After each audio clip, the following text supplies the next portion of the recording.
In this world, numerous extraordinary and bizarre events exist, often dismissed as mere anecdotes or tales by ordinary individuals. Scientific explanations attribute these phenomena to fluctuations in magnetic fields. Yet, the boundaries of science lead us to the realm of metaphysics. The existence of unseen entities does not imply their non-existence. Ji Shisan, once a novice in the spirit realm, gradually evolved into a formidable force, safeguarding the order of Huaxia alongside his companions. He sought ancient artifacts to combat the malevolent organization, Jiuli, ensuring that ordinary people could live their lives free from worry. The experiences he underwent may be invisible to the eye, but that does not negate their reality. Chapter 1. Delivery on a Rainy Night.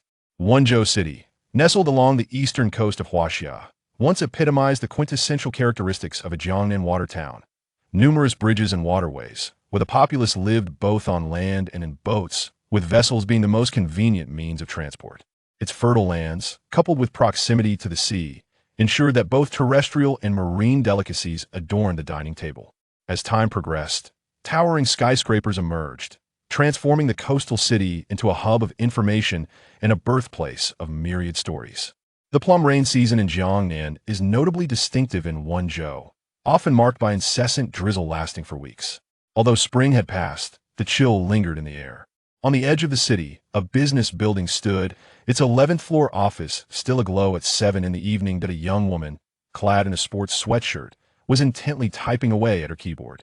Her delicate features embodied the typical beauty of Jiangnan women, with willow-shaped eyebrows and captivating phoenix eyes, a prominent nose, and a cherry red mouth.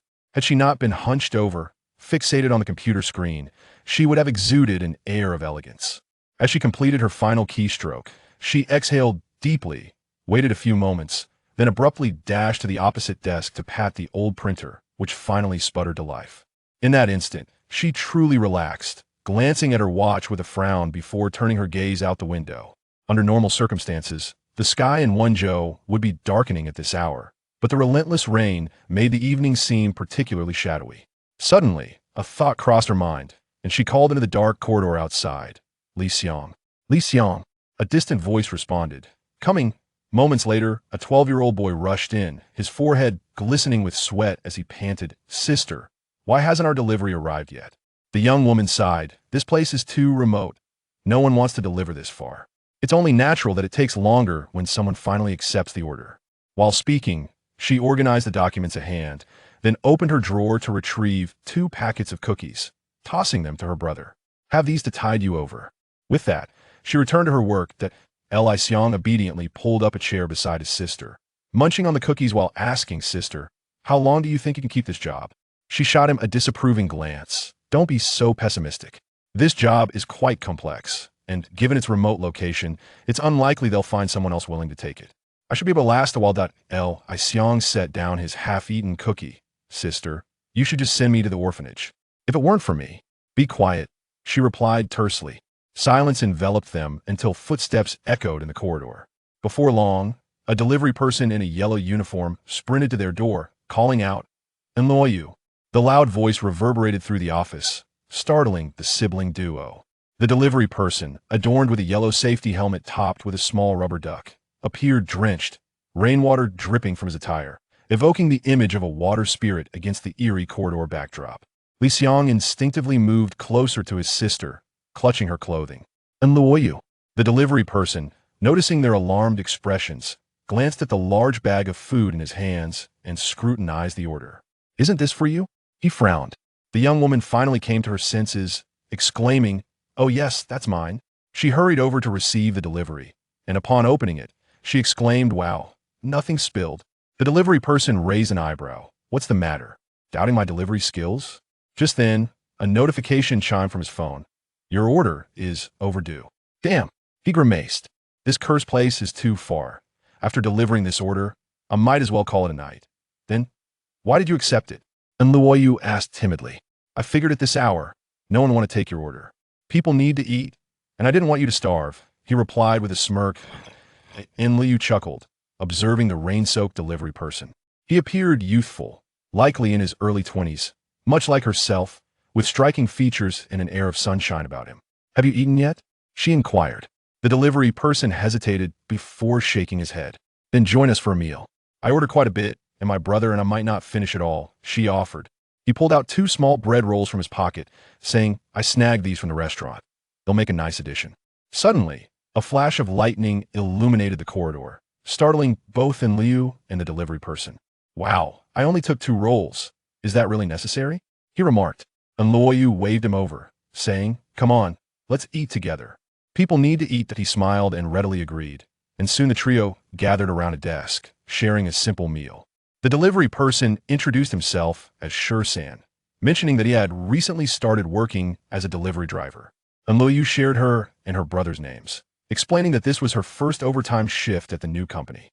Though their meal was modest, it was sufficient to satisfy their hunger. After finishing, Liu returned to her work, and Ji Shisan tidied the table.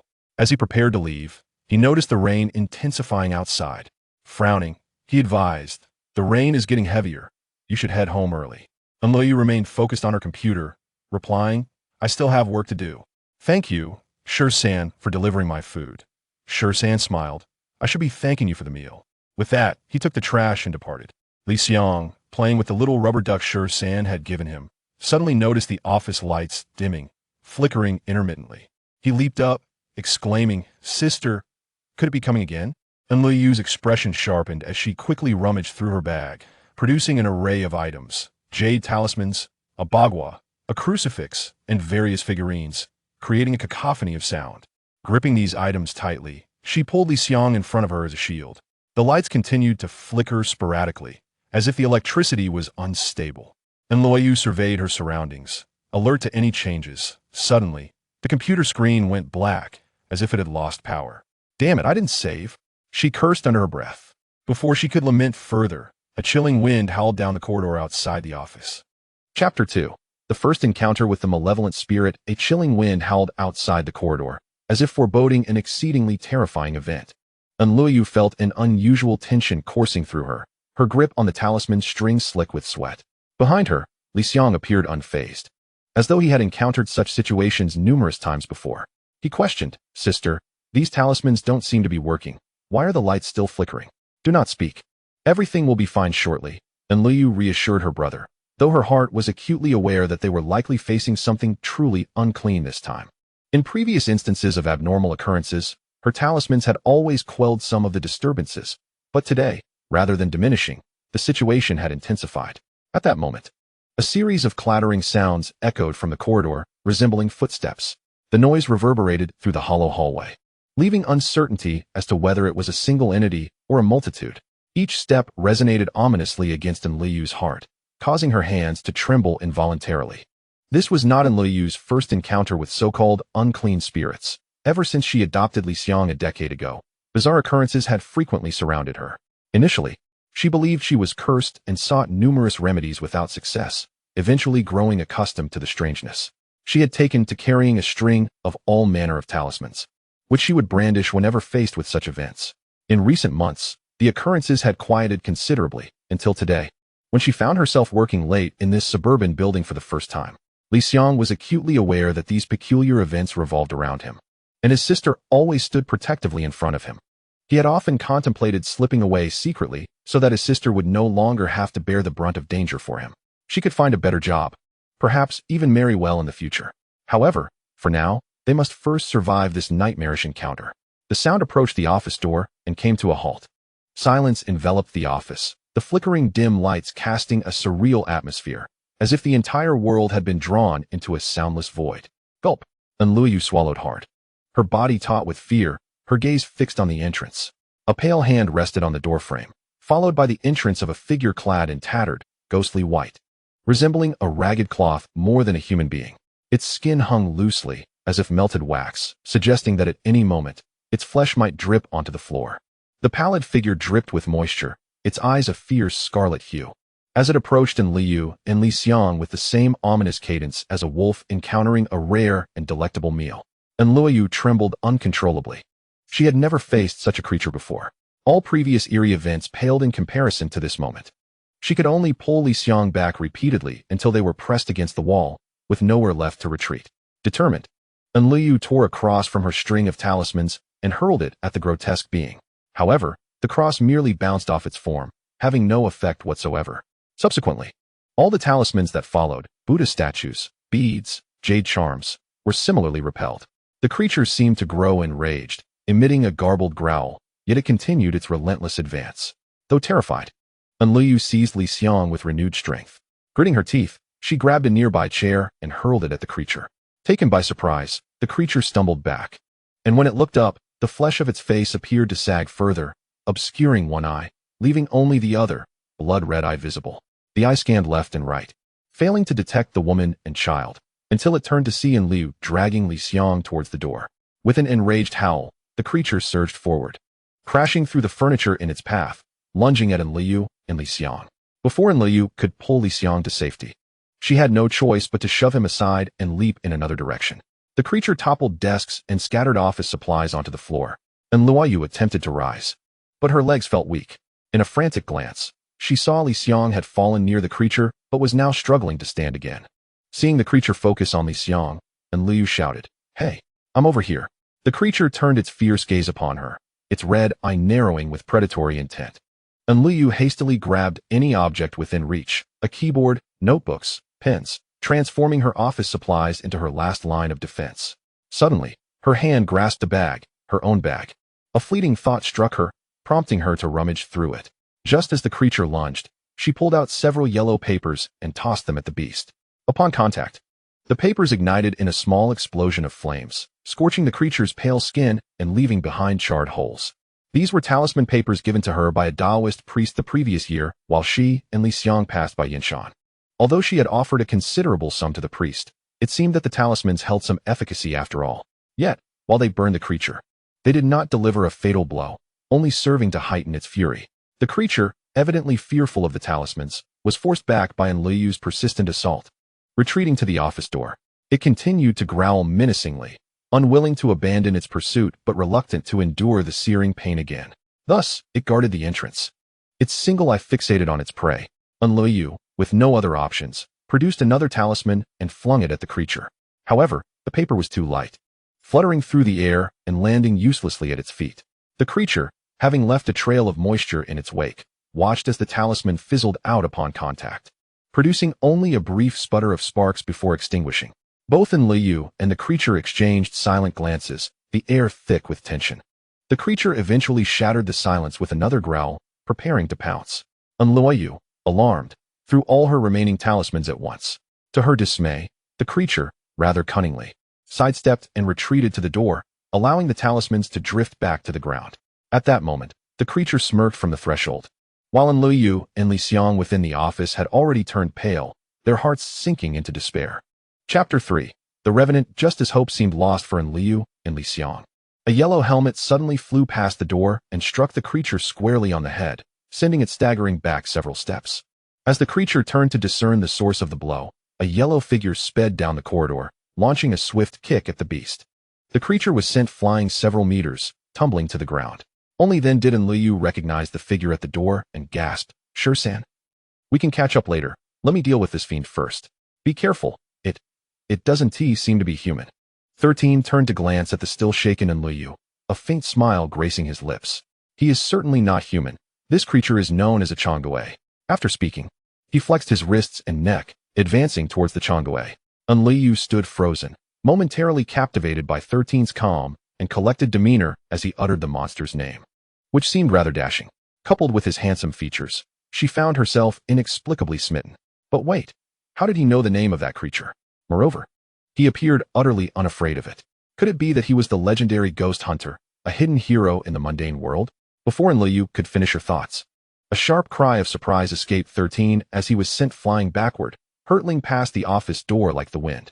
Enliyu's lips twitched. It seemed her assumptions were misguided. He was just an ordinary person after all. At that moment, 13, oblivious to Enliyu's fleeting judgment of him, wore a grave expression. For the Chang'e before him was no easy adversary. He recalled the legends surrounding the Chang'e, originating from the southern and northern dynasties of China. Ancient texts revealed that a woman had been fatally mauled by a tiger, and in death, her soul followed the beast, transforming into a ghost that existed in perpetual fear of the tiger. Bound to assist the tiger in deceiving humans, she lured others to become its prey. thus giving rise to the phrase to be a ghost for the tiger. The Chang'e, in essence, was a spirit donning a human guise, and the creature before him seemed to be on the verge of shedding its disguise. However, the ghost within possessed formidable power and was not strictly bound to a human form. It maintained that shape solely to ensnare humanity. 13 had just been caught off guard by the Chang'e's tail, which had unexpectedly lashed out at him. Having regained his composure, 13 stood tall. Engaging in direct combat might lead to his downfall, as the creature was impervious to pain and fear. Yet, if he could deliver a decisive blow, he could turn the tide in his favor. A plan began to form in his mind, and a smirk tugged at the corners of his mouth. The creature, undaunted by the presence of humans, suddenly lunged at 13, resembling a colossal lizard. The narrow corridor made evasion challenging, but 13 adeptly utilized the walls to propel himself, narrowly avoiding the creature's attack and landing atop its back. The Chang'e's tail whipped around, but 13 was prepared. He seized the pale appendage and, with a fist clenched, formed a unique seal with his fingers before shouting, "Huh?" as he struck the base of the tail. In an instant, the corridor blazed with light, reminiscent of a lightning flash illuminating the night sky. The Chang'e's tail severed cleanly. In agony, it let out a furious roar, struggling to escape 13's grasp. 13 pressed down, attempting to subdue it, but to his surprise, the creature's back split open, revealing a dark arm that lunged for him. 13, caught off guard, managed only to fall back in time, but not before the creature's claw tore through his yellow delivery uniform, leaving deep gashes. With his center of gravity compromised, the Chang'e seized the opportunity to slip from beneath him and darted away, leaving behind a viscous, translucent fluid oozing from its severed tail. Now facing each other, the Chang'e regarded 13 with wariness, having just suffered a setback, yet reluctant to abandon its prey. It crouched low, growling menacingly, and Luoyu, witnessing the unfolding chaos, anxiously called out, 13, are you all right? 13 shook his head. I'm fine. It's just that this creature is rather troublesome. I fear I may not be able to subdue it. He glanced at the office interior and continued, I will find a way to restrain it shortly. You all should barricade the door and keep watch inside. And Liu hesitated momentarily, pondering why they should remain rather than flee, yet inexplicably, she found herself trusting 13's words. Without further ado, she pulled Li Xiang to help her push the remaining desks and chairs against the door, leaving a small gap for 13 to enter later. As the siblings worked to fortify the entrance, 13 engaged the Chang'e once more, and Liu caught a glimpse of him. He seemed to have some martial training, each move precise and deliberate.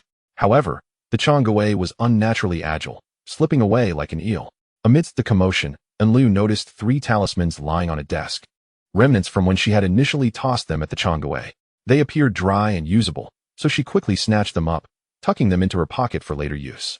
Meanwhile, the battle between 13 and the Chang'e raged on, each exchange revealing 13's adaptability to its attacks. Once again, the corridor lit up with a flash as 13 executed a powerful uppercut that struck the Chang'e's jaw, illuminating the space momentarily. Just then, Luoyu, anxiously watching from the door, shouted, 13, watch out above. Before she could finish, a pale figure hidden in the ceiling suddenly lunged downward, aiming for 13's back. Acting on instinct, 13 managed to dive forward, but the impact from the unseen assailant sent him staggering. The Chang'e, though its face was now battered, instinctively swiped at 13 as he lost his balance. 13 could only extend his left arm in a defensive gesture, but the force knocked him against the corridor wall. Chapter 4. The white line as 13 executed his seal, the flash of light caught in Luoyu's eye, revealing the pale figure lurking above. In a panic, she attempted to warn him, but the barricade of desks and chairs limited her view. 13's figure vanished from her sight, and she cried out in desperation, 13. Though she could not see him, the cacophony of sounds suggested he was engaged in fierce combat. 2 more flashes of light flickered, and just as Liu leaned to peer around the obstruction, her peripheral vision caught sight of another pale visage. The ghastly face loomed just beyond the stacked furniture. Mere inches away, its crimson eyes fixated on her. The skin was taut and wrinkled, droplets of moisture glistening ominously.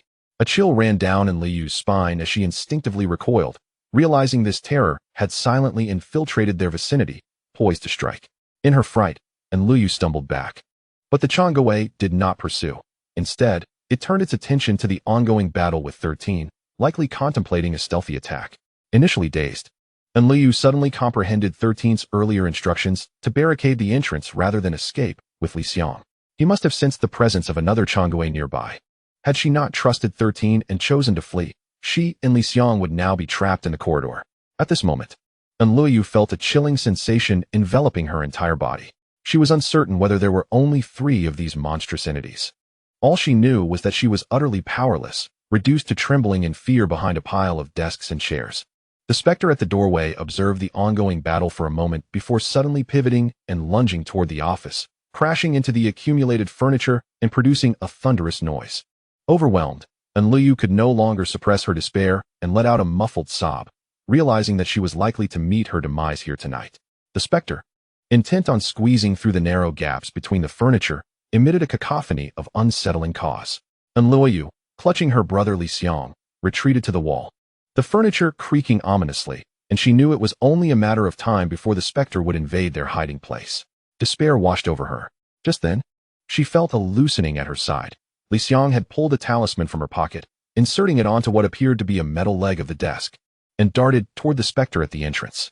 Seemingly recognizing the talisman, the specter attempted to evade, but was trapped amidst the furniture, unable to retreat or advance.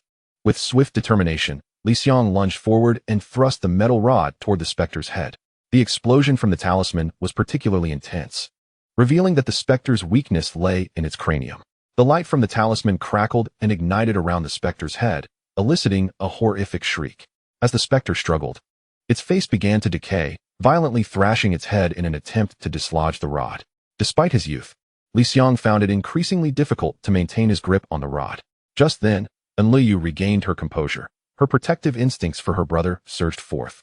Overpowering her despair, she rushed forward, embracing Li Xiang, and together they firmly grasped the rod, forcefully plunging it into the specter. The specter was ejected from the doorway, clutching its head in pain. As it staggered to its feet, a brilliant blue flash struck its cranium, sending it flying backward. At last, Shisan had arrived. Shisan appeared disheveled, leaning against the office door, his yellow delivery uniform torn and ragged from sharp objects. The dim light illuminated his head, revealing a trickle of blood. He was evidently injured. Shisan, hurry inside, Enluyu urged. I will guard the entrance. You need not worry, they cannot enter. With his back to the siblings, Shisan's body heaved as he gasped for breath, yet he managed to chuckle. What was that you just used? Quite impressive. That creature was severely scorched. Brother Shisan. It was a talisman. Look, I have more here, Li Xiang eagerly offered. Shisan did not turn around, likely wary of a surprise attack from the specters outside. He merely reached back to accept the talisman, casting a glance at it before grimacing. What a worthless talisman. A deceptive trinket. He sighed. Well, better than nothing. With that, he grasped the 2 talismans in his hands, forming a peculiar gesture, as if preparing another spell. The office door, scarcely 1.80 meters tall, was now blocked by Shisan's solitary figure, which appeared remarkably imposing. Before long, Enluyu caught sight of 4 or 5 specters once again lunging forward through the gaps in the furniture. Her heart skipped a beat. So many specters had gathered outside. Huh, Shisan bellowed, clapping his hands together, unleashing a burst of lightning that sent the incoming specters flying. However, before Enluyu could rejoice, Shisan's legs buckled, and he collapsed onto the ground, gasping for air. What Enluyu did not see was that the corridor had become infested with 17 or 18 specters, clinging to the ceiling, walls, and floor. The few that had been blasted away by the lightning were enveloped in black smoke, incapacitated. Yet the remaining specters seemed unfazed and began to converge once more. Enluyu, take your brother and hold on. As long as we make it to morning, these fiends will flee, Shisan weakly instructed. Tears streamed down Enluyu's face. She was oblivious to the situation outside, but could sense Shisan's breathing growing faint. Helpless, she could not find a way out. Suddenly, a thunderous roar erupted from the end of the corridor, reverberating like thunder. The specters turned in anger, eager to discover who had interrupted their feast and what additional delicacies awaited them. A young man, adorned with gold-rimmed round spectacles, impeccably groomed hair, and a handsome visage, stood at the corridor's end. With a casual flick of his wrist, he tossed out a dozen white orbs, which rolled towards the specters. Suddenly, the orbs detonated, releasing strands of white silk. The young man clenched his fist, and the threads shot forth toward the specters. With a rapid succession of hisses, dozens of white threads pierced through the throng of specters, transforming the corridor into a veritable spider's lair, ensnaring the specters against the walls and ceiling. Subsequently, several more threads penetrated the heads of the struggling specters, causing them to freeze in place. In an instant, the once struggling specters lay lifeless, as if melted wax, pooling into a watery mass upon the floor. Chapter 5. In a foreign land, the corridor continued to drip with water, the only sound aside from the droplets being the eerie silence that enveloped it. At last, the sound of footsteps echoed from the corridor's end, crisp and resonant, the sound of leather soles striking the water. Outside, the rain began to fall again, as if the recent battle had temporarily hushed the storm, now returning to its original intensity. The office's fluorescent lights flickered twice before illuminating the entire space in a blinding white. Jiuli seemed to regain her senses, glancing at the disarrayed office before turning her gaze to the barricade of furniture at the entrance. The pendulum clock on the wall ticked steadily, revealing it was only just past 8 o'clock. Everything that had transpired felt like a distant dream, surreal and uncanny. The footsteps halted at the office door, where a handsome young man clad in a light gray suit stood, frowning at the obstructing furniture before casting a glance at Ji Shisan, who leaned against the doorframe. "Are you all right?" he inquired, his voice warm and resonant. "We're not dead yet," Ji Shisan replied weakly. The young man nodded and pulled out his phone. Making a brief call, "You may come in, we're on the 11th floor." After speaking, he hung up. In that moment, Jiuli and Li Xiang seemed to awaken from their stupor, hastily clearing the furniture from the doorway. The young man extended his left hand, assisting Ji Shisan to his feet. It was then that Jiuli noticed Ji Shisan's pallid complexion, a smear of blood at the corner of his mouth, and most alarmingly, the front of his shirt, which had been torn apart, revealing a gruesome wound, crimson blood soaking through the fabric. Finally, they cleared a path and assisted Ji Shisan to a chair. Jiuli turned to the young man in the suit and asked, "Excuse me, he is gravely injured. Do you have a way to save him?" "Medical personnel will arrive shortly," the young man replied coolly. True to his word, within 10 minutes, the sound of hurried footsteps echoed from the corridor, accompanied by a boisterous voice cursing, "What a wretched place. The elevator is out. The 11th floor is killing me." In mere seconds, a burly man, accompanied by an elderly gentleman and a frail young man, rushed into the office. The burly man made a clicking sound with his tongue, exclaiming, "The director personally intervened. Truly remarkable. We have much to clean up now." Upon reaching the office door, he greeted the young man with a broad grin. "Director, impressive skills." The young man remained stoic, silent until the 3 individuals entered, at which point he gestured toward Ji Shisan and Jiuli, calmly instructing, "You handle this, take them back." With that, he turned and strode toward the corridor's end. The robust man smirked slightly, glanced at Ji Shisan and the others, then turned back to the old man and the thin man, saying, "Let's get to work."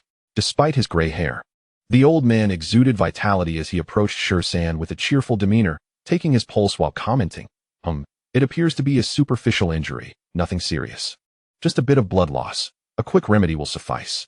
Oh, young man, you should pay attention to your diet. It seems you have a touch of gastritis." Ji Shisan's mouth twitched, but internally, he was in turmoil. In just a minute or two, he realized that these individuals were far from ordinary. First, the old man appeared composed and serene, but upon clasping Ji Shisan's right hand, Ji Shisan's eyes widened in surprise. When traditional Chinese medicine practitioners take a pulse, they generally place their middle finger on the inner side of the wrist's prominent area, known as guan in Chinese medicine, employing a technique called zhongji guan. This old man effortlessly pinpointed the guan, a feat that could only be accomplished by someone steeped in traditional medicine for decades. However, what truly astonished Ji Shisan was the old man's left pinky, which inadvertently rested at the base of Ji Shisan's right thumb, a spot connected to the heart in meridian theory. A subtle flow of spiritual energy emanated from the old man's pinky, gradually transmitting to Ji Shisan's left chest. In mere moments, the areas that had recently suffered impact felt revitalized as the previously obstructed energy and blood coursed freely, with the wound on his chest swiftly clotting. Remarkably, his pallid cheeks visibly regained color. Ji Shisan's attention then shifted to the other 2. The thin man was rearranging the furniture. Despite his frail appearance, he effortlessly lifted a table with one hand and tossed it aside, bouncing around the office like a monkey, deftly returning the overturned chairs to their rightful positions with precision, an embodiment of the ancient martial arts principle of using minimal force to achieve maximum effect. It was evident that he had honed this skill through diligent practice. The strong man, seemingly the most unremarkable among the trio, was engaged in the most astonishing task. He produced a strip of cloth from his clothing, twisted it into a long rope, and secured one end to the windowsill while letting the other dangle to the ground. Then, he crouched down and grasped the rope. Although the corridor was dimly lit, Ji Shisan could sense a potent surge of spiritual energy. In no time, this energy coalesced into a vortex, The rope began to act like a straw, voraciously drawing in the surrounding water and directing it out the window. Shisan watched in wide-eyed astonishment, his expression one of disbelief. The old man, providing Shisan with spiritual energy, chuckled. What's the matter? Struggling to accept such an extraordinary sight? It's amusing. You can engage in a life-and-death struggle with a ghost, but can't fathom the siphoning of spiritual energy. Shisan blinked, recognizing the old man's logic. Taking a breath, he inquired, Elder, who exactly are you? The old man replied with a smile, Us? We are from the Anomalous Affairs Department. Shisan repeated the phrase twice. Perplexed, what sort of place is that with such a convoluted name? On the wall, you shared the same curiosity in her mind. The old man, having completed his examination, released Shisan's hand, took a seat, and explained, the full name is the National Anomalous Affairs Handling Center. The name is intentionally awkward to prevent people from remembering it. On the wall, you, intrigued, asked, why is that? The old man continued to smile, because the matters we handle are not meant for public knowledge. It's best if no one knows about us, ensuring we remain unremembered. As the old man spoke, the thin, monkey-like youth had neatly arranged the furniture and sidled up with a cheerful demeanor. On the wall, you curiously asked, do you also perform magic tricks? The thin man laughed heartily. Magic tricks? Ha ha ha, we don't do magic tricks. The old man shook his head gently, still smiling. At this moment, the robust man strode back in, commanding the group. All right, enough chatting. You three. He pointed at Shisan and Anluoyu. Follow me. Anluoyu obediently nodded, but Shisan scoffed. What if I refuse to go? The robust man paused, then teasingly replied, if you don't come, I'll have to beat you. Surprised by the man's directness, Shisan's mouth twitched, and he fell silent. Realizing that a true hero must not suffer a loss in the moment, the robust man led them downstairs, grumbling about the lack of elevators and his daily struggles. The old man moved with surprising agility for his age, maintaining a cheerful demeanor, while the thin man bounced energetically alongside. Shisan and Anluoyu were ushered into a van, where the robust man took the driver's seat and, upon closing the door, finally ceased his chatter. Instead, the thin man began introducing the group. All of them were spiritualists, individuals endowed with spiritual energy. After the establishment of the People's Republic of China, peculiar incidents were reported in rural or remote areas, and the spiritualists were scattered across the nation without organization or leadership. Eventually, the government recognized these extraordinary individuals and established the Anomalous Affairs Department as a unique entity for oversight and management. Shisan reclined with his hands behind his head, lazily leaning back in his seat. You can't possibly have gathered all capable individuals, can you? The thin man responded, of course not. Thus, those like you, who possess spiritual energy but lack certification from the Anomalous Affairs Department, are collectively referred to as wildlings. Hey, you're the wildling, Shisan retorted, engaging in playful banter with the thin man, making the journey far from dull. They introduced themselves. The robust man was named Gao Chong, 33 years old. The thin man was Pang Gu, 21, nicknamed Pork Ribs due to his slender frame, and the oldest, at 62, was Ku Zhengwo, a genuine traditional Chinese medicine practitioner, affectionately referred to as Dr. Ku. The vehicle drove for less than half an hour before stopping at a brightly lit factory on the outskirts of the city. Gao Chong parked beside it and led the group through a small door at the side. Upon entering, they were met by two guards who gave them a cursory glance but remained silent. Gao Chong guided them straight to a room at the back, opening the door and instructing, wait here for a moment. The room was modest, furnished with a sofa, a coffee table, and a rack of newspapers displaying today's headlines. Shisan, feeling exhausted from the earlier encounter, casually sank onto the sofa. Engaging with a ghost was an incredibly draining endeavor, and after sustaining some injuries, he found his eyelids growing heavy. Anluoyu remained at the door, curiously surveying the warehouse. Gao Chong paid her no mind, leading Peng Gu and Dr. Ku toward an office at the far end of the warehouse. After approximately half an hour, Peng Gu returned to fetch the three, guiding them to the office. The space was small, containing only a metal cabinet and a row of tool racks, seemingly for storing equipment. Peng Gu approached the cabinet, opened it, and after rummaging for a moment, the cabinet shifted with a clattering sound, revealing a passageway. The passage descended, illuminated by lights, and was not at all intimidating. Peng Gu led the way down, and after a minute or two, they arrived at a steel door. Upon opening it, they were greeted by a vast hall. The entire area was brightly lit, with a large conference table in the center flanked by 5 or 6 glass-partitioned offices, some of which were occupied. In an office near the corridor, Gao Chong was lounging with his legs propped on the desk, dozing off in a chair. The sign at the entrance read Logistics Department. As a few individuals passed by the central conference table, they caught glimpses of the information department, the special operations department, and at the end, the minister's office. Pangu led the trio to the door of the minister's office, knocked, and said, "Go in, the minister is waiting for you." Through the transparent glass curtain wall of the office, 13 had already spotted a plump middle-aged man seated within. His thinning hair and brown suit giving him a somewhat disheveled appearance as he sipped from a thermos. Upon hearing the knock, he looked up with a warm smile directed at the three newcomers. As 13 entered, the man cheerfully beckoned, Come, have a seat. Xiao Pang, could you pour them some tea?" The trio settled onto the sofa adjacent to the office, and the middle-aged man took a seat across from them, smiling as he inquired, "Is everything all right? You're not frightened, are you?" His expression seemed to convey concern for the youth, yet his chubby face, contorted with amusement, made him resemble an unsavory neighbor more than a caring figure. 13 rolled his eyes and replied, "Those few specters are hardly intimidating." The man continued to smile, "Of course. You're not afraid of specters. I meant to ask if you were unsettled by the Bureau of National Anomalies?" 13 and Enluyu paused, surprised by his mention of the Bureau. Enluyu shook her head and replied, "Rather than being frightened, we were somewhat astonished. We didn't expect it to be like this." At that moment, Pangu re-entered, bringing tea for the trio. The middle-aged man thanked him, then turned back to introduce himself. "I am Ma Weidong, the head of the Bureau of National Anomalies in Wenzhou, a few years your senior. So you may call me Uncle Ma." With that, Uncle Ma retrieved 3 folders from his desk, reviewing them as he addressed Enliu, 25 years old. "From Ai Qiao in Wenzhou, orphaned at a young age, and completed high school with the help of your uncle, correct?" He glanced up at her, and she nodded, surprised at how quickly her information had been gathered. Uncle Ma smiled at her, then turned to Li Xiang, 13 years old. "Your mother passed away in an accident a decade ago, and you've been living with Enluyu, right?" Li Xiang nodded in agreement. Finally, Uncle Ma turned to 13, who lounged lazily on the sofa, teasingly observing him.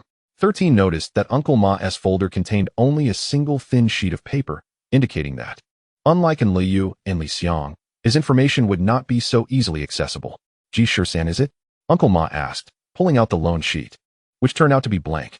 Uncle Ma chuckled. "Your information is indeed elusive, as you have only just descended from the mountain, right?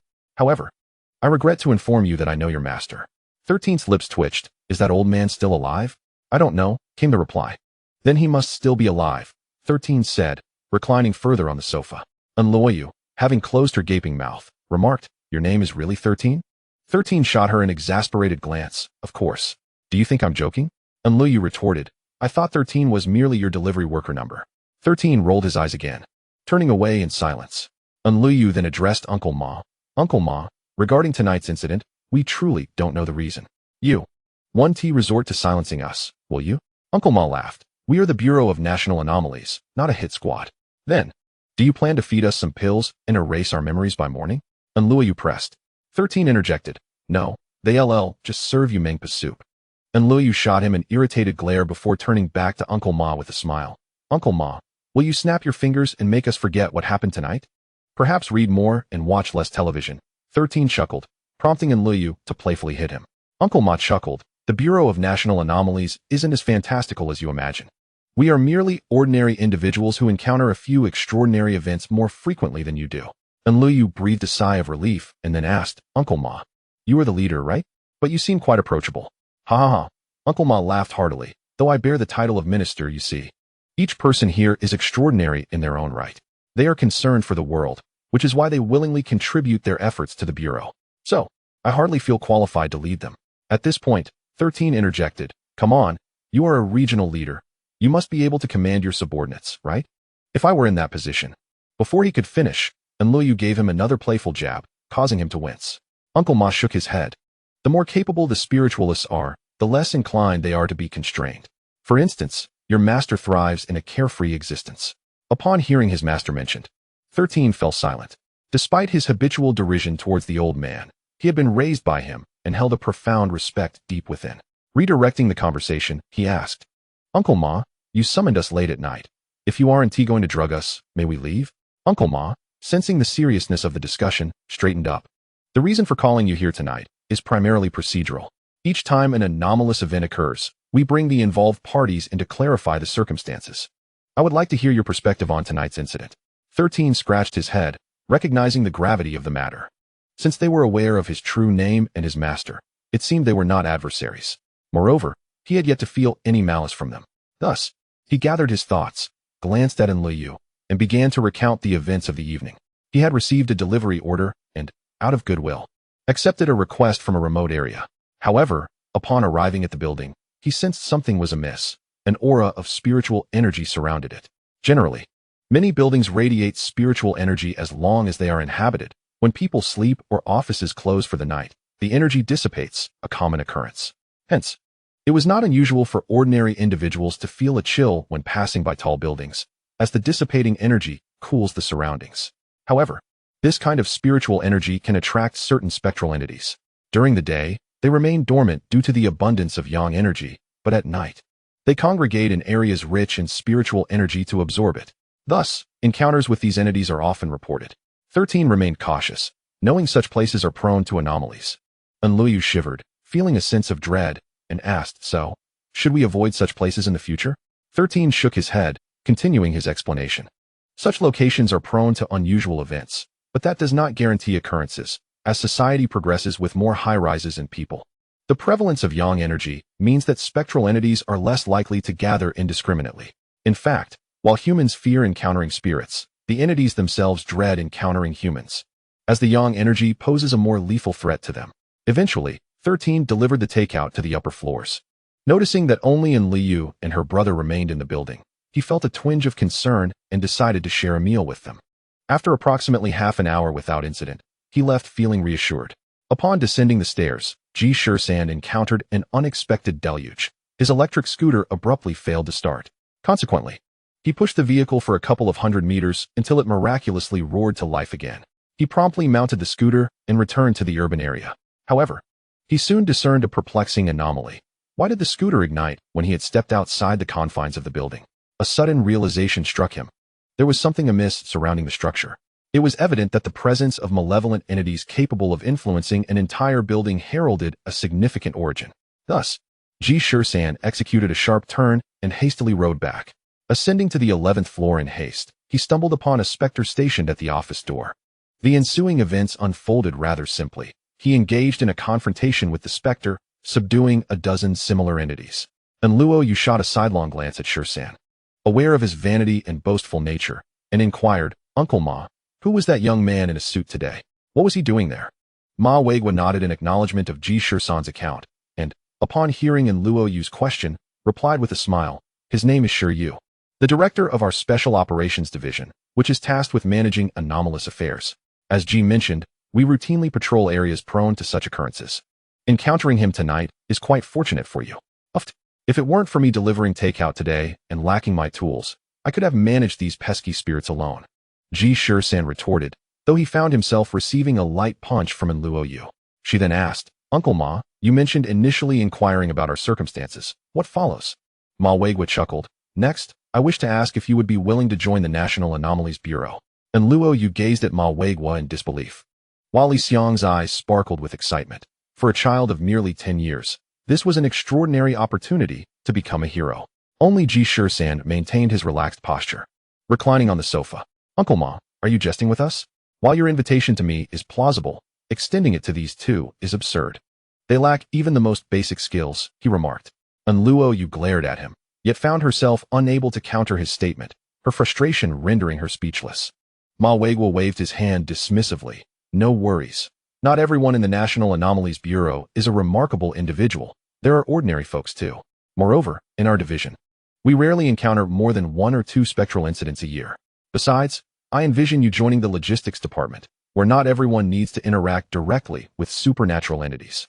"The logistics department?" Ji Shisan questioned. "Indeed, it is responsible for supplying materials to the Special Operations Division engaged in combat," Ma Weigua explained. Ji Shisan smirked. "And perhaps cleaning up afterward, too?" Ma Weigua laughed. "Supplying weapons and ammunition to frontline comrades, clearing the battlefield. These are all integral aspects of combat." He did not shy away from discussing the role, prompting Ji Shisan to refrain from further argument. Li Xiang was already brimming with enthusiasm, while Jiuli took a moment to collect her thoughts, timidly asking, "Uncle Ma, does this job offer a salary?" "Of course it does. It won't be less than what you currently earn," he assured her. And Jiuli nodded with delight. Her decision to work in a remote suburb stemming from her inability to afford university after high school and her desire to better care for Li Xiang. As long as the job compensated more than her previous one and accepted both her and her brother, she was more than willing to endure any hardship. Ji Shisan remained in his languid pose, neither agreeing nor declining. Ma Weiguo smiled at Luo Yu, stating, "Well then, it's settled. I presume you two siblings lack a permanent residence. I shall have Pangu escort you to the National Anomalies Bureau's dormitory, where you can stay." Pangu soon arrived, leading Luo Yu and Li Xiang away. Before exiting, Luo Yu glanced back at Ji Shisan, who was still sprawled on the sofa, casting a look of confusion at Ma Weiguo. The latter maintained his cheerful demeanor. "You both go ahead. I'll have a word with him regarding his master." Luo Yu nodded, happily departing with her brother, who bounced alongside Pangu, chatting animatedly. Once they vanished from sight, Ma Weiguo turned to close the door and draw the blinds, effectively shielding the office from external scrutiny. After completing these actions, the smile that had graced Ma Weiguo's face vanished, replaced by a grave expression and intense gaze directed at Ji Shisan. "Now, we can speak candidly," he stated. Ji Shisan shrugged nonchalantly. "What should I say? Have you not already discerned the issue? There is something amiss with that brother and sister duo." Ma Weiguo tossed a folder containing information collected by their department to Ji Shisan, saying, "Our data indicates that these two siblings have encountered numerous unusual events over the years." Ji Shisan perused the documents casually, but his demeanor soon shifted to one of seriousness. Remarkably, while the National Anomalies Bureau's division rarely encountered anomalous events more than once or twice a year, this sibling duo had experienced as many as 2 incidents in a single month. Moreover, these reports were filed by the sister, suggesting a growing reluctance to report incidents in recent years. After examining the records, Ji Shisan pondered deeply before slowly shaking his head. "No, something is amiss. This entire situation does not add up." Ma Weiguo sipped his tea, his eyes locked onto Ji Shisan, silently urging him to continue. Ji Shisan returned the documents, carefully choosing his words. Though the siblings frequently reported unusual occurrences, they primarily involved mundane anomalies, lightning strikes, vibrations in their home, apparitions on walls, events that ordinary people might attribute to supernatural causes. Yet, you must understand that these incidents are merely the result of chaotic spiritual energy. Ji Shisan raised his teacup to take a sip, continuing, "These circumstances suggest that the siblings likely possess a spiritual constitution, a phenomenon often observed in many practitioners. This should not be overly alarming for the National Anomalies Bureau." He then pointed to a specific section in the data. "If there is any distinction between them and other practitioners, it is that they have indeed encountered supernatural entities. However, upon reviewing the locations of their sightings, one was at Jiuha, a river notorious for drowning incidents, where the likelihood of encountering a water ghost is substantial.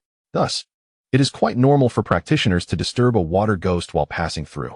He raised his gaze to meet Ma Weiguo, who remained silent, urging him to proceed. Ji Shisan gestured toward another location in the records. The other spot was Legong Mountain, situated near a cemetery from the 1960s. Therefore, both locations present a high probability of ghost sightings, not only for practitioners, but for ordinary individuals as well. "Are you suggesting they are without issues, then?" Ma Weiguo queried. "No, they harbor significant problems," Ji Shisan countered, shaking his head. "What I just recounted was merely half the truth. When I rode back to the office through the rain, I made a point to survey the surroundings. I noticed a half-burned incense stick beside a water tank on the first floor, and there was also evidence in the stairwell." Upon hearing this, Ma Weiguo narrowed his eyes, a hint of danger glimmering within them. "Are you implying someone deliberately placed spiritual bait?" Ji Shisan nodded. But Ma Weiguo shook his head in disagreement. "No, it's implausible that someone would intentionally deploy spiritual bait to feed specters, as it could lead to an unforeseen backlash." Ji Shisan, however, insisted earnestly. The spiritual bait was indeed intentional, but it seems to have been a spur-of-the-moment decision. The bait on the first floor was only half-burned before being extinguished by the rain. Had it been premeditated, the number of specters summoned tonight would not have been limited to merely a dozen. I suspect someone witnessed the siblings working late at the office and hastily summoned specters to attack them. As for the motive, I cannot ascertain. However, this reveals an important truth. What truth? These siblings are certainly not ordinary. A typical spiritual practitioner could not afford such treatment. After speaking, Ma Weidong fell into contemplation, and the two lapsed into silence.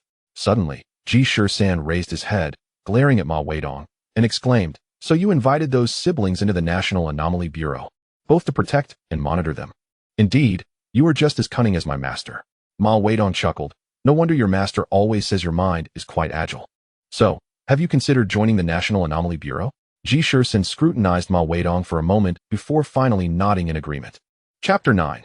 The Logistics Department at 6:30 in the morning in Wenzhou City. The rainy season persisted, the sky a dull gray, with a gentle drizzle falling like wool. The large warehouse of the National Anomaly Bureau had opened its doors, and dim light flooded in, illuminating much of the interior. Inside stood 4 individuals, Enliu, Li Xiang, Gao Chang, and Peng Gu, all clad in matching deep blue jackets. Last night, Enliu and Li Xiang had spent the night in the Bureau's dormitory. A modest space of just a few square meters, with white walls, a wooden table, and an iron bunk bed, exuding a simple yet cozy warmth. The beds had been neatly made, and as Enliu embraced the soft bedding, she relished the occasional cool breeze wafting through the window, allowing her to enjoy a rare, peaceful slumber. Early in the morning, Peng Gu had called her to join him and her brother for morning exercises. At this moment, Enliu was stretching when suddenly a figure entered the doorway, dressed in a deep blue hoodie, with his head hung low. It was Ji Shisan. What brings you here? Enliu inquired. I'm a spiritual practitioner. If an ordinary person can join the National Anomaly Bureau, naturally I can too, Ji Shisan replied, his face still showing signs of sleepiness. He casually greeted Gao Chang and Peng Gu before beginning his warm-up routine. After a few casual movements, Ji Shisan turned to Gao Chang and said, Old Gao, the uniforms of the National Anomaly Bureau are quite ugly, aren't they? Gao Chang glanced at his own hoodie and shrugged. I think they are fine. Ji Shisan grimaced. What is fine about them? The style is outdated, and look, there is a large character on the back. It was then that they noticed a circle on the back of the hoodie, within which faintly appeared a light red character for processing. Ji Shisan scoffed. Besides, we are the National Anomaly Bureau. Why write processing on the back? You could have put National or Anomaly instead. What kind of logic is that? Gao Chang rolled his eyes and explained. Who told you that processing is referring to the National Anomaly Bureau? These uniforms are from an export overstock, which is why it says processing. Ji Shisan's eyes widened in disbelief, and his mouth twitched slightly. Really? A government department can't afford decent uniforms? Gao Chang replied. Our National Anomaly Bureau has always operated discreetly, not concerned with such matters. Furthermore, even though they are from an overstock, the quality is excellent, and they are quite comfortable to wear. Just as the two were bantering, Dr. Ke strolled over leisurely, hands behind his back, and smiled. Oh, you youngsters are recovering quite swiftly, aren't you? My, the logistics department has gained a few more members. It's becoming livelier. Gao Chang and Peng Gu quickly greeted Dr. Ku, while Enliu and Li Xiang also offered their morning salutations. Ji Shisan, recognizing the doctor's prowess and recalling how he had healed him the previous night, respectfully greeted him as well. Dr. Ku stood at the forefront, facing away from everyone, and said, with new members today, I shall take it slow. Just follow my movements. He then began leading them through his exercise routine, rather than merely a fitness routine. It resembled a new form of Tai Chi. His movements appeared slow, yet each gesture was imbued with power, as if the very air flowed alongside his actions. Gao Chang and the others focused intently on mimicking Dr. Ku's movements, striving to replicate every detail. Ji Shisan observed closely. The routine contained deep cultural significance and martial arts principles, its fluidity and philosophical richness seemingly narrating ancient tales, closely resembling the forms he practiced with his master. Its initiation mirrored the embrace of the sun and moon, embodying the essence of inhalation and exhalation, integrating the absorption of spiritual energy with Tai Chi fundamentals. Subsequently, the movements of grasping the sparrow's tail unfolded, with both hands gently pushing forward, as if embracing the void ahead or guiding unseen forces, subtly channeling spiritual energy through the meridians. Each sequence, including white crane, spreads its wings and cloud hands, not only combined Tai Chi techniques, but also imperceptibly facilitated the circulation of spiritual energy, serving as both physical exercise and a cultivation of spiritual essence. After half an hour of practice, both Enliu and Li Xiang were drenched in sweat, while Gao Chang and Peng Gu fared better. Accustomed to such intensity from their regular sessions with Dr. Ku, they glanced at Ji Shisan, who maintained a steadier breath, his face merely flushed, prompting silent admiration. Only Dr. Ku's eyes sparkled with approval. This young man had grasped the art of circulating spiritual energy, and he nodded slightly in acknowledgement. In the morning, Gao Chang introduced the new arrivals to the operations of the logistics department, setting up a small whiteboard in the office to outline the organizational structure of the National Anomaly Bureau and the responsibilities of each department. After his presentation, The three began to grasp the workings of the Bureau. In truth, although the National Anomaly Bureau is a government entity, it operates largely in a decentralized manner, only seeking directives from the headquarters during exceptional events, at which point designated personnel would be dispatched for support. Most of the time, the Bureau primarily engages with matters related to wild individuals rather than supernatural occurrences. The busiest department is the Information Division, which not only gathers data on various bizarre events, but also compiles profiles on wild individuals. In cases of emergencies, as experienced the previous night, information on relevant personnel is swiftly retrieved. Following closely is the Logistics Department, which handles a myriad of tasks, managing all aspects of aftermath processes. While they do not directly engage in combat, they possess considerable strength, often encountering unforeseen threats during cleanup. Lastly, there is the Special Operations Division, comprised of spiritual practitioners responsible for direct confrontations with ghosts or supernatural events. The National Anomaly Bureau in Wenzhou City is relatively large, with 4 members in the Special Operations Division who patrol daily. At this point, Liu, caught in a moment of infatuation, asked, "Was that person from last night part of the Special Operations Division?" "Yes, his name is Ji Yu, and he oversees operations there. His combat prowess is formidable." "Are the others equally impressive?" "Naturally," Gao Chong replied. Ji Shisan interjected, "Old Gao, you mentioned earlier that our bureau is relatively large, with 4 members in the Special Operations Division. What about elsewhere?" "First and foremost, spiritual practitioners are becoming increasingly scarce, and those willing to serve the nation are even fewer. Moreover, the Special Operations Division is not a role suitable for ordinary practitioners. Therefore, aside from Beihai, Huhai, Shanghai, and Zhongdu, where there are more than 5 members, many places only have 1 or 2 personnel in the Special Operations Division, and some lack a logistics department entirely, forcing the Special Operations Division to handle cleanup as well. Why, then, do we have so many in the Special Operations Division here when Wenzhou City does not experience many supernatural phenomena?" Gao Chong shrugged. "How would I know? I also feel that our work is relatively light." Chapter 10. The first mission the morning was dedicated to Gao Chong's introduction of the organizational structure. While in the afternoon, Pangu took the 3 to meet some colleagues and to familiarize them with the logistics department's equipment.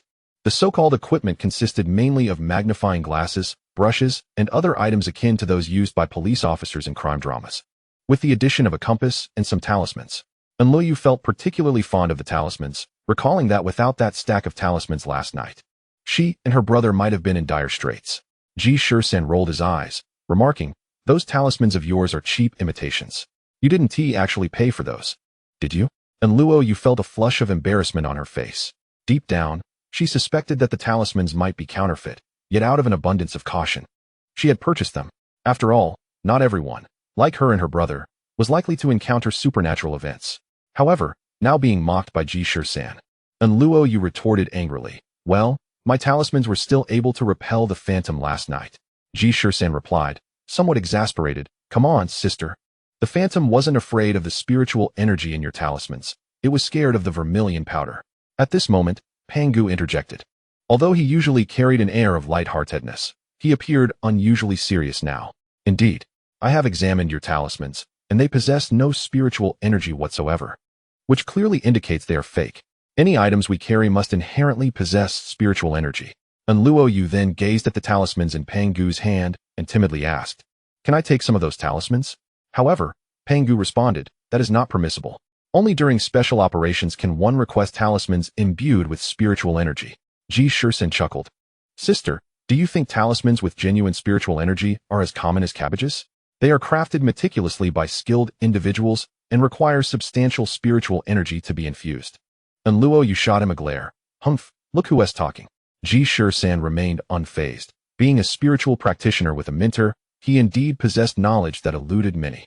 He casually flipped through the items in the props section, which were an eclectic mix, yet very few were truly applicable in combat. Just as boredom set in, a middle-aged man entered the props section.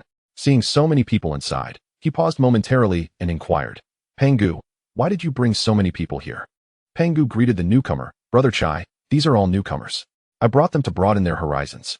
Brother Chai picked up a nearby notebook, jotted something down, and then took a square box from the props section, grinning, "Newcomers? They definitely need to see more of the world." Just as he was about to leave, Ji Shisan noticed what was written in the notebook and suddenly spoke, "You've made a mistake." Brother Chai halted, turned back in surprise, and raised an eyebrow, teasingly asking, What is your name, young man? Ji Shisan. I humbly seek your guidance. Ji Shisan took the notebook and said, I wouldn't dare presume to give guidance. However, I see you've recorded a tuning box.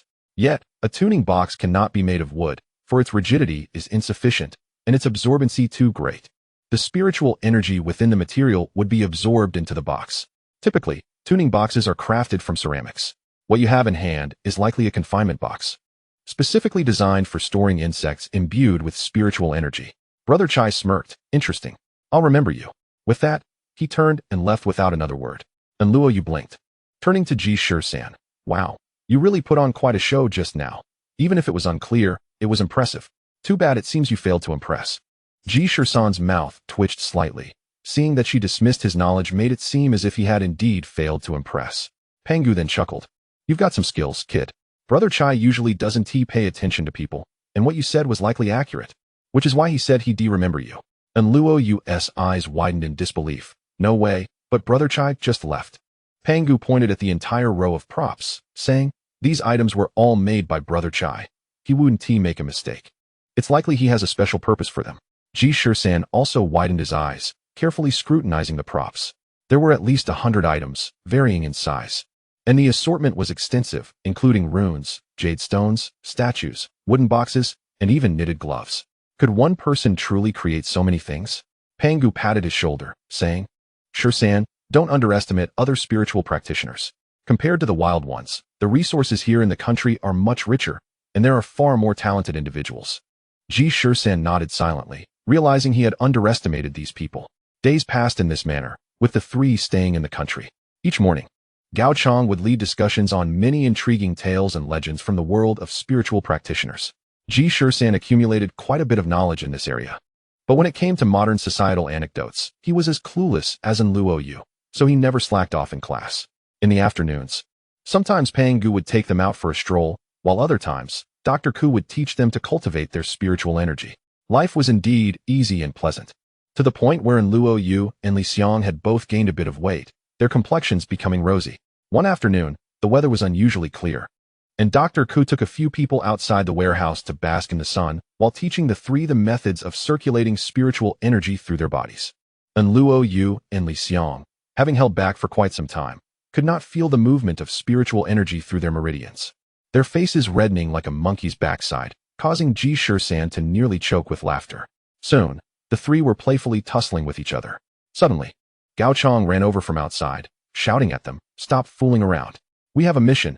Everyone gather your things and follow me." And Luo Yu and Li Xiang's eyes lit up. They had been in the country for nearly half a month and were finally encountering a mission. Excitedly, they rushed out after Gao Chong. Ji Shisan and Dr. Ku exchanged glances. Being spiritual practitioners themselves, they understood that the so-called mission involved dealing with unusual incidents, which also implied that an extraordinary event had occurred in Wenzhou City. Once everyone piled into the van, Gao Chong slammed on the gas, and the wheels screeched against the ground as they sped off. "Damn, Gao Chong, are you trying to get us to the afterlife?" Ji Shisan exclaimed, nearly thrown from his seat, while the others swayed precariously. Only Dr. Ku, seated in the passenger seat, silently buckled his seatbelt and held onto the handrail. The van sped down the road like a racing dog, showcasing both clumsiness and agility. They quickly sped out of the city, heading towards a small village called Baio. Chapter 11. The high haul traveling from the city to Baio typically took at least an hour and a half at normal speed. For a coastal city like Wenzhou, this was already considered a considerable distance, as traversing the main urban area usually took only half an hour.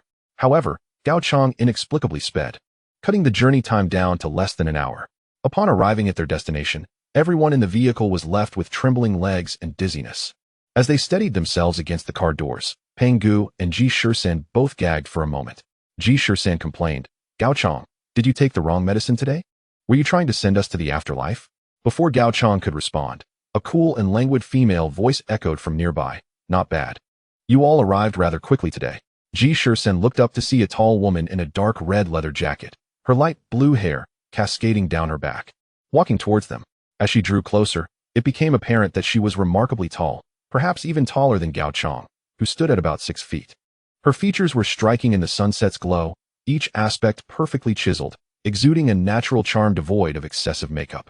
Her eyes were deep and bright, seemingly capable of perceiving the innermost thoughts of others. yet they carried an imperceptible air of aloofness. A subtle smile graced her lips, radiating a mix of sisterly authority and feminine grace. Ji Shisan and Tieg Yu found themselves irresistibly drawn to her presence, momentarily forgetting their earlier discomfort. Xiaochang, your previous beating wasn't in vain. You actually brought people over so quickly this time, she teased, her tone playful yet warm. She lightly patted Gao Chang's shoulder with a gesture that was both firm and gentle, silently affirming his efforts. Gao Chang twitched his mouth, but remained silent. The woman cast a glance at the members of the logistics team before her gaze shifted to the newly arrived Ji Shisan, and Liu, and Li Xiang, her eyes briefly glinting with scrutiny. However, she quickly withdrew her gaze and mockingly remarked, "The logistics team is indeed quite interesting, with women, children, and the elderly. A complete mix of all ages and conditions." Gao Chang maintained a sullen expression, refraining from retorting, and simply inquired, "Where's the site? And what do we need to prepare?" The woman grew serious, stating, "Enough with the small talk, let us get down to business." She pointed toward a nearby hillside and commanded, "Park the vehicle further away. The site is up on the mountain." With that, she turned and confidently strode ahead, her posture upright and assured, as if no matter the challenges ahead, she would forge on unimpeded. As the group prepared to split up, the woman suddenly turned back and said, "The sun will soon set. Xiaochang, Pai Gu, and that man, take shovels and come with me. I have no fondness for women and children. Dr. Ku, you drive them away." Understood, Dr. Ku nodded and took the driver's seat. Gao Chang and Pai Gu hurriedly retrieved digging tools from the vehicle, pulling Ji Shisan along to follow the woman. And Yu, seeing that no one dared to contradict her, could only sulkily lead Li Xiang to the car. Ji Shisan, carrying a shovel and other tools, trailed behind. Since the woman appeared, he had faintly sensed an aura of danger about her, not directed at him or the others, but rather an involuntary revelation of spiritual power, a residue of the lethal energy born from numerous battles. It was akin to the faint scent of blood that clings to seasoned warriors. This woman had evidently faced her fair share of battles against malevolent entities, accumulating such an aura. Like the one named Yu, this woman was certainly a member of the Special Operations Team. Only through continuous combat could one cultivate such a demeanor. Realizing this, Ji Shisan chose not to confront her directly. Although he found her attitude distasteful, at least she had not committed any egregious acts. Gao Chang remained grim throughout the journey, his silence more unsettling than Ji Shisan's. Ji Shisan discerned that Gao Chang seemed to harbor a fear of the woman. Pai Gu, ever lively, turned to the woman and asked, "Sister Head, what is the situation this time?" The woman smiled at Pai Gu, saying, "We received information from the villagers about sightings of malevolent spirits on the mountain, so we came to investigate and discovered that this mountain conceals many unknown secrets. I simply cannot manage all this work alone, hence your presence." After patting Pai Gu on the shoulder, she added, "Don't worry, I won't let you get hurt." Hee, I'm not afraid. With you and the boss here, how could I possibly get hurt?" Pai Gu laughed. "Him? That clumsy oaf can barely take care of himself. He often bullies you under the guise of authority, doesn't he?" The woman shot Gao Chang a disdainful sidelong glance. "Humph." Gao Chang turned away, ignoring her taunt. "Oh, you've grown bold," the woman remarked with a smile, turning her attention back to Gao Chang, at which point Ji Shisan noticed Gao Chang subtly shudder. The woman then shifted her focus to Ji Shisan, scrutinizing the young man before suddenly exclaiming, "Not bad? You're not scared of me? With your looks? How could I be frightened?" Ji Shisan deftly deflected. The woman burst into a radiant smile, laughing heartily, "Quite clever. I like your sweet tongue. My name is Gao Dian. From now on, I'll look out for you. If you mention my name in the Special Operations Division, no one will dare bully you." "Humph, flatterer," Gao Chang muttered under his breath. "Do you want to die? You're asking for a beating, aren't you?" Gao Dian turned and seized Gao Chang's ear. "Ouch, that hurts."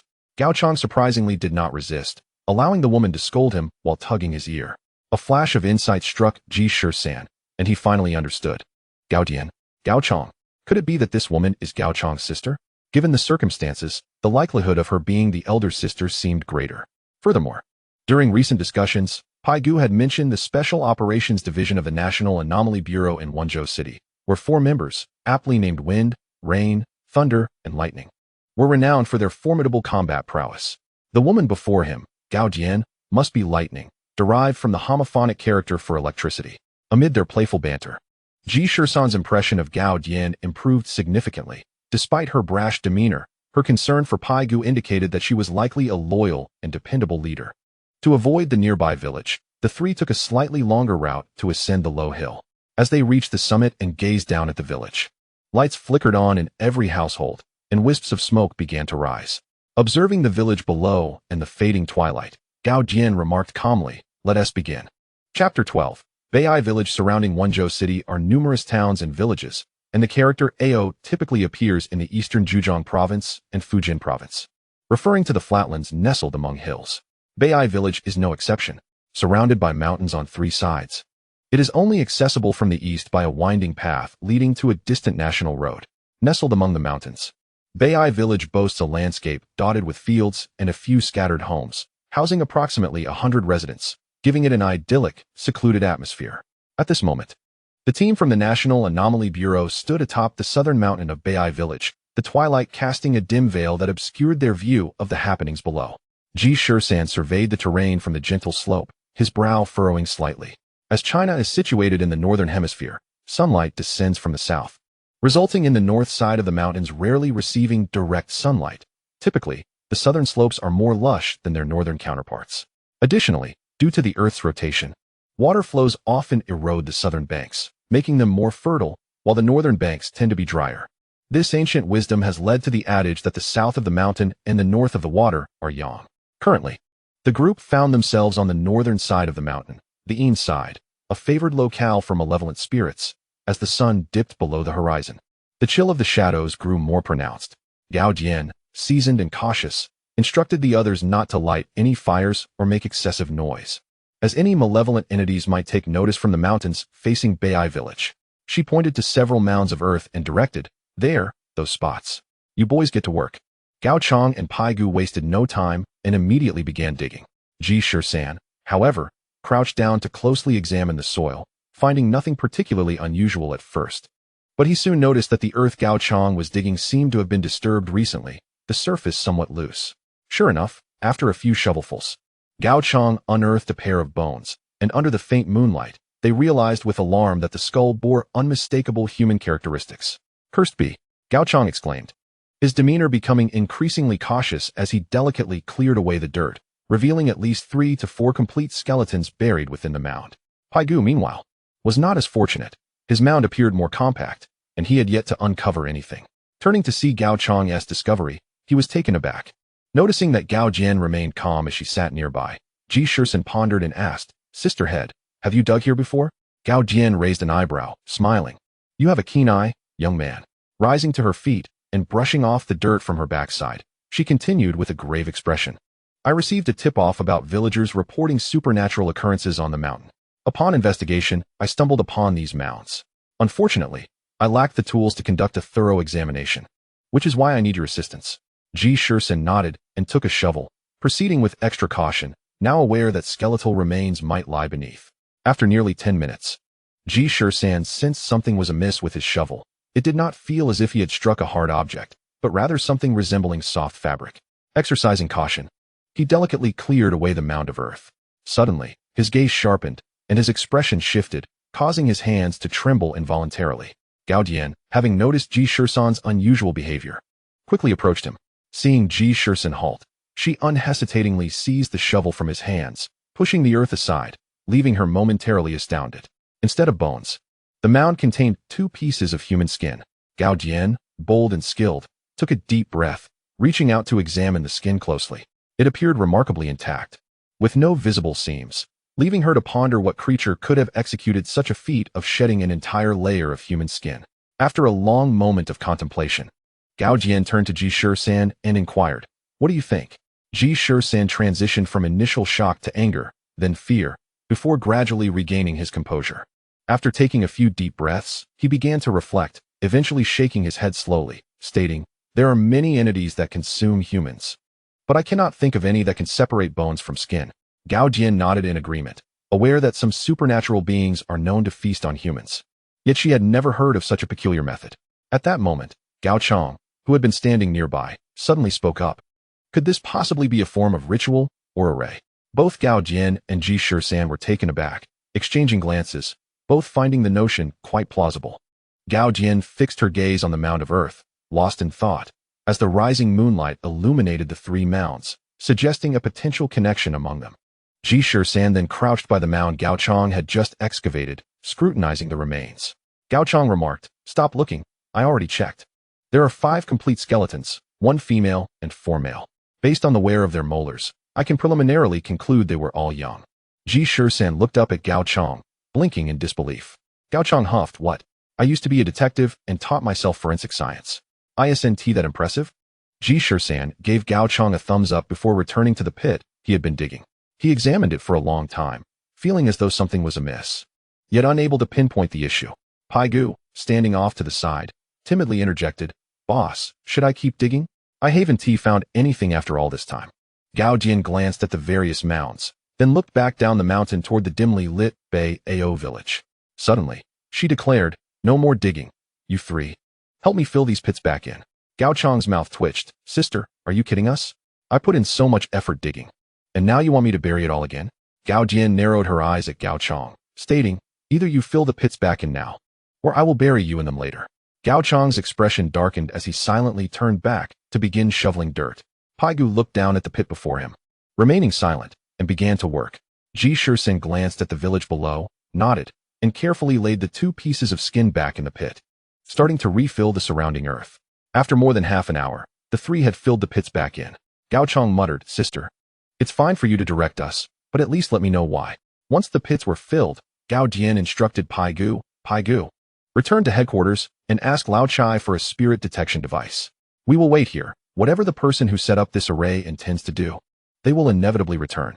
Chapter 13. The stakeout. Gao Jian, Gao Chong, and Ji Shisan each found a spot on the hillside, where they could observe both the village below and the location of the earth mounds, remaining in silent watch through the night. As dawn approached, they spotted a figure struggling up the mountain, shouldering a large barrel. Despite enduring a night of vigilance, Gao Dian's robust spiritual energy, Gao Chong's experience as a detective, and Ji Shisan's youth allowed them to remain alert. As the figure drew closer, they discerned it was Tieg Yu. Breathless and sweating, Tieg Yu finally reached the slope and exclaimed to Gao Jian, "Boss, this thing is heavy. Where do you want me to set it up?" Ji Shisan leaned in to inspect the wooden barrel, which appeared unremarkable, composed of aged green-brown planks. However, in the morning light, silver-gray incantations shimmered on the planks. Gao Jian took the barrel, effortlessly tossing it onto a nearby tree branch, where it hung securely. Curiosity piqued, Ji Shisan asked, "What is this device?" Gao Jian responded, "This is a spirit detection device. If there are any fluctuations in spiritual energy nearby, the incantations will illuminate, allowing us to discern the enemy's location or the direction of the array." Understanding dawned on Ji Shisan. "I see." Panting, Tieg Yu added, "Boss, you 3 have been on watch all night. Let me take over while you rest." Gao Jian replied, "No need. If that individual intends to activate the array during the day, they will not escape our notice. We can take turns resting. You have other tasks." "What tasks?" Tieg Yu queried. "Disguise yourself and gather information in the village." Understood, Tieg Yu nodded and descended the mountain. Gao Jian arranged a rotating schedule for the 3, allowing them to rest in shifts. Gao Chong took the first watch, planning to hand over to Ji Shisan by afternoon, while Gao Jian intended to rise at night to continue the stakeout with Ji Shisan. Ji Shisan gazed upon the sun-drenched fields, where emerald rice paddies swayed gently in the breeze, resembling a vast green velvet carpet rippling in delicate waves. Hills cradled this fertile land, and at the foot of the hills, sparse trees adorned the earthen houses, resembling nature's spontaneous brushstrokes, neither ostentatious nor lacking in vitality. Along the ridges, a few early risers, donning straw hats, had begun their labor, their silhouettes stretching in the sunlight, melding with the land, each droplet of sweat embodying their yearning for a bountiful harvest. Occasionally, a couple of elegant egrets glided over the rice fields, gracefully landing by a nearby puddle, searching for food and adding a touch of dynamism and harmony to this pastoral scene. Ji Shisan truly cherished such vistas, yet peculiar occurrences often marred these beautiful landscapes. Shaking his head gently, he joined Gao Jian to rest. Time passed, and he felt someone nudging him gently. Ji Shisan rubbed his eyes, realizing it had grown dark. Surprised to find he had slept for so long, he sat up to see Gao Jian already awake, engaged in conversation with Dr. Ko. Ji Shisan accepted a piece of bread and a bottle of water from Gao Chong and approached them. "Dr. Ko, what brings you here?" Dr. Ko nodded, his expression unusually serious. "What's wrong?" Ji Shisan glanced between Dr. Ko and Gao Jian. Dr. Ko explained, "This morning, Xiaogu mentioned she would investigate the village, and Luo Yu having understood the situation, voluntarily entered the village with Li Xiang. She said she has traveled to many such villages with Li Xiang and has experience. Ji Shisan's eyes widened in disbelief. But they are both ordinary people. What experience could they possibly have? Dr. Ku shook his head. I initially disagreed. But then I realized if the other party is also a spiritual practitioner, sending Xiao Gu in could easily alert them. Thus, I consented, but instructed Xiao Gu to covertly protect her. Ji Shisan's brow furrowed deeper. Those siblings are prone to attracting supernatural entities. I'm worried. Gao Jian nodded. I've heard about their situation. It's indeed concerning. However, I just saw them enter a farmhouse. It seems there's no immediate danger. If any malevolent entities intend to act, they would likely wait until nightfall. At that moment, Gao Chang approached and interjected, so I will head down the mountain now to covertly protect Luo Yu and Li Xiang alongside Pai Gu. After speaking, he turned to Ji Shisan and said, 13. It will be just you and my sister here tonight. You must ensure her safety. Gao Jian rolled her eyes and kicked Gao Chang in the rear, saying, get going. Once Gao Chang led Dr. Ku down the mountain, Ji Shisan and Gao Jian began to inspect their surroundings, clearing away the traces left by Dr. Ku and his companions, and re-established their ambush. Those who had been tailing knew that this was an exceedingly tedious and monotonous task, which required immense mental fortitude, as one had to remain vigilant to avoid missing any detail. Gao Jian glanced over at Ji Shisan, surprised that this young man had been on watch for 2 nights and still appeared so alert. Unbeknownst to her, Ji Shisan had spent much of his time in seclusion on the mountain, often engaging in equally monotonous activities, such as staying awake all night to gaze at the stars, catching fireflies, or reading the tedious classic of mountains and seas. Thus, at this moment, he found himself pondering the events while surveying the surroundings, which made the task seem far less dull.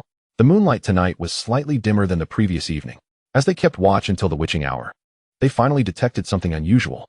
Ji Shisan caught a faint whiff of a foul odor, soon followed by a series of soft rustling sounds. Just as he was about to harness his spiritual energy to enhance his vision, he suddenly noticed a glimmer of silver light emanating from the side of a wooden barrel atop a tree, facing him. This was problematic. The barrel could detect spiritual energy, and if he unleashed his own, it would surely illuminate. A sense of alarm surged within him, prompting Ji Shisan to abandon the idea of using his spiritual power. Instead, he squinted and peered in the direction of the faint sound. The stench intensified, and the rustling grew louder. Ji Shisan furrowed his brow deeper, as his gaze flitted between the pit and the barrel. Neither the barrel signaled any warning, nor did the ground exhibit any anomalies. Yet, Ji Shisan felt an unsettling sense of having overlooked something. What could this foul odor be? Could it be a mist conjured by a ghostly entity? No, that seemed implausible. If a specter were nearby, the spiritual sensing device would have provided an alert. The rustling sound did not resemble that of a spirit, but rather seemed to be the sound of some insect crawling. Ji Shisan's eyes brightened with realization. Yes, this was the sound he remembered from his childhood when he used to catch insects. The foul smell must be emanating from certain bugs. Understanding this, Ji Shisan cursed inwardly and dashed toward the mounds of dirt. Chapter 14. Crossing spring. At the very moment Ji Shisan bolted out, Gao Jian also sprang forth. Although she had yet to grasp why Ji Shisan had suddenly acted, she was convinced something was amiss. Ji Shisan seized a nearby shovel and quickly began to dig into the mound. Upon seeing Ji Shisan excavating, Gao Jian immediately understood the urgency, and as she approached, caught a whiff of the strange odor along with the rustling sound. Seeing Ji Shisan digging slowly, Gao Jian glared and exclaimed, "Step aside. Let me handle this." Ji Shisan hastily retreated to allow Gao Jian space. She pressed her palms together before her chest and struck the ground with a powerful punch. Ji Shisan felt the earth tremble slightly, and a moment later, a light flickered behind him, as if a lamp had suddenly illuminated. Turning to look, he realized it was the runes on the spiritual sensing barrel that had flashed. Goodness, Gao Dian's spiritual power was remarkably potent. In less than a second, the mound exploded, creating a large hole with a thunderous bang. Soil flew in all directions, and numerous insects were hurled forth. Several of these creatures landed near Ji Shisan, and by the moonlight, he discerned their appearance. They possessed glossy black exoskeletons, adorned with 2 pairs of short, stout wings covered in intricate patterns, glimmering with a faint metallic sheen under the moonlight. Their heads were triangular, with a pair of sharp mandibles protruding forward, resembling 2 menacing daggers that sent shivers down one's spine. Their bulging compound eyes glowed with an eerie green light, as if they could perceive every movement around them. The sides of their bodies were lined with tiny, agile legs, enabling them to swiftly maneuver through the soil.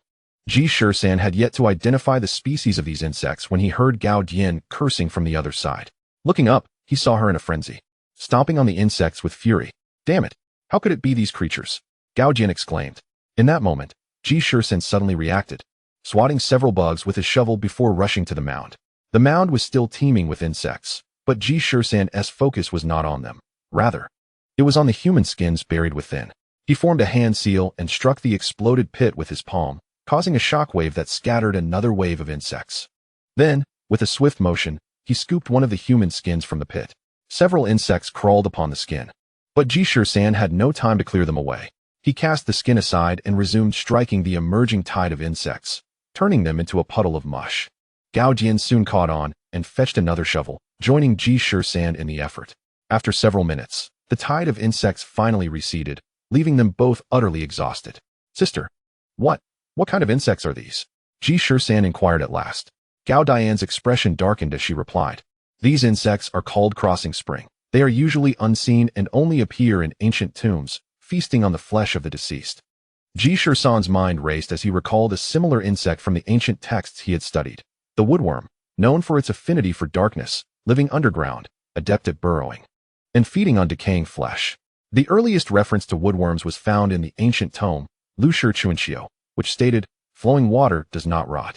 The door hinge does not decay, indicating that woodworms were commonly referred to as pests by the ancients, while many today only recognize the stink bug as a plant pest. The ancients had termed it chuanxiang, first discovered on plants in shaded areas. It was only upon inadvertently excavating a layer of earth that tombs were uncovered, revealing that these pests not only devoured plants, but also roots imbued with negative energy. Within ancient tombs, woodworms and stink bugs would conspire together, with the latter digging tunnels while the former consumed coffins, ultimately exposing the corpses. The mingling of corpse energy and negative energy spurred mutations in both species, leading to the emergence of a new, bizarre type, the wood stink bug. Ji Shisan, having previously only had a rudimentary understanding of the texts, now felt a headache coming on after connecting the dots regarding the crossing spring. Gao Dian's evident disdain for these insects was partly rooted in their grotesque origin. She briefly explained to Ji Shisan that crossing spring typically dwelled within burial sites, having been brought forth by many tomb raiders, and later exploited and bred by unscrupulous individuals, transforming into man-eating pests. Ji Shisan nodded, finally correlating the content from his readings. He suddenly grasped the true nature of tomb raiders. Ah, how deceptively noble the term sounded. In reality, they were merely grave robbers.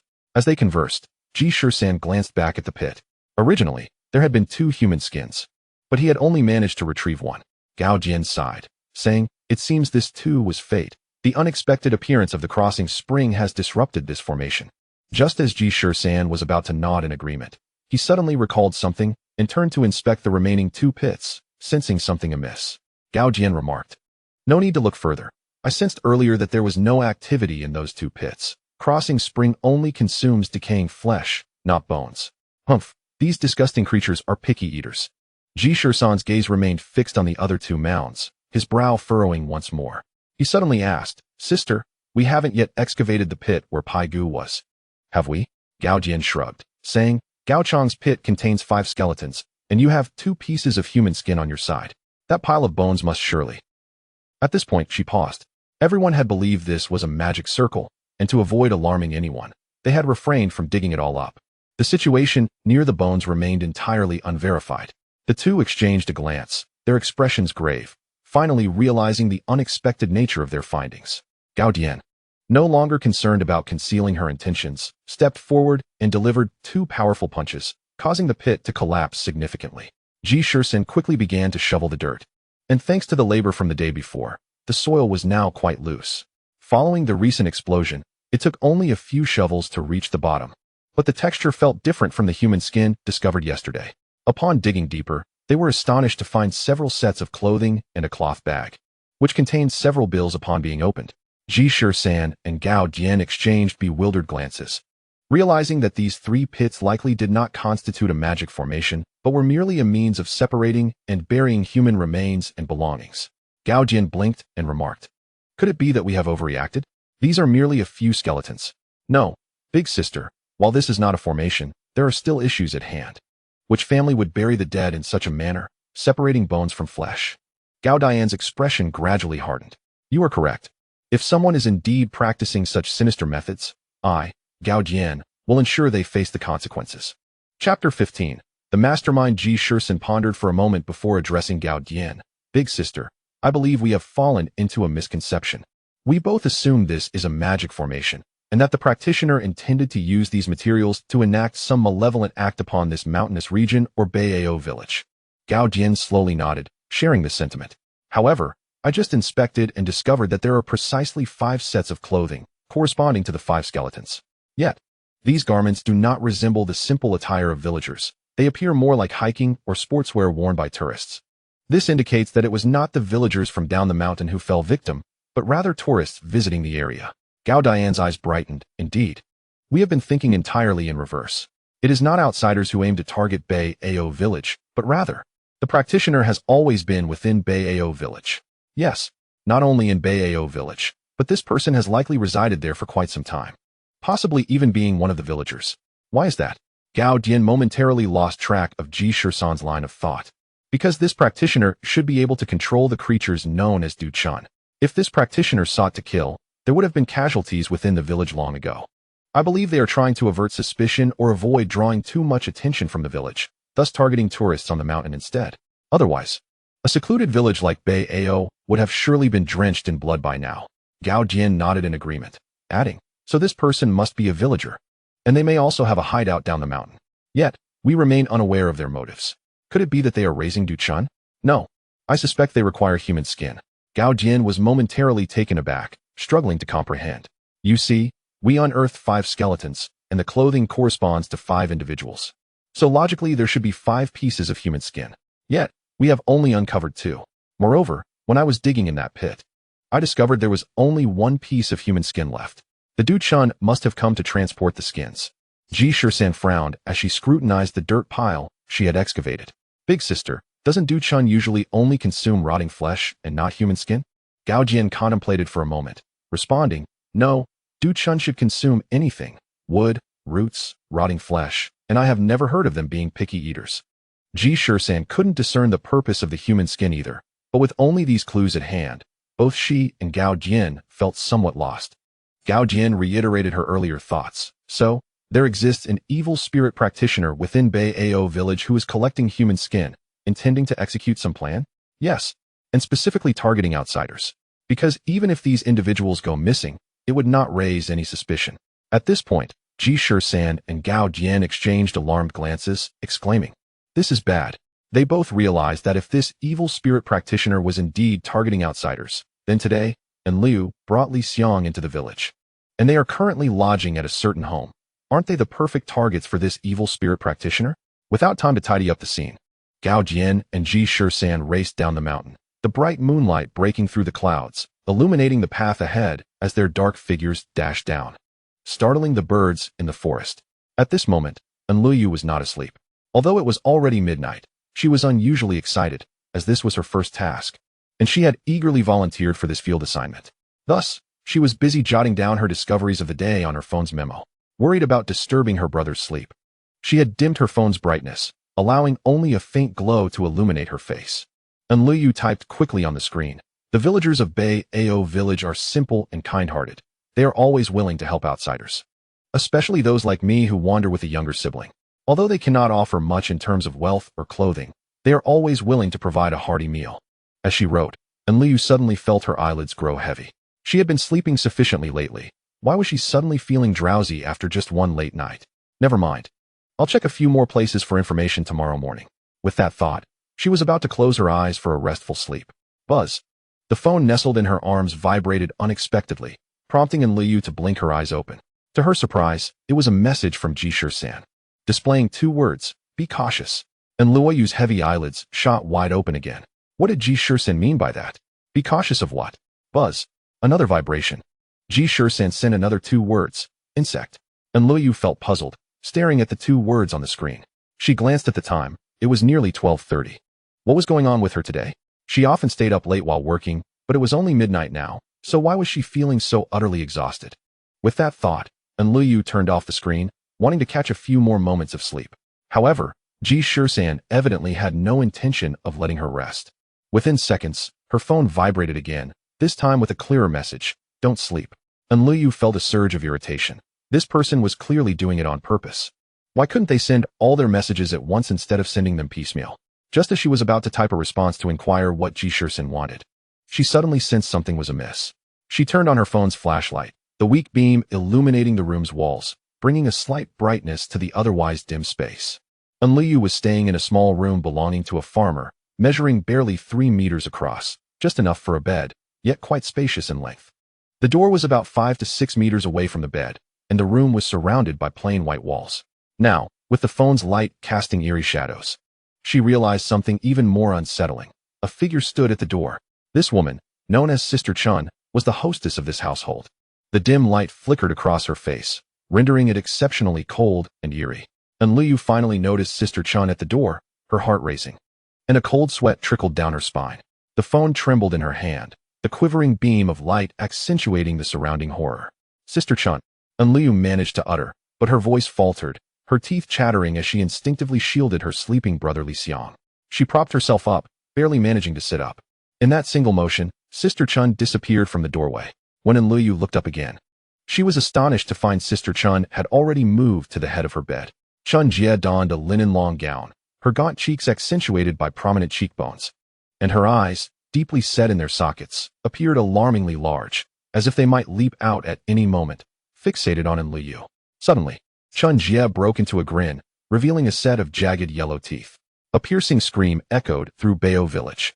Chapter 16. The night in Bao Village was remarkably tranquil. Even the fields were devoid of the usual chirping insects. The villagers had long grown accustomed to the rhythm of rising with the sun and retiring at dusk. Were it not for the electricity that had recently been installed, many would have retired to bed by 8 o'clock. However, this night, a shrill scream erupted from the old Fong household at the village entrance, rousing the nearby slumbering villagers. As lights flickered on in the surrounding homes, 2 dark figures dashed from the fields towards the old Fong house, Gao Chong and Peng Gu. They had been dozing on the path when Liu's scream jolted them, prompting their hurried approach to the house. The scream caught everyone off guard, including Chun Jie, who stood at Liu's bedside. She lunged for Liu, her fingertips glimmering with a faint silver light, but a translucent barrier suddenly obstructed her claw, preventing her from seizing Liu's throat. This momentary hesitation allowed Liu to scream out. The sound shattered the stillness of Bao Village and disrupted Chun Jie's meticulously crafted plan of clandestine murder and concealment, a process she had mastered. The woman's scream resonated far and wide, and Chun Jie immediately sensed the fluctuations of 2 spiritual energies approaching from the fields. A flicker of cunning flashed in her eyes as her mind raced. This barrier before her could be shattered with a mere flicker of spiritual power. Yet a troubling thought crossed her mind. Why would an ordinary person possess such a protective shield? It could only mean one thing. These siblings were not ordinary. They were practitioners of the spiritual arts. Moreover, it was highly likely they were bait, luring her into a trap.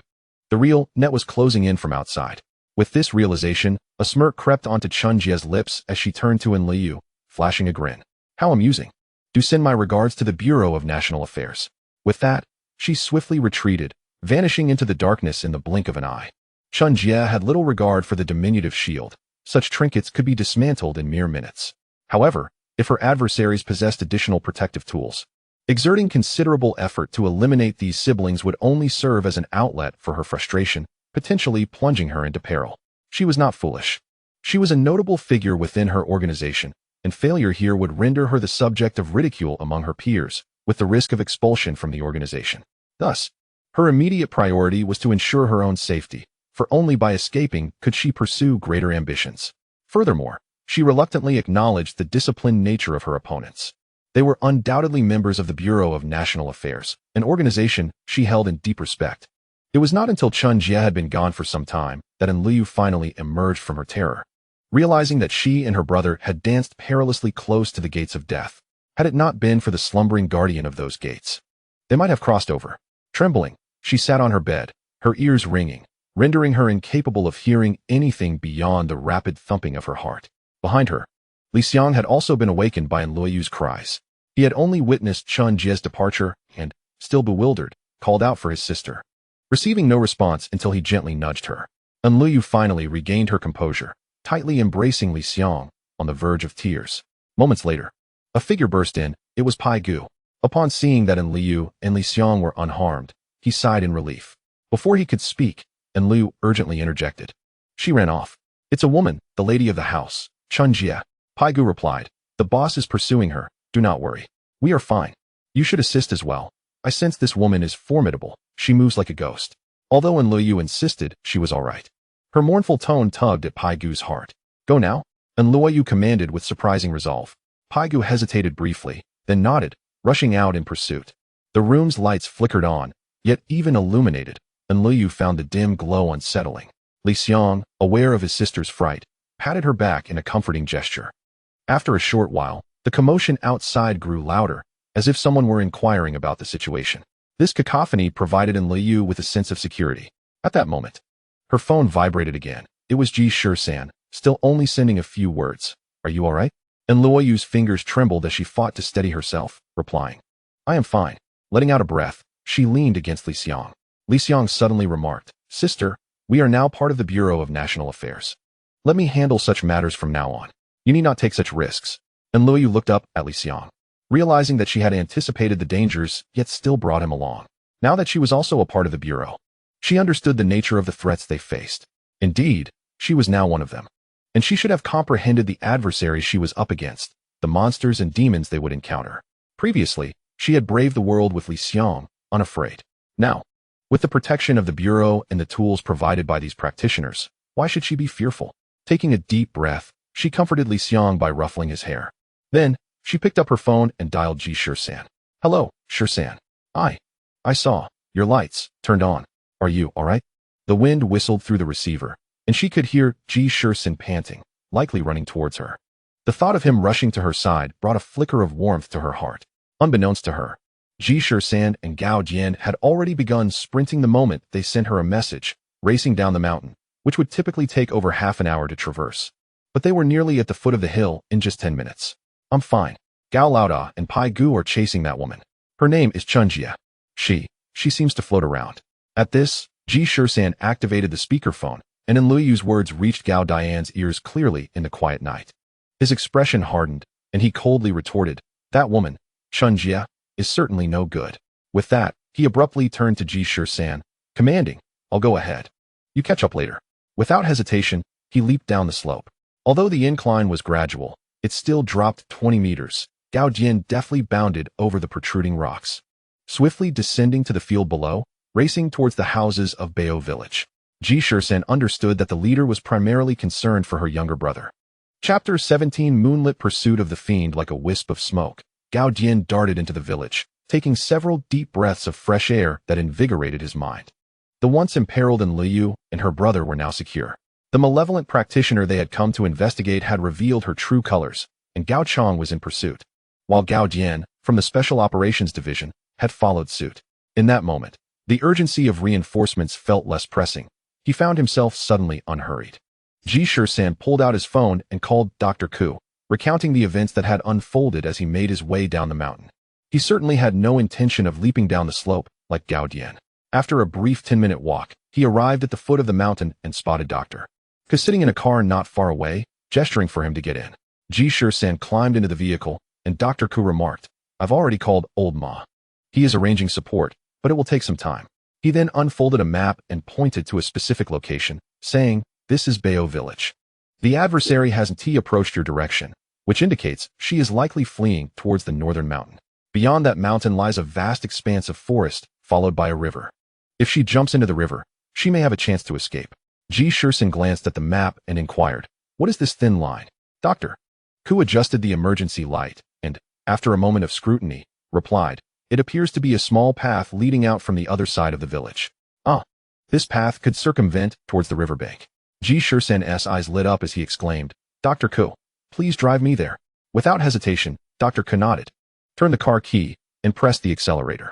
Gao Jian sped through the night, acutely aware that if the adversary could manipulate Du Chun, Gao Chong alone would likely not suffice. This younger brother had been raised by her since childhood.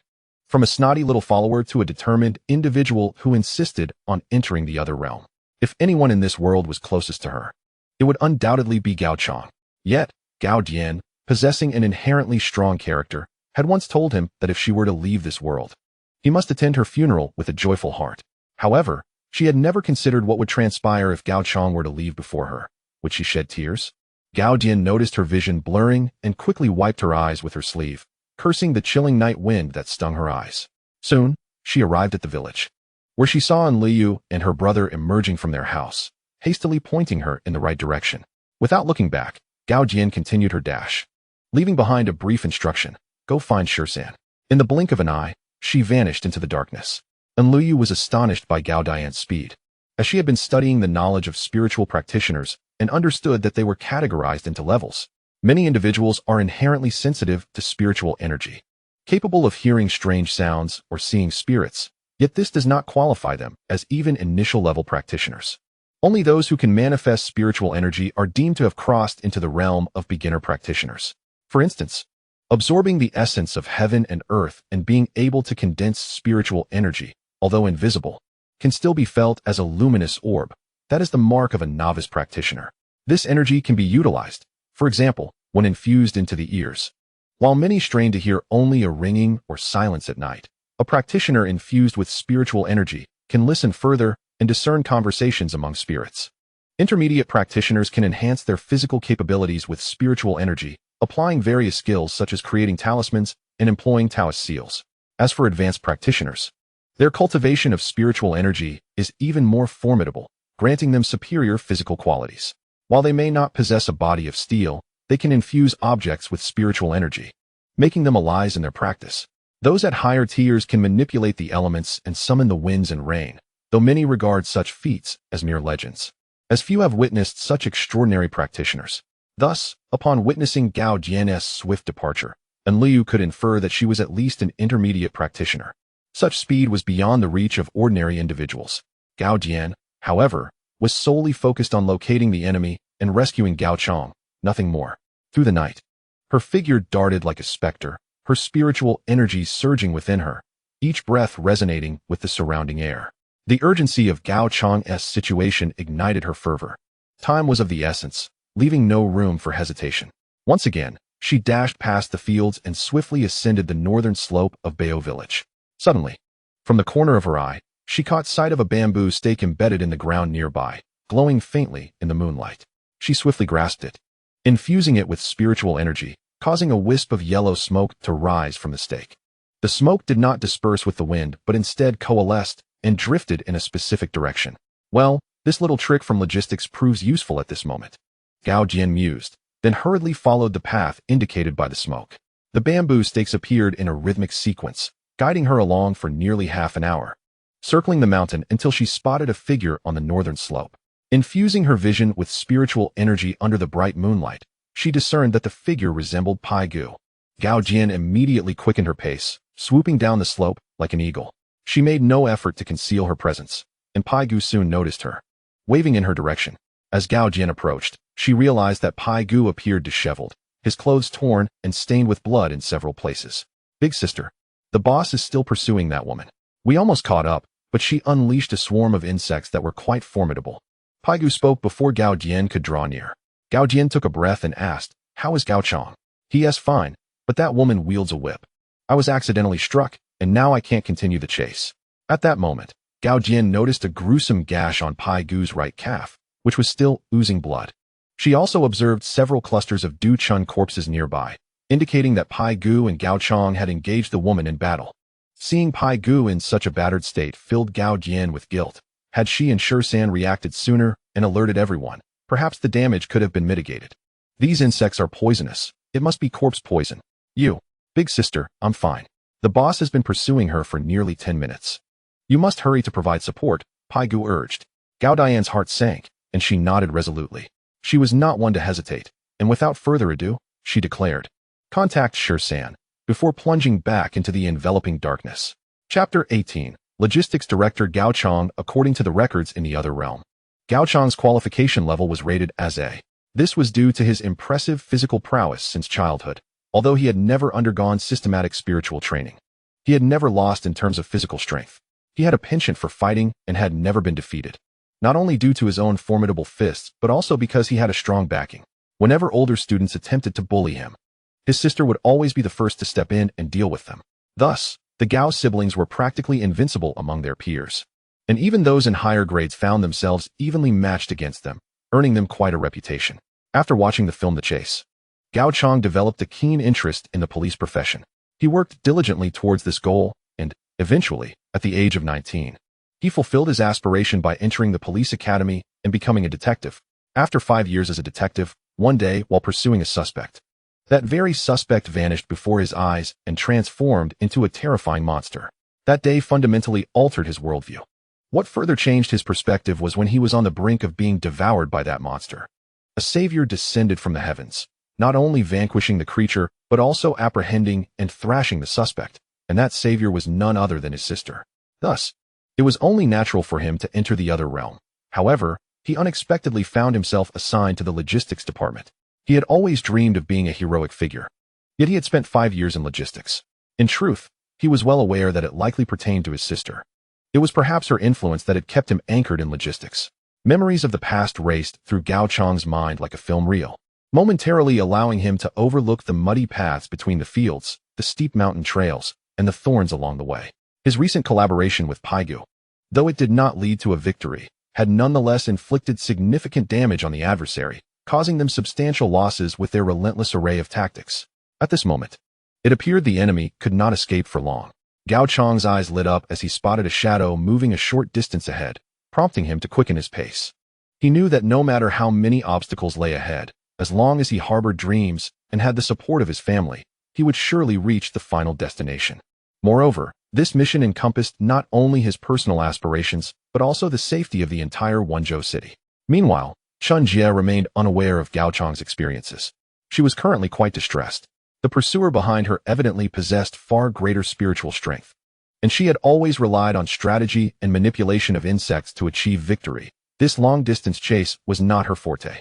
She was puzzled, believing that her plans were concealed from all, and although there had been an odd loss of insects during the extraction of the human skin earlier, she had still acquired what she sought.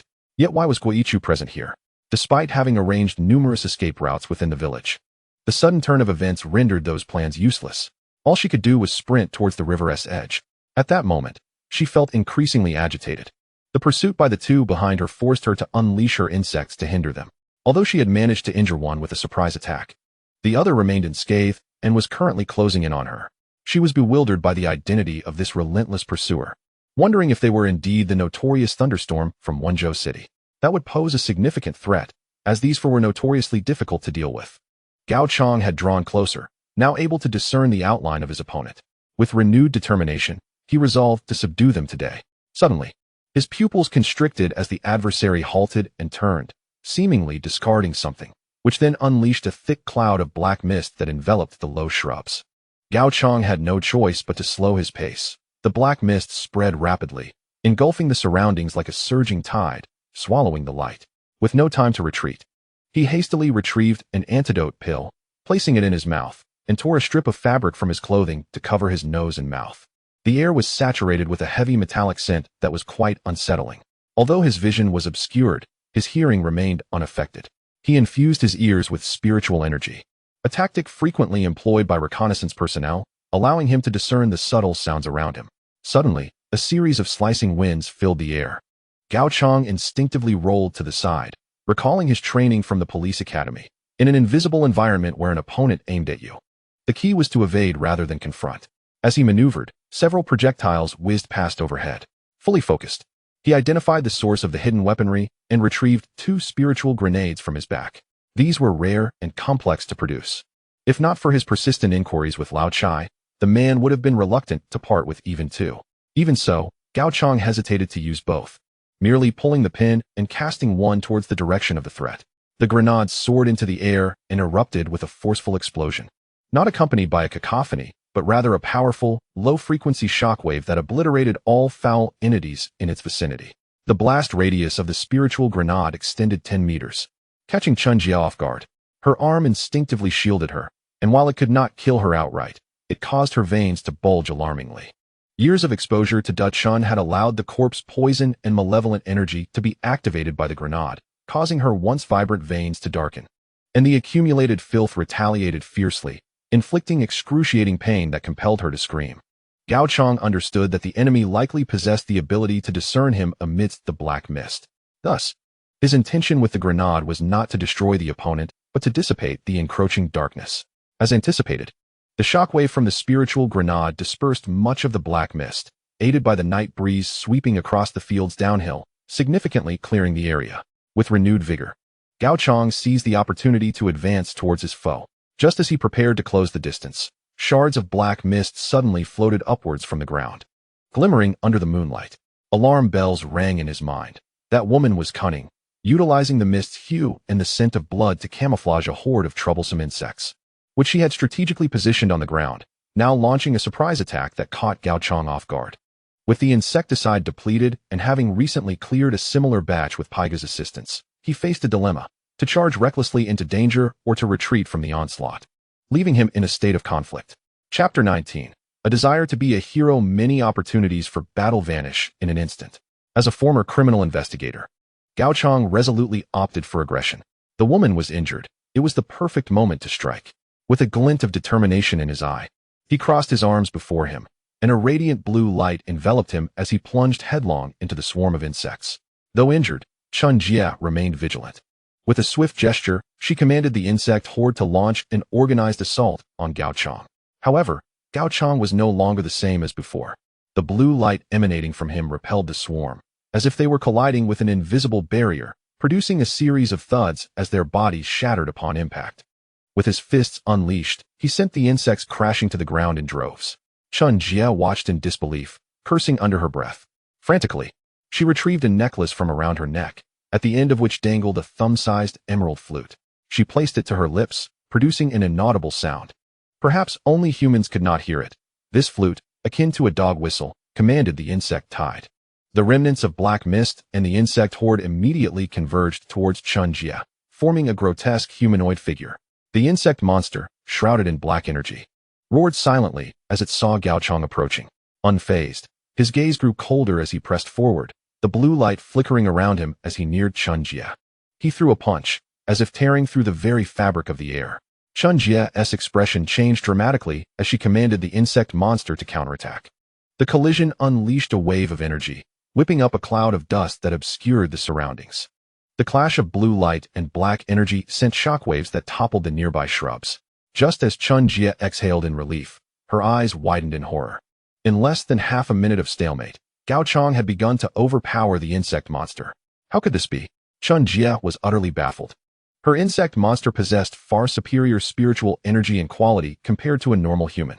If someone believed this creature was merely a collection of insects, they would surely suffer grave consequences. Yet, the reality was reversed. It was the insect monster that was at a disadvantage. Unbeknownst to her, the spiritual energy and strength of the insect monster were not inferior to that of a human, yet this very aspect enabled Gao Chang to unleash his full potential. He had always battled against ordinary humans, and his techniques were all drawn from the combat tactics of armed forces. These techniques, formidable against regular individuals, proved equally effective against this non-human entity, yielding unexpectedly powerful results. Gao Chang's every punch and kick seemed to strike at the joints of the insect monster, causing its movements to become sluggish. His agile maneuvers, blocks, and grappling were imbued with a deftness that quickly overwhelmed his opponent after adapting to the insect monster's straightforward fighting style. Ultimately, he seized upon a flaw and delivered a powerful blow to the monster's head, utterly dismantling it. In fact, in this foreign land, only a few were aware that Gao Chang possessed the prowess to join the Special Operations Unit. In terms of combat skills, his fighting ability was formidable, capable of withstanding all but the likes of Gao Dian, who relied on his own spiritual energy to suppress and dominate.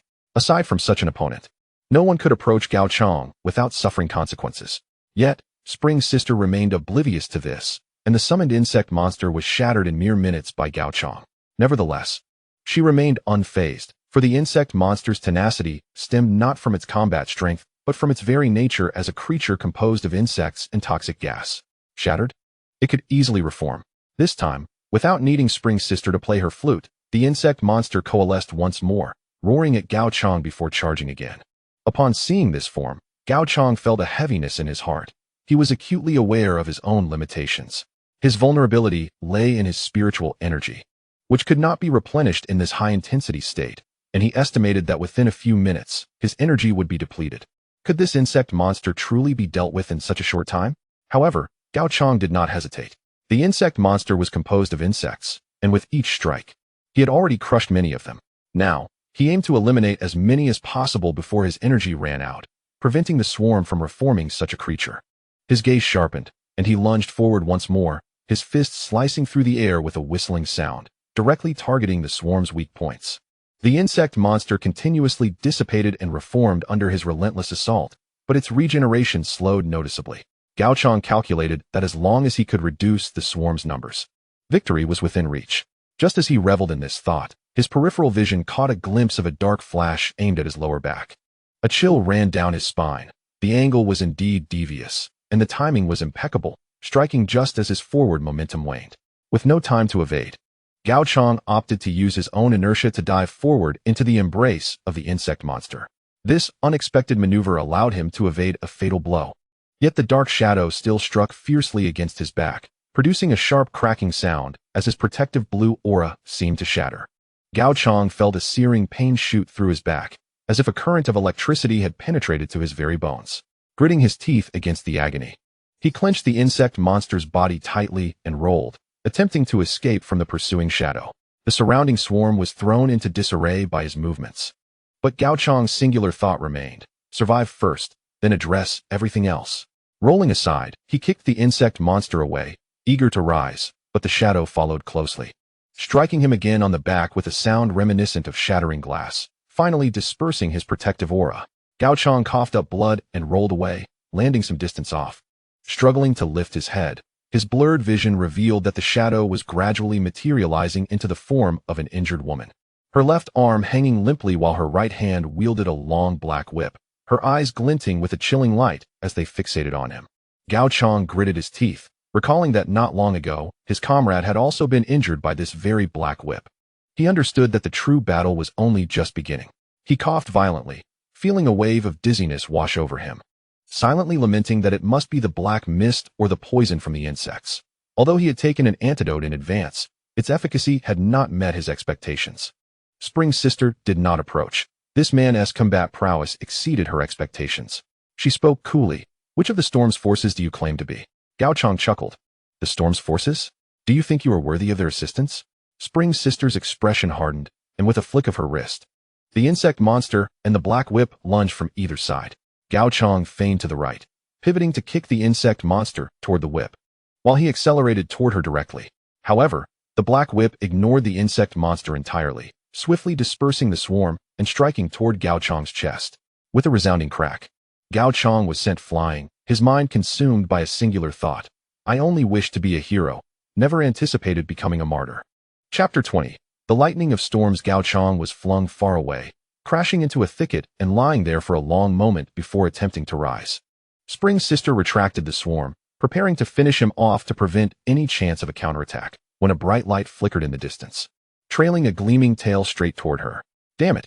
Spring's sister cursed under her breath, realizing the enemy still had reinforcements. She had no choice but to flee quickly, with a thicket behind her. Beyond the thicket lay a river leading to the nearby Hingyang River.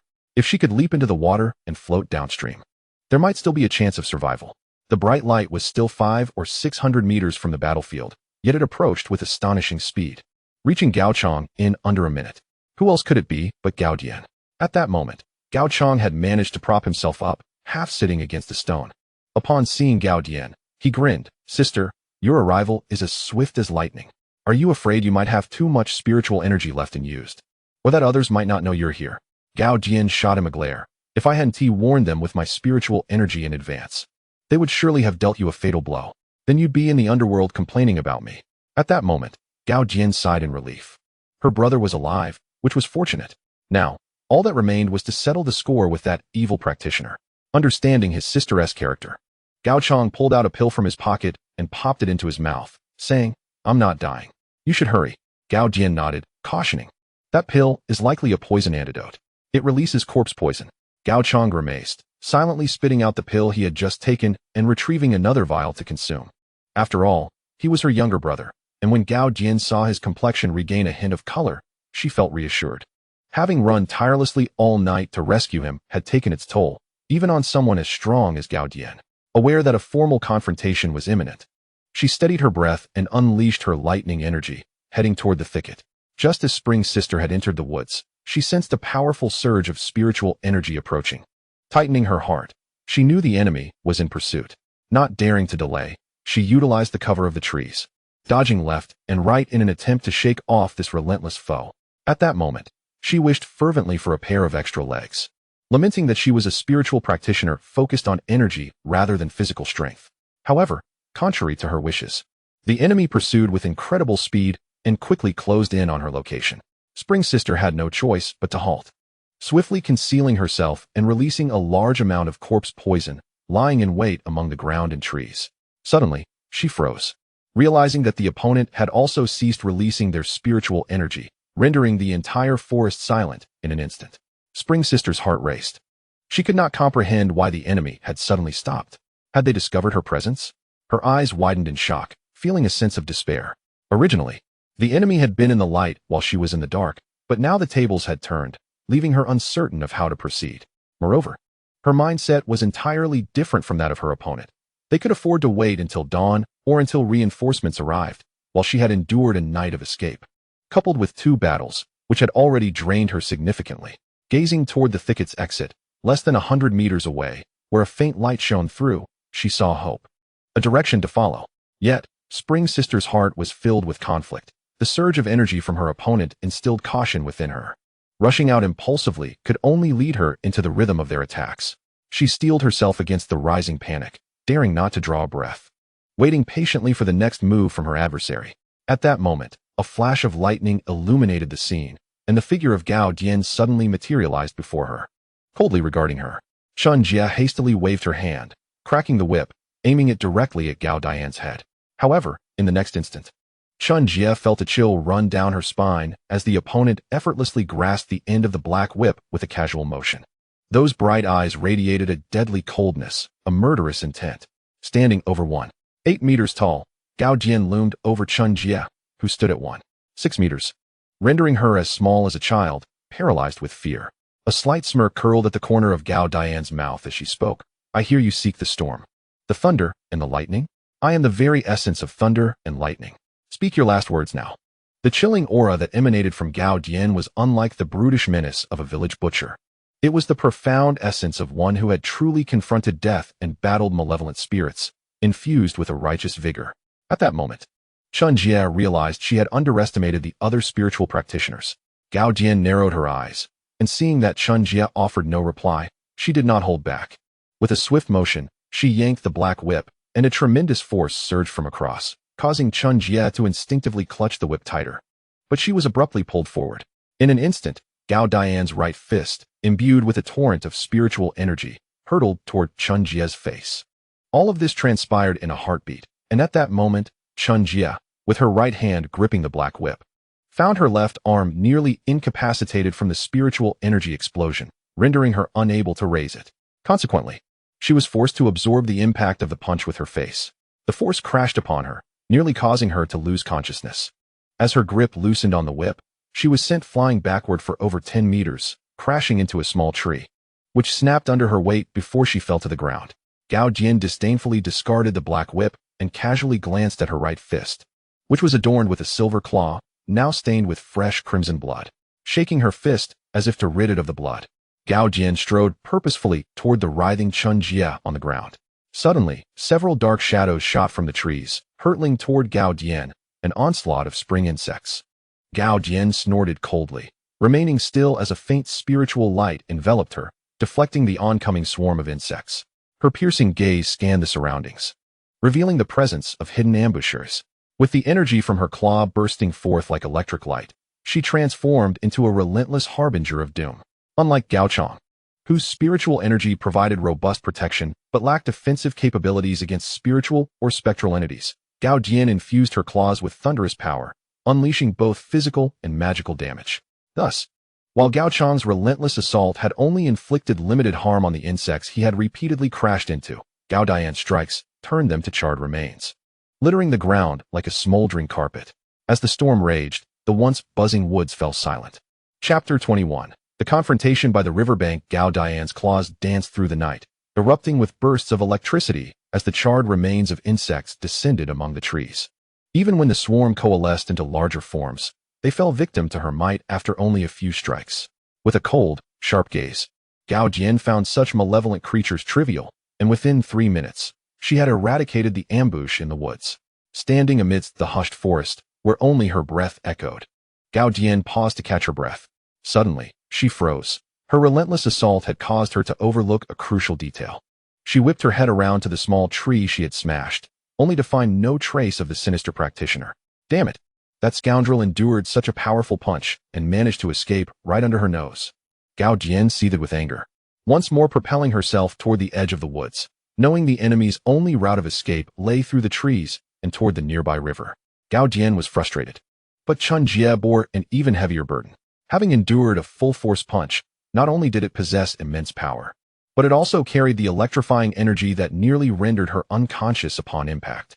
Just then, the emerald flute nestled against her chest flickered to life, emitting a faint crackling sound as a deep fissure formed upon it. The flute's fracture saved Chun Jie's life, and as Gao Dian's attention was diverted, she stealthily rose from the ground and sprinted toward the edge of the forest. Clutching her now deformed left cheek, Chun Jie felt a deep anguish. She had suffered tremendous losses. The spring insects she had painstakingly nurtured were nearly decimated. Her hard-earned weapon, the Black Whip, had been seized, and she bore grievous injuries. To add insult to injury, her sole weapon lay shattered, making her return to her organization all the more daunting. As she ran, the roar of the rushing river finally reached her ears, revealing the expansive waterway ahead. Glancing back at the woods, she noted with relief that the terrifying woman had not pursued her, and she hoped her escape had gone unnoticed. The moonlight illuminated the riverbank, casting a brilliant glow over the landscape. At that moment, Chun Jie was solely focused on plunging into the river for safety. Even the sight of an overturned, dilapidated van nearby failed to draw her attention, as the sprawling reeds by the riverbank felt like a haven. As Gao Jian finally burst from the woods, she spotted Chun Jie darting toward the reeds and cursed under her breath. It was too late to rectify the situation. Once the enemy leaped into the river, tracking her would become nearly impossible. Despite her exceptional swimming skills honed in Jiangnan, pursuing an adversary in the turbulent waters would prove exceedingly challenging. A knight's effort was teetering on the brink of failure. Gao Jian gritted her teeth, determination waning, yet she pressed on. Suddenly, an astonishing sight unfolded before her. The malevolent practitioner who had slipped into the reeds was hurled back out, crashing onto the riverbank and rolling twice before coming to a halt. Gao Dian's eyes widened in disbelief, but her heart soared with joy as a figure emerged from the reeds. Bathed in moonlight, she recognized the person. It was Ji Shisan. Caught off guard, Chun Jie was struck hard in the chest by the ambush set by Ji Shisan hidden in the reeds, leaving her gasping for air and rolling painfully along the riverbank. When she finally rose, she found herself trapped between Gao Dian and Ji Shisan, with no escape in sight. Chun Jie glared venomously at Ji Shisan. Questioning why this young man lay in ambush here was now irrelevant. Her path to survival had been severed, igniting a fierce determination within her. She reached for the pouch at her waist, extracting a crimson pill, and began to retreat while hastily swallowing it. Be careful, Gao Jian warned, launching an attack alongside Ji Shisan. Chun Jie then produced a handkerchief-like object from her pouch, her blood-red eyes fixated on the advancing Gao Jian, a chilling smile creeping across her face. She wiped the blood from her mouth and slapped it against her chest. Just then, Gao Dian's fist rushed toward her. Bang! A flash of electricity erupted, sending Gao Jian reeling backward. Before Chun Jie, a massive, hazy handkerchief materialized, and she was suddenly enveloped in a thick mane, transforming into a beastly form as she lunged forward to deliver a fatal blow to the staggering Gao Jian. Quick as lightning, Ji Shisan reached out, catching Gao Jian and pulling her aside, narrowly averting Chun Jie's lethal attack. Subsequently, Ji Shisan advanced rather than retreating, executing a series of dynamic Taizu long fist strikes. The movements fierce and direct, aimed squarely at Chun Jie's distorted visage. What Ji Shisan did not anticipate was that Chun Jie did not flinch or evade. Instead, her claw-like hand reached out with precision towards Ji Shisan's shoulder. With a resounding thud, Ji Shisan's fist struck as if against a mere skin pouch, halted just 20 to 30 centimeters from Chun Jie's face, repelled by an unexpected force that reverberated painfully through his arm. Simultaneously, Chun Jie's claw landed on Ji Shisan's shoulder, eliciting a grunt of pain as he staggered back, his offensive momentum thoroughly disrupted. Chunjia, seemingly emboldened by the protection of her handkerchief, launched into a brazen assault. Gao Dian, having regained her breath, though slightly injured from her own force, displayed remarkable ferocity, leaping over Ji Shisan to unleash a punch imbued with the fury of thunder against Chunjia. The handkerchief appeared to possess an almost magical quality. When struck by the thunderous blow, it merely rippled, the lightning dissipating in an instant. Chunjia's claws struck out once more, but Gao Dian managed to evade narrowly, the force of the wind grazing her cheek painfully. Chunjia's attacks grew increasingly relentless, each swipe accompanied by a howling wind, leaving Gao Dian to rely solely on instinct to dodge, gradually feeling overwhelmed. Observing this, Ji Shisan, gritting his teeth against the pain, rejoined the fray, determined to assist Gao Dian in finding a way to penetrate Chunjia's defensive fabric. After dozens of exchanges, both sides found themselves fatigued. Chunjia panting as she sneered. Heh, with just the two of you, do you think you can pierce my 100-fold robe? Gao Dian, undeterred, retorted. Is this rag you call a handkerchief really worthy of such a name? Ji Shisan, with a sharp gaze, added, Hey, old witch, why hasn't your left hand transformed? Could it be that arm is but a sham? It turned out that since being injured by a spiritual grenade, Chunjia's left arm had lost all sensation. Having just consumed a forbidden drug, she was shocked to find her arm still immobile. Ji Shisan's taunt ignited her fury, and she glared, You insolent brat. Enjoy your verbal spar now. Soon enough, you'll regret it. Uft, Ji Shisan shrugged. Is your poisonous insect gang expecting reinforcements? Chunjia paused, then erupted in a torrent of curses. What nonsense. This unknown little gang is beneath my contempt. Ji Shisan feigned surprise. Aren't you part of the poisonous insect gang? Chunjia scoffed. I am known as Chun Ernyang, hailing from Jiuli. Chapter 22. Weakness. Upon hearing Chunjia's self-identification, Gao Dian's pupils constricted sharply as she demanded. You are one of Jiuli. Chun Ernyang huffed. Don't believe me? Do you think anyone would dare impersonate Jiuli? However, after a moment, Chunjia realized that her adversaries were unfamiliar with her identity, and she shot Ji Shisan a venomous glare. You little brat, you dared to deceive me. Ji Shisan shrugged. What of it? Is Jiuli something to be feared? Chun Ernyang paused, then burst into laughter. You must be new, little one. Just take a look at the person beside you and reconsider. Only then did Ji Shisan notice Gao Dian's demeanor was amiss. Her fighting spirit had visibly waned. Her head bowed in silence, trembling slightly. Chun Ernyang continued her mocking laughter. Little one, anyone who knows the name of Jiuli would fear it in their very core. Ha ha ha. Ji Shisan's heart raced. The atmosphere grew eerily quiet, punctuated only by Chunjia's derisive laughter echoing across the riverbank. Who says I am afraid? Gao Dian slowly lifted her head, asserting, I am merely exhilarated. At last, I can capture your wretched kind. At that moment, a frigid glint radiated from her eyes, her previously diminished aura surging once more, accompanied by an enigmatic energy brewing within her. As she stepped forward, the ground trembled beneath her might, the surrounding air suddenly thickening. Chun Ernyang felt a jolt of apprehension. Even she sensed a faint threat emanating from Gao Dian. Ignoring Chun Ernyang's thoughts, Gao Dian's body crackled with lightning, her fists glowing like dual lanterns. What of Jiuli? You shall not escape today. Her voice was as cold as ice, and before the words faded, she surged forward like a bolt of lightning, targeting Chun Ernyang, the air reverberating with explosive sounds as the thunderous force surged. Chun Ernyang found herself embroiled in a bitter struggle, despite her so-called 100-fold robe shielding her, and her body strengthened post-ingestion of the forbidden drug. Her combat skills and spiritual energy paled in comparison to this frenzied woman. Ji Shisan watched in astonishment. Gao Dian's combat prowess exceeded his expectations, each punch seeming capable of rending space itself, infused with the force of thunder. Gradually, Chun Ernyang succumbed to the disadvantage, her previously fierce expression morphing into one of terror as she began to retreat, but Gao Dian relentlessly pursued, intent on capturing her. For several minutes, Gao Dian hammered at her opponent, the flashing lightning illuminating the riverbank as if it were daylight. Yet, Chun Ernyang merely retreated, sustaining no injuries. With a leap, Gao Dian clasped her fists together, delivering a powerful downward blow to the so-called 100-fold robe. Boom! Chun Ernyang merely crouched. But Gao Dian was repelled by her own force, stumbling back several meters, nearly losing her balance. Ji Shisan observed keenly. Gao Dian's series of lightning strikes had evidently failed to inflict any harm upon Chun Ernyang, explaining the latter's audacious laughter. Ji Shisan understood that every magical artifact possessed strengths and weaknesses, and with time running short, if they could not uncover the weaknesses of this so-called hundredfold robe, their adversary would soon overpower them and escape with ease. Without further deliberation, Ji Shisan shouted as he noticed Chun Ernyang eyeing the distant riverbank, plotting her escape. Thinking of fleeing? Not a chance. He dashed forward, pursuing Chun Ernyang. Gao Dian, snapping out of her shock, immediately harnessed her spiritual energy to follow suit. The two of them closed in on Chun Ernyang, resolute in their mission to eradicate this malevolent sorceress. Chun Ernyang felt increasingly alarmed. While Gao Jian's punches crackled with lightning, fierce and commanding, the young lad beside her, despite his apparent lack of advanced spiritual energy, clung tenaciously to her escape route with surprising tenacity.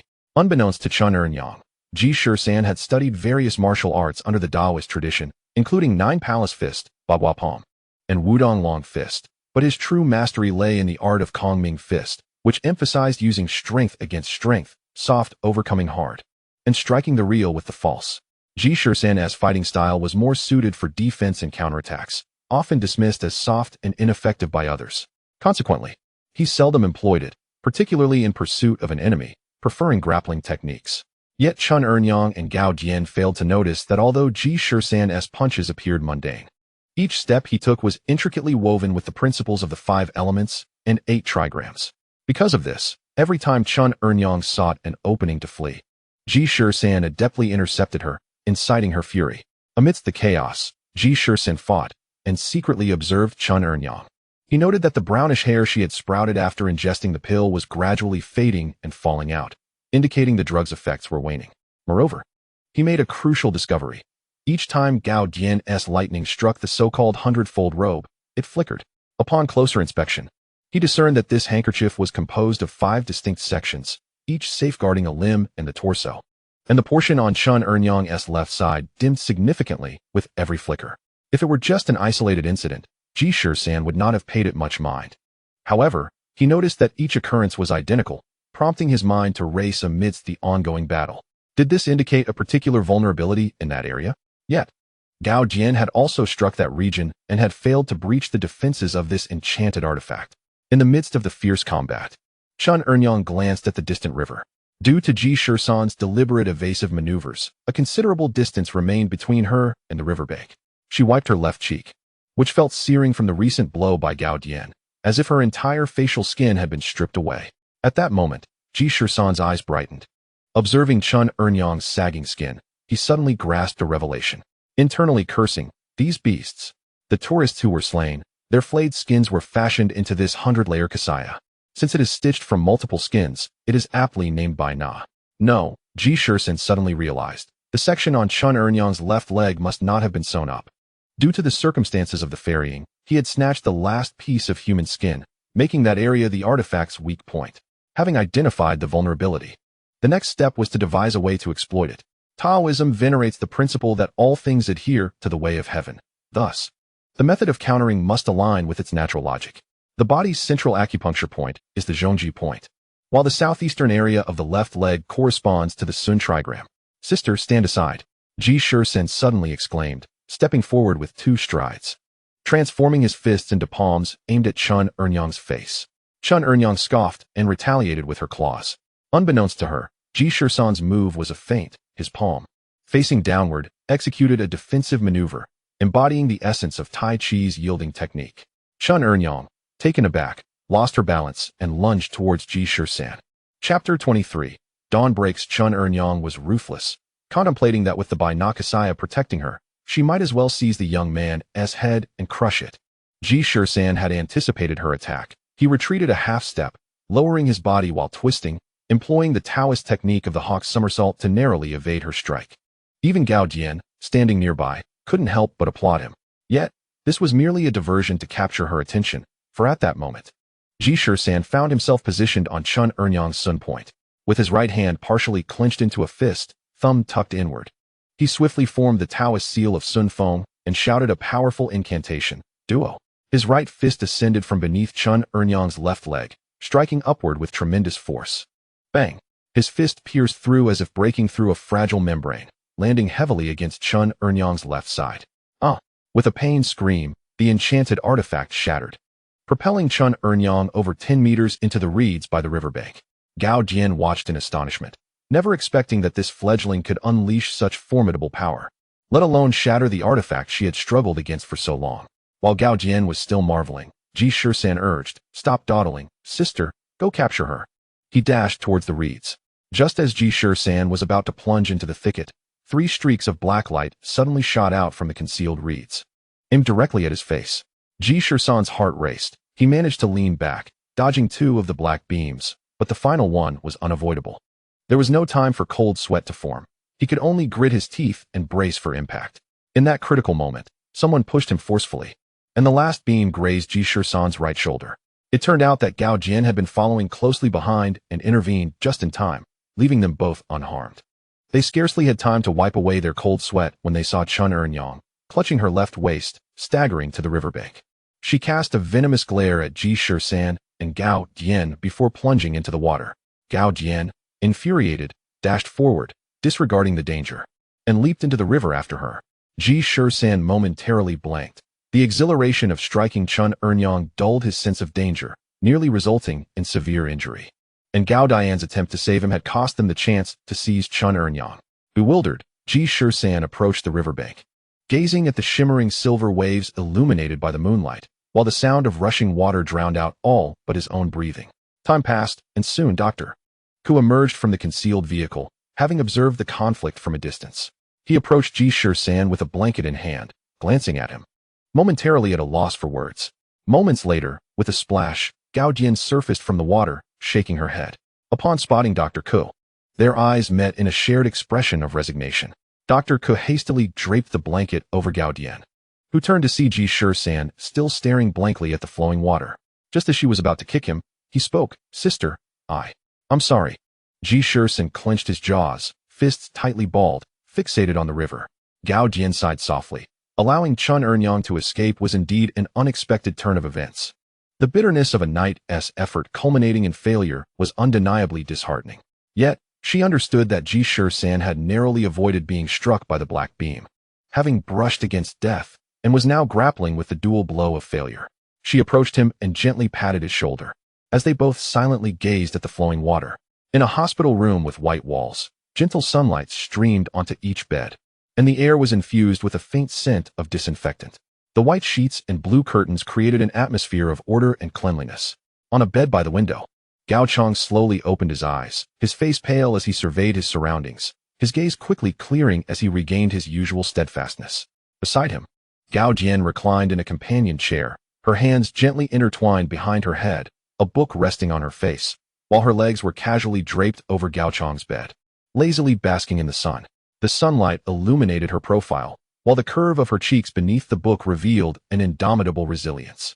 Sunlight filtered through the curtain, casting playful patterns on the floor as a gentle breeze stirred the fabric, adding a touch of life to the tranquil room.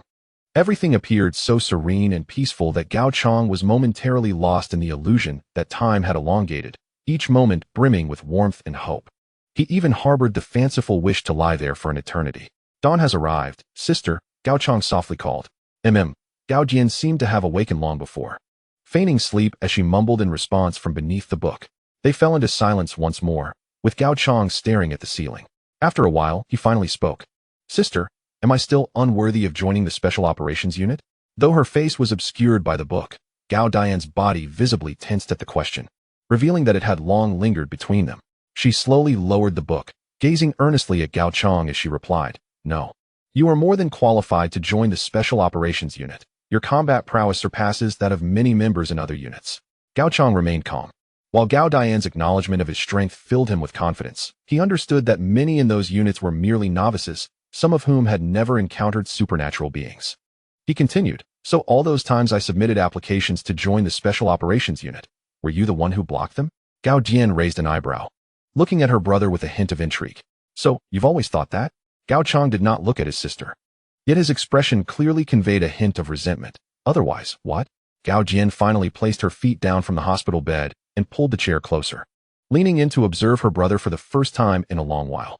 His face was no longer youthful. The stubble accentuated his masculinity, and the jawline mirrored her own, exuding an unusual strength. Gao Jian finally spoke softly. "You have worked as a criminal investigator, frequently facing life and death. But how many frontline detectives have you seen who are siblings fighting side by side? Chapter 24. Soul Artifact. Gao Jian's question momentarily stunned Gao Chang, prompting him to reflect on his surroundings and recall the information he had gathered, slowly shaking his head. Gao Jian smiled faintly, due to the perilous nature of this profession. The state endeavors to prevent family members from serving together, to avoid. Her words trailed off, the humor fading. Gao Chang understood her unspoken concern, aware that the loss of one family member could lead to the devastation of an entire household. Yet, why was he the one kept from the front lines while she remained in the rear? Dangerous tasks should rightfully fall to him, though perhaps his sister had always thought the same. Sis, thank you, Gao Chang murmured. Gao Jian smiled again, reaching to ruffle his hair. He instinctively shrank away but restrained himself. This time, she had no opposition in tousling his hair into disarray. Sis, I'm over 30 now. Can we not treat me like a child? Gao Jian raised an eyebrow. Oh, over 30 are we? Impressive. Are you married? Have children? Let me tell you, even if you were 80, I would still be your sister. At that moment, an incongruous laugh erupted from the adjacent bed. The siblings suddenly remembered there was another patient nearby. Gao Jian walked over and drew back the curtain to find Tieg Yu covering his mouth, his face flushed. Upon seeing Gao Jian, he awkwardly smiled. Big sis. Gao Jian shot him an annoyed look. Just then, Dr. Ko entered with Ji Shisan and Enliu. Noticing both were awake, he remarked cheerily. Oh, you're both up so quickly, looking good.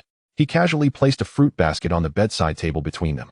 Gao Jian, unceremoniously, grabbed an apple and wiped it on her clothing, preparing to take a bite, when Dr. Ko stopped her. Wait. I'll wash it for you. You young folks chat. With that, he took the fruit basket and stepped outside. Gao Jian blinked. Chat? About what? Ji Shisan then approached, sincerely expressing, Big sis. Thank you for saving me yesterday. Enliu followed suit, stating, I also want to thank you all. It was you who saved me yesterday. Gao Jian sighed. You two don't need to be so sentimental. In our line of work, we could die at any moment. We all risk our lives. My saving you is merely the bond of comradeship. No thanks are necessary.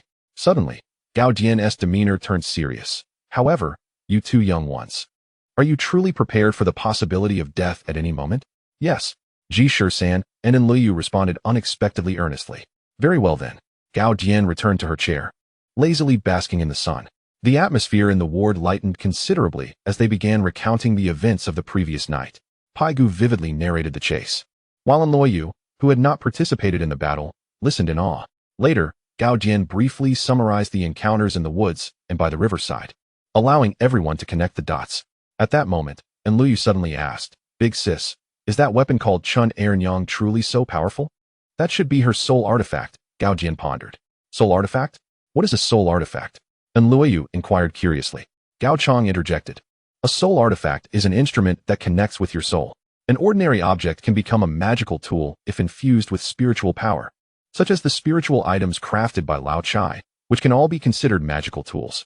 However, a soul artifact is different. It requires your own spiritual energy to nurture continuously, establishing a connection with your soul, which is what qualifies it as a soul artifact. Seeing Enliu still puzzled, Gao Chang scratched his head and continued, It's like Dr. Ku drinking tea. His teapot might be a magical tool, but the Zisha golden toad on the tea tray is his soul artifact, as he must constantly water it and play with it to keep it polished. This metaphor enlightened Enliu. She then asked, So does everyone have their own soul artifact? Gao Jian rolled her eyes. That's merely a metaphor. Not everyone possesses a soul artifact. While magical tools are easy to create, soul artifacts are not so simple. Moreover, possessing a soul artifact is one of the criteria for determining whether a spiritual practitioner is of intermediate level. The vague distinctions between beginner, intermediate, and advanced levels had been explained to Ji Shisan and Enliu when they first entered Guai, but the nuances of these distinctions had not been detailed. Since they were all in logistics, they had never considered they might face the enemy in combat for such an extended period. Ji Shisan furrowed his brow and asked, Big sis, I don't quite understand. Is a soul artifact important to an opponent? If it isn't, why did she only use her soul artifact at the end? But if it is important, wouldn't she suffer damage if it were destroyed?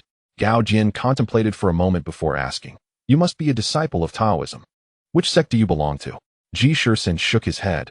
I haven't undergone formal initiation, so I can't be considered a true Taoist disciple. But my master once mentioned he was from the hidden immortal sect. Gao Jian nodded and continued, Then you must understand a bit about Taoism. Allow me to provide an example from Taoism to clarify the distinction regarding soul artifacts. Taoism primarily focuses on self-cultivation and achieving immortality. But due to the passage of time and differing ideologies, there are numerous sections. One such sect is the Jiuli Sect, which formed later in Taoism, centered around the Longhu Mountain and integrating various talismanic schools. Among them, there is a minor branch known as the Maoshan Sect, named for its origin in Maoshan. The Maoshan Sect is widely known due to its appearances in various media. Yet its primary focus is not on exorcising demons, but rather on using talismans to communicate with the heavens in their cultivation. I mentioned the three major treasures of the Maoshan Sect because they are all soul artifacts. The first is the ancestral sword of the first-generation leader, known as Qingfeng, capable of slaying all manner of evil. The second is the Tongtian talisman, which is no ordinary talisman. It is said that one who possesses the Tongtian talisman can use the cosmos as a talisman and their body as the medium to summon divine thunder. The last is the leader's precious seal, which symbolizes the leader and serves as a divine weapon. It is said that any ordinary yellow paper talisman, when stamped with the leader's seal, can summon winds and rains, wielding the power of the divine. Gao Jian continued. The reason I mention the three treasures of the Maoshan Sect is that they are all soul artifacts. In our hands, the Qingfeng sword is just an ordinary sword, capable of cutting through iron but perhaps lacking in the ability to vanquish demons. Even if a true Taoist infuses it with spiritual energy, it may only unleash half its potential.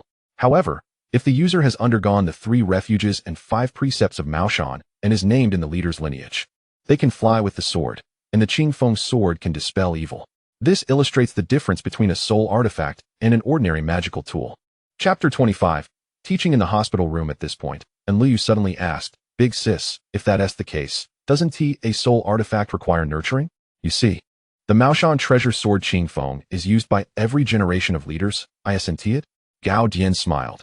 Every generation of Maoshan leaders nurtures these 3 treasures, infusing them with their own spiritual energy. But that isn't the main point. Including the Qingfeng sword, the Tongtian talismans, and the sect master's seal. They can only be fully utilized by the sect master. Why is that? Ji Shisan suddenly realized and said, Indeed. It is because the sect master must undergo a series of procedures established by successive generations, ultimately registering in the sect master's lineage, thus forming a spiritual connection with these 3 treasures. And Luo Yu added, it's akin to working in a company. Only after you are officially hired do they take your fingerprints, allowing you to unlock the office door with them. Gao Jian chuckled. Exactly, you both have drawn insightful parallels. Ji Shisan's eyes brightened as she inquired, So, Sister Head, do you also possess your own soul weapon? Gao Chang coughed a few times and replied, Shisan. A soul weapon is a personal secret that one generally does not reveal to outsiders. Ji Shisan was momentarily taken aback and struggled to comprehend this. Gao Jian continued. I merely used the soul weapon as an example. Now I will discuss the common soul weapons we possess, so you will understand why we must protect them. In essence, a soul weapon is also a magical artifact, one imbued with the practitioner's spiritual energy, capable of resonating with their soul. Therefore, it is equally fragile. A practitioner often spends years nurturing an object without managing to establish a spiritual connection with it. Thus, once a connection is formed, the item becomes exceptionally precious. Consider the difference between wielding the Qingfeng sword and flying with it. The former is merely brandishing a weapon, while the latter maximizes the practitioner's abilities. The greatest advantage of a soul weapon lies in its capacity to amplify a practitioner's spiritual energy, allowing for more efficient release, while also magnifying and materializing the practitioner's powers. Ji Shisan gradually understood, recalling Gao Dian's battle that night. Without the finger tiger, Gao Dian might still have been a deft fighter, but with it, she transformed into a force of thunderous strikes. Had Chun Ernyang lacked that protective artifact, she would have been thoroughly overpowered by Gao Dian. What about the drawbacks of a soul weapon? And Luo Yu asked. The primary disadvantage of a soul weapon is its difficulty in forming. A good soul weapon often requires many years of cultivation. Ordinary practitioners typically seek artifacts that resonate with their abilities and can highlight their spiritual attributes. Therefore, finding a suitable soul weapon can be an arduous endeavor. If a soul weapon becomes damaged, the repercussions for the practitioner can be dire. So, Sister Head, when you were cultivating your soul weapon, did it not become polished over time? Ji Shisan inquired. Gao Dian rolled her eyes and responded. A soul weapon is not merely a trinket. Each individual has a unique affinity for their soul weapon. For instance, you might have a stronger connection to stones. She gestured towards Peng Gu, adding, A sword made of stone might quickly become your sole weapon, perhaps establishing a connection within just a couple of days. However, she pointed at Gao Chang. This fellow could cultivate a stone sword for years without forming a connection. Gao Chang grimaced. If you are going to use examples, at least do not disparage me. What does it mean? Am I incompatible with stones, but suited to wood? Indeed, you have the greatest affinity for wood, especially elm. As you are quite literally an elm-headed one, Gao Jian retorted. Gao Chang's face darkened. He considered retaliating, but reminded himself that his opponent was his sister. After Gao Dian's explanation, the two newcomers, including Peng Gu, gained a deeper understanding of soul weapons. They immersed themselves in their realizations. A moment later, Ji Shisan suddenly asked, Sisterhead, I wish to join the Special Operations Group. Gao Jian raised an eyebrow and chuckled. You? Your intellect seems adequate. But your combat abilities are lacking. No. Sisterhead, I will not repeat the mistakes I made last night. Please do not keep discouraging me. Gao Chang laughed. Kid, I heard that night you were beaten to the ground by a few wraiths. Ji Shisan's face flushed red, and he involuntarily twitched his mouth. That encounter with the wraiths was indeed his first battle against such monsters. Although he had previous experiences with ghosts, directly confronting a creature was vastly different from theoretical combat. Several minor oversights, such as failing to anticipate an attack from behind, resulted in him sustaining considerable injuries. Being reminded of it today left him feeling utterly humiliated. It might very well become a lifelong stain on his record. Gao Jian, who had been resting her feet on the bed, kicked Gao Chang hard, causing him to yelp in pain. How dare you mock him? The first time you encountered a ghost, you screamed for your mother. Why are you not embarrassed? Gao Chang covered his face with the blanket, unsure whether it was due to pain or an attempt to avoid the awkwardness. Gao Jian scolded him for being cowardly and turned back to Ji Shisan, saying, When I say your combat abilities are lacking, it is not a question of your courage or bravery, but of your techniques. My techniques? Is there a problem? Ji Shisan asked. Gao Jian rolled her eyes. No problem. Your techniques are quite beautiful. Ji Shisan scratched his head, momentarily uncertain if Gao Jian was complimenting or criticizing him. At that moment, Dr. Ku returned from washing fruit. Smiling as he interjected, Shisan, your techniques are indeed beautiful. Let us spar with my set of fitness boxing another day. Ji Shisan finally grasped that there was indeed an issue with his boxing style and fell into deep contemplation. Dr. Ku exchanged a glance with Gao Jian and smiled, distributing the fruit among everyone. As he handed an apple to Ji Shisan, Dr. Ku playfully nudged him. Ji Shisan stared blankly at Dr. Ku, blinking in confusion. Dr. Ku subtly gestured towards Gao Jian, urging him silently. Ji Shisan's eyes suddenly lit up. He understood Dr. Ku's implication. With a boxing expert present, when better to seek guidance. Sisterhead, could you teach me some boxing techniques? Ji Shisan inquired, leaning closer to Gao Jian with a sly grin. Gao Jian shot him a glance. My style is rather unorthodox, not suitable for you. Upon hearing this, Ji Shisan felt a bit disheartened, recognizing the disparity between their styles. Just as he was feeling down, Gao Jian suddenly stated, However, I can help you refine your boxing techniques. Ji Shisan's eyes sparkled with excitement. Sisterhead, please tell me. I will listen attentively. Chapter 26. Practicing Boxing. Gao Jian asked, I see you utilizing boxing techniques and palm techniques, yet they appear quite eclectic. Just how many boxing styles do you know? Ji Shisan scratched his head. When I was bored in the mountains as a child, I practiced the 5 elements fist, Bagua palm, and Wudong long fist. And, stop. Enough. Gao Jian interrupted. Your issue lies in the fact that you have learned too many disparate things. And these boxing and palm techniques are not meant for combat. She did not allow him to finish before presenting her insights. Many martial arts techniques have evolved from these traditional practices. For example, military combat techniques can trace their origins back to humanity's history of conflict and warfare. From ancient boxing and wrestling skills, they gradually evolved into modern military combat techniques. Military grappling and other such methods share a common trait. She surveyed the group before continuing, pragmatism. Military combat techniques exist to kill. She stood up, patting Ji Shisan on the shoulder. I was not joking when I said your techniques are visually pleasing.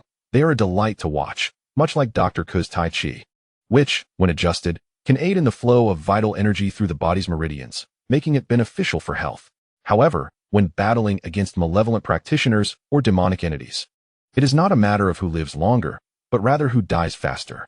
So, consider carefully which of your learned techniques are designed to overcome the enemy. Ji Shisan furrowed her brow in contemplation for a while, still lacking any clarity. Suddenly, Gao Jian spoke up. Merely thinking is not a solution. Come, I shall take you to the training ground. You shall practice while I observe. Thus, Gao Dian led Ji Shisan and Liu out of the infirmary and back to the training ground at the base. Along the way, Ji Shisan pondered how to showcase her abilities. Upon reaching the training ground, she immediately began to unleash her martial arts, eager to demonstrate all the techniques she knew. Gao Dian swiftly restrained Ji Shisan and inquired, "You claim to know Wudong Long Fist? Let us see." Ji Shisan nodded, channeling her energy as she executed a series of movements, creating a vigorous wind with her strikes. Gao Dian nodded approvingly and asked, "What about Taizu Long Fist?"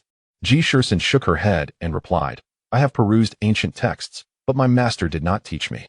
Gao Dian rolled up her sleeves and explained, "Taizu Long Fist, as legend has it, was created by Zhao Kuangyin, the founding emperor of the Song dynasty. This style emphasizes practical combat, striking like the wind and lightning, with the front hand leading and the back hand following, seamlessly exchanging between both. The movements are precise, the footwork agile, embodying both hardness and softness, reality and illusion." As she spoke, she demonstrated the technique, which was indeed markedly different from the Wudong Long Fist Ji Shisan had just performed. Gao Dian continued, "Taizu Long Fist does not require internal energy assistance, thus it does not necessitate special breathing techniques. I would summarize its essence as straightforward and forceful." With that, she performed the sequence once more. This time, Ji Shisan observed more attentively, mentally recalling Gao Dian's movements, and unconsciously began to mimic her. As she practiced, Ji Shisan suddenly paused, realizing something was amiss. The sequence Gao Dian had just executed contained numerous different techniques compared to her own. Staring blankly at Gao Dian, who remained silent and focused on her, Ji Shisan took a moment to reevaluate the movements. Gao Dian had mentioned that understanding the essence was sufficient. With this realization, Ji Shisan settled cross-legged on the ground, meticulously recalling why Gao Dian's strikes differed, and began to slowly simulate her technique. Eventually, Ji Shisan envisioned an opponent before her, a foe or rival, and understood that Gao Dian's techniques were aimed at exploiting the adversary's weaknesses. The imagined opponent was evasive, darting left and right to avoid her strikes. Hence, Gao Dian's demonstrations varied each time, as the opponent's evasive maneuvers changed. As Ji Shisan simulated the confrontation, her strikes began to pursue the imagined opponent's vulnerabilities. She grew increasingly swift. Although her movements lacked formal structure, they flowed without hesitation. She focused solely on landing her blows, utilizing the simplest techniques to strike the enemy. This was the essence of Taizu Long Fist. Gao Dian nodded slowly, surprised that Ji Shisan had grasped the concept after just 2 demonstrations, recalling that her own master had taken an entire week to teach her.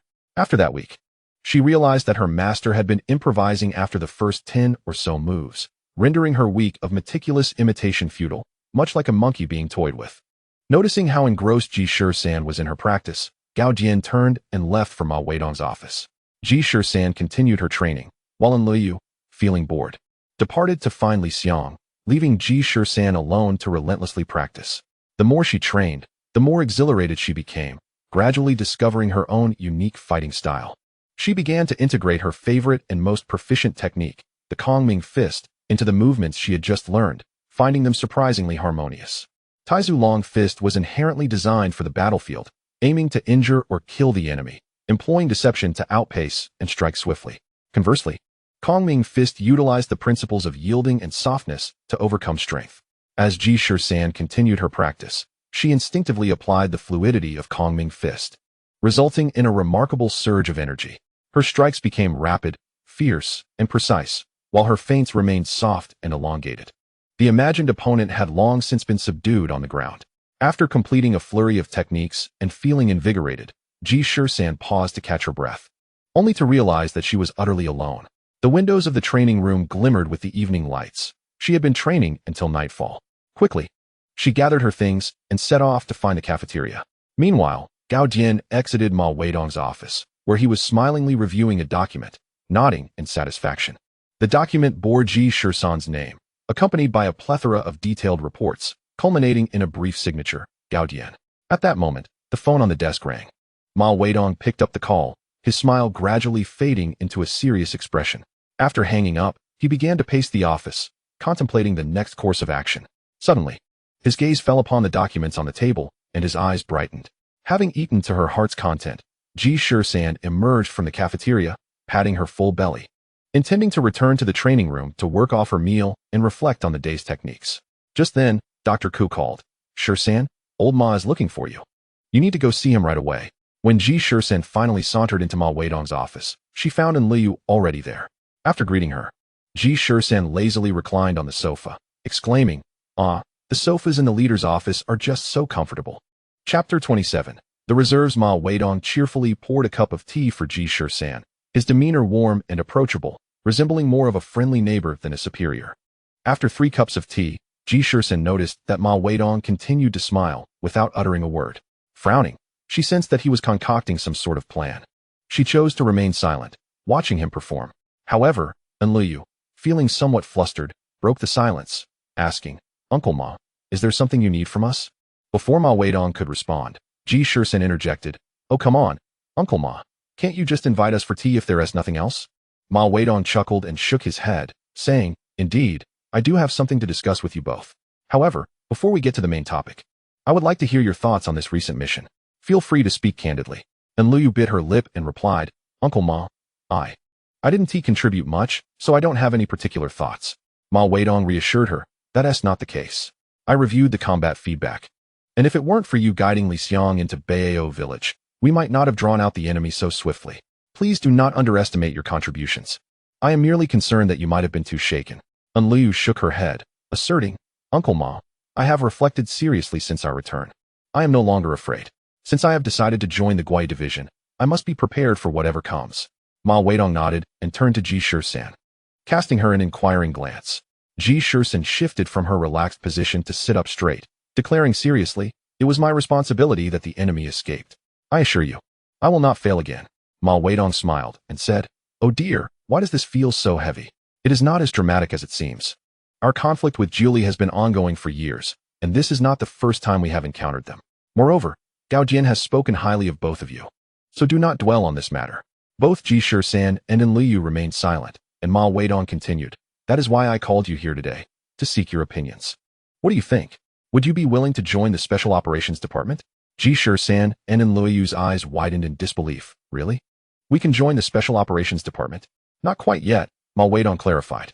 "The Special Operations Department consists of frontline combat personnel, and any appointments must be reported to the organization for approval. Otherwise, why has Gao Chang been stuck in logistics for so many years? However, I have another idea. I would like you both to join the Special Operations Department as reserve personnel, becoming extraneous combat members. What do you think?" Ji Shisan grinned widely. "Of course I'm willing." Liu nodded in agreement, surprised but pleased. Ma Weidong smiled in satisfaction. "Since you are both willing, I will prepare your appointment letters. Now, I shall assign you a task. The Dongji Islands, situated on the eastern side of Wenzhou City, represent a remote archipelago seldom trodden by human feet. As Wenzhou is adjacent to the East China Sea, the Dongji Islands form a cluster of islands within its embrace. Contrary to popular imagination, the islands do not boast endless sandy beaches. Rather, they are characterized by rugged cliffs and are devoid of the picturesque environment adorned with tropical coconut trees. Instead, one finds only desiccated trees battered by the sea winds and shrubs that reach the height of a person. Although the Dongji Islands may lack enchanting vistas, they are rich in marine resources, with every household on the islands comprised of fishermen who have forged their livelihoods alongside the ocean. As time has progressed, these fishermen are no longer isolated. They have exchanged their catches of shrimp, fish, clams, and crabs for various modern resources, leading many of them to gradually abandon the resource-scarce islands in favor of residing in coastal towns. Consequently, the once remote Dongji Islands have transformed into a destination for tourism, adventure, and fishing. At this moment, it is 6 o'clock in the morning. The dawn is merely a whisper on the horizon. Ji Shisan and Liu have already boarded a fishing vessel, setting their course for one of the islands in the Dongji archipelago. Seated at the stern of the boat, Ji Shisan continues to grumble. "That old horse dares to deceive me. What nonsense about being in the reserves. I suspect that those special forces are too busy to send us 2 novices." Liu, in contrast, remains in high spirits, leaning back against the boat's edge, watching the frothy waves churned up by the propeller, and remarks, "Isn't this delightful? We've always wanted to join the special forces. Having a mission is better than having none at all." Ji Shisan leans against the side of the boat, still fuming. "You're just too naive. That old horse is a master of deception." With a kick at the rope by his feet, he adds, "He tricked us into believing we could enjoy the scenic islands along the way. What scenery? It's just a vast expanse of darkness." It is not an exaggeration on Ji Shisan's part. While the East China Sea is not as murky as the Yellow Sea, the waters they traverse are not the azure canvas depicted in textbooks. Seasoned sailors know all too well that this area is shrouded in a gray haze, particularly during the darkest moments before dawn. Even the rising sun does not grace the sea with a golden sheen as described in literature. Instead, it resembles a flame igniting a specific area on a dark canvas, gradually spreading from the east. And Luoyu, resting her chin on her hand, gazes at the burning surface of the sea and feels content. I find this rather pleasant. Although I hail from a coastal city, I've never been to the seaside until now. Today serves as an opportunity for enlightenment. Ji Shisan retorts, and you still defend that old man. That grand deceiver told us he had prepared a cruise for us. What? A diesel-powered boat is considered a cruise. Just as he speaks, the diesel engine suddenly shudders and emits a plume of dark smoke, which engulfs Ji Shisan, causing him to cough repeatedly. His arms and face smeared with the residue of poorly combusted diesel. Luoyu, witnessing his predicament, nearly doubles over with laughter. Time slips by as the two engage in playful banter, the diesel fishing boat gently swaying on the waves. It is not until around 8:20 that they approach a small island. Ji Shisan observes that the beach is strewn with rocks, save for a small opening where a makeshift dock has been laid with blue stones. The captain had previously warned Ji Shisan that this island bore no name and was typically frequented only by adventure enthusiasts seeking to partake in survival games. Otherwise, it remained deserted. Upon arrival, he would disembark them, leave behind some supplies, and depart, not to return for another 2 days. They would need to fend for themselves on the island for that duration. Ji Shisan gazes at the approaching island, and then at his cell phone, which has no signal, and suddenly feels as though the old horse has dug a deeper pit for him. Chapter 28. Ji Chongfeng, the captain, skillfully steers the boat to the makeshift dock, letting Ji Shisan and Luoyu disembark while unloading some supplies. Ji Shisan's eyes catch sight of several large boxes filled with sausages, instant noodles, and bottled water, prompting him to inquire about their purpose. The captain explains, "They're SA fishermen on this island named Old Ma. Since people occasionally come here to engage in survival games, when they find it difficult to survive, they naturally seek out Old Ma to purchase these items. He has been able to afford electric lights for his home thanks to these supplies." He then glances at Ji Shisan with curiosity. "Aren't you two here for the survival experience as well?" With a knowing look, he adds, young people certainly know how to have fun. I've heard there are wild beasts on the island, so be cautious." And Luoyu blushes at the captain's words, stammering a response, but Ji Shisan simply laughs and takes her away. They carry only a backpack containing some emergency supplies, embarking lightly. As they tread upon the stone dock, and Luoyu shoots Ji Shisan an annoyed glare. "Why don't you defend yourself? Are you trying to take advantage of me?" Ji Shisan rolls his eyes at her. "Sister, given the unknown circumstances here, do you wish to announce to the world that you're a reserve member of the Special Forces?" And Luoyu is left speechless, allowing Ji Shisan to lead her across the dock, which leads to a winding path up the mountain. The steps are rather primitive, made of piled stones, with weeds growing up to waist height on either side. After rounding a bend, the dock disappears from view, and Ji Shisan breathes a sigh of relief, releasing Luoyu. He picks up a sturdy stick to offer her, knowing that the ascent will not be easy.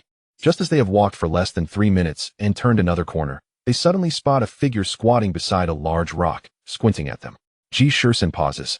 The person has dark skin, a face lined with wrinkles from sun and wind, an unkempt beard, and disheveled hair, dressed in tattered fishing attire. And he wears worn-out straw sandals. He is munching on a hard biscuit-like food with relish. Upon noticing the two, he grins, revealing a mouthful of white teeth. "This island is mine. This tree is my planting. If you wish to pass, pay me 200. Ji Shisan and Luoyu exchange bewildered glances, both reflecting deep confusion. Ji Shisan blinks, scratching his head, contemplating whether to confront this individual or let it go. Ultimately, he suppresses the urge to resort to violence and calmly inquires, "How much?" 200, the man replies, extending his hand. Ji Shisan rummages through his pocket and finally produces a crumpled bill, handing it over. "Here, just 20. Take it or leave it." The man inspects the money with scrutiny and mutters, "So poor? This time I'll take a loss." He then retrieves a large backpack from the bushes and hands it to Ji Shisan. Ji Shisan, puzzled, asks, "What is all this?" "Tent and emergency supplies," the man replies, brushing off the dust from his pants as he stands up, signaling for them to follow. As Ji Shisan walks, he opens the backpack to find a tent, a rolled mat, a blanket, a flashlight, and a plastic bag. "Hey, is this what you call emergency supplies?" Ji Shisan exclaims. shaking the plastic bag to reveal 2 cups of instant noodles, 2 sausages, and 2 bottles of water. The man lights a cigarette, lazily responding, "Count your blessings. Instant noodles cost $30 a cup here, and the sausages and water are 10 each. This bag is worth 100. Upon finishing his words, he took out the 20 yuan that Ji Shisan had just given him, saying, "You only offer 20 yuan and expect to indulge in gourmet delicacies? No way. You must return my sausage, otherwise I shall suffer a great loss." Ji Shisan, quick on the draw, swatted away the hand that reached out and conveniently stowed the plastic bag back into his backpack. And Lu Yu, observing from behind, was nearly astounded. This fellow was actually bargaining with a robber? No, it appeared the other party was not robbing at all, according to the principle of equivalent exchange. It seemed he was the one at a loss. The man continued to lead the way, introducing himself. "I am Ji Chongfeng. I am Ji Shisan. And this is Lu Yu." Ji Chongfeng nodded, acknowledging their introduction, and fell silent as the trio climbed for over half an hour, finally arriving at the mountainside. Standing at the mountainside, they were greeted by a breathtaking vista of the vast, boundless sea. The sea breeze wafted with a hint of saltiness, dispelling the fatigue of their ascent. The sunlight danced upon the shimmering surface of the water, resembling scattered shards of gold, radiating a dazzling brilliance. Ji Shisan inhaled deeply, savoring the fresh air, and marveled, "How beautiful! I never expected to witness such a magnificent sea view here." And Lu Yu, equally entranced by the grandeur, gently closed her eyes, feeling the gentle caress of the sea breeze on her cheeks. After a moment, she slowly opened her eyes and said, "Indeed, it feels as if all my worries have drifted away with the wind." Ji Chongfeng silently observed the two, a subtle smile gracing his lips. "The sea view here is indeed splendid, but the beauty above is even greater. If you can reach the summit, the scenery there will be unforgettable for a lifetime." Ji Shisan and Lu Yu exchanged glances, their eyes brimming with anticipation and determination. They understood that having come this far, they had already resolved to complete their task and had no reason to halt their progress. Thus, the trio set forth once more, ascending towards the peak. As they climbed higher, the surrounding scenery continually transformed. The trees grew sparser, and the vistas widened. After a challenging ascent, they finally reached the summit. The peak revealed a grassy expanse, stretching approximately 2 kilometers, undulating gently, with the wind causing waves to ripple through the grass, creating an exceptionally pleasant atmosphere. Standing atop the mountain and gazing down at the world below, Ji Shisan and Lu Yu were profoundly moved by the sights before them. The sea was no longer the dull gray it had been at 6 in the morning. Its color gradually lightened with distance, ultimately merging sky and sea in the horizon, while closer waves rolled gently, illuminated by the sun, taking on a golden hue. They felt as though they were immersed in a grand painting, the landscape shifting and forming waves and breezes, rendering them the most beautiful scenery within this masterpiece. Chapter 29. Strange happenings on the island. After relishing the sea view for a considerable time, Ji Shisan and Lu Yu finally shook off their early morning irritations, their spirits lifting. And Lu Yu stole a glance at Ji Chongfeng beside her and nudged Ji Shisan with her elbow, whispering, "Hey, how come you seem so familiar with this highwayman?" Ji Chongfeng, inexplicably, heard Lu Yu's words and turned to look at her with an odd expression. Ji Shisan face-bombed, gazing at her as if she were naive. And Lu Yu's face flushed. She smiled awkwardly and turned away, pretending to continue admiring the scenery. Ji Chongfeng then said, "Follow me." He led them around the grassy terrain to a low-lying area where 2 trees stood about 4 to 5 meters tall. Pointing to the clear space in between, he proposed, "Let us set up camp here. It's sheltered from the wind and has good concealment with the trees." Moreover, Ji Chongfeng skillfully retrieved a set of pots and pans, along with half a bag of cured meat from behind the trees. After setting up the pot, he instructed Lu Yu to pour water in to boil the meat, while directing Ji Shisan to start assembling the tent. The tent was an early camping model, supported by sections of iron pipes. Under Ji Chongfeng's guidance, Ji Shisan finally managed to erect the tent with great difficulty. Although it looked a bit rustic, it was sturdy enough, and after securing it with pegs around, it would suffice to shelter them from the wind and rain. Though it was still before 11 in the morning, the three were weary from their morning trek and indeed quite hungry. Furthermore, Lu Yu and Ji Shisan had started early, worried about seasickness, and had barely eaten breakfast. As Ji Chongfeng tossed 2 packets of instant noodles into the meat broth to cook, their stomachs began to grumble audibly. Seated around the campfire, Ji Shisan noticed that Lu Yu was still sneaking glances at Ji Chongfeng and could no longer contain himself, saying, "Come on. You can't still be clueless about who he is, can you?" And Lu Yu rolled her eyes and replied, Of course not. I figured it out long ago. He asked the fisherman, Old Ma, that the captain mentioned.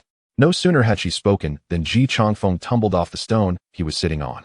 Ji Shisan, at a loss for words, retorted, Sister, he just told you his name is Ji Changfeng. How did you connect that to Old Ma? And Lu Yu defended herself. Look at how rustic he is. He resembles a fisherman. Isn't that obvious? Besides, this is the only way to maintain concealment. Everyone knows that.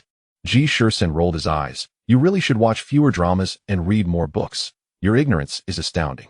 Noticing and Lu Yu still pouting, he pointed at Ji Changfeng, who had just risen, saying, His name is Ji Changfeng, a member of the special forces from a different country, the Wind of Storms. And Lu Yu's eyes widened in disbelief, her mouth forming an O. No way, you're the Wind of Storms, Ji Changfeng.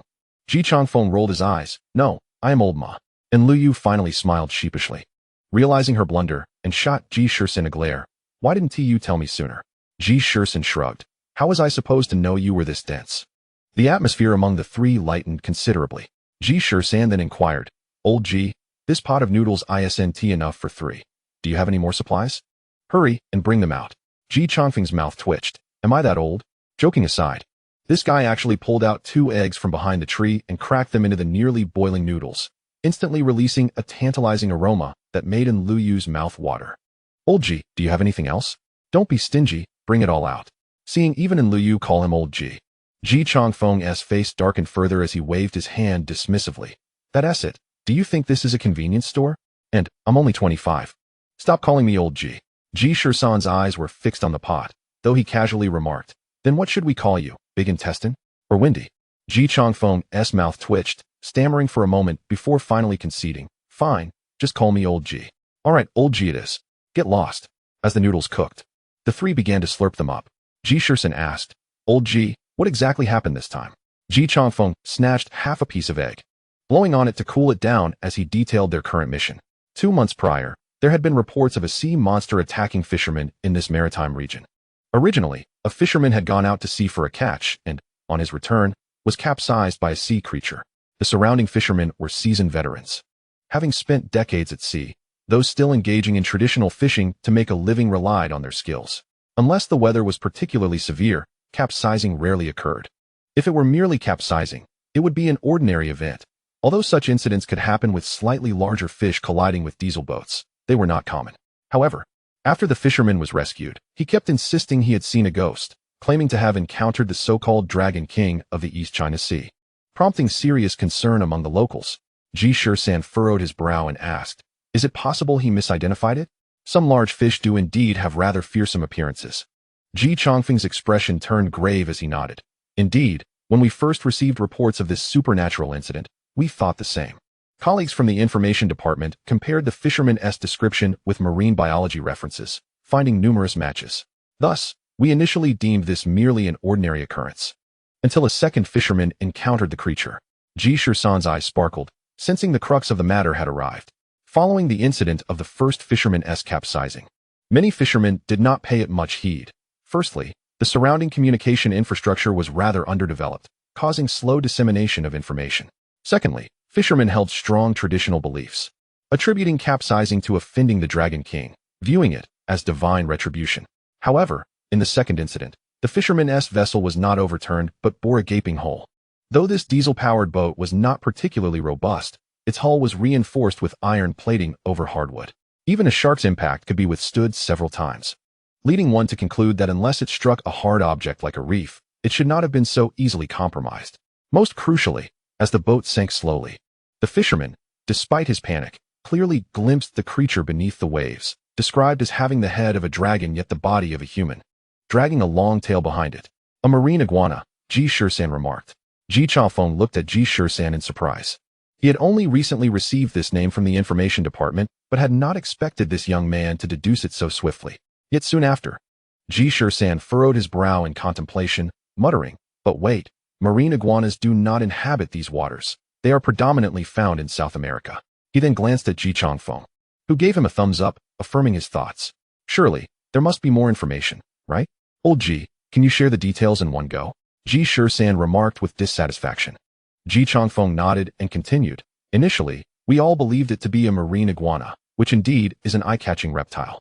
They are long, large, vibrantly colored, adorned with resilient flesh spines on their heads, armored scales, and a prominent crest along their backs. Their sharp, hooked claws enable them to cling tightly to rocks or coral reefs. Its appearance matched the fisherman's descriptions perfectly, although it was unusually found in these waters. It should be a concern for the marine management authorities, not ours. However, Ji Chafeng paused, looking at Ji Shisan gravely. The subsequent third and fourth incidents caught our attention, as the fishermen had clearer sightings. It was not a marine iguana. How many incidents in total? Ji Shisan asked anxiously. Do not rush. Let me finish, Ji Changfeng replied. As he elaborated, Ji Shisan began to grasp the severity of the situation. Within 2 months, the sea monster had attacked human fishing vessels 7 times, with 6 instances clearly witnessed by individuals. According to the fishermen's accounts, the creature bore the head of a dragon, yet possessed a human form. On one occasion, it nearly attempted to board a fishing boat, with the fishermen witnessing it clad in human clothing. The Marine Management Agency was naturally ill-equipped to handle such matters, thus reporting it to the Coast Guard. It was only then that the national authorities comprehended the unfolding events, dispatching Ji Changfeng, hailing from an island background, to manage the situation. After nearly a week of investigation, Ji Changfeng discerned some clues. He delineated a circle according to the monster's attack range, pinpointing the center right here. Additionally, another peculiar detail emerged. While the surrounding fishermen had all encountered the sea creature, the elderly man on this island had never faced it. Consequently, Ji Changfeng resolved to investigate this island. Upon concluding the account, both Ji Changfeng and Ji Shisan fell into deep contemplation, pondering how best to proceed with their inquiry. Suddenly, Yu, sitting nearby, lifted her bowl and gulped down the soup, letting out a loud belch. Noticing the two gazing at her, she shyly wiped her mouth. Damn! Ji Shisan exclaimed upon seeing the empty pot. Yu, are you born under the sign of the pig? Have you devoured all the noodles in one go? I noticed you two were engaged in conversation, and I thought I shouldn't let it go to waste, she replied. Waste? You glutton. I believe you are not a pig, but a gluttonous beast. Ji Changfeng was equally astonished by Yu's appetite, catching her sneaking a glance at his bowl, prompting him to hastily finish the cold noodles that had sat untouched for ages. Yu swallowed hard, her head bowed under Ji Shisan's scolding. Ji Shisan, feeling exasperated, had only managed a couple of bites before this woman left him utterly speechless. With lunch hastily concluded and no provisions left, the two men resigned themselves to hunger as they prepared to commence their investigation. Ji Changfeng led the way as they circled around a hillside toward a dwelling halfway up the mountain. In truth, this nameless island only protruded about 40 to 50 meters above sea level, with some lower cliffs barely reaching 30 meters.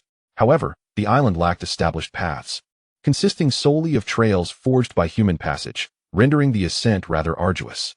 Thus, despite spotting the house, it took the trio over half an hour to approach it. Rather than barging into the dwelling, they concealed themselves in a nearby thicket, carefully observing the condition of the house. It was quite rudimentary, seemingly constructed from the island's timber and thatch, with several holes in the roof.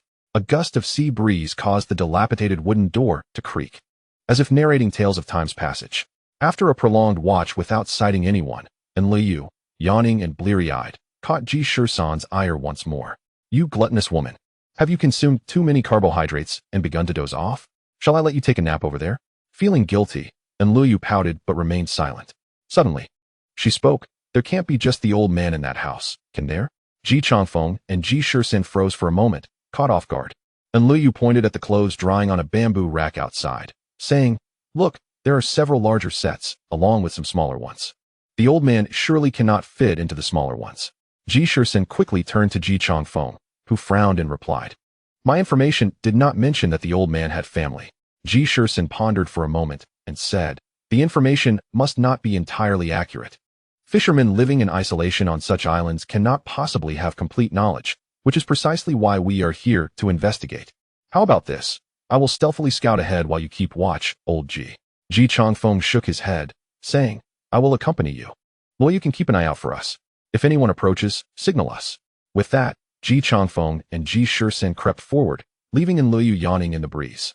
As Yu indicated, the clothes on the drying rack indeed included 2 smaller sets, likely belonging to a child. The two exchanged glances and cautiously approached the house, pressing against the wall. Just as Ji Shisan was about to peek inside, Ji Changfeng pulled him back, signaling for silence as they moved closer to the window. Ji Changfeng seemed to be listening intently. After a moment, He nodded at Ji Shisan, and they slipped inside the house. The interior was sparsely furnished. The entrance led to a kitchen with neatly arranged utensils. There were 2 rooms, each containing a bed, and the cupboard held only the usual garments. Devoid of anything particularly noteworthy. The smaller room at the back featured a rather diminutive bed, clearly intended for a child. With a worn cloth tiger perched on the bedside table, its edges frayed, indicating it was frequently played with. In the drawer, apart from a few garments, there lay various objects akin to scissors and needles, with only a peculiar horn comb standing out. This comb, a pale gray, appeared to have seen better days, primarily due to its unevenly spaced teeth. Nonetheless, Ji Shisan merely glanced at it before setting it aside. After all, children from impoverished backgrounds seldom have access to fine items, and this comb was likely a remnant from some other object. Just as the two were about to investigate further, Ji Changfeng suddenly twitched his ears and informed Ji Shisan. "Someone's coming, we must leave." They swiftly returned the items to their original places and darted out the door. Fortunately, the seaside house was left unlocked, and with a quick motion, they closed the door behind them before disappearing into the nearby thicket. Chapter 31. The energy bullet. Barely 10 seconds after they had concealed themselves in the grass, a little girl, around 7 or 8 years old, came bouncing up the mountain path, cheerfully humming a tune. She placed a water bucket at the door and began to collect the clothes drying outside. By this time, Ji Shisan and Ji Changfeng had already retreated some distance away, only faintly hearing the girl's voice drifting toward them. Ji Shisan gave Ji Changfeng a thumbs up and remarked, "Old Ji, your hearing is impressive. You could hear that girl from so far away." Ji Changfeng chuckled and replied, "What can I say? I was born with sensitive ears." At this moment, Ji Shisan noticed that Ji Changfeng had rather large ears, resembling those that catch the wind, with notably prominent earlobes adorned with a glistening silver earring. If one did not observe closely, it would be hard to believe that this rugged man, reminiscent of a fisherman, had such a fashionable touch. They returned to their previous location, wherein Liu waved at them. Ji Shisan teased, "Sister, can't you see the road down the mountain from your position? Why didn't you signal us beforehand?" And Liu pouted, "You didn't specify how to signal. I can't whistle or mimic bird calls. How was I to alert you?" She then added, "Perhaps next time, I'll just mimic a chicken's cluck, like ooh ooh ooh." Ji Shisan stumbled, placing a hand on his forehead. "Are there even chickens on this island?" Seeing the two bicker, Ji Changfeng couldn't help but smile and interjected, "Let's call it a day for now. It's already 3 in the afternoon. The island sunsets early. We should find something to eat, or we'll be hungry again tonight." The trio made their way around the island, discovering a stretch of mudflats. They rolled up their pants and ventured down to forage for seafood. When they returned to the mountaintop with their bounty, they encountered another dilemma. They had no fresh water. At this moment, Liu proposed an idea. Since the little girl had come up with a water bucket, it indicated that the island must have a water source. Thus, she decided to cook the seafood with mineral water, prompting Ji Changfeng and Ji Shisan to search for fresh water. The two retraced their steps back to the small house, cautiously exploring another path down the mountain. They eventually stumbled upon a freshwater spring nestled in a hollow of the cliff. Although the spring was merely the size of a wash basin, it provided a sufficient supply. They filled 2 battered buckets and hurried back to the mountaintop. By 6 in the evening, darkness had enveloped the sky, and the trio gathered around the tent's campfire to feast on their seafood. This time, Ji Shisan and Ji Changfeng learned to keep quiet, diligently focusing on their meal, finally managing to satiate their appetites. At 7, as the night deepened, the heavens above the island unveiled a blanket of stars. The brilliance of the stars shimmered, and the Milky Way hung low, seemingly within reach. Ji Changfeng gazed upward, a surge of inexplicable emotion swelling within him as he murmured, "Such a beautiful night sky. I wish we could remain here forever." Upon hearing his words, Ji Shisan and Liu paused their activities, immersing themselves in the tranquility and beauty of the moment. In the city, one could never witness such a clear night sky or behold the resplendent tapestry of stars.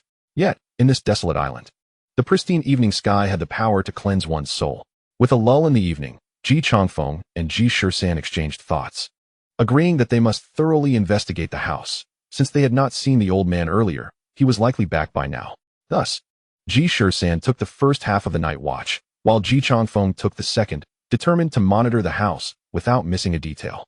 Days passed, and the trio alternated their surveillance, uncovering no anomalies. The little girl maintained a regular routine, catching small fish by the mudflats each morning, drying grains or other crops at noon, and extinguishing her lights by 8 in the evening. There were no signs of anything unusual, and the old man had yet to appear. One morning, Ji Shisan emerged from the tent, still bleary-eyed. Even he found it difficult to resist the allure of a few extra moments of sleep. Upon lifting his gaze, he spotted Liu practicing a stance. Her hands raised in front of her, her right thumb and index finger extended, as if mimicking a child's gesture of shooting a gun, remaining perfectly still. Care to take your business further away? Ji Shisan quipped. You wouldn't understand. I'm practicing my spiritual technique, and Liu retorted, rolling her eyes. Oh, spiritual technique. Is it? So you can channel energy and shoot it from your fingertips? Ji Shisan raised an eyebrow. Don't underestimate me. Just yesterday, I felt the flow of energy. Dr. Ku also taught me the technique to project it. Today, I'm certain I can accomplish it. Is it really that simple? Do you know how many people spend years without sensing energy? As for projecting it, well, that could take another decade, Ji Shisan scoffed. And Liu pouted, indignantly declaring, nonsense. Today, I'll shoot an energy bullet to show you. With that, she closed her eyes, channeling all her focus into her fingertips. A surge of warmth coursed from her feet, rapidly spreading throughout her body until it converged at her fingertips, where a blue glow began to form. Ji Shisan's eyes widened in astonishment as he beheld the azure light at her fingertips. He had not been joking when he said that those lacking talent might take decades to achieve such a feat. He himself had trained since childhood to channel energy into his palms to cast his seals. But this girl, who had always seemed rather simple-minded, could she truly possess extraordinary talent? Suddenly, he recalled that Ma Weidong had once mentioned that the siblings might not be ordinary. They surely possessed some unique abilities. Today, it seemed evident, for he had never heard of anyone who, after merely 1 or 2 months of exposure to spiritual energy, could gather it to their fingertips and manifest a blue light. But in the next instant, Ji Shisan's eyes nearly bulged from their sockets as he heard Liu exclaim, Huh! The energy bullet indeed shot forth from her fingertip like a bullet. The cerulean energy bullet, trailing flames, soared a considerable distance, heading straight for the distant thicket. Goodness! Goodness! 2 exclamations of surprise sounded simultaneously, one from Ji Shisan, who was watching in awe, and the other from Ji Changfeng, who had just peeked out from the thicket. Unbeknownst to Ji Changfeng, as he had gone to relieve himself in the grass, he now found himself unwittingly crossing a perilous path. The azure energy bullet was hurtling toward his forehead, and at the last moment, he stumbled, tilting his body and collapsing into the grass. The energy bullet struck what seemed to be an invisible wall, ricocheting into another patch of grass. And Liu, who had been beaming with pride, now turned pale with fright. And she and Ji Shisan hurried over to check on Ji Changfeng. He cautiously poked his head out from the grass, and upon realizing there was no danger, he rubbed his backside and emerged. Hey, I told you not to relieve yourself in the grass, but did you really have to shoot me with that? Chapter 32. The Pursuit. And Liu quickly apologized to Ji Changfeng. After hearing her explanation, Ji Changfeng was astonished. You can't be serious. Who can shoot an energy bullet after less than 2 months of training? Determined, and Liu set her stance again, ready to try once more. However, this time, she strained for what felt like an eternity, her face contorted, but she could not muster the energy, let alone produce an energy bullet. Now, and Liu was so discouraged, she nearly burst into tears. Ji Changfeng gently patted her shoulder in a comforting gesture as the trio returned to the tent's edge, preparing to have breakfast. Oh, how ironic, Ji Changfeng remarked. I've often heard that consuming seafood daily signifies a life of luxury, yet here I am, suffering from an upset stomach despite my daily indulgence. And Liu, a native of the coastal region, replied, seafood tends to be cold in nature. Overindulgence can naturally lead to a chilled stomach. You all possess a physique fortified by spiritual energy, far superior to that of ordinary individuals. If you were to adopt our eating habits, you would find yourselves afflicted within a mere 2 meals. However, the little girl also scavenged for seafood daily. Why was she not suffering similarly? Do you think she would dare to display her discomfort in front of you? Just as Ji Changfeng and Ji Shisan began to bicker, and Liu suddenly interrupted. Wait a moment. When I kept watch yesterday morning, I noticed that she brought some wild fruits to the tidal flats. She must be combining the seafood with the fruits and those grain-like substances to avoid a chilled stomach. Ji Changfeng suggested to Ji Shisan, since we have nothing better to do, why not follow that little girl today and see where she finds those wild fruits? The 3 of them casually nibbled on a few crabs before heading to the small hut to wait. Just then, the little girl finished her breakfast and stepped outside with a basket, which revealed a few red speckles that indeed resembled wild fruits. Familiar with the surroundings and in no rush, they knew that the single path down the mountain would prevent them from colliding with the girl if they maintained a steady pace. Less than half an hour into their journey, they spotted the girl, quick on her feet, already darting across the tidal flats. With the morning sun casting a golden glow upon the area, resembling a vast crimson carpet. Initially, they intended to follow her. But the open expanse of the tidal flats would expose their presence, and with only the little girl's footprints visible, they decided to wait for her return to track her movements. The trio took a detour to a slightly elevated cliff. Gazing down at the girl collecting shells on the tidal flats, her innocence and charm shining through as her two braided pigtails bounced with each step, seemingly devoid of any worries. In moments of idleness, Ji Changfeng and Ji Shisan often engaged in playful banter, while Enliu diligently practiced her spiritual energy manipulation. Suddenly, Enliu exclaimed, "Stop your bickering. The child has vanished." Both men turned their gazes to the tidal flats, and indeed, the lively child was nowhere to be seen. Ji Shisan narrowed his eyes as countless thoughts raced through his mind. Had the little girl fallen into the sea? That seemed unlikely. Children born by the sea should not be easily swept away by the waves. Moreover, they had also scavenged on the tidal flats for the past 2 days without witnessing such formidable tides. Ji Changfeng and Ji Shisan exchanged glances, both arriving at a chilling thought. What if the sea monster had appeared on the tidal flats and taken the girl? Just as they stood up to rush towards the flats, Enliu interrupted again. "Wait. Do you think it's possible the little girl turned around a corner? Which is why we can't see her?" Their eyes brightened at her insight. In moments of concern, it was Enliu who maintained clarity. This scenario was indeed the most plausible explanation. Although they were not too far from the tidal flats, if a sea monster had just come ashore, the girl would likely have screamed, allowing them to hear her. However, if she had merely turned a corner, there was no need for alarm, as she would eventually re-emerge. Noticing Ji Shisan's tension, Ji Changfeng patted him lightly, signaling him to relax. If it truly is a sea monster, there's little we can do. Best to observe the situation. Ji Shisan remained fixated on the tidal flats, fearing that any oversight on their part could lead to dire consequences for the little girl. A thought that would haunt him for a lifetime. Enliu then added, "It likely isn't a sea monster. There are only the little girl's footprints on the tidal flats, extending toward that distant sea corner, suggesting she went there to play." Ji Changfeng expressed surprise. "You can see that?" Enliu nodded. "By infusing spiritual energy into my eyes, I can see further. While I couldn't discern what lies around the corner, the single set of footprints on the tidal flats is unmistakable. Did Dr. Cannot teach you how to channel spiritual energy into your vision?" Ji Shisan's mouth twitched in silent protest, thinking, Dr. Ka may have taught it, but who could master it so quickly? With Enliu's assurance, they decided to wait patiently. Sure enough, after more than half an hour, the little girl reappeared, bouncing joyfully from around the cliff. Her footsteps light and a smile bright upon her face. The three exchanged glances, relieved, as the girl made her way back to the mountain path. They were about to follow when Enliu suggested, "Why don't we also check out that corner by the sea? I noticed the little girl's basket seemed empty. I'm curious why she insists on going there to eat." Sometimes, a small unexpected turn can create a breakthrough in investigation. Ji Changfeng suddenly felt that their methodical approach had yielded little discovery. Perhaps it was time to break the mold. He nodded in agreement. "All right." The trio then turned and dashed toward the tidal flats. The journey proceeded as usual, with no unusual occurrences. However, Ji Shisan felt an oddness in the air. A difference from the previous days when they had collected seafood, though he couldn't quite articulate it. Following the little girl's footprints, they reached the corner where the prints extended towards a large rock before vanishing. Upon reaching the rock, they found nothing particularly unusual. The rock stood about 1.5 feet high, and while it was slick and covered in moss, a clear mark along the edge indicated where the girl had climbed up. But what lay beyond the pile of scattered stones? Enliu suddenly pointed to a nearby area close to the cliff. "We've been here before, but we didn't notice these scattered stones." Following her finger, Ji Shisan and Ji Changfeng discovered a thick wooden stick embedded in the cliff, which Ji Shisan had whimsically placed there the previous day while sitting atop it. Watching Enliu collect shells, the atmosphere grew increasingly eerie. Ji Changfeng, shedding his usual nonchalance, said earnestly, "Let us investigate the area around the scattered stones." And he was the first to climb atop the rock. Chapter 33.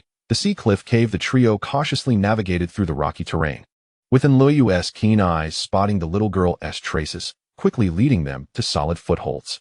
Although the stones were slippery and covered in moss, the porous nature of the island's rocky formations made slipping unlikely as long as they tread carefully. Forming a single file, Enliu led the way through the rocky expanse. Within minutes, Enliu suddenly halted. Ji Shisan, focused on his footing, almost collided with her. "What's the matter, sister?" You can't just stop without a word. He was about to continue his complaint when he noticed that Liu was not paying attention to him. Her gaze fixed ahead. Following her line of sight, Ji Shisan's eyes widened involuntarily. Ji Changfeng, at the back, also noticed their unusual demeanor and looked up, his pupils constricting in surprise. Before them stood a cave, towering above them, reminiscent of a gaping maw lined with jagged teeth, hidden beneath the cliff's edge. The sea cliff cave loomed deep and mysterious, as if nature itself had meticulously sculpted this masterpiece. Waves crashed against the entrance, accompanied by a gust of salty sea breeze. Inside, bizarre rock formations jutted out, casting dancing shadows that seemed to beckon the trio closer.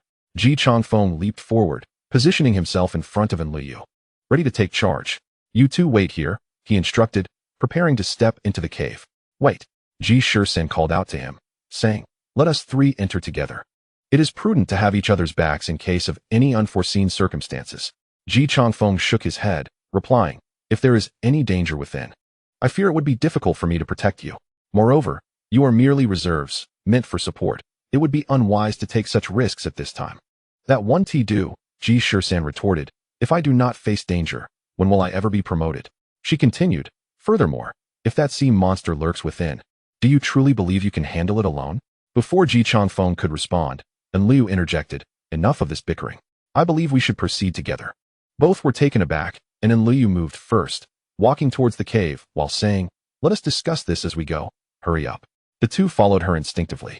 Liu elaborated, I thought about it.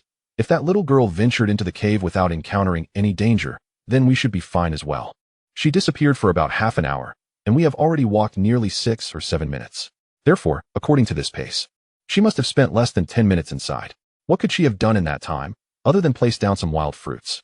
She continued, also, I observed that we did not notice this place yesterday because of the high tide. The cave only appeared when the tide receded this morning.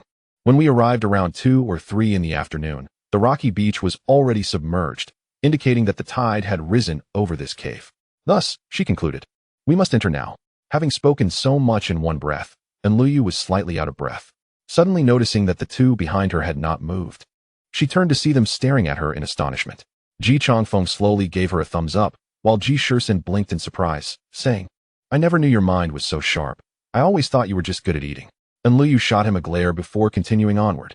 Ji Changfeng, realizing that Liu's analysis was indeed reasonable, quickened his pace to lead ahead of her. Ji Shisan lagged behind. Finally understanding that the oddities he had noticed on their way were due to the tidal changes, they usually came during high tide. But today they had come during low tide, making the path seem peculiar. With his unease resolved, the three hurried into the cave. Inside, the cave was not entirely dark. The sunlight reflected off the sea waves illuminated it brightly at the entrance. Ji Changfeng rummaged in his backpack for a flashlight, and a beam of light instantly illuminated the depths of the cave. Stalactites adorned the area, with the occasional droplet of water falling, producing a crisp sound that echoed with the waves, filling the cave with an enchanting melody. The three proceeded cautiously, fearful of disturbing anything. As they advanced, the surrounding light diminished, and the air grew colder. They navigated through the rocky terrain and stalactites, only to discover that they had reached a dead end after traversing less than 200 meters. They searched the area, but found nothing but rocks and darkness. Puzzled, Liu suggested they look for a secret passage. They began to examine the surroundings. Ji Shisan pondered aloud. I have a question. How did that little girl make her way here without a light? Ji Changfeng nodded in agreement, stating, I listened closely, and there is no sound of wind. This indicates there should not be a secret passage. Moreover, we have already ventured 200 meters into the cave, which is quite concealed. There should be no need for another passage. Liu took the flashlight and scrutinized the rocky ground, suddenly exclaiming, wait, aside from our footprints, there are no signs of anyone having walked here, meaning that little girl has never been here. They had overlooked the clues of her path, mistakenly believing they had found their final destination. Indeed, Ji Changfeng concurred. Let us return to the cave entrance and retrace the little girl's route. Thus, the three turned back, soon catching sight of the light at the cave entrance, which felt like a passage between two worlds. They finally relaxed, as being enveloped in darkness had inevitably made them tense. Liu jested, I thought a swarm of bats would fly out of the cave. Ji Shisan chuckled and chided her. I told you to watch less television. There are no bats in these island caves. Suddenly, he paused, slowly saying, it seems I have discovered where the little girl went.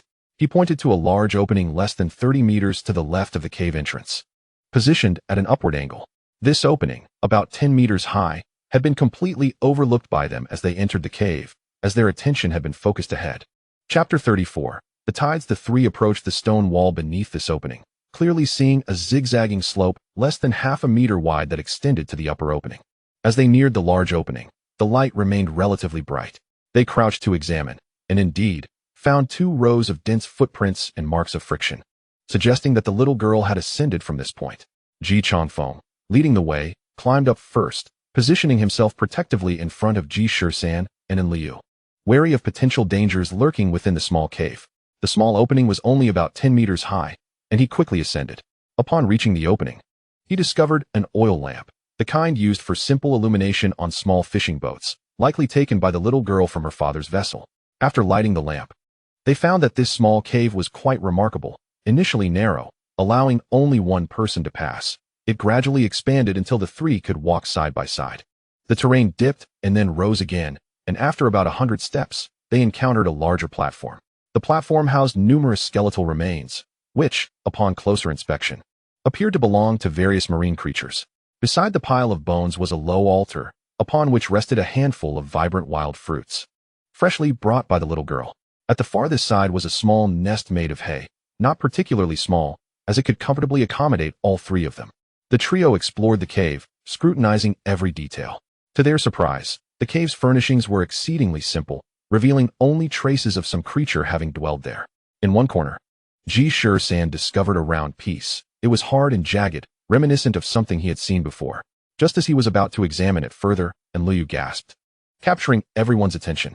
She had spotted a bone among the haystack, approximately 2 fingers long and similar in thickness to a common finger bone.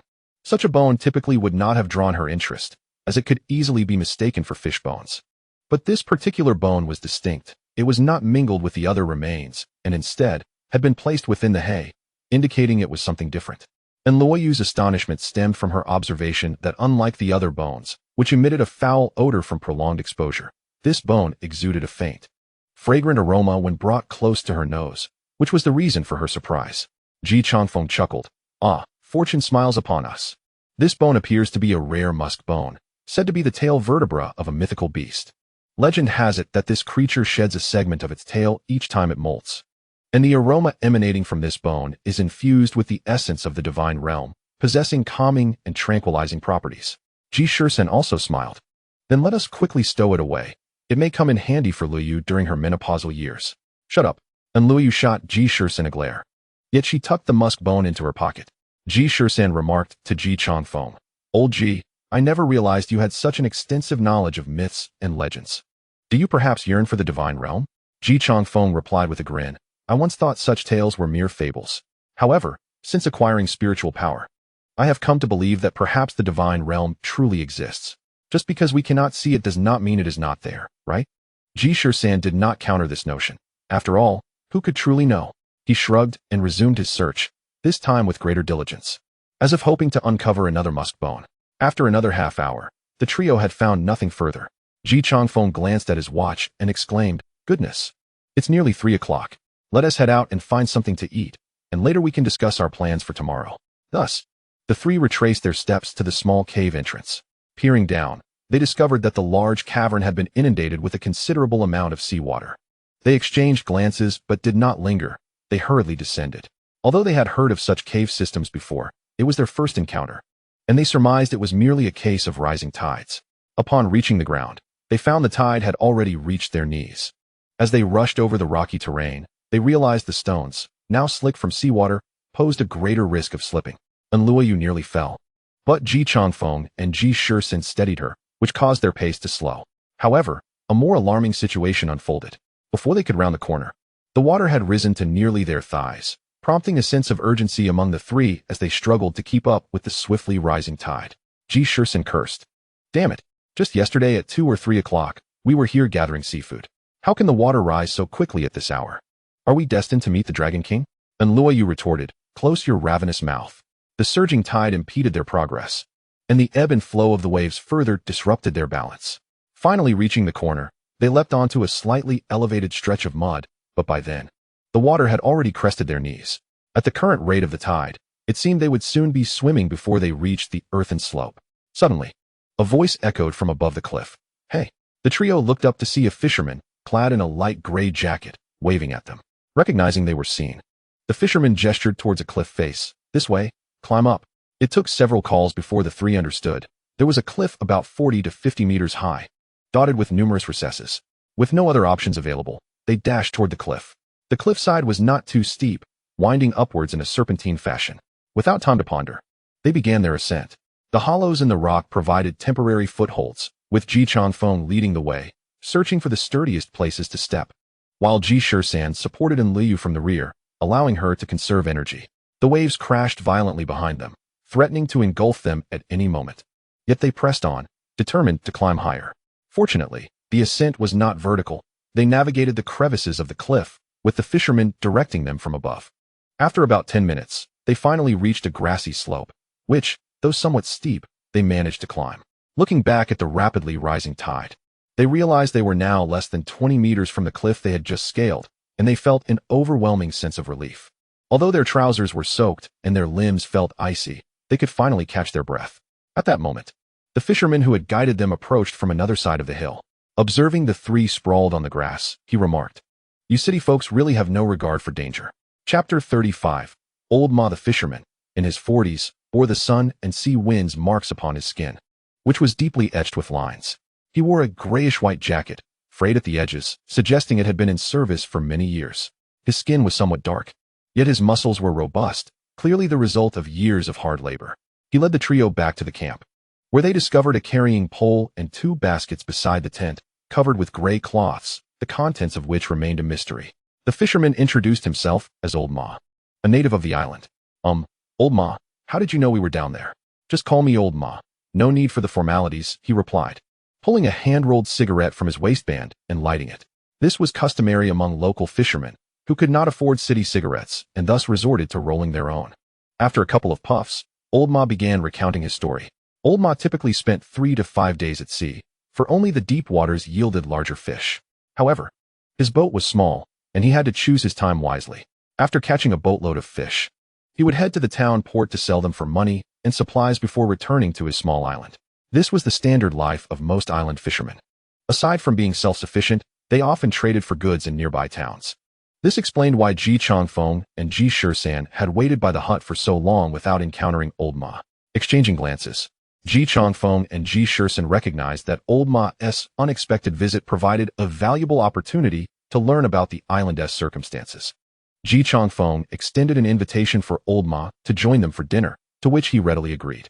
However, upon gathering their belongings, they realized they had yet to collect any seafood. The pot would be empty that evening. Old Ma, unfazed, produced several packets of instant noodles and bottles of mineral water from his baskets, casually selling them for a few hundred yuan. It was not that Old Ma intended to take advantage. He had grown accustomed to selling such items to sustain himself. Whenever he returned to the island, he would first make his way to the grassy slope to see if anyone was there for some isolated island survival adventure, as he could always earn a few hundred yuan that way. "Old Ma, our tent is so well hidden. How did you manage to find us?" Ji Changfeng inquired. "Hidden? What do you mean? You mean it's well concealed? What is so great about that? This is the only place on the entire meadow that offers shelter from the wind. Everyone would choose here." Old Ma's response elicited an awkward chuckle from Ji Changfeng, who pressed on. "So how did you know we were below? Most visitors to the island naturally go to that stretch of mudflats, so I thought I'd check it out." At this, they raised their water bottles in a toast to Old Ma, grateful for his timely warning that had saved their lives. Ji Changfeng and Ji Shisan exchanged knowing glances, signaling that it was time to delve into more serious matters. Ji Changfeng began, "Old Ma, I believe I saw a young girl on the island this morning. Is she your daughter?" Upon hearing the mention of his daughter, Old Ma's face lit up, and he paused his smoking to extol her virtues. He spoke of his daughter, Nwaner, praising her intelligence and recounting remarkable feats from her childhood.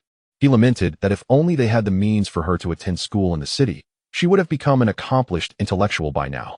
As Old Ma's praises grew increasingly extravagant, Ji Shisan could not help but interject, casually asking, "Old Ma, what about your wife?" The once exuberant Old Ma suddenly deflated, letting out a deep sigh. After a couple of contemplative puffs on his cigarette, he slowly began to share the story of his wife.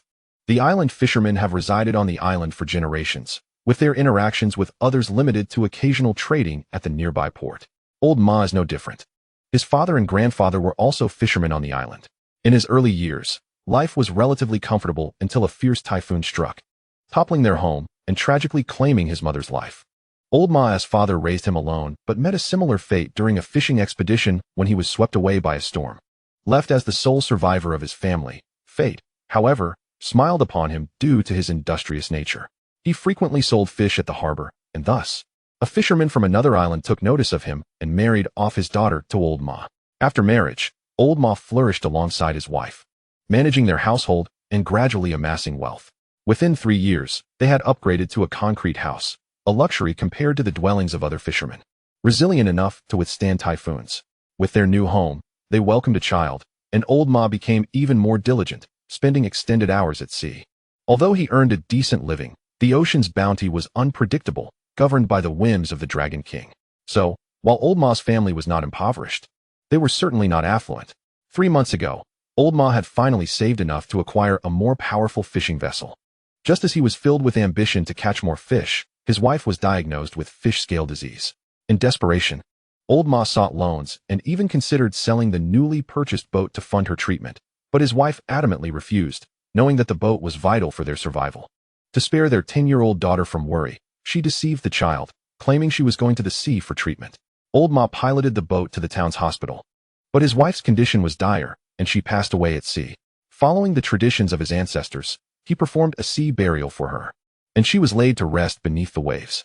At this point, Old Ma was overcome with emotion, tears streaming down his face. Though he was only in his early 40s, years of exposure to the elements had turned his hair gray and his skin rough, giving him the appearance of a man in his 60s. Yet, this weary figure wept openly. Listening to Old Ma's tale, Jiuli was moved to tears, contemplating the possibility of adopting his daughter. However, Ji Changfeng and Ji Shisan exchanged concerned glances. Realizing the gravity of an alarming issue, Old Ma's life had been untouched by sea monsters, and his entire narrative revealed no anomalies, which was unexpected. If Old Ma's account was indeed truthful, could the so-called sea monster merely be a coincidence? Yet, that did not seem plausible. For Ji Changfeng had deduced the monster's hideout based on its activity range, and if Old Ma's lack of encounter was mere chance, it seemed too fortuitous. With lingering doubts, the three continued their conversation with Old Ma until the moon hung high in the sky. He departed joyfully with a handful of money, returning to his home on the hillside. Chapter 36. Face to face. After bidding farewell to Old Ma, Ji Changfeng and Ji Shisan fell into contemplation, while Jiuli, observing their pensive expressions, absent-mindedly stroked her chin. Suddenly, she inquired, "What exactly is this fish scale disease? Is it truly that severe? Could it be connected to the sea monster?" Ji Changfeng replied with a chuckle, "Not at all. Fish scale disease is a common ailment among island fishermen. The mild symptoms manifest as dark spots on the skin resembling fish scales, which cannot be washed away. In severe cases, it can indeed be fatal." The trio gathered around the campfire, engaging in idle conversation as they processed Old Ma's story and sought connections to the sea monster. After a while, Ji Changfeng leaned back against a tree and remarked, "I believe Old Ma is genuinely a simple fisherman." Although his narrative was somewhat chaotic, it felt as though he was not concealing anything. Jiuli nodded in agreement. Suddenly, Ji Shisan interjected, "Wait a moment. Where did you acquire all that money? We just spent 200 on instant noodles and bottled water." Ji Changfeng shrugged. "The organization is a covert one, not stingy. They provide us with funds for missions." "Of course." Ji Shisan's eyes widened as he exclaimed, "Then why didn't Uncle Ma give us a single cent?" "Typically, the funds are managed by the team leader." Ji Changfeng patted his wallet. Ji Shisan, frustrated, kicked a nearby stone in discontent, then turned to Ji Changfeng, shouting, "Hey, old Ji, you've got funds. Yet you still want to take advantage of me? Take advantage of you? How so?" Ji Changfeng retorted. Ji Shisan threw up his hands in exasperation. "You swindled me out of $20 the other day when you pretended to be a bandit. Give it back." Jiuli sighed, unable to tolerate the antics of these two characters. Ignoring their childish bickering, she took out a piece of musk bone to play with in the firelight. After a brief pause, Ji Shisan resumed, "Old Ji, I believe your initial hypothesis holds water. The sea monster resides on this island, and we located its lair today." Ji Changfeng frowned. "But didn't we just conclude that Old Ma is not lying? He genuinely seems unaware of the monster's existence. Even with the troubles faced by surrounding fishermen, he attributes their misfortunes to inadequate boats." Ji Shisan nodded, then shook his head. I trust old Ma is oblivious. But the child must know about the sea monster. Enluoyu and Ji Changfeng widened their eyes at Ji Shisan. Enluoyu protested, that's impossible. Based on our observations over the past few days, the child does not seem malevolent. She could not be directing the sea monster to attack others. I never suggested that the child is evil or commands the monster, Ji Shisan clarified cautiously. I believe the child and the sea monster may share a friendship, which explains why she has been bringing wild fruits to it. Ji Changfeng pondered this notion, saying, your theory is somewhat progressive, yet it does not dismiss the possibility. Ji Shisan continued, if they are indeed friends, the sea monster's actions need not be communicated to the child. Therefore, the child is merely responsible for the monster, while its actions could be beyond her control. Ji Changfeng contemplated, but when we entered today, we found no sign of the monster. Could it be that the location isn't actually the monster's lair? Ji Shisan shook his head. No, that is undoubtedly the monster's lair.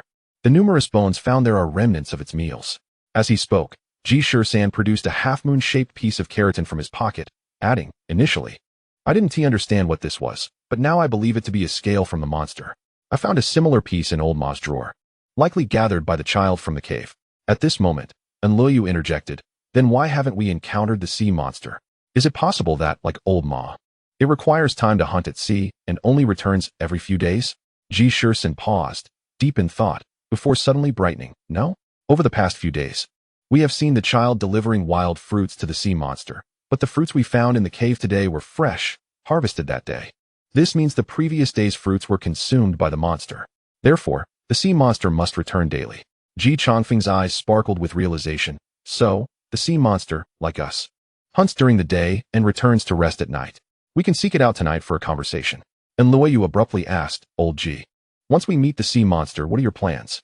Will you kill it outright? Ji Changfeng suddenly fell silent for a moment before speaking. The sea monster has consistently posed a threat to the surrounding fishermen. If it were an ordinary creature, logic would dictate that we capture it. However, should it be a beast of a different kind, the common response would be to eliminate it. Why? Enluoyu inquired, perplexed. Because extraordinary beasts are not easily controlled. And should they escape, the consequences could be dire. Furthermore, when we encounter such creatures, they typically fight fiercely, leaving us no room for leniency. Noticing Enluoyu's despondency, Ji Changfeng chose to refrain from further discussion on the matter. He addressed the two. You should rest for now. I will make a phone call to explain our situation. Enluoyu absent-mindedly stroked the musk bone in her hand, her head bowed in silence, clearly struggling to accept the notion of violence. Ji Shisan, witnessing her distress, felt unable to offer comfort. Though he too was not in favor of killing, he acknowledged the truth in Ji Changfeng's words. Often, choices are limited. If a sea monster were to attack, armed with a weapon, one would instinctively retaliate. It is a primal response. Ji Changfeng wandered off to make his call, leaving Ji Shisan to ponder the lack of signal on this island. How could Ji Changfeng possibly make a phone call here? Bored, he began to poke at the campfire with a stick, causing it to crackle and pop. At that moment, rustling emerged from the grass across from them, and a figure emerged, parting the foliage. The firelight illuminated the figure, revealing a face broader than that of an ordinary human, with similar eyes, nostrils, and a wide mouth, yet covered in a dense array of tiny scales. The being's head was adorned with a mass of light green hair reminiscent of seaweed, cascading down, with two horns barely visible. Taking 2 steps forward, it leaned over the fire, coming face to face with Ji Shisan. This time, Ji Shisan observed more closely. It resembled a lizard rather than a human. Peculiarly, this lizard bore a striking resemblance to a person, especially with the gray cloth garment draped over its body. Its hands possessed 5 fingers, and its feet were unshod, differing only by slightly elongated toes. It stood taller than average, now crouching at over 6 feet, its long tail swaying back and forth in an unsettling manner. The creature stared at Ji Shisan through the flames for an extended moment before suddenly baring its sharp, densely packed teeth, letting out a guttural sound. Ga. Chapter 37. The clash in the meadow. At this moment, Ji Shisan felt no panic. Rather, his gaze was intense, fixated on the creature just a fire's distance away. He understood that he must not act impulsively, yet showing weakness was not an option, resulting in a tense standoff. Beside them, Enluoyu was visibly anxious. From the creature's emergence until now, she had unconsciously clutched Ji Shisan's arm, tightening her grip as her palms grew clammy with perspiration. The firelight illuminated the creature's exposed skin, which shimmered with the luster of its scales. Suddenly, the The creature emitted a low, rumbling growl, "Ga." Its voice carrying an oppressive weight through the flames. Ji Shisan narrowed his eyes, searching for a weakness in the creature. His mind raced as he contemplated its origins, seeking to discern its vulnerabilities. Then, a thought struck him. He quietly picked up a stone from the ground. Enliu noticed his movement and opened her mouth to ask. But Ji Shisan silenced her with a glance. With a swift motion, he hurled the stone towards an empty patch near the fire. However, the sound of the stone hitting the ground failed to capture the creature's attention. Its gaze continued to dart between Ji Shisan and Enliu. As sweat began to bead on Ji Shisan's brow, he suddenly had an epiphany. He turned to Enliu, instructing, "Throw that musk bone over there." Enliu hesitated for a moment, but soon understood. She released her grip on Ji Shisan's arm and hurled the musk bone with all her might, sending it in a parabolic arc to land behind the creature. The creature's nostrils flared, evidently recognizing the musk bone as something it sought, and it turned to look in that direction. Ji Shisan had already prepared to spring into action, launching himself toward the creature, aiming directly for its head. Unexpectedly, the creature displayed remarkable agility. Even without watching Ji Shisan's approach, it leaped away with the grace of a startled cat, landing several meters away in the grass. Ji Shisan was taken aback. He had not anticipated such a quick reflex from the creature, which now left him at a disadvantage. Realizing it had been tricked, the creature turned in fury, baring its serrated teeth as it roared at Ji Shisan. Suddenly, a figure burst forth from the side, delivering a powerful strike to the creature. Despite standing 2 to 3 meters tall and weighing heavily, the creature was sent tumbling by the blow. It was Ji Changfeng, having returned from his phone call. Without hesitation, he pressed his attack against the creature, but it retaliated fiercely, launching itself off the ground to snap at Ji Changfeng with its gaping maw. Ji Changfeng deftly evaded the creature's assault and delivered a kick to its abdomen. The creature, in pain, became even more feral, flailing its claws wildly. Though the creature's attacks lacked sophistication, its agility made it an adept evader, while its sharp claws served as formidable weapons. Its scales withstood Ji Changfeng's multiple assaults without yielding. Seeing Ji Changfeng struggle to gain the upper hand, Ji Shisan rushed to assist, launching an attack from the side. Enliu took a deep breath, reminding herself that joining this expedition required courage in the face of the supernatural. Gathering her resolve, she picked up a long stick meant for climbing and charged forward. In an instant, dirt flew as the three of them surrounded the creature, attacking with all their might, reminiscent of legendary heroes from ages past battling fierce foes. Seizing an opportunity, Enliu aimed her stick at the creature's eyes. As the creature dodged, it sought to counterattack. At that moment, Ji Shisan noticed that the creature lost its balance briefly each time it landed after a leap. He shouted, "Aim for its legs." The three immediately understood, focusing their efforts on the creature's lower limbs. Despite the creature's vigorous resistance, it gradually began to falter. Suddenly, it let out an earth-shattering roar, its body swelling as a dorsal fin erupted from its back, glowing ominously with a bright crimson hue, signaling impending danger. Ji Changfeng sensed the threat and shouted, "Fall back." But it was too late. A surge of power erupted from the creature, its tail sweeping through the air and sending the three of them flying. Ji Shisan crashed to the ground, feeling a surge of pain throughout his body. Gritting his teeth, he managed to rise, only to see the creature's eyes ablaze with rage, charging toward Ji Changfeng. Before he could sound the alarm, the creature collided with an invisible barrier, and Ji Changfeng executed a nimble maneuver, leaping up and striking the creature's face with his hand. The creature raised its arm to block, but a gash opened on its forearm, blood seeping from the wound. Wounded, the creature became even more frantic, its roar echoing through the air. Ji Shisan noticed that the blood streaming from the creature emitted a peculiar fragrance, and a realization dawned upon him. Could this blood possess unique properties? No. It bore the same scent as the musk bone. Indeed, it was the aroma of the musk bone that had drawn the creature to them. Injured, the creature turned and vanished into the grass. Ji Changfeng cursed, "What a clever beast," trying to escape. Ji Shisan's eyes lit up as he hurriedly retrieved the musk bone from the ground, tucking it into his pocket. Since the creature desired this item, it would not be able to reclaim it easily. Ji Changfeng glanced at Ji Shisan, recognizing his cleverness, and fell silent. Suddenly, he paused, narrowing his eyes as a dangerous glint appeared, smirking, "You clever beast, not running away, but looking to ambush?" With that, he dashed into the underbrush. The grass on that side was tall, and with the dimming light, Ji Shisan could only see the grass rustling, hesitating to follow. Unlike Ji Changfeng, he could not discern the creature's position from sound alone. Ji Changfeng and the monstrous creature fought fiercely, gradually moving further away until they reached the meadow. The grass in the meadow barely reached their knees, so Ji Shisan was not concerned about obstructed vision. However, he was worried about Ji Changfeng's safety. Grabbing a sturdy branch that he had fashioned into a walking stick, he rushed forward. The moon hung unusually round in the sky, bright and radiant, illuminating the night alongside countless stars, casting a silver glow across the meadow. Under the moonlight, a dark silhouette crouched low on the elevated grassland, casting a menacing shadow. The creature's crimson dorsal fins glimmered ominously in the moonlight, creating an eerie spectacle. Its blood-red eyes fixed intently on Ji Changfeng and Ji Shisan down the slope.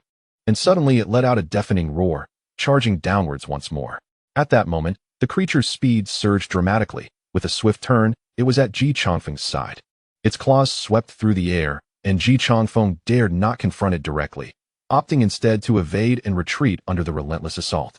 Ji Shisan, wielding his stick, charged in, preparing to strike at the creature's back. However, the creature's tail lashed back like a whip, snapping the stick in two with a sharp crack. Ji Changfeng continued to use his palm strikes, each blow resonating with explosive force as he clashed with the beast 7 or 8 times, both sustaining numerous cuts. The scent of blood heightened the creature's fury. Chapter 38. The plunge. The monster, undeniably powerful, began to gain the upper hand after several exchanges, leaving Ji Changfeng visibly winded. It lunged at Ji Changfeng, no longer using its claws but seizing him instead, tossing him aside. Ji Shisan rushed in from the side, bringing his stick down with all his strength. Yet, the creature had anticipated this move. Its tail shot out once more, this time breaking the stick without a sound. Ji Shisan had foreseen that the stick would not withstand the assault, so he quickly adapted, wielding both halves in a dual grip. With a sidestep, he maneuvered to the creature's flank, thrusting the two pieces into its left ribcage. Thud! The creature's scales were tough and elastic, slick to the touch. The attack merely knocked it over, but did not penetrate. In pain, the creature roared and turned to pounce on Ji Shisan. Ji Changfeng, just then thrown away, could not rush to his aid. Nevertheless, Ji Shisan remained unafraid, hurling the broken stick towards the creature's eyes, forcing it to turn away while he boldly advanced, positioning himself directly beneath the airborne beast. For days, Ji Shisan had been refining his techniques, integrating his strengths with the 8 trigrams palm and Taoist seals, while employing the swift and direct strikes of the Taizu Changquan. Now was the moment to apply his training. Positioned directly south of the creature, he shouted, altering his hand seals to the leaf fire hexagram, unleashing a brilliant blue beam that struck the monster's abdomen. A piercing wail echoed through the night as the creature was propelled backwards, yet in that instant, it lashed out with its tail towards Ji Shisan. The impact struck him squarely in the chest, sending him reeling. Ji Changfeng, witnessing this, forced himself to rise despite the pain and hurried towards where Ji Shisan had fallen. Ji Shisan, though clutching his chest in agony and bleeding from the corner of his mouth, waved his hand to signal that he was unharmed. The monster struggled to rise after crashing to the ground, revealing a noticeable dent in its abdomen. Its eyes seethed with rage and murderous intent as it glared at the two. Suddenly, it let out a thunderous roar, causing the surrounding air to tremble. Its dull scales began to shimmer faintly, as if gathering strength. Ji Changfeng and Ji Shisan exchanged glances, both feeling an intense pressure. Supporting each other, they quickly regained their footing, preparing to confront the creature's impending assault. With a low growl, the beast propelled itself off the ground, charging at them like a cannonball. Ji Shisan and Ji Changfeng stood resolute, knowing this battle was a matter of life and death, leaving no room for retreat. Ji Changfeng took the initiative, his palms striking the air in a flurry, seemingly constructing something. Just then, the creature swiped at him with a claw, but Ji Changfeng remained undaunted, meeting the attack head-on. The collision reverberated through the air with a thunderous sound. Seizing the moment, Ji Shisan darted to the creature's side once more, intending to employ the same tactic, only to find that the creature had outsmarted him, rolling away to evade his strike, while simultaneously avoiding Ji Changfeng's advance. Suddenly, the beast flung a massive clump of dirt into the air, obscuring the space around them. A chill ran down Ji Shisan's spine as a thought struck him. The creature wouldn't take this opportunity to hunt Liu, would it? His heart raced, and cold sweat broke out on his back as he turned to dash towards the campfire. But before he could take more than a couple of steps, Ji Changfeng shouted, "Shisan, be careful."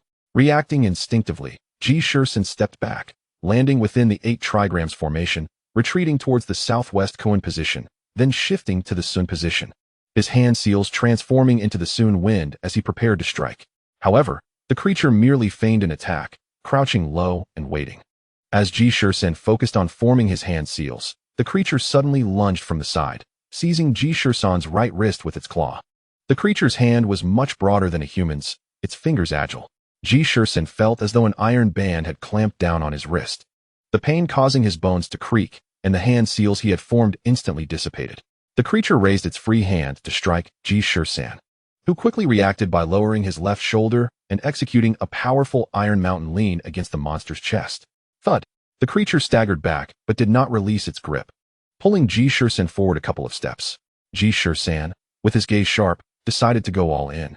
He thrust his right foot forcefully while his left elbow jabbed upward, striking the creature's jaw.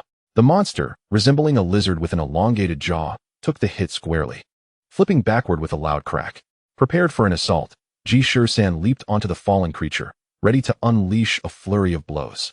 Unexpectedly, the creature suddenly straightened, its tail whipping around to regain balance, while its legs swiftly retreated to dissipate the force of the fall. Simultaneously, its right claw descended, shifting from a strike to a grip, firmly seizing Ji Shisan's left shoulder, binding him tightly. As the creature stepped back, it finally twisted its head around, opening its gaping maw to bite down on Ji Shisan. Ji Shisan could see the glinting rows of sharp teeth and could smell the foul stench emanating from its breath. Just then, the creature lost its footing, having dug into the ground and kicked up a cloud of dust, leaving behind numerous pits. It could no longer maintain its balance and toppled backward with a heavy thud. This all transpired in a flash, and Ji Changfeng had no time to intervene. As he rushed to catch up, an unexpected turn of events occurred. The creature, while falling, rolled several meters away, just as Ji Changfeng prepared to follow. Both the creature and Ji Shisan vanished from sight, leaving him in shock. Upon closer inspection, he realized that behind them was a steep slope, and both the creature and Ji Shisan rolled down it like wheels. Ji Changfeng looked up, his heart nearly stopping, as he saw that the base of the slope led to the very cliff they had climbed earlier that day. There was no time for contemplation. Ji Changfeng leaped, racing down the slope in pursuit of Ji Shisan. Unfortunately, the combined weight of the creature and Ji Shisan accelerated their descent, and within moments, they tumbled off the edge of the cliff. Chapter 39. The Deception of Jimin. Though the slope was not particularly steep, it still inclined at an angle of 50 to 60 degrees. When the three ascended in the afternoon, they were forced to crouch low. Now, as Ji Changfeng swiftly descended sideways, he rushed to the edge of the cliff and shouted into the abyss below, "Shisan! Shisan!" His voice echoed in the night sky, with such vigor to call out, "Should he not rather lend me a hand?" Less than 30 centimeters from the cliff face, a hand reached up. Ji Changfeng focused his gaze, astonished to find it was Ji Shisan, who was precariously hanging on the cliff. He quickly pulled Ji Shisan up, and both were left with their hearts racing. Peering down the cliff, despite the bright moonlight, visibility was limited to the silver waves crashing against the rocks, producing a cacophony, beyond which lay an impenetrable darkness where one could discern nothing of the depths below. The two climbed back onto the grassy slope, panting heavily as they supported each other back to the campfire. Upon their return, Liu hurriedly inquired about their situation. Ji Changfeng briefly recounted the events, glancing at Ji Shisan, who understood the unspoken question and proceeded to share his account. It turned out that the creature had tumbled down with Ji Shisan, both disoriented from the fall. The creature unintentionally released its grip on Ji Shisan, and as they reached the cliff's edge, Ji Shisan landed on his back. In a desperate grasp, he clutched a large rock, yet the creature was formidable, managing to seize Ji Shisan by the ankle midair. Ji Shisan was dragged down slightly, but he managed to cling tightly to a protruding section of the cliff to avoid plummeting. The creature, in turn, grasped at a rock in an attempt to ascend. Ji Shisan took a deep breath and forcefully kicked downwards, striking the creature in the face. To his surprise, this action unleashed a burst of flames, sending the creature tumbling below. Though Ji Shisan could not see the creature's descent, he distinctly heard the sound of a heavy object crashing into the sea, a resounding thud that reverberated through the night. Ji Changfeng nodded. He had heard it too, which explained his initial concern for Ji Shisan's safety. As Liu tended to their wounds, her heart raced with trepidation. Observing their injuries, it was evident this battle had been particularly arduous. Ji Shisan appeared especially worse for wear, with numerous lacerations from the grass as he rolled down the slope and more cuts sustained from the rocks during his fall. Suddenly, Liu exclaimed, "Shisan, Is your foot all right?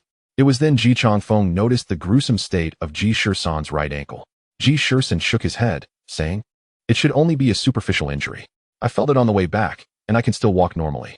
And Liu retrieved a small package from the tent, pulling out a roll of gauze. She used the remaining water to cleanse Ji Shisan's wounds, causing him to grimace in pain. Suddenly, and Liu remarked, "Oh, Shisan, there's a red string around your ankle. Oh no, it's broken." She held up a slender red string. Ji Shisan scratched his head and sighed. "Ah, it's broken. My master tied this on me when I was young, calling it a longevity string. It must have snapped when that creature grabbed my foot. Now I'll surely have a short life." And Liu shot him a disapproving glance, exasperated by his nonsensical comments. As the campfire dried the wet ankle a little, she silently wrapped the gauze around Ji Shisan's injury.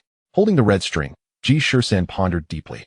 Earlier, while on the cliff, he had felt a surge of inexplicable power that propelled him to kick the creature away, yet he had not contemplated its source. Now, staring at the red string, he recalled his master's words about not severing the string until a moment of crisis, which took on new significance. Did his body harbor some hidden secret? Seeing that Ji Shisan was all right, Ji Changfeng breathed a sigh of relief and stood up, addressing both of them. "You two rest here tonight. I shall descend to assess the situation." And Liu gasped, "Old Ji, are you going alone?" "Yes. Shisan is injured and requires your care. I estimated that although the tide has receded somewhat, the cliff is still only about 30 meters above sea level. That creature, having fallen, is unlikely to be dead. Thus, I must personally investigate." "Old Ji, you cannot go," Ji Shisan suddenly interjected. "Why not?" "Because I have recalled what that creature is," Ji Shisan replied earnestly. Without waiting for Liu and Ji Changfeng to inquire further, he continued, "That creature is called Jimin, a deity of rain in ancient Chinese mythology, also known as the Rain Master. The classic of mountains and seas records that Jimin has the head of a dragon, a human body, bird claws, and feathers on its arms, capable of summoning rain with a mere breath. Jimin typically inhabits watery locales, often heralding storms and tempests." And Liu remarked, "What you describe bears striking resemblance to this creature." "Yes, but it differs currently, for it is still in its juvenile stage." "How did you deduce it is Jimin?" "Because of this." Ji Shisan produced a fragment of musk bone from his pocket. "This is musk bone? When did you steal this?" "Return it to me." And Liu pouted. Ji Shisan handed the musk bone to her and continued, "I once encountered a brief account in another book stating Jimin's birth signifies death. Jimin brings forth offspring by connecting to its own tail, akin to a human umbilical cord, transmitting energy and nourishment. Ultimately, upon the birth of a young Jimin, the tail must be severed, leaving behind 1 or 2 tailbones after each birth." Curious, and Liu asked, "What books are these?" "The characters within are unfamiliar to me. It is likely called Guate Song." Ji Changfeng was taken aback, asking, "Are you certain?" And Liu chuckled, "He is uncertain, for he cannot read the characters. Though I cannot decipher the characters. There are many annotations. My master mentioned they were written by his master, who is also my grandmaster. Thus their credibility is quite high." Ji Changfeng smiled. "If this holds true, it would be remarkable. I wonder if I might have the opportunity to peruse it someday." And Liu inquired, "Is this Guate Song truly that formidable?" "Yes. Guate Song, Lianshan, and Zhou are collectively known as the 3 changes. To put it in perspective, these 3 texts are among the most formidable divination methods in ancient literature. I've heard of Zhou, but I had no idea Guate Song and Lianshan were equally impressive. Indeed, both Guate Song and Lianshan are exceptional methods of divination. However, I was unaware that Guate Song contained records of supernatural beings." Ji Shisan nodded. "It is said that Lianshan was developed by Shinnong based on the 8 trigrams, while Guate Song was derived by the Yellow Emperor, containing numerous divination methods. It is rumored that those who comprehend it can predict the changes of heaven and earth. My master spoke highly of my grandmaster. Yet, I harbor little interest in that aspect. I am more fascinated by the tales of mountain spirits and sea beasts interwoven within." Chapter 40. The Child and Jimin. After Ji Changfeng absorbed Ji Shisan's explanation, he fell into deep contemplation, asking, "How did you determine this is an immature Jimin?" The juvenile also undergoes feathering, capable of soaring through the skies and traversing the seas. This is the original text from the book. My grandmaster annotated a line that left a profound impression on me. Could it be that Jimin in its youth resembles humans? This revelation struck me suddenly. And Liu inquired, "Does the book mention Jimin's weaknesses?" "Yes. Jimin is born and dies in cycles. Thus, after one generation births the next, the previous Jimin will transform into a pearl at the place of its birth. This pearl secretes a substance capable of dissolving Jimin's scales, allowing us to inflict harm upon it. But we searched for hours in Jimin's lair this morning and found no pearls. That is not the birthplace of Jimin. For the previous generation of Jimin would attain enlightenment at the very spot. Thus, for Jimin, his birthplace is also his mother's grave, compelling him to generally avoid returning to that location and to build his nest elsewhere. After listening to Ji Shisan's explanation, Ji Changfeng and Enluyu finally felt reassured. Ji Changfeng stood up and declared, "Then let us first find a way to locate Jimin's birthplace." Enluyu suddenly interjected, "I believe someone knows where Jimin's birthplace is." "Old Ma." Ji Changfeng's eyes brightened. "No, Old Ma might not know, but Nwaner should." Therefore, the three promptly set off for Old Ma's home.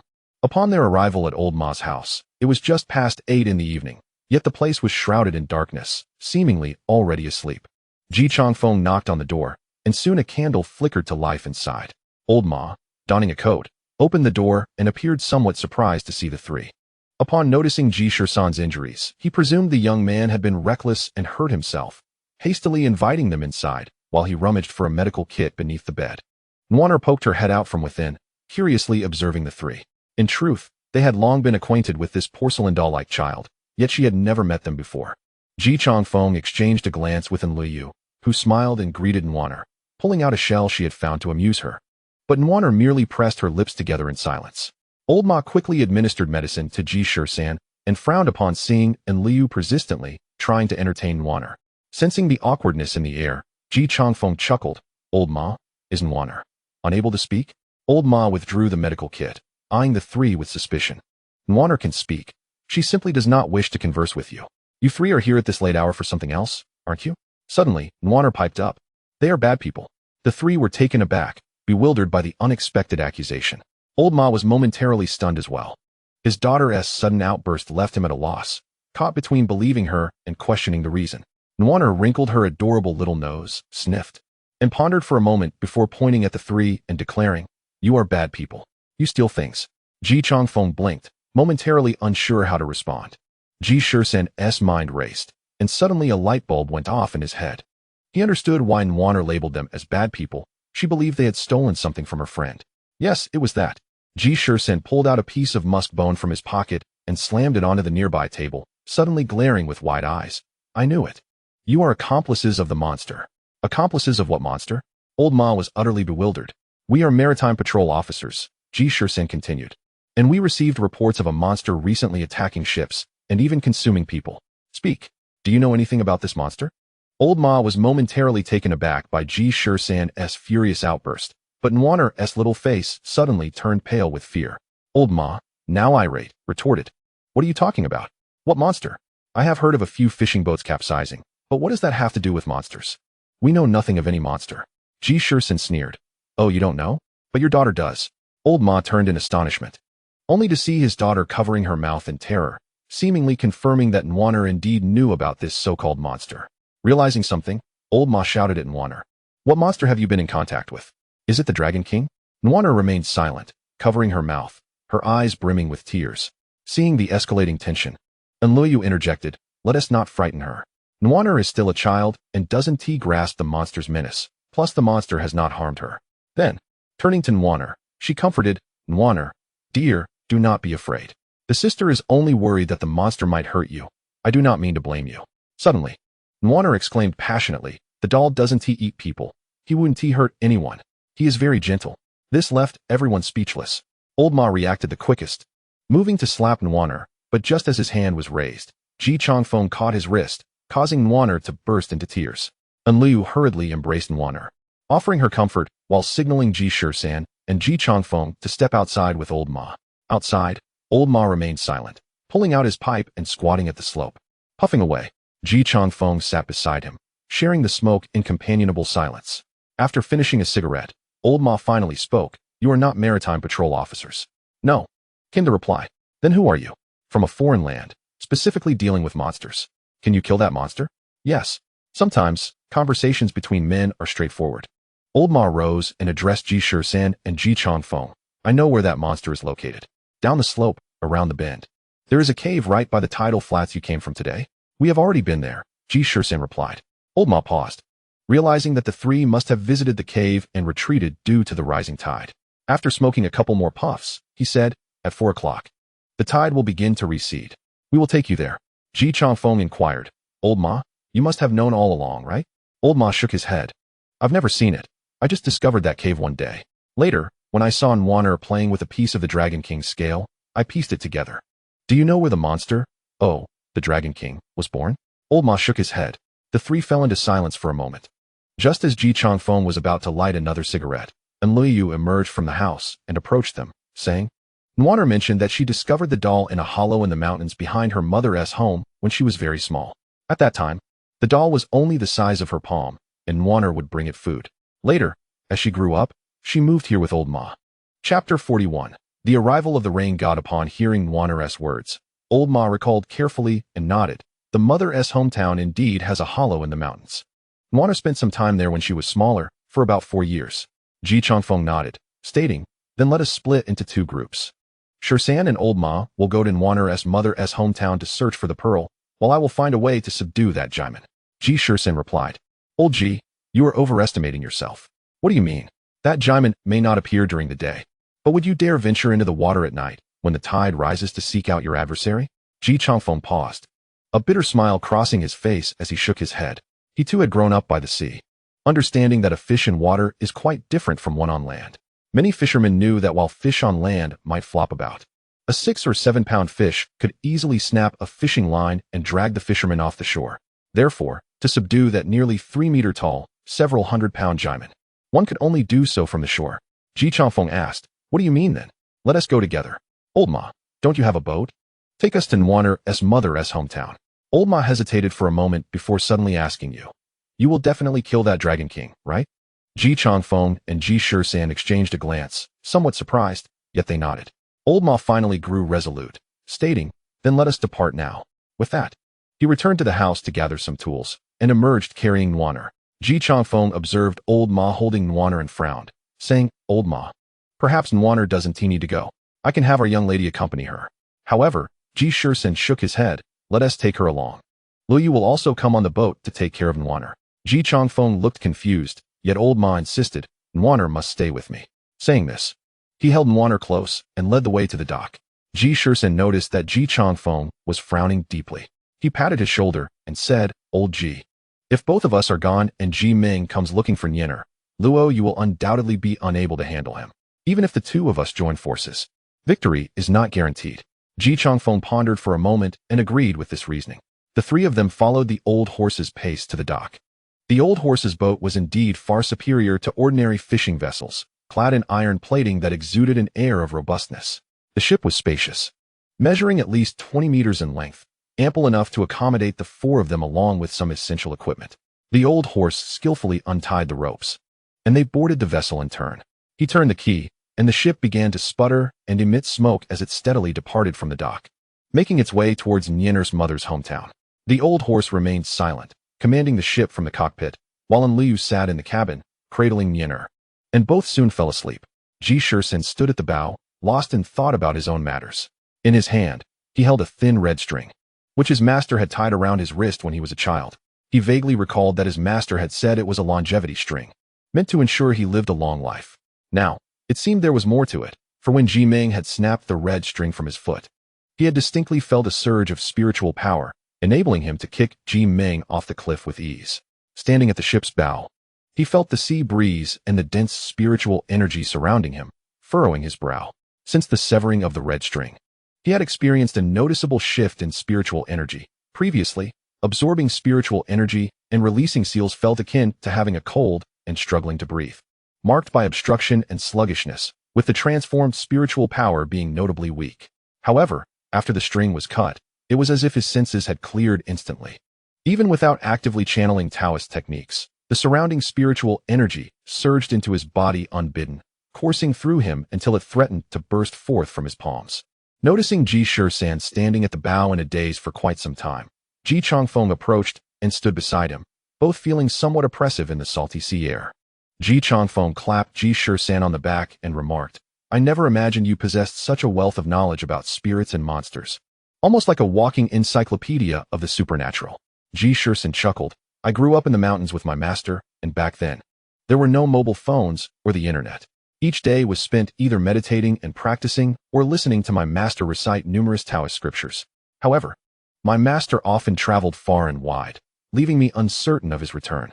Consequently, aside from my regular studies, I took to exploring the mountains and indulging in books, particularly those about mountain spirits and sea monsters, until I had read nearly all the volumes in our home library. As they chatted, they both noticed their faces and bodies becoming somewhat damp. Ji Changfeng wiped his face in surprise. Huh? Is it raining? He then wiped the railing with his hand, finding it wet, not from sea spray, but indeed from rain. Ji Shisan looked up to see the once bright moon had mysteriously vanished behind clouds. Frowning, that shouldn't be. It was clear not long ago.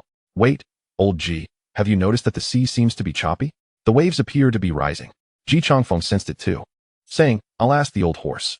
He dashed to the cockpit to inquire, while Ji Shisan frowned ahead, noting the rain had intensified, as he could now distinctly feel raindrops. Before long, Ji Changfeng returned, saying, the old horse mentioned it shouldn't rain this quickly at sea. His boat isn't that fast. If a storm were approaching, it wouldn't appear so suddenly. Ji Shisan's eyes widened, realizing the gravity of the situation. Old Ji, we might be in trouble. What is it? Ji Changfeng asked. After we beat Ji Ming, it wouldn't trigger his transformation, would it? It seems he's reached maturity. This rain, these waves, must signal his arrival. Ji Changfeng's expression darkened as he gazed into the distance. Although it was pitch black, he could clearly feel the rain intensifying and the waves growing fiercer. Ji Changfeng questioned, how did he find us? The moment the words left his mouth, both of them froze, quickly realizing, damn, the musk bone.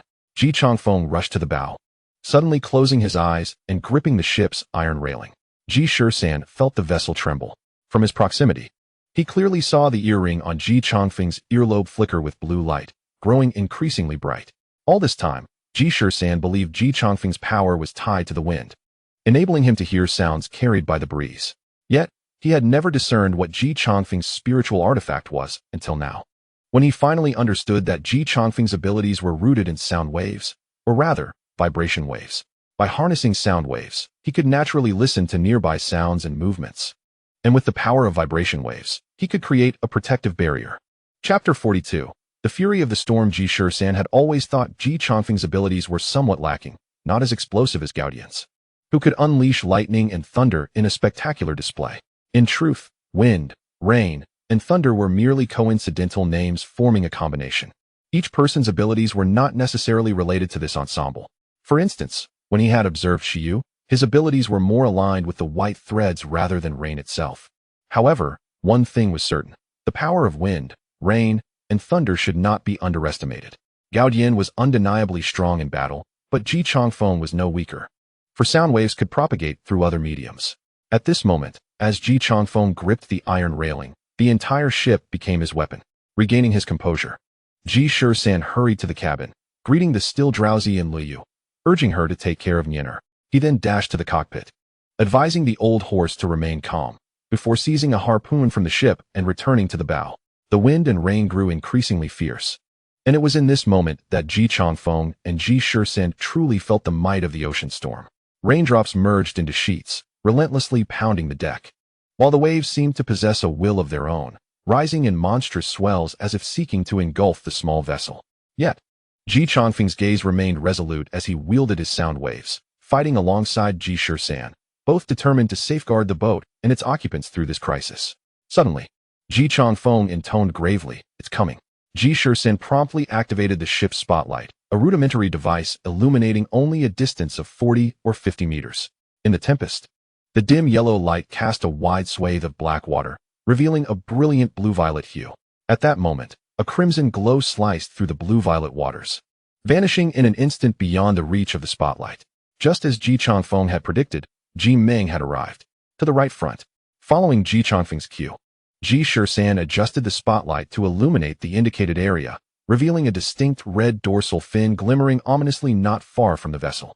Ji Ming's emergence intensified the already turbulent sea, embodying the ocean's fury with each powerful swish of its tail, generating monstrous waves. The dorsal fin, a fiery red, stood out starkly against the dark sea, each flicker accompanied by violent disturbances in the surrounding waters. Ji Changfeng and Ji Shisan gripped their weapons tightly, their eyes reflecting unwavering determination.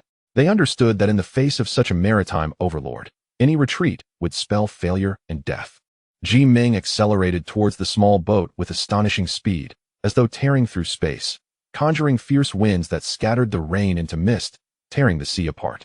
Prepare, Ji Changfeng shouted, his voice commanding as he concentrated the sound waves into an invisible shield, aiming to thwart Ji Ming's assault.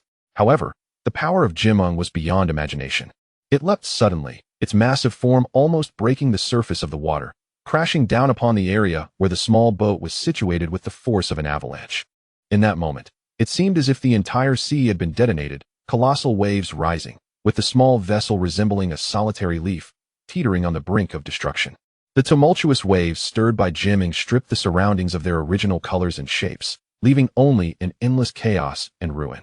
Ji Changfeng exerted every ounce of his strength, utilizing sound waves to shield the vessel, and what was anticipated to be a thrilling confrontation never materialized.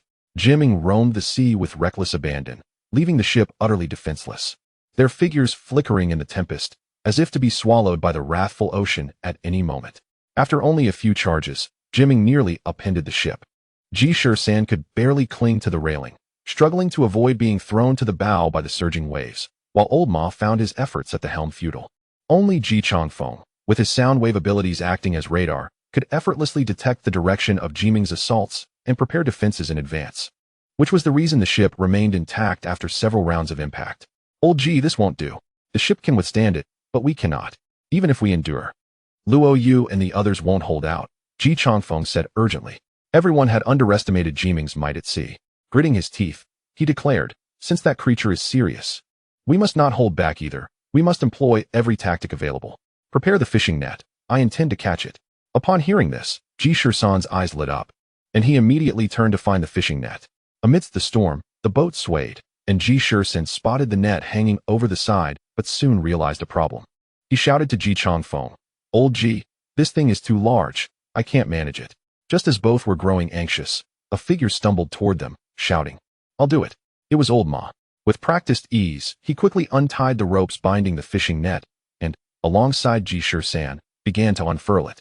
Ji Shisan called out to Ji Changfeng, Old Ji, we are ready.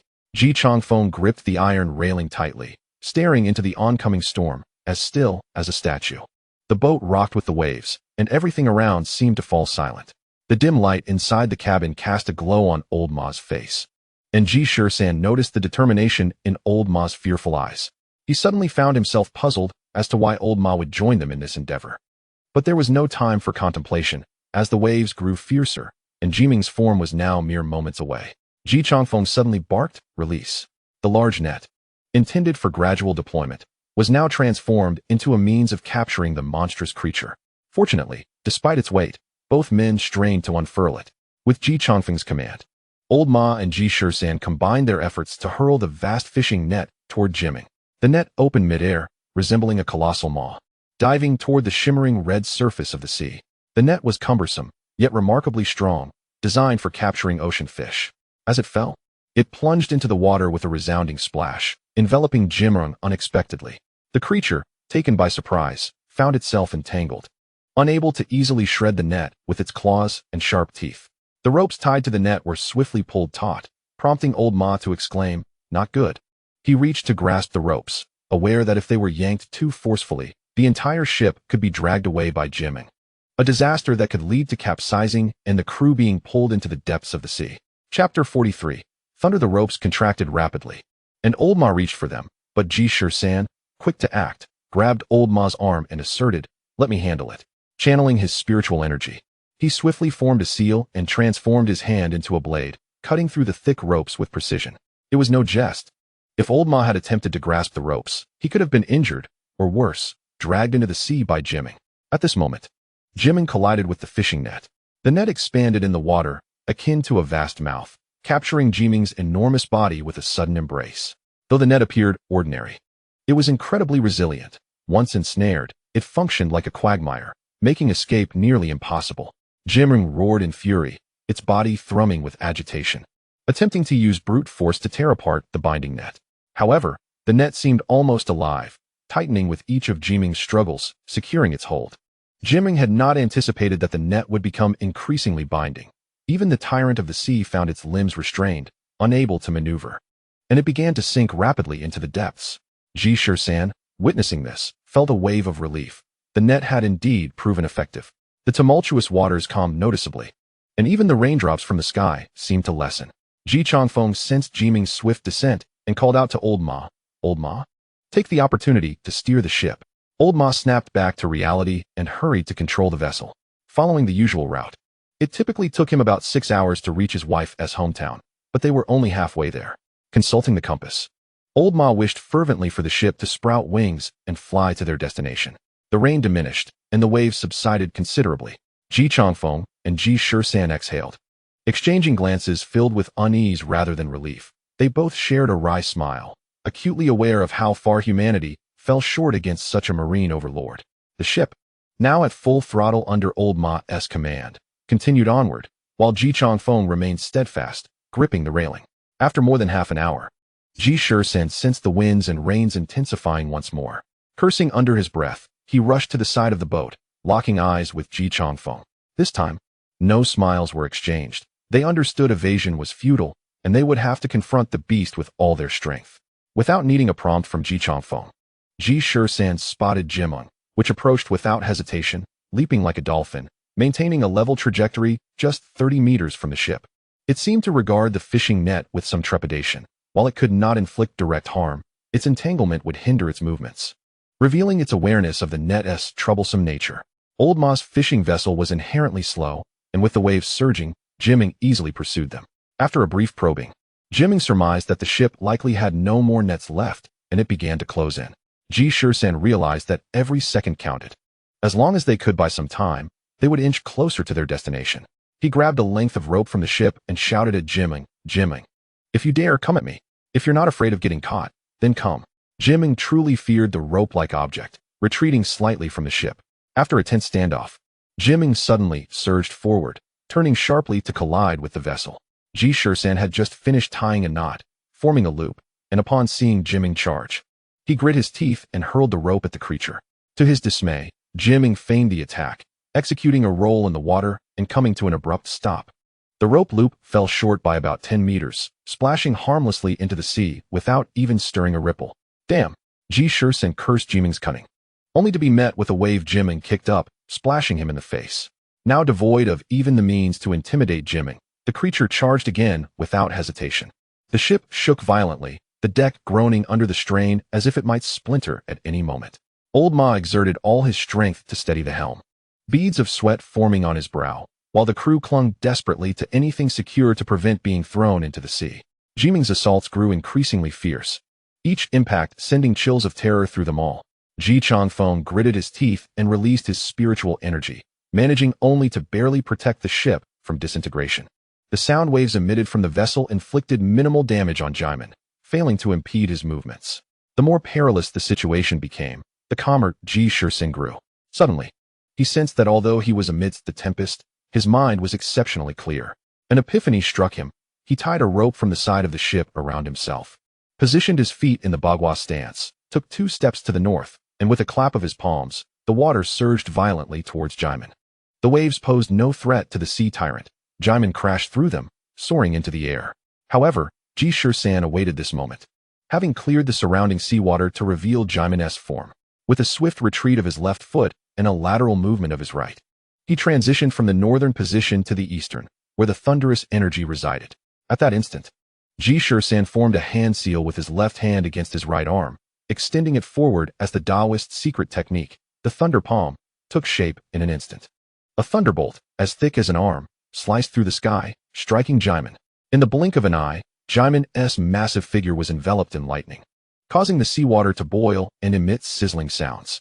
Jiming let out a pained roar, tumbling through the air before crashing heavily back into the ocean, splashing water high into the air. A significant portion of the sky lit up with this thunderclap, and Ji Shisan finally saw Jiming clearly. Indeed, the creature had transformed beyond a mere human form, resembling a dragon with claw-like feet. Although the thunder had struck Jiming, Ji Shisan's heart sank. Now taking on his true form, Jiming, lacking the nirvana pearl of the previous generation, would likely be impervious to harm from mere mortals. As anticipated, the next moment, Jiming, wreathed in black smoke, surged from the depths of the sea, roaring towards the people aboard the ship. The waves grew increasingly tumultuous, What had once been towering waves now transformed into a chaotic maelstrom. Ji Shisan struggled to maintain his balance, the bagua stance failing to stabilize him, forcing him to grip the rope tightly to avoid being thrown overboard. Ji Changfeng felt a profound despair. The group was utterly powerless against this divine beast, helplessly watching as they were about to be overturned into the sea, destined to become fodder for fish. Just then, a figure suddenly burst forth from the cabin. Stumbling to the ship's edge, Ji Shisan recognized it as Enliu and shouted, "You foolish woman, don't cause trouble. Get back inside." Yet, Enliu appeared oblivious to his command, seizing the railing and calling out to Jimin, who had revealed part of his body above the surface. "Baby." Jimin paused, evidently hearing Enliu's call, turning his head towards her, his eyes glowing a bright red. Enliu steadied herself against the railing, catching her breath before continuing, "Baby, Niner is on the ship too. Can you bear to let her fall into the sea?" Upon hearing this, Ji Changfeng and Ji Shisan were momentarily taken aback. Was she reasoning with Jimin? Could it possibly comprehend her words? Suddenly, Ji Shisan's eyes lit up. It was indeed possible that Jimin understood. For how else had it communicated with Niner all these years? While Jimin could not articulate human language, it did not mean it could not comprehend it. As expected, the sea tyrant's formidable aura diminished abruptly, and the tumultuous waters calmed significantly. The ship, which had been rocking violently, now glided smoothly through the water. Ji Shisan could scarcely believe his eyes. Although Jimin remained enraged, it ceased its assault on the vessel, roaring twice before suddenly diving beneath the waves, disappearing from view. Ji Changfeng, Ji Shisan, and Enliu exchanged glances on the deck. After a moment, Ji Changfeng released his grip on the railing, muttering, "He has truly left." Ji Shisan exhaled in relief, his legs giving way as he collapsed onto the deck, disregarding his appearance, sprawling out in a starfish shape, whispering, "He has finally gone."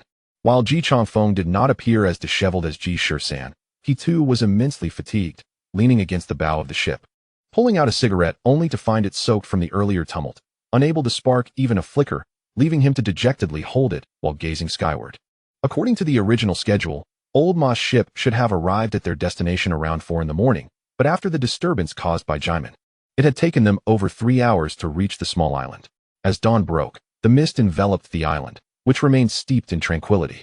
The trio stepped onto the sandy beach, feeling the delicate, soft grains beneath their feet as gentle waves lapped at the shore, bringing with them the refreshing scent of the sea. The sensation of solid ground was immensely gratifying, and Ji Shisan, Ji Changfeng, and Enliu all felt it as they walked along the beach. They surveyed their surroundings, ready to commence their search for the ruins.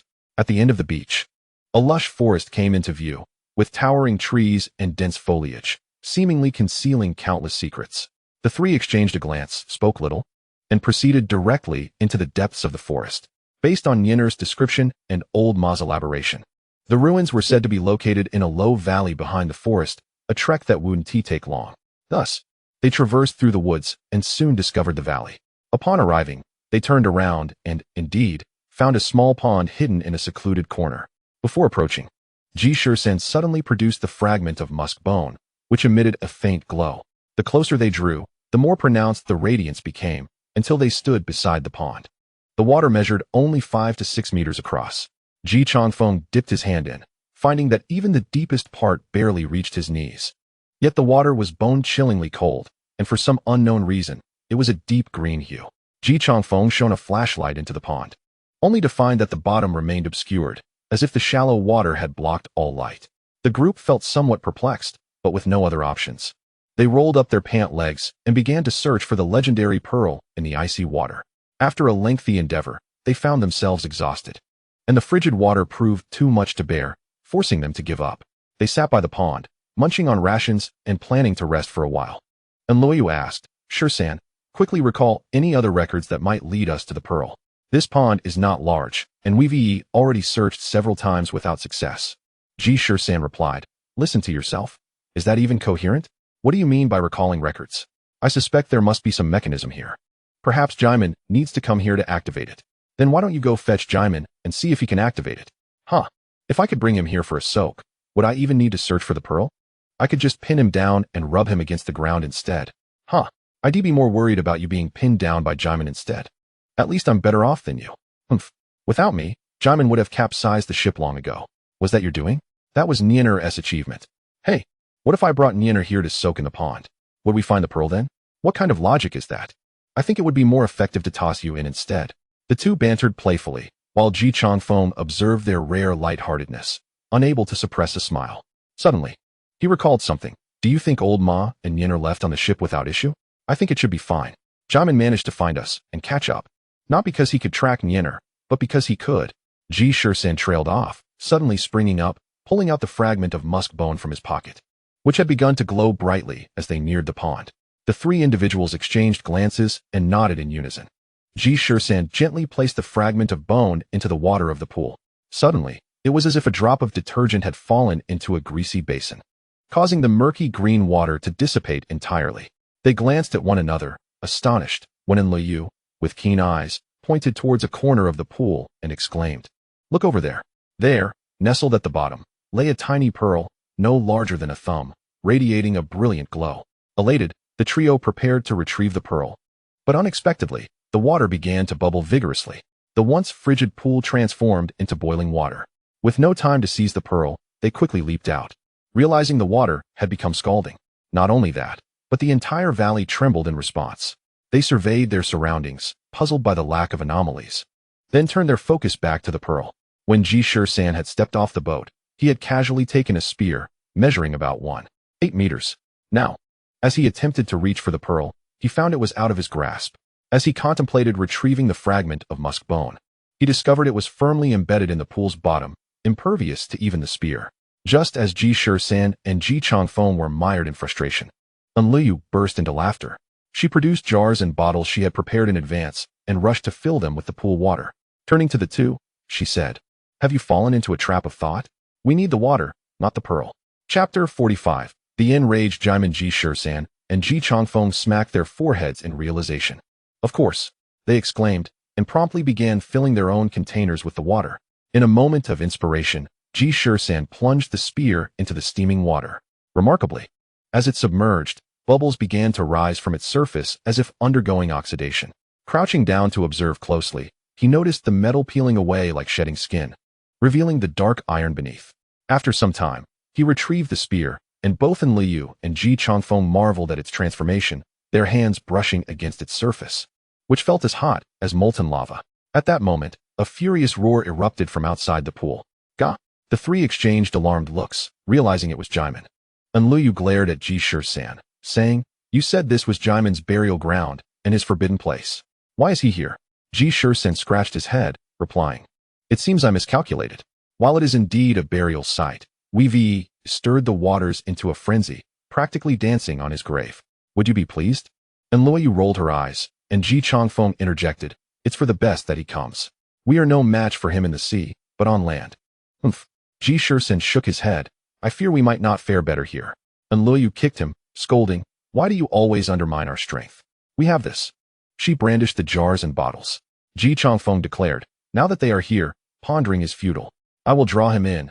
Liu, you handle the water, and Shisan, use that spear." The three nodded in agreement and exited the valley. As they emerged, they saw Jimin charging towards them. The daylight revealed a drastically altered figure. His scales had turned a reddish-brown, glistening under the sun, while his terrifying head appeared even more menacing, with horns now protruding, resembling a dragon. Standing over 3 meters tall, Jimin roared in fury as he charged recklessly at the trio. Ji Changfeng surged forward, seemingly enveloped in an invisible shield, confronting Jimin directly. His hands transformed into blades, leaping with momentum to strike at Jimin's throat.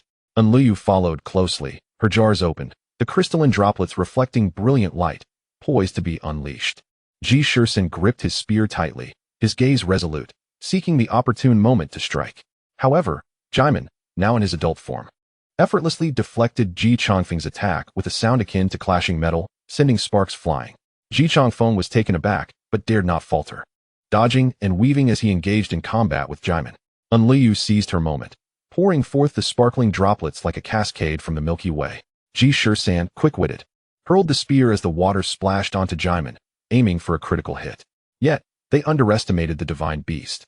Jimin deftly sidestepped the incoming water, and even the slight contact with his scales produced wisps of steam. Although he felt the sting, he pressed on, batting the spear aside with ease and forcing Ji Changfeng to retreat.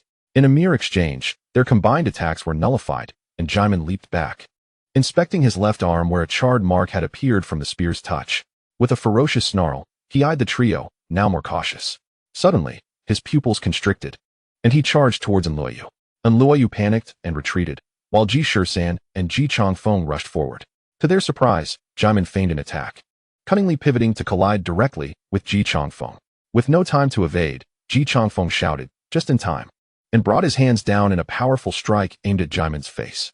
Unexpectedly, Jimin did not flinch. He merely lowered his head, his horns colliding with Ji Changfeng's hands. There was no sound, as the hard dragon horns effortlessly absorbed the force of Ji Changfeng's strike. Though Ji Changfeng's soundwave attacks could shatter many solid objects, they failed against Jimin's scales, let alone his horns. With his hands trapped, Ji Changfeng was hit by an overwhelming force as Jimin charged, sending him flying far away. Crashing into a mountainside dozens of meters away, Ji Shisan barely arrived in time to thrust his spear at Jimin's back, but Jimin twisted, seizing the spear with both hands. Though it burned like a hot iron against his grasp, Jimin showed no concern. With a powerful flick of his arm, Ji Shisan lost his grip, the spear clattering to the ground nearby. Now, only a meter separated Ji Shisan from Jimin, who raised his hand to strike again. In a moment of desperation, Ji Shisan advanced rather than retreating, stepping forward in the direction of Jimin's descending arm, precisely to the northeast, an advantageous position, like an immovable mountain. Ji Shisan struck back with a palm. With a resounding impact, they both staggered, Ji Shisan biting his tongue and drawing blood as he was pushed back. Seeing Jimin advance once more filled him with dread. He had not anticipated such ferocity. Struggling to regain his footing, he quickly shifted his stance, stepping into the position of earth. In the realm of the Bagua, the positions of heaven and earth were seldom employed by Ji Shisan, as they represented the might of the cosmos, notoriously difficult to master. Yet, with Jimin resembling a frenzied beast, heedless of his injuries, Ji Shisan had no choice but to harness the earth's power. In an instant, he fully merged with the essence of the ground. Boom! Jimin crashed into him, only to be repelled a step back, blood oozing from the corner of his mouth. It should have been a prime opportunity for counterattack. Yet Ji Shisan felt his own vitality surging uncomfortably. After all, he was but a mortal, and while the position of earth allowed him to draw upon its strength, it could not transform him into the earth itself. Only Ji Shisan remained unaware of the cracked ground beneath his feet. The collision with Ji Ming had been exceptionally forceful. Just as he was about to catch his breath, Ji Ming disregarded his own injuries and charged at him once more. With a resounding thud, their foreheads collided. Without the aid of the earth's power, Ji Shisan would have likely suffered a fatal injury, his skull shattering and neck fracturing. Yet, even with that support, blood gushed from his mouth and nose as he was sent flying, crashing onto the ground a short distance away, motionless. Chapter 46. Slaying Ji Ming and Luoyu stepped back, while Ji Changfeng was thrown aside. Ji Shisan and Ji Ming had both sustained severe injuries in their fierce struggle. All of this transpired within a mere span of seconds, leaving two of the three combatants incapacitated. Ji Ming, too, was in a dire state. The two collisions, though they seemed to involve a single human, had actually been hard impacts against the earth. The ground before him was now significantly cracked. Stumbling, Ji Ming was also bleeding from his mouth and nose, feeling dizzy. Unexpectedly, the retreating Enluoyu summoned her courage and charged at Ji Ming, hurling 2 bottles of scalding spring water at him. Ji Ming howled in agony as the hot liquid seared his chest and back, causing the scales there to curl up. Though Ji Ming staggered backward from the pain, he quickly regained his composure, intent on tearing apart the woman who had dared to attack him. But Enluoyu was making a strange gesture. Her left hand gripped her right wrist, her right thumb raised, and her index finger pointed at herself. Ji Ming could not comprehend the meaning of the gesture, yet he understood the hatred, determination, and unyielding spirit reflected in her eyes. Though Ji Shisan had briefly lost consciousness, he was awakened by Ji Ming's agonized cries. Despite feeling slightly dizzy, he struggled to rise and was astonished by the scene before him. Enluoyu was aiming her finger gun at Ji Ming, a mere 3 meters separating them. Just as Ji Ming lunged forward, Enluoyu's finger gun erupted with a blue light, unleashing a surge of spiritual energy that struck Ji Ming squarely in the chest. Boom! The 3-meter-tall beast was sent flying over 20 meters, crashing heavily to the ground. Ji Shisan struggled to his feet and staggered over to Enluoyu, who remained in her shooting stance, her body rigid. He could sense her anxiety. This was her first time directly confronting a spiritual beast. Gently, he lowered her hand and half embraced her as they retreated, whispering, "It's over." Enluoyu finally exhaled, nearly moved to tears. Ji Shisan stumbled over to Ji Changfeng, who had fallen into unconsciousness. Fortunately, he appeared to have sustained no serious injuries. The sonic waves had protected him, but the impact had caused him to faint. Ji Shisan patted his face and pinched his philtrum, gradually rousing Ji Changfeng. Just as everyone breathed a sigh of relief, a furious roar erupted once more. Ji Meng, clutching his chest, slowly rose to his feet. The three combatants prepared for battle again, but this time, they were clearly exhausted, nearing their limits. Ji Shisan glanced at his companions. Ji Changfeng was also holding his chest, gasping for air, clearly suffering considerable damage. And Luo Yu, though uninjured, had her hand trembling as she held the finger gun, revealing her inner turmoil. As for Ji Shisan, his head spun, seeing double as a result of the previous collision with Ji Meng, suggesting a mild concussion. With a heavy sigh, Ji Shisan realized that given their current state, it would be impossible for them to safely exit the valley. His companions were in dire condition, and he could only muster the strength to remain upright. He spotted a harpoon lying on the ground, moved over to retrieve it, and leaned on it for support. In truth, Ji Meng had also suffered severe injuries. However, compared to fragile humans, this powerful spiritual beast's endurance and self-healing capabilities far exceeded theirs. Thus, despite staggering to his feet, Ji Meng still roared angrily at the three of them. Positioned at the mouth of the valley, his massive form blocked most of the exit, forcing the trio to navigate around him to escape, effectively cornering them. In this dire situation, Ji Shisan's bravery ignited. He raised the harpoon high, charging at Ji Meng with a fierce roar, not only to dispel his own anxiety, but also to bolster his companion's morale. Ji Meng's chest bore the marks of scalded skin from the spring water and the close-range impact of an Luo Yu's spiritual energy strike. Though heavily injured and unable to charge, he still advanced with powerful strides, each step heavy with anger and battle intent. As Ji Meng approached, and Luo Yu suddenly shouted, "Shisan, get back!" Ji Shisan turned to see her once more gathering her finger gun's spiritual energy, the blue light brightening before her like a bulb. However, her trembling hand suggested she struggled to control this shot. When she finally released the energy, her nerves got the better of her, and the shot veered toward the distant valley entrance. Ji Shisan did not dodge. It was unnecessary, as the shot was still several meters away. Yet despair gripped him further. And Luo Yu was the only one among them capable of maintaining her combat effectiveness. But it was evident that this would be her first and last battle against a spiritual beast. As he watched the vibrant blue energy streak past him, he sighed deeply and turned back to face the fearsome Ji Meng. Unexpectedly, Ji Meng let out a furious roar and lunged sideways, colliding with the spiritual energy shot. In midair, Ji Meng twisted, attempting to absorb the blow with his back, his dorsal fin flaring with a crimson glow. In the next moment, the two energies clashed. All that could be heard was a crack as Ji Meng's dorsal fin shattered, and though he bore the brunt of the attack, he did not fly far before crashing to the ground. The sudden turn of events stunned everyone, and Luo Yu and Ji Shisan exchanged incredulous glances, unable to believe what had transpired. The stray shot of spiritual energy had unexpectedly become the key to defeating Ji Meng. The air was thick with a mixture of shock and a sense of miraculous survival. Ji Shisan, reacting swiftly, gritted his teeth and pushed through the pain, seizing the harpoon and charging forward. He could not afford to hesitate. Now was the time to strike. With Ji Meng facing away from them, a thrust of the harpoon could secure their victory. Just as Ji Shisan closed the distance to within 2 or 3 meters, he raised the harpoon, aiming for the gaping wound on Ji Meng's back. However, as he was about to deliver the final blow, he suddenly halted, unable to bring himself to strike. For he beheld a sight that would haunt him for life. Ji Meng had spread his arms wide, shielding a fragile figure. Nuan Air. Chapter 47. Ji Meng's fate. In that moment, a thunderbolt flashed through Ji Shisan's mind. Ji Meng had not intentionally collided with the spiritual energy shot. He had realized it was veering off course and was inadvertently heading for Nuan Air, who had stealthily followed them. Despite his severe injuries, Ji Meng had leaped to protect her.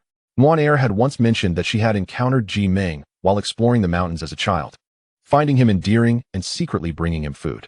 During that time, Ji Meng was extremely vulnerable, lacking the ability to hunt, and the sustenance Nuan Air provided had helped him through his most challenging times. Thus, Ji Meng had gifted her his most precious musk bone. Indeed, the logic is now clear.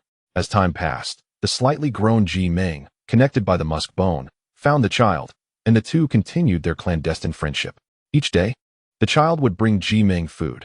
Although those wild fruits were not his usual fare and Ji Meng could catch fish himself, he still consumed the fruits on time. As a sign of respect for his best companion, Ji Shisan gripped the spear tightly, raised high, yet he could not muster the resolve to strike. At that moment, Ji Ming was on the brink of death, and if this spear, soaked in the pond's water, pierced Ji Ming's body, it would surely send him to the heavens. However, faced with the desperate Ji Ming, who fought fiercely to protect the child, and the helpless, tear-filled face of the child, Ji Shisan found himself unable to act. Child, why are you hurting the child? The child never harms anyone. The child sobbed in Ji Ming's embrace. Ji Ming barely opened his eyes and gently stroked the child's head, radiating boundless tenderness. At that moment, Jiuli Yu, supporting Ji Changfeng, approached, and the three exchanged bittersweet smiles. Ji Changfeng clenched his teeth and said, "I'll do it." He reached out to take the spear from Ji Shisan's hand. The child seemed to realize what was happening and desperately broke free from Ji Ming's embrace, standing protectively in front of him, angrily declaring, "You are all bad people. You bully the child." Ji Ming slowly turned around, enveloping the child in his arms. His eyes, once blood-red, now shimmered like crystal, clear and gentle. The child cried heart-wrenchingly, clinging tightly to Ji Ming. "The child is very good. He never does bad things. He even helps me find my mother. Without the child, I will never find my mother again."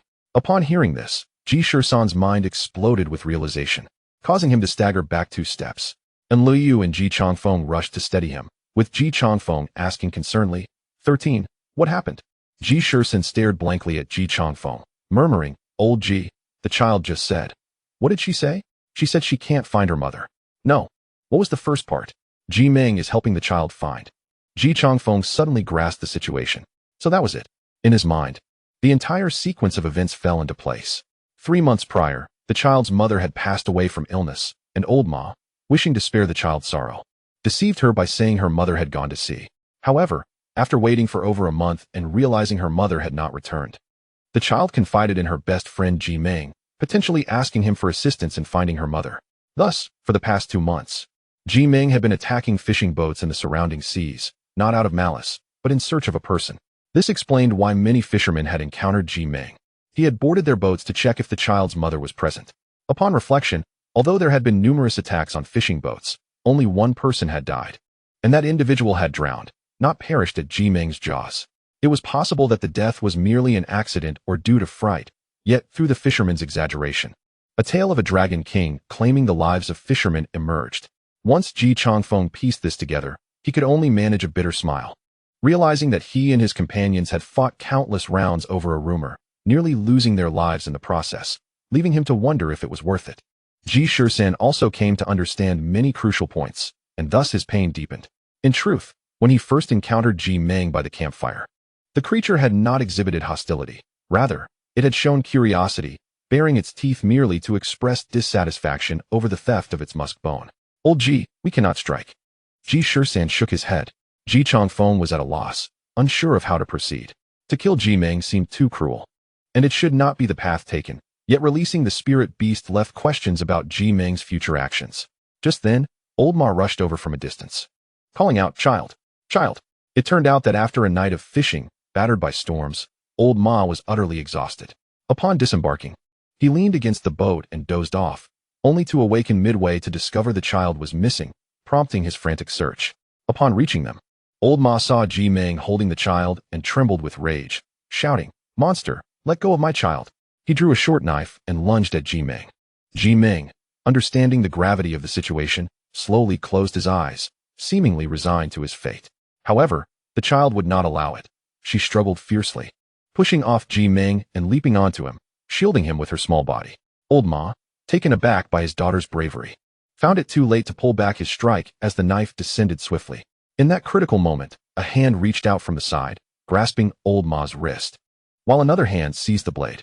It was Ji Shisan and Ji Changfeng, who, realizing the imminent danger, had rushed to prevent old Ma from harming Ji Ming. They had not anticipated the child would leap out, inadvertently saving her own life. Old Ma, shaken by the near tragedy, collapsed to the ground, trembling. After catching his breath, he burst into tears. Ji Changfeng hurried to help old Ma up, asking, "Old Ma, what's wrong?" "The Dragon King. Kill the Dragon King. Otherwise, when the child grows up, she will be sacrificed to the Dragon King of the sea."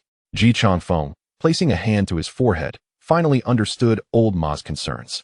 It turned out that local fishermen spoke of a legend. Should the Dragon King take an interest in a girl, she would be taken to the Dragon Palace as a maid upon reaching 16. Thus, Old Ma's cries for the Dragon King's death stemmed from the fear for his daughter, a sentiment all parents can empathize with. However, enough tragedies had unfolded. Ji Shisan wished to prevent any further calamities. Suddenly, an idea sparked in his mind. Perhaps this could serve as the best resolution for Ji Ming. Chapter 48. Homeward bound, the night sky was adorned with countless stars. Without the rain god Ji Ming's magic, the night over Dongji Islands was exceptionally clear. With the full moon shining brightly, the morning's battle had exhausted the three of them.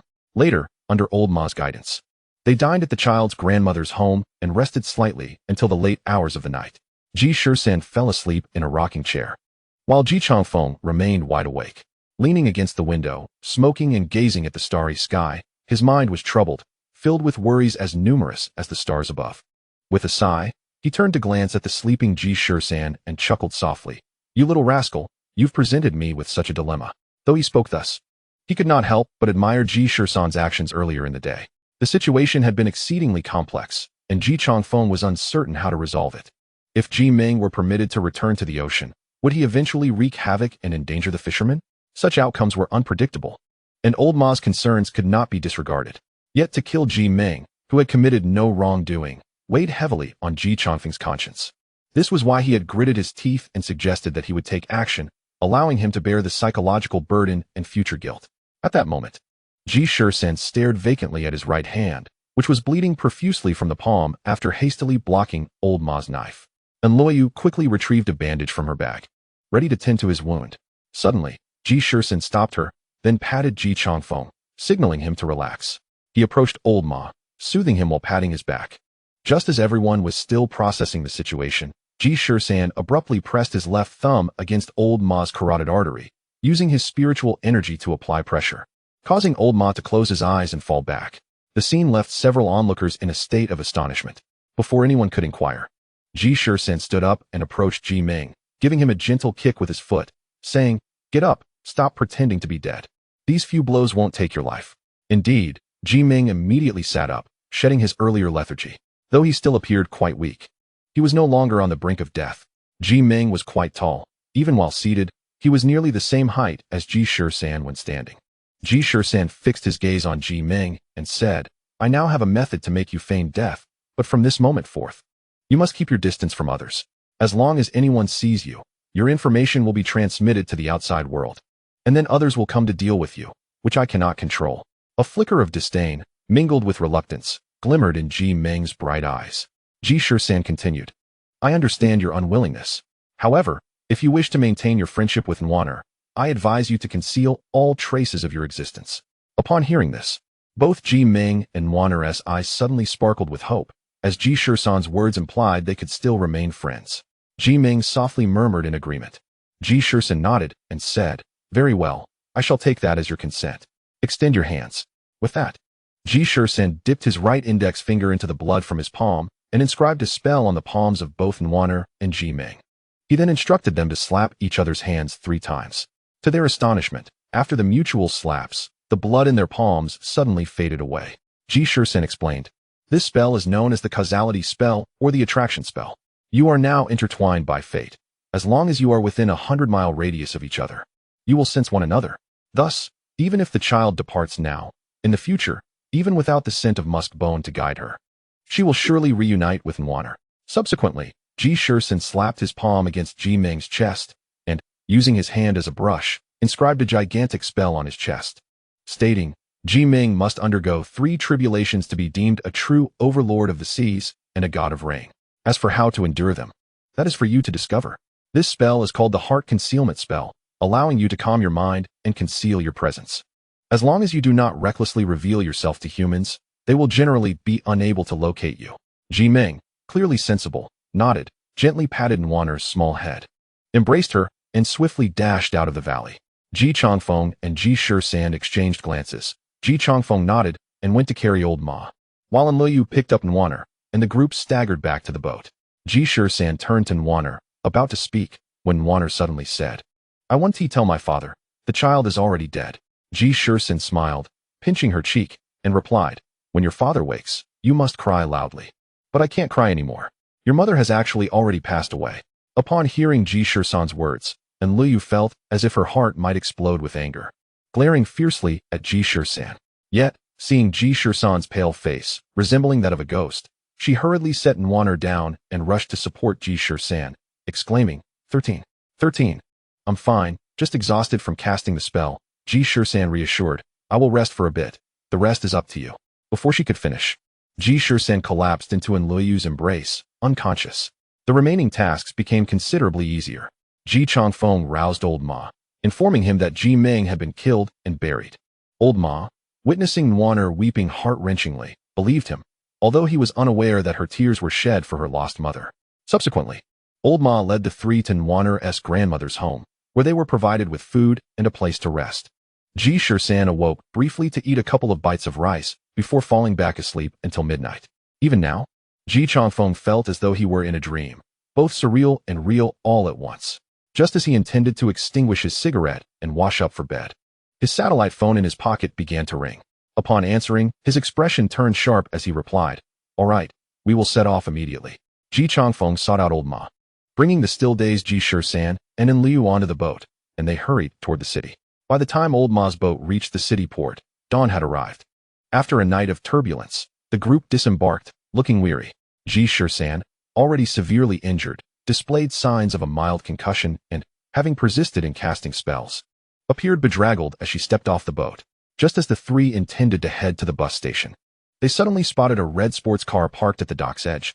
A woman clad in a brown windbreaker and sunglasses leaned against the vehicle, waving to them. As they approached, she lowered her sunglasses slightly, teasingly saying, Tisk, look who the three vagabonds are back. Ji Shisan chuckled, Sister, isn't it a bit hot to wear a windbreaker in this summer heat? Chapter 49. The encirclement operation. The newcomer was Gao Jian, who laughed heartily, saying, I'm boiling in this thing. If you hadn't shown up soon, I would have tossed this windbreaker into the sea to feed the fish. Now, hurry up and get in the car, we'll talk on the way. Ji Shisan and Liu squeezed into the cramped back seat of the sports car, while Ji Changfeng took the passenger seat. He inquired, Sister Gao, what brings you here? I happen to be on a mission nearby. I received word that I was supposed to head over first, but Uncle Ma said you all were returning from Dongji Island. So I worried you might be too late taking a bus and decided to come pick you up. There's bread and milk in the car. You should eat something. Ji Changfeng replied with a smile, I'm not hungry. He fastened his seatbelt, double-checking its security. Ji Shisan, who had been sleeping most of the day and had barely eaten, quickly tore into the bread and milk when she heard there was food, only to regret it moments later. Gao Jian drove at an astonishing speed, drifting throughout the journey. Had the car been able to fly, it would have rivaled an airplane in speed. Ji Shisan, already suffering from a mild concussion, found her head spinning even more violently, nearly bringing back up the bread and milk she had just consumed. She cursed inwardly, Damn you, old Ji. You knew Sister Gao's driving skills all along and didn't warn me. No wonder you said you weren't hungry. Fortunately, as Gao Jian sped along, she casually recounted the events that had transpired to distract the others from their motion sickness. After pursuing the Ji clan with Ji Shisan, Gao Jian reported the situation to her superiors. The Ji clan was a mysterious organization in Huaxia, involved in many shadowy dealings, and their members were adept at using spiritual abilities, making them particularly troublesome. 10 years prior, the government had clashed with the Ji clan, eliminating many of their members, which caused the organization to vanish from the public eye. Thus, the two sides became sworn enemies. Upon learning that there were Ji clan members in Wenzhou City, Uncle Ma took it very seriously. After reporting to his superiors, he mobilized numerous intelligence personnel to gather information and discovered that a factory in Wenzhou City was a Ji clan stronghold. Recently, it seemed they were planning a significant operation, prompting an immediate mobilization of all forces to obliterate the Ji clan's influence before it could grow. Ji Changfeng suddenly asked, How many of the 8 demon generals are coming this time? According to the leads, it should be Tao Wu. Upon mentioning the 8 demon generals, Ji Shisan could feel the coldness in Gao Dian's voice. And Liu curiously inquired, The 8 demon generals? What are they? It sounds impressive. The Ji clan has 8 leading figures: Tao Wu, Tao Tai, Xiong Qi, Kuei Niu, Lai Tianxi, Han Dun, Yin Jiuzhu, and Xiang Lu. However, 2 of them, Lai Tianxi and Xiong Qi, had already been slain 10 years ago. Ji Shisan remarked, These names are all derived from ancient ferocious beasts. Do they not fear that using such names as their code names might invite their own demise? They are all vicious and ruthless individuals. with destinies far too strong to be easily extinguished. Indeed, by the way, Sister Gao, are there 8 leaders in the Ji clan? Indeed, there are 8 leaders. Yet there exists a supreme leader, the head of the organization. What is his name? We have never been able to ascertain it. These individuals conceal themselves among the common populace, conducting their affairs discreetly. Thus they are typically referred to by code names. Once their true names are revealed, they can no longer hide within the crowd. As for the code name of this leader. 13. Have you heard of the legend of Jiuli? Ji Shisan pondered for a moment and suddenly exclaimed, Jiuli. Yes, that Jiuli. An ancient tribe residing in the regions of the Yellow River's middle and lower reaches, as well as the Yangtze River basin. It is said that they could communicate with spirits and excelled in various arcane arts, but were ultimately defeated by the Yellow Emperor. Could it be that this Jiuli organization is the descendant of the ancient Jiuli tribe? Whether they are indeed descendants of the ancient Jiuli tribe remains unknown, yet this group, under the banner of Jiuli, clearly harbors malevolent intentions. Thus, the leader of this organization is Tieg Yu? Yes, he is known as Tieg Yu. A silence enveloped the vehicle. Many organizations favor imposing and powerful names. Yet the outcome is often one of 2 extremes.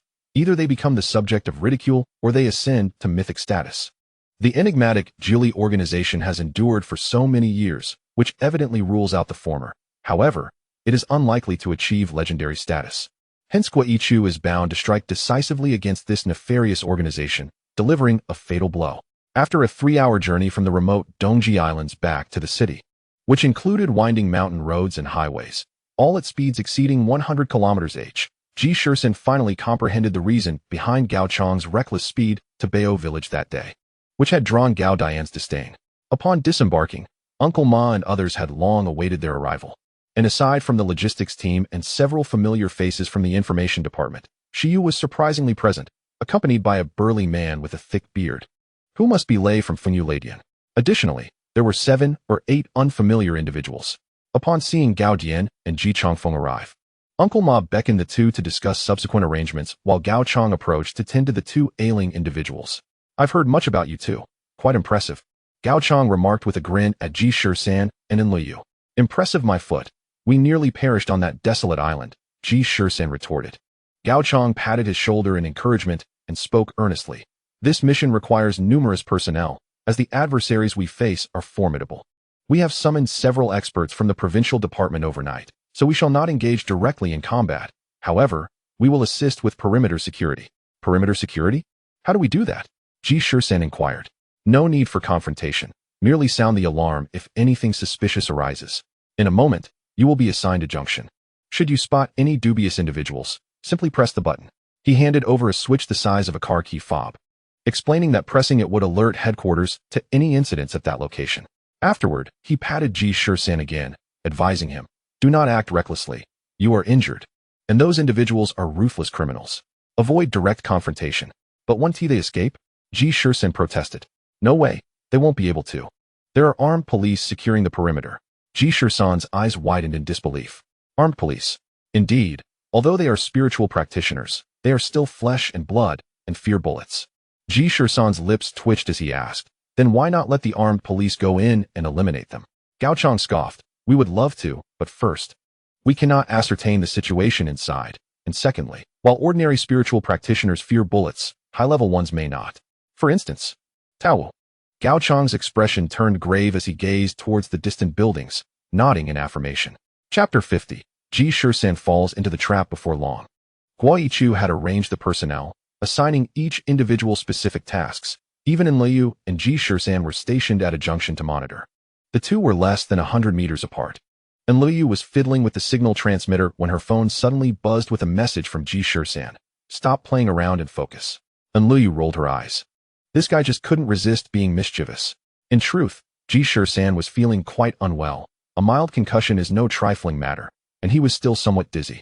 Perhaps it was not solely due to the concussion, but also the high-speed driving of Gao Dian contributing to his discomfort. Regardless, at that moment, Ji Shisan leaned against a utility pole, utterly bored. The day had already dawned, yet the streetlight above inexplicably continued to glow. Ji Shisan turned to glance at Enlil in the distance, then lowered his head to tease her with a message before raising his gaze to survey the surroundings. They were situated on the outskirts of a factory area, where the surroundings were relatively desolate. At this hour, everyone was at work. and not a single passerby was in sight. Just as Ji Shisan began to doze off, a series of muffled explosions echoed from afar, resembling distant thunderclaps. Ji Shisan's eyes brightened, realizing that Guaichu's team had begun their operation. Just as he was about to look up, he suddenly heard a rhythmic clicking sound approaching. Turning towards the source, he was met by the sight of a striking woman in high heels, gracefully crossing the street toward him. The lady donned a sleek black dress that swayed gently with her movements, accentuating her alluring curves. The sound of her heels striking the pavement resonated crisply across the empty street, each step exuding poise and confidence. Her long hair cascaded down to her waist, swaying slightly as she walked, with strands glistening subtly in the light. Her features were exquisitely sculpted, with strikingly defined and deep-set features. Her eyes radiating an indescribable allure and vigor. With a slight upward curve of her lips, she wore a smile that was both enigmatic and enticing, drawing one in with an irresistible allure. Sunlight streamed through the clouds, casting a soft golden glow upon her, enhancing her ethereal presence. She seemed like a goddess emerged from the pages of a comic, each step radiating captivating charm, rendering everything around her dim in comparison. Ji Shisan found himself entranced, silently marveling that she was undoubtedly the most stunning and captivating woman he had ever encountered. In his moment of daze, the woman did not halt her stride. Her gaze skimmed over him lightly, and with a playful smile, she seemed to have read his thoughts. Her vibrant red lips parted slightly, as if whispering something to Ji Shisan. Though he could not hear her words, he discerned her lips forming 3 characters. Suddenly, the meaning of those 3 words struck him like a thunderbolt, sending a shock through his body, plunging him into a state of intense dizziness, plunging him further into a cold abyss. In that moment, Ji Shisan realized he had fallen into a trap. The impact of the 3 words spoken by the woman was monumental, leaving his mind in disarray. Summoning his willpower, he gritted his teeth, raising his trembling arm slowly, fingers forming a seal, as he murmured within, "If the heart is as clear as ice, the heavens will not frighten. Amidst myriad changes, the spirit remains calm." It was the Taoist ice heart formula. However, at this juncture, the woman had already traversed the long road and stood beside Ji Shisan. She reached out, grasping his trembling arm, her spiritual energy surging forth, interrupting Ji Shisan's ice heart formula. At that moment, Ji Shisan felt as though he had plunged into an icy abyss, unable to move, even his eyes refusing to turn to behold the woman, leaving him with only his consciousness intact.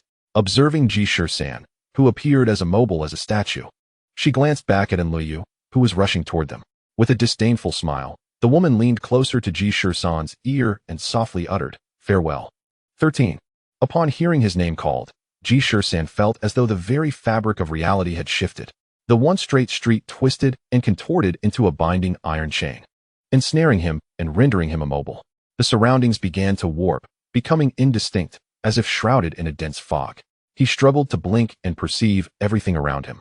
Yet each attempt only deepened his disorientation. He heard the sound of wind, but it was not the gentle breeze of the outside world. Rather, it roared from the depths of his soul, echoing with mournful cries and desperate wails, as if countless lost souls whispered in his ear, seeking to drag him into an abyss of darkness. Ji Shisan felt his body growing lighter, as if he might be swept away by the eerie winds at any moment. His consciousness began to dissolve, and the once steadfast beliefs and fervent emotions now seemed vague and distant. Visions danced before him, figures he once knew, events he had experienced, all appearing in distorted forms. They laughed, cried, raged, and mourned. Each expression was strikingly real, yet utterly illusory. Ji Shisan realized he was ensnared in an illusion. He yearned to struggle, to escape this endless nightmare, but every effort only plunged him deeper into its grasp. He sensed his soul being gripped by an invisible hand, slowly being pulled from his body. From the moment the woman appeared, Enliyu had been watching from afar. Seeing Ji Shisan standing there motionless, she cursed him for being infatuated and for being a man of ill repute. She turned away in anger, refusing to gaze upon his hideous visage. Yet, she could not resist stealing another glance, and suddenly, something felt amiss. Ji Shisan did not appear to be looking at her. His gaze fixed ahead, standing as still as a statue. Alarmed, Enliyu rushed towards him, her signal transmitter clutched tightly in her hand. Indeed, the woman approached Ji Shisan, seemingly uttering something to him, casting a scornful glance in Enliyu's direction before departing with a smile. By the time Enliyu reached Ji Shisan, the woman had vanished, leaving him as motionless as a sculpture. However, and Liu was already in a state of panic, for she saw an unfathomable fear reflected in Ji Shisan's eyes, his trembling pupils fluctuating as if he were enduring profound torment. She hastily embraced him, calling out to him repeatedly. Yet, Ji Shisan suddenly coughed up blood, his eyes slowly closing as he slumped into Liu's arms. Chapter 51. Awakening. Ji Shisan gradually opened his eyes, finding himself in a strange place. The surroundings were awash with vibrant colors, dreamlike and surreal, causing him to struggle to discern reality from illusion. He attempted to move his feet, only to discover he was bound by an invisible force, unable to stir. A flicker of panic surged within him, but he fought to maintain his composure, observing his environment. Before him, a radiant light flickered, seemingly beckoning him. Ji Shisan resolved to follow this light, to see where it might lead him. As he drew nearer, the light intensified, enveloping him entirely. It transformed into countless threads, ensnaring him like a spider's web. No matter how he struggled, he could not escape. Upon looking up, he was startled to find a gigantic spider gazing down at him, its eyes deep and cold, sending shivers down his spine. The spider slowly opened its massive jaws, revealing sharp fangs, as if poised to consume him. Ji Shisan's heart raced as he faced this life-and-death moment. Just as he summoned his inner strength and Taoist secrets for self-preservation, a warm force descended from the heavens. A gentle voice echoed in his ear, reminiscent of a distant call, yet also akin to an awakening from within. This voice urged him not to surrender, to believe in himself, and to bravely confront all that lay before him. A mysterious strength surged within Ji Shisan, and he began to concentrate, resisting the encroachment of the illusion. He closed his eyes, inhaling deeply, allowing his spirit to return to tranquility. The visions around him began to blur, and the howling winds gradually subsided. The spider above, seemingly fearful of the voice, slowly retreated from his realm. Ji Shisan felt as though he was awakening from a protracted dream, returning to the tangible world. He opened his eyes to behold the familiar white ceiling, the sound of genuine wind filling his ears, and the rhythm of his still-beating heart resonating within him. Everything felt unfamiliar, yet strikingly real. He slowly raised his hand, regaining sensation in his arm, only to find a needle inserted into his left arm, attached to a deflated forebag that seemed to have exhausted its final drop of fluid. Though his right hand had regained feeling, it felt extraordinarily heavy. As he turned his head, he discovered that it was not his arm lacking strength, but rather a woman sleeping soundly atop it, none other than Liu. Ji Shisan exerted himself to lift his arm, only to find it immobile, cursing, "This woman has grown heavier." He coughed softly, yet Liu remained oblivious, lost in her deep slumber. In resignation, Ji Shisan lay there, staring at the ceiling, feeling helpless. However, with his senses returning, the numbness in his right arm intensified, and he realized he had been constrained for too long, yet he felt utterly powerless. In his despair, he resolved to test whether he could still harness his spiritual energy, slightly moving his fingers, invoking Thunderstrike.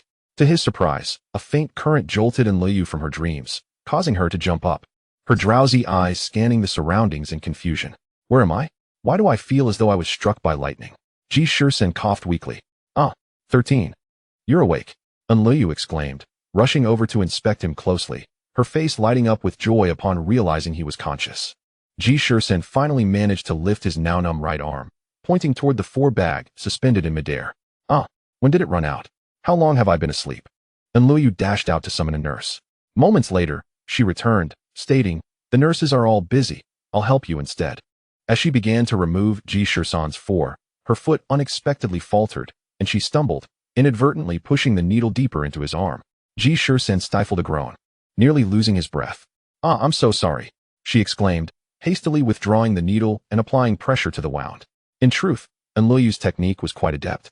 Having cared for her younger brother since childhood, administering injections and medication whenever he fell ill, such trivialities posed no challenge for her, but for reasons unknown. She was unusually flustered at that moment. Ji Shisan's lips twitched as he endured the torment inflicted by her hands, while his ears suffered the onslaught of her panicked exclamations. In the span of a mere minute, he had already been bombarded by her shrieks 4 times. With his arm still numb, he could do nothing to cover his ears, and he lay there, resigned, gazing at the ceiling. After Liu's flurry of activity, she looked at Ji Shisan and said, 13, you're awake. I'll go inform the others. They've all been worried about you." Ji Shisan instinctively wanted to retort, but upon seeing the redness in Liu's eyes, he realized how much effort she had expended in caring for him, stirring feelings of guilt within him. He slightly parted his lips, intending to express his gratitude. Noticing Ji Shisan's attempt to speak, Enliu quickly interjected, "Are you thirsty? Let me give you some water." With that, she picked up a cup of water and brought it to his lips. Ji Shisan rolled his eyes inwardly, thinking to himself, "Sister, shouldn't a normal person be using a spoon to feed or shaking the bed at this moment? Who would pour water directly from a cup into the mouth of someone lying flat?" He felt utterly exasperated, yet Enliu seemed oblivious to these thoughts. In a swift and reckless manner, she tipped the cup, causing water to cascade down his lips like a waterfall. Regrettably, only a few drops managed to reach his mouth. The rest either drenched his chin and neck or surged into his nostrils, forcing him to sit up in a gasp as the icy water flowed down his chest, leaving a damp patch. Enliu, alarmed, immediately set the cup down and rushed to pat his back, helping him catch his breath. Finally able to part his wet lips, Ji Shisan coughed and said, "Are you trying to drown me?" Although Enliu felt guilty, her frustration led her to give him a playful shove. They fell into a brief silence before Enliu suddenly embraced Ji Shisan and began to weep. "Hey, you foolish girl, what are you doing? I'm still alive. Aren't I? But they say you might end up a vegetable." She sobbed. "Have you ever seen such a handsome vegetable? Handsome my foot. You look like a pitcher plant to me." As she cried and laughed, the emotions swirled together. Chapter 52. Ji Shisan's past. You're awake? A voice suddenly came from outside the door. It was Dr. Ku. He entered with a smile, exclaiming, "I hope I'm not interrupting your little tete-a-tete." Enliu's face flushed crimson as she quickly stood up and said, "Dr. Ku, why are you joking like everyone else?" Dr. Ku laughed heartily. "I'm just trying to lighten the mood." He then sat down beside the bed and began to examine Ji Shisan. After a moment, he remarked, "It appears your consciousness has returned. You should be able to control your body without issue, correct?" "Absolutely. He just struck me with lightning." Enliu replied, fuming. "Haha. As long as there's no problem, the rest is just physical weakness. A few days of rest should suffice. I'll check on the others." With that, he stood up, patted Ji Shisan's shoulder, and turned to leave. "Dr. Ku, did the others sustain injuries as well?" Ji Shisan inquired. Dr. Ku turned back, his expression suddenly grave, devoid of any previous mirth, prompting Enliu to grow serious as well. He said, "In this mission, 3 were severely injured, and 1 has perished. Our losses are significant. Let us not discuss this now. We'll talk once you've recuperated." He did not linger and exited the room. Ji Shisan glanced at Enliu, who nodded and said, "You should focus on resting. I'll gradually fill you in on everything once you recover." Enliu helped Ji Shisan lie back down, and though he closed his eyes, sleep eluded him. His mind wandered through fragmented memories of the mission, regrettably. He had not participated, only vaguely recalling the sound of distant thunder. As he pondered, he suddenly recalled that woman, a chill coursing through him, especially at her final words. Clearly, she recognized him. Thus, the 3 words that had formed on her lips were indeed Shenwui. Ji Shisan had never spoken of his childhood memories to anyone. His recollections began at the age of 3, when he lived with his mother in their ancestral home. The details of that place had long faded, but he remembered it as a large courtyard with a substantial swallow's nest beneath the eaves. The pillars of the old house were painted red, now weathered and peeling. As a child, he often sat beneath that eave, watching the swallows flit in and out, the sky exceptionally blue at that time. Later, his mother took him away from the old house. He was unaware of the reasons, only that she soothed him, urging him to be good and not to cry. Yet, Ji Shisan recalled that he had not cried at all. Eventually, they arrived on a mountain, seemingly pursued by someone. Just as the pursuers were closing in, a youth appeared on the mountain path, clad in a Taoist robe, with striking brows and bright eyes, a mole on his forehead. This Taoist, nonchalant, chewed on a straw, and upon seeing a group of burly men chasing a woman carrying a child, he leaped forth, proclaiming loudly, "This mountain is mine, this tree I planted. Should you wish to pass, leave behind some toll." Everyone regarded this foolish Taoist as if he were mad. One of the brutes approached to attack. But despite the Taoist's seemingly absurd words, his martial prowess was genuine. He stood valiantly against 7 or 8 strong men, engaging them in a fierce struggle. Little Ji Shisan, though oblivious to the Taoist's words, viewed him as a celestial being, a true idol in his childlike heart. The fight raged from dawn until dusk, ultimately attracting other Taoists from the mountain temple, who descended with wooden staffs and swords, finally driving off the assailants. The bruised Taoist led the mother and child up the mountain, and Ji Shisan watched as his mother bowed deeply to the Taoist, unsure of what was being said. The Taoist, who had been calculating, shook his head vehemently, refusing to help Ji Shisan and his mother, saying, "The heavenly path is thus. I have already made an exception today. No matter how many times I calculate, you cannot escape your fate." Ji Shisan, witnessing his mother's bowing, felt it must be a gesture of gratitude. Consequently, the tiny Ji Shisan wobbled over and knelt before the Taoist, repeatedly bowing.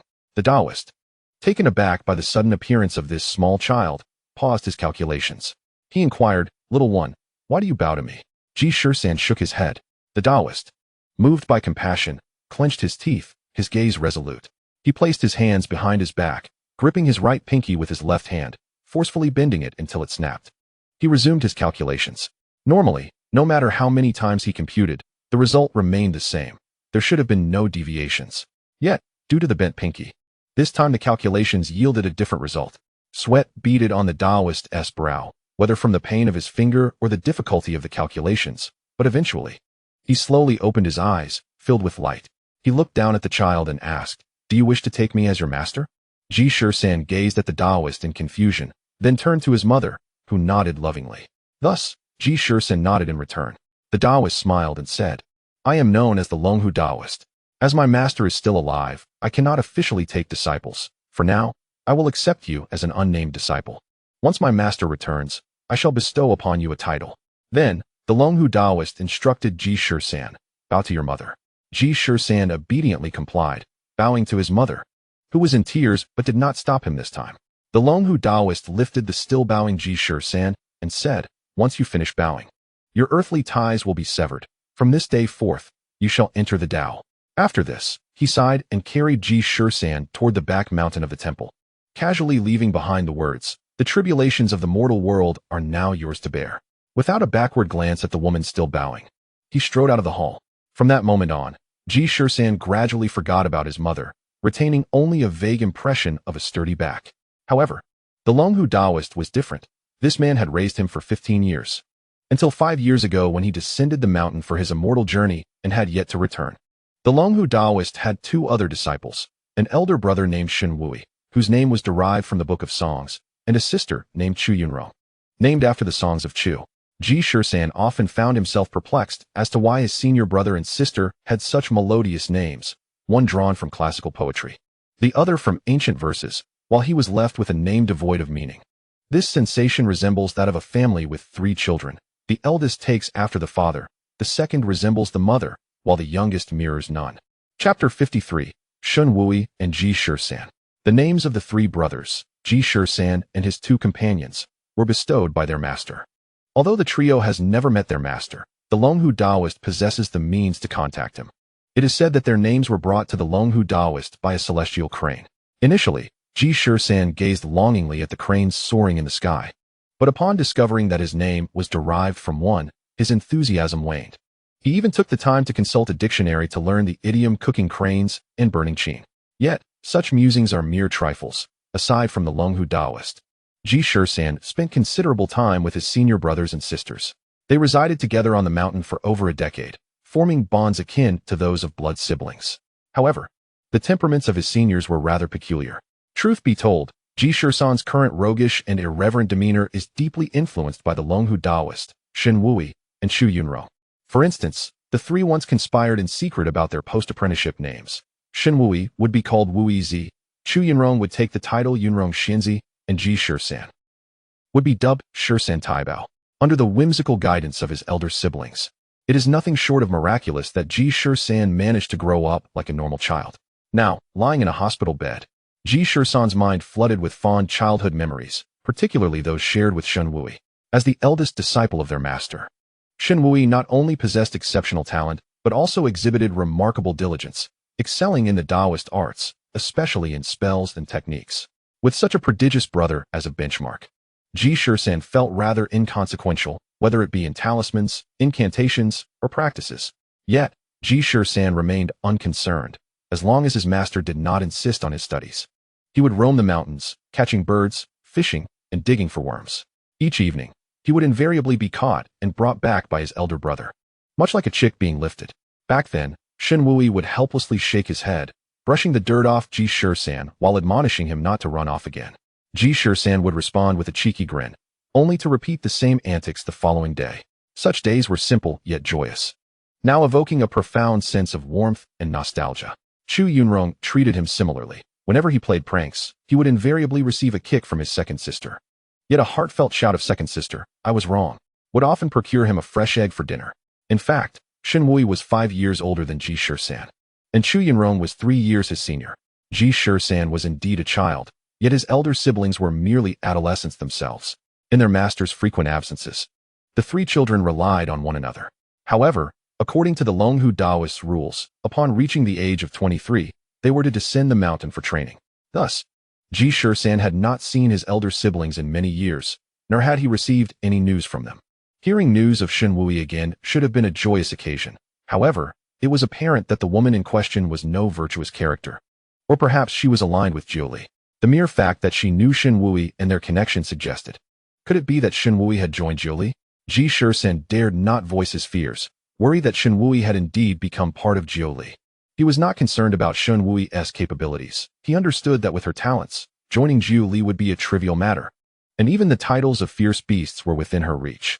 Lost in thought, Ji Shisan drifted into a deep slumber. After half a month of continuous strain from actions stretching from Bei Ao village to his current state, compounded by injuries and the toll of illusionary spells, he desperately needed rest.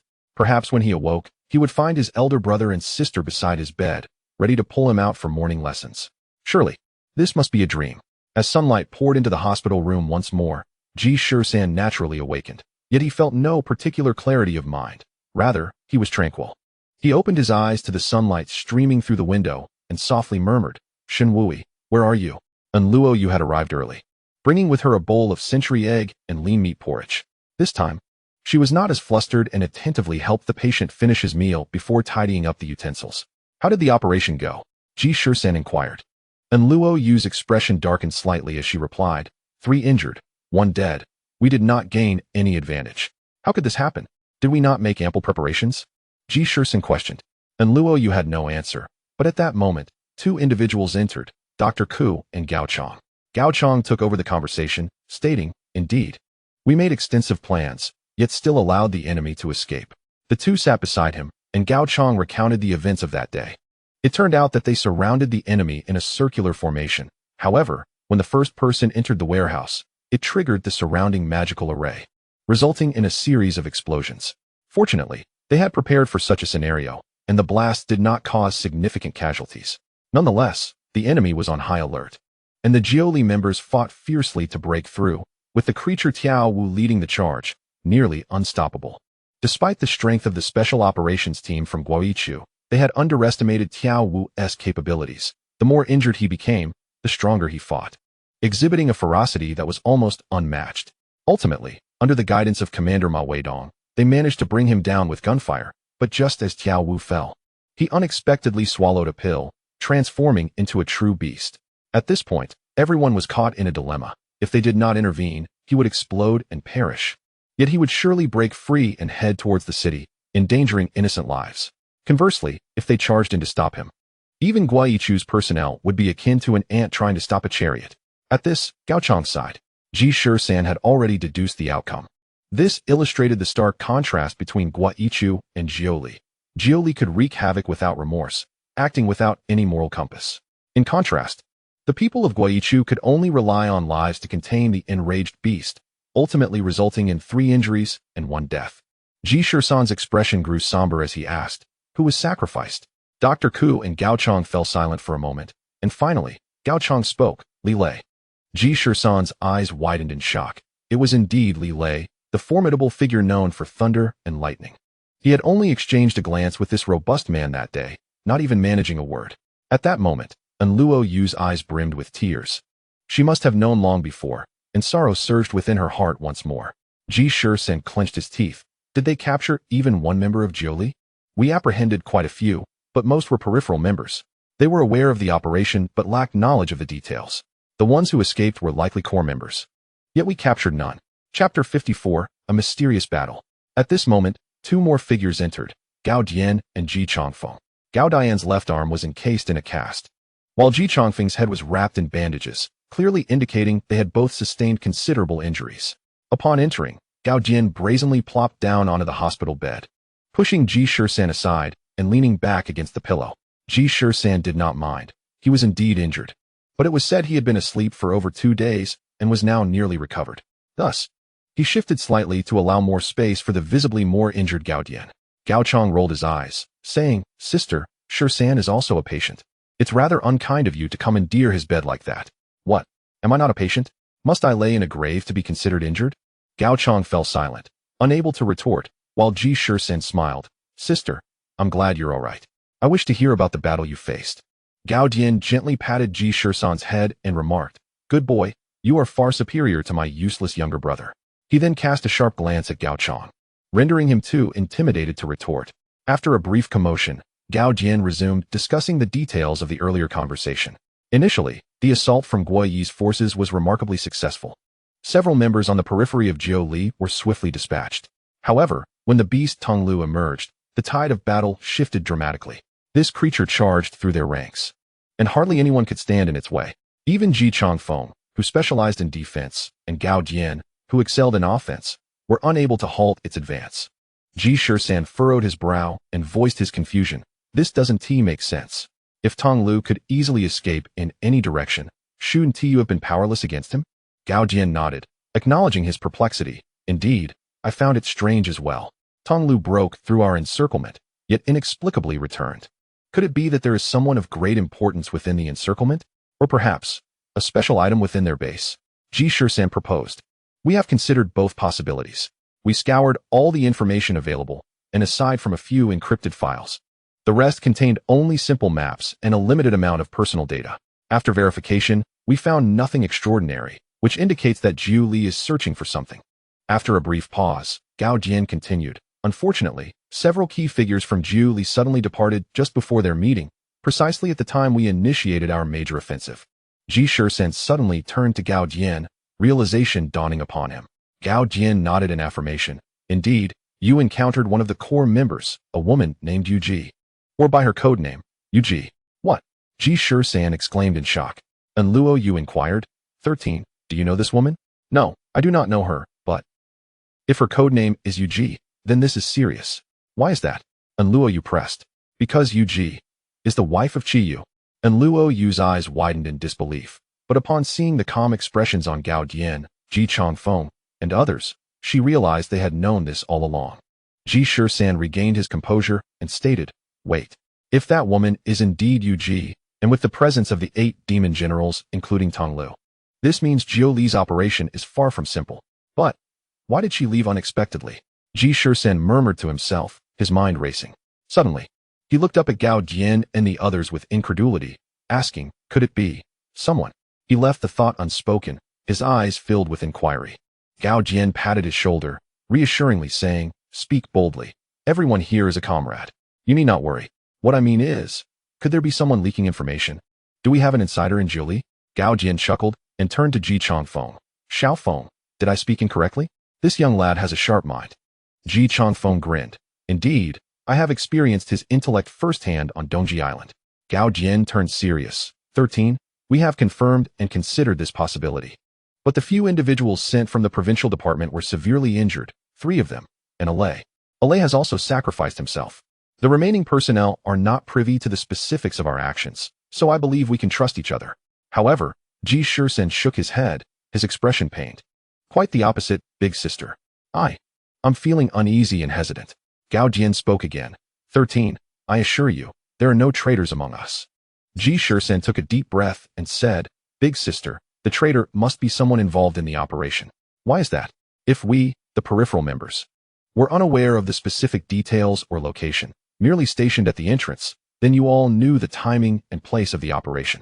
Therefore, the core members of Jiuli only received the notice to retreat after we confirmed the timing and location of the operation, which is why they encountered individuals like me stationed on the periphery. Ji Shisan paused before continuing. Moreover, because they did not receive prior warning, Tong Lu had to remain behind to eliminate traces at the scene. The talisman formations you encountered during the assault were likely hastily arranged. Otherwise, why would someone with UG's formidable illusionist capabilities only set up harmful talismans? That makes some sense. Did the peripheral members you captured divulge any information? Their accounts were consistent with your deductions. They only knew to gather information about peculiar events in a certain area. but the specific location and content had not been assigned before we arrived. How many did you capture? 7. Were there any peripheral members killed on site? No. The 7 peripheral members were ordinary individuals. Once we realized we could not stop Tong Lu, we redirected our full efforts to subduing these ordinary people. So they were quickly apprehended alive. Ji Shisan fell silent for a moment, his eyes sparkling with insight. Wait. There must be at least one among them who is not an ordinary person. Or perhaps, some core members of Jiuli are also ordinary individuals. Why do you say that? If we assumed that Jiuli had just begun their meeting to discuss strategies when they suddenly received urgent news, several core members would have immediately fled. However, if they attempted to escape, they would likely encounter members of the Special Operations Department tightening the encirclement. Thus, the ones who fled early must be practitioners, for they would possess the ability and means to escape upon encountering the Special Operations members. That Ji is the best evidence. Gao Jian, rarely serious, urged, continue. However, there is one core member who is not a practitioner. He knows too much, and thus Tong Lu had to take him along in the escape. They prepared explosives, and Tong Lu drew all your fire. Unfortunately, you made an uncharacteristic move by abandoning Tong Lu to capture those ordinary people. Thus, Tong Lu returned with vengeance. Chapter 55. Interrogation. Upon reaching this analysis, Gao Jian felt a sudden clarity, finally understanding why Tong Lu, after breaking free, had returned. Previously, she had been puzzled during the battle, thinking Tong Lu was merely bloodthirsty, as he had indeed exhibited an aggressive demeanor, leading everyone to assume he returned solely for the sake of combat. However, after Ji Shisan's insightful breakdown, she recognized the anomaly. Ji Shisan continued, Tong Lu, in legend, originally referred to a brutal tribal chief from ancient times, later mythologized as one of the tribe's totemic monsters. A trusted subordinate of Tieg Yu. While many perceive Tong Lu as a mere brute, we must not forget that it is merely a facade. Any individual capable of leading a tribe must possess both wisdom and strength. Everyone nodded in agreement, and Luo Yu suddenly raised her hand, asking like a schoolchild. But why didn't Tong Lu initially take that core member with him? Because he could not. If Tong Lu had attempted to protect someone to break through, what do you think you would do, and Luo Yu? I would attack Tong Lu. Wait, no, that means that person is extremely important, which is why Tong Lu would protect him. So I would do everything possible to capture that individual. Exactly. Therefore, Tong Lu could not take him along, and having that person nearby would restrain Tong Lu. Thus, Tong Lu's initial strategy was to use himself as bait to draw your attacks. After all, with the 8 demon generals present, it would be absurd not to seize the opportunity. Regrettably, even under our siege, Tong Lu still managed to break free. Thus, we reluctantly turned our focus to capturing others. No one wishes to fight to the death. Tong Lu does not wish to, and you do not either, which is why Tong Lu had the chance to break through. However, once Tong Lu realized you had redirected your attacks towards those civilians, he became anxious. He returned to assault you for 2 reasons. 1, to rescue that individual. And if that proved impossible, then to eliminate him. Gao Jian nodded. Yet Tong Lu miscalculated.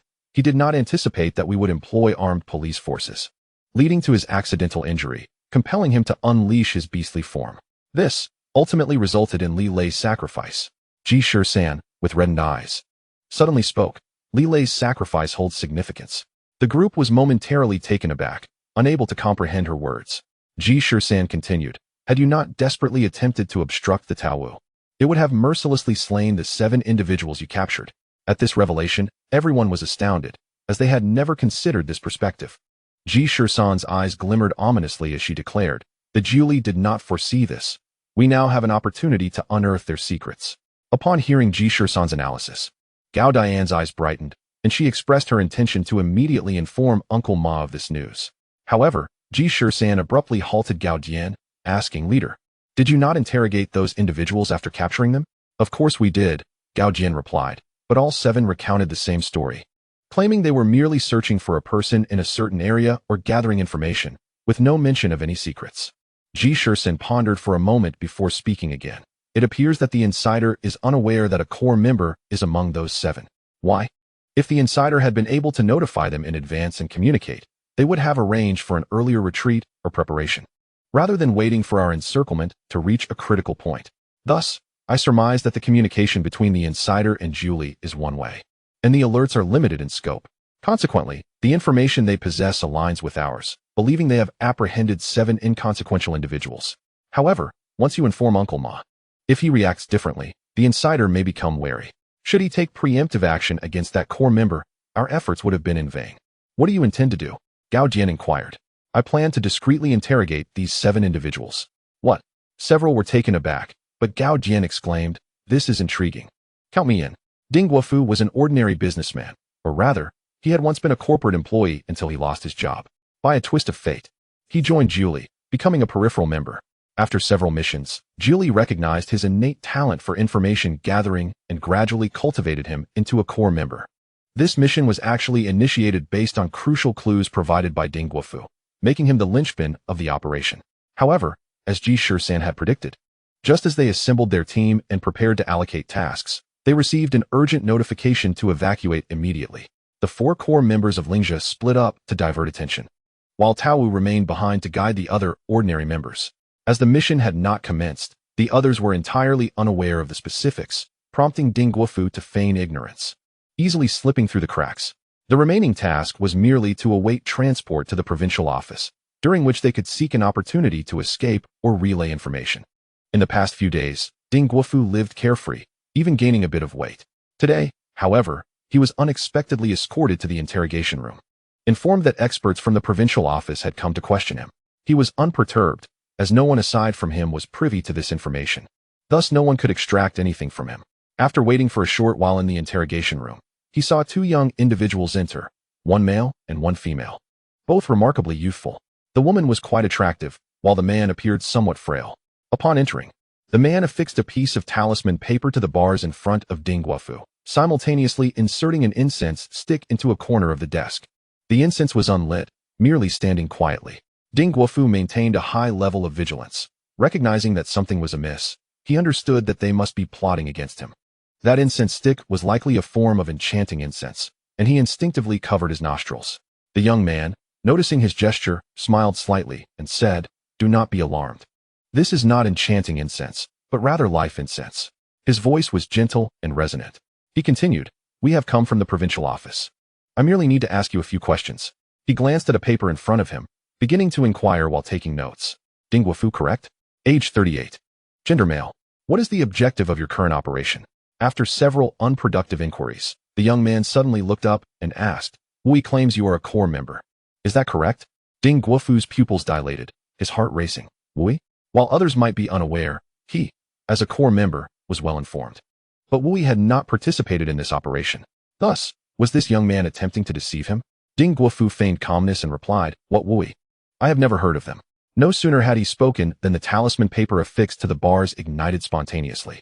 Chapter 56. Ding Guofu's hesitation. Ding Guofu was startled. What was happening? Why did the talisman suddenly catch fire? Simultaneously, a faint hissing sound emerged. The life incense had also ignited. The young man maintained his smile and said, do not worry. That talisman is a true word talisman. It will ignite itself the moment you tell a lie. As he spoke, the talisman crackled and burned completely, turning to ash and dispersing into the air. Ding Guofu was shaken. He had never heard of a true word talisman, but knowing it was a Taoist artifact, he could not dismiss its authenticity, especially since he had just lied. He anxiously glanced at the life incense. The young man, noticing his gaze, smiled and said, it is nothing to worry about. This life incense does not have an enchanting effect. It merely takes your soul when it burns out, and you will perish. Ding Guofu's lips twitched. Although he could not ascertain the truth of the young man's words, he realized that he should speak no further. Oddly, the young man ceased his inquiries, instead jotting down notes on the paper. Then, he stood up, handed Ding Guofu the completed document, and said, just sign here, and we will be finished.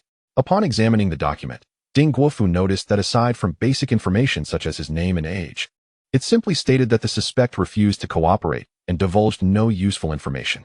Ding Guofu stared in disbelief at the young man, who continued to smile warmly. You do not wish to ask me any further questions? Ding Guofu questioned, surprised. The young man turned to the young woman, who seemed to be his assistant, and said, please step outside for a moment. She nodded and exited. Once the door was securely closed, the young man turned back to Ding Guofu and said, I know you are a core member and have a general idea of your mission, but I am not concerned with that at all. Ding Guofu scoffed, not concerned? Then why are you here? Merely going through the motions. My purpose here is to kill. Kill whom? All of you. Ding Guofu's lips twitched again. Yet he remained silent. The young man kept smiling and said, you think being a core member guarantees your safety? You are mistaken. Jiuli's first target is you. Otherwise, do you believe Tao Wu would risk everything to return? To save you? If they could have saved you, they would have done so long ago. They realized you could not escape, thus to conceal the truth, the only one who knows the facts must die. Ding Guofu had contemplated this notion before, but was reluctant to accept it. He had always believed his position was significant enough that Jiuli would not abandon him. Therefore, as the young man articulated this, Ding Guofu's heart stirred, yet he remained defiant. Haha, I do not know what you are talking about. Before Ding Guofu could finish, the young man interrupted him, saying, You need not explain. It is irrelevant to me. Gui hopes you will live to reveal the truth. But I am here to kill. I only desire for all of you to perish. After speaking, the young man pointed to the incense stick emitting a faint smoke and remarked, Once it burns out, you shall perish. He then gestured towards the interrogation document, urging, Hurry up and sign. I have to proceed to the next interrogation room. Ding Guofu chuckled softly, Don't try to deceive me. You are also from the National Anomaly Bureau. Are you not also seeking the truth from me? Why must we die? The young man's smile deepened. But this time Ding Guofu felt an undercurrent of chill and murderous intent. Did you know that the beast caused 1 death and 3 injuries this time? Ding Guofu was not only aware, but had also witnessed it. However, as he stared at that sinister smile, he found himself momentarily at a loss for words. Noticing Ding Guofu's reluctance to sign, the young man shrugged it off, withdrew the document, and prepared to leave the interrogation room. Before stepping out, he turned back and flashed Ding Guofu a smile, saying, The one who died was my brother. That seemingly casual statement reverberated in Ding Guofu's ears like thunder. He was instantly drenched in sweat, and as he looked up to say something, the young man had already exited, slamming the door shut behind him. The interrogation room fell into an eerie silence, leaving only Ding Guofu's heavy breathing and racing heartbeat. His pupils dilated and contracted as if wrestling with some profound struggle. Initially, Ding Guofu suspected it was merely a ploy, but as time passed, he increasingly believed in the authenticity of the situation. The mention of Shen Wui, coupled with the lack of further interrogation, led him to dismiss the notion of deception. If the young man was indeed seeking revenge for his brother, it seemed justified. Yet, did he not fear repercussions from the National Anomaly Bureau? At this thought, Ding Guofu glanced back at the incense stick. There remained but 1/3 of it. How could it be burning so quickly? Was it that he had lingered too long within? Ding Guofu scratched his head incessantly, realizing that the young man's state was akin to that of a madman. Yes, the death of his brother had driven him to madness. It was entirely plausible for a madman to act in such a manner. After all, it was quite normal for them to desire revenge by dragging everyone down with them. Gazing at the dwindling incense, Ding Guofu's eyes turned crimson.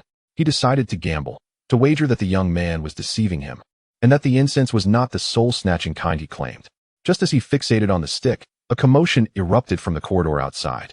He discerned several voices exclaiming, What is happening? How did the suspect in the previous interrogation room suddenly die? Quick, fetch a doctor.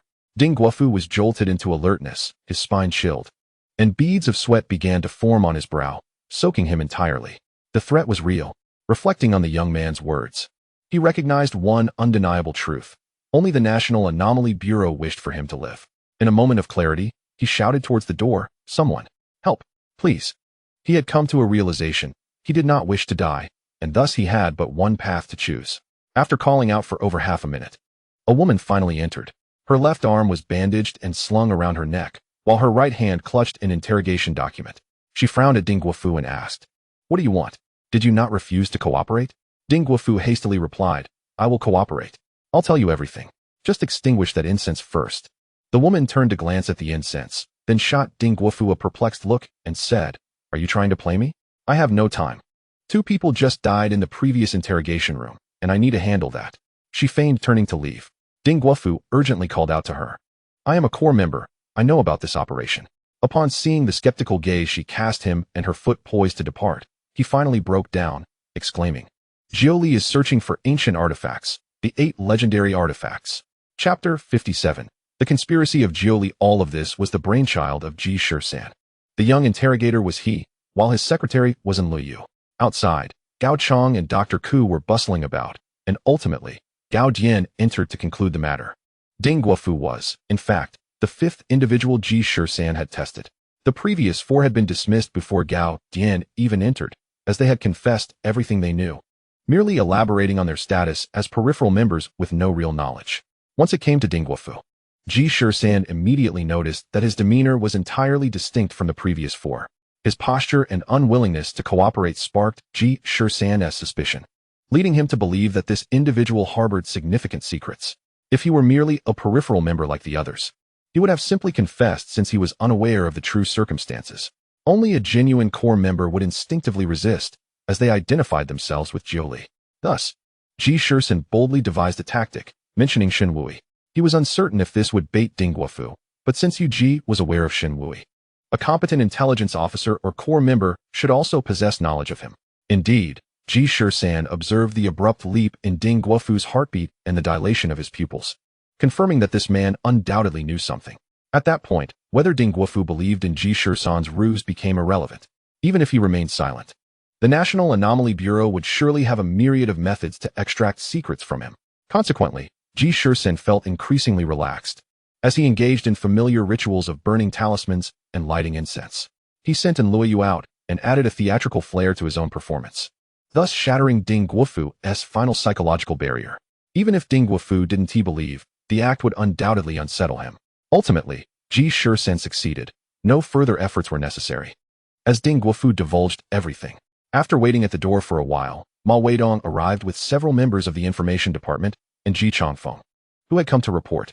Ji Changfeng, tasked with cleaning up after the operation, would brief Ma Weidong on the happenings and outcomes when the core member was identified, and bear the brunt of Ma Weidong's wrath should the attempt fail. Fortunately, Ji Changfeng arrived alongside Ma Weidong as a victor.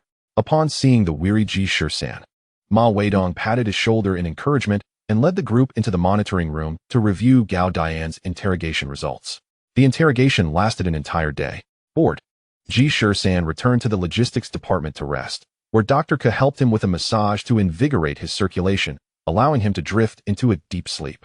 It was not until the late hours of the night, when hunger gnawed at him, that he finally awoke. Searching for instant noodles, he settled in the hall to slurp his meal. Just as he was savoring the warm broth, Ma Weidong and Gao Dian unexpectedly entered.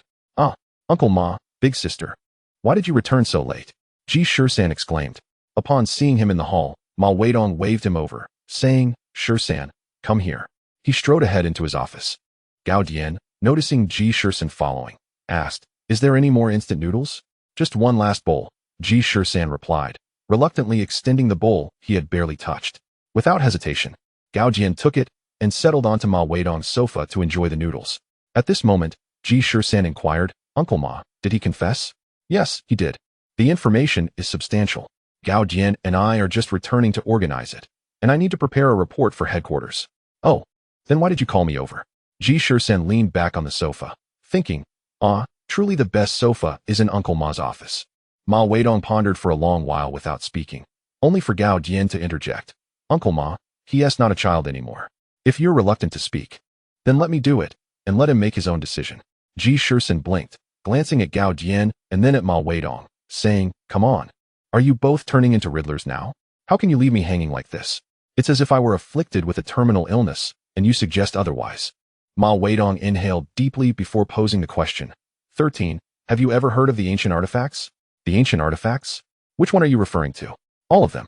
I perused some materials about 7 or 8 years ago, fantasizing about wielding an ancient artifact and vanquishing foes. However, there are numerous versions of these ancient artifacts, and I'm uncertain which one you mean. It matters not which version, he continued. The individual from Jiuli, named Ding Guofu, is merely a merchant who unexpectedly evolved into a core member of Jiuli's information network. According to him, Jiuli is currently in pursuit of the 8 ancient artifacts. Such an old tale? Ma Weidong inquired, intrigued. Do you not perceive that what they speak of is a grand conspiracy? Ji Shisan shrugged. Oh, the 8 ancient artifacts are merely legends. Legends cannot be taken as truth. For instance, in Wenzhou City, there is a tale of a celestial white deer carrying a flower, which transformed into a city. These are merely beautiful fantasies of the people. Can they be believed? So, do the 8 ancient artifacts truly exist? Upon finishing his words, Ji Shisan raised an eyebrow at Ma Weidong, who surprisingly remained silent, his expression serious as he gazed at Ji Shisan. Ji Shisan then glanced at Gao Dian, who was also intently observing him. Goodness, could it be that the 8 ancient artifacts truly exist? Ma Weidong did not respond and continued to inquire. 13. Do you know the 4 great families of the spirit realm in Huaxia? Ji Shisan shook his head, bewildered. East, South, West, North. Are those names not a bit too cliché? These 4 families have been passed down for over 1,000 years, and each family guards an artifact. Ji Shisan's eyes widened. Is that true? Indeed. Thus, when we learned that the other party was collecting ancient artifacts, it was evident that they were not merely speaking in hyperbole. They genuinely had such intentions. However, Ding Guofu is unaware of which artifact is concealed in Wenzhou City. But that is of little consequence. He has already sent us the information, and we should be able to deduce which one it is after organizing the data. And then, our focus lies on another matter mentioned by Ding Guofu. Jiuli has begun to target the 4 great families. It is said that Jiuli has already set its sights on the Dongfang family, intending to seize the artifact they guard. You must promptly inform headquarters, allowing the Dongfang family to prepare in advance and prevent Jiuli from succeeding. Headquarters instructed me to discreetly arrange for someone without alarming them. Chapter 58. To Hu Hai. After finishing the last bite of noodles, Gao Jian remarked, Uncle Ma, after all this circling, it's still my turn to speak. 13. We wish to send you to Hu Hai to secretly notify the Dongfang family, then collaborate with them to catch Jiuli off guard. Ji Shisan's lips twitched. Leader, are you serious? You assign me such an important task? Gao Jian, unusually serious, replied. 13. Uncle Ma and I have discussed this. We have someone from Jiuli among us. If we were to loudly inform everyone to head to Hu Hai and set a trap for Jiuli, it is likely that Jiuli would learn of it in the next moment. Whether Jiuli would fall for it is debatable, but the information provided by Ding Guofu would likely become useless immediately. Thus, we can only proceed discreetly, catching Jiuli off guard while also buying time for the artifact in Wenzhou. As she spoke, Gao Jian raised her left arm, which was in a cast. Originally, I would have taken this task without hesitation, but now even holding a bowl of noodles is a challenge, significantly diminishing my combat effectiveness.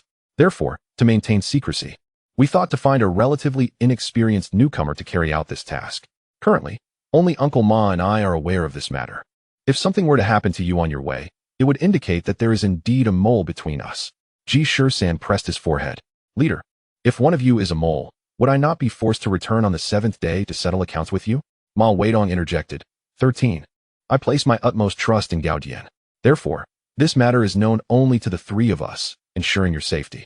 Moreover, I will draft a letter. A physical letter is more secure. Once you arrive in Hu Hai, simply hand it to the head of the Dongfang family, and your task will be complete. Ji Shisan had no real intention of refusing this matter. Though he expressed his grievances, he recognized the significance of the situation. He rose and said, Very well. There is no time to lose. Uncle Ma, write the letter now. I'll pack my belongings and depart with the letter shortly. The railway in Huaxia has developed rapidly, and now the high-speed train can travel from Wenzhou to Hu Hai in just 3 hours. On the train, Ji Shisan gazed at the swiftly passing scenery outside, feeling both anxious about the unknown task ahead and eager to meet the head of the Dongfang family. He repeatedly caressed the envelope in his possession, contemplating the information Uncle Ma had revealed to him the previous night. Jiuli's pursuit of the ancient artifacts must signify significant movements. Yet these artifacts are not easily found. The Eastern Emperor Bell, the Xianyuan sword, the Pangu axe, the Nuwa stone, the Kunlun mirror, the Shinnon cauldron, the Fushi Qin, and the Kongtong seal. Each artifact possesses earth-shattering spiritual power and extraordinary capabilities. Although he was uncertain which artifact the Dongfang family protected, Ji Shisan felt the pressure mounting, sensing that he was gradually uncovering a corner of the mysterious spirit realm. 3 hours swiftly passed, and the high-speed train arrived in Hu Hai. Ji Shisan glanced at Enlil beside him. On a whim, he had brought this naive girl along to Hu Hai, which would make the operation appear more natural and discreet. However, this girl was rudely awakened early to catch the train and was currently catching up on sleep. Ji Shisan took out his phone, silently capturing a photo of Enlil, who was drooling as she slept, and posted it to his social media. He then elbowed her gently. Hey, have we arrived?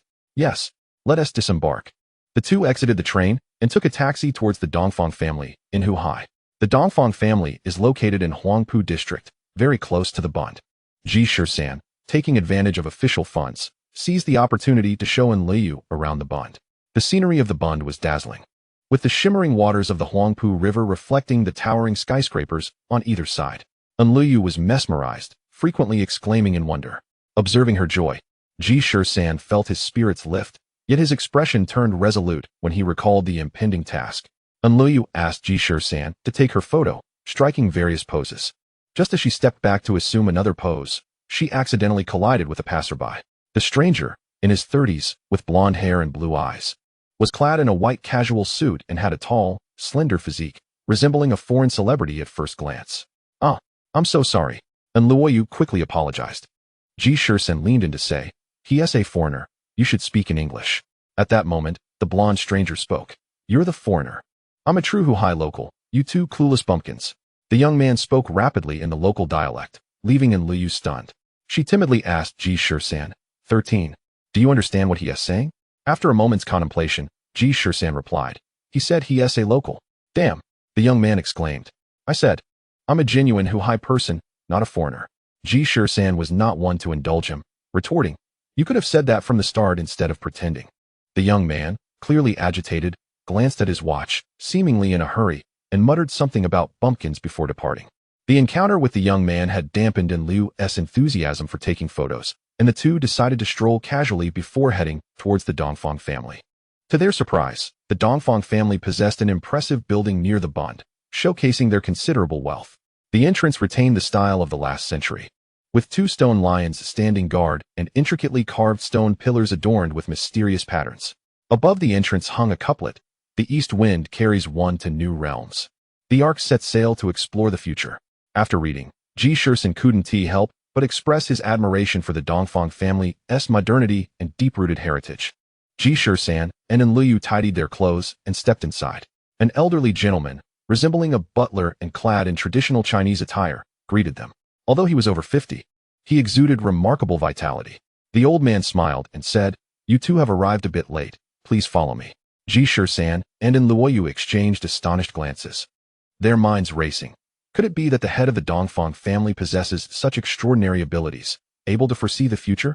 The old man led them through a side door, navigating 2 more rooms before entering a small courtyard through a wooden door.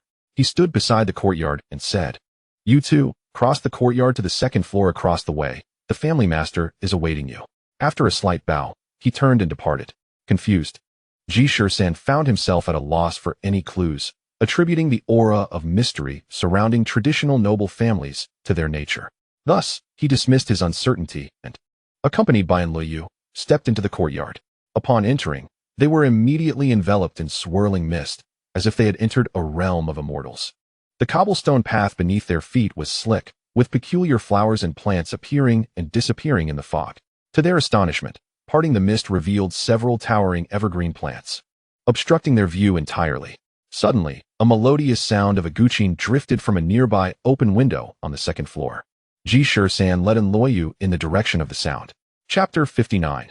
The array as they circumvented a towering evergreen and traversed a cluster of artificial hills. The courtyard resembled a fairyland, with babbling brooks and ethereal melodies filling the air. Unbeknownst to them, they had been walking for 3 to 5 minutes. Suddenly, Ji Shisan halted, glancing around with a twitch of his lips. And Liu, puzzled, asked, "What's wrong, Shisan?" "It seems we might be trapped in a maze," he replied. "What do you mean?" "This courtyard is akin to a labyrinth. I estimated it to be only a few dozen meters long. Yet we have been walking for so long without reaching the end. Moreover, I've observed that even after circling around the artificial hills, they still remain in view, leading me to conclude we are ensnared in an array. Are you suggesting this place is an illusion?" And Liu inquired, extending her hand to touch one of the evergreens. Finding the sensation quite real, with leaves that could be plucked, Ji Shisan shook his head. "I fear it is not an illusion, but rather an array." "What is the difference?" "An illusion is ephemeral and deceptive, typically comprising a convoluted assembly of false images designed to confuse. Ignoring everything within an illusion may allow one to escape its confines. However, an array is different. Failure to follow a predetermined path could result in perpetual entrapment. Arrays often incorporate numerous functionalities, even illusions and lethal traps." "That sounds frightening. Have you read Romance of the Three Kingdoms?" Zhuge Liang once ensnared hundreds of thousands of troops from eastern Wu with a Bagua formation. "What should we do?" "I will think of a solution." Ji Shisan mused that Taoism is adept at the 5 elements and Bagua, often employing these principles in array formations. However, his interest had never gravitated towards this area. After a moment of contemplation, he sighed, wishing that his second senior sister were present. Breaking the array would be a trivial task for her. Regrettably, he had been negligent in grasping many lessons she imparted. Nevertheless, Ji Shisan was not devoid of options. His second senior sister, Chu Yunrong, had taught him that an array is merely a method of arranging one's spiritual energy in accordance with a predetermined logical sequence. By following this logic, one could navigate the array with a significant chance of breaking free. Many adept array masters can even integrate their elements into another's array by deciphering its underlying logic. Thus, the key now was to uncover the opponent's logic. What was the purpose of the formation, and where lay the exit? The intent behind establishing an array is typically to repel enemies. While they hadn't yet encountered any lethal traps after several minutes of walking, it was conceivable that a dead-end formation could have been set to leave no escape for intruders. As Ji Shisan's thoughts spiraled into frustration, Enliyu suddenly remarked, "Shisan, is it possible that they left us some sort of marker?" "Marker? What kind of marker?" Ji Shisan retorted. "Perhaps something like the sea of suffering is boundless. Turning back is the shore." However, Enliyu pointed to the ground, where the once swirling mist occasionally revealed a faint green arrow. Ji Shisan, astonished, waved away the fog and discovered a green arrow on the ground, pointing toward the right front. Both he and Enliyu, skeptical yet intrigued, followed the green arrow, which led them in a large circle until they finally arrived at a small pond. To their astonishment, seated at the pond's edge was none other than the white-clad youth Enliyu had encountered earlier. He was hunched over, seemingly lost in thought.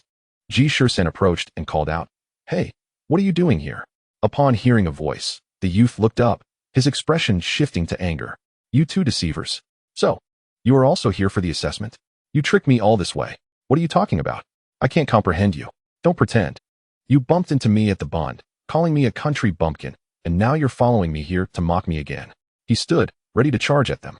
However, Ji Shisan was not one to hold back. His recent battles with Chun Ernyang and Ji Ming had honed his skills, and as the white-clad youth lunged, he instinctively stepped forward, delivering a decisive punch to the youth's right cheek. "Ah!" came a pained wail as the youth staggered back, sporting a black eye.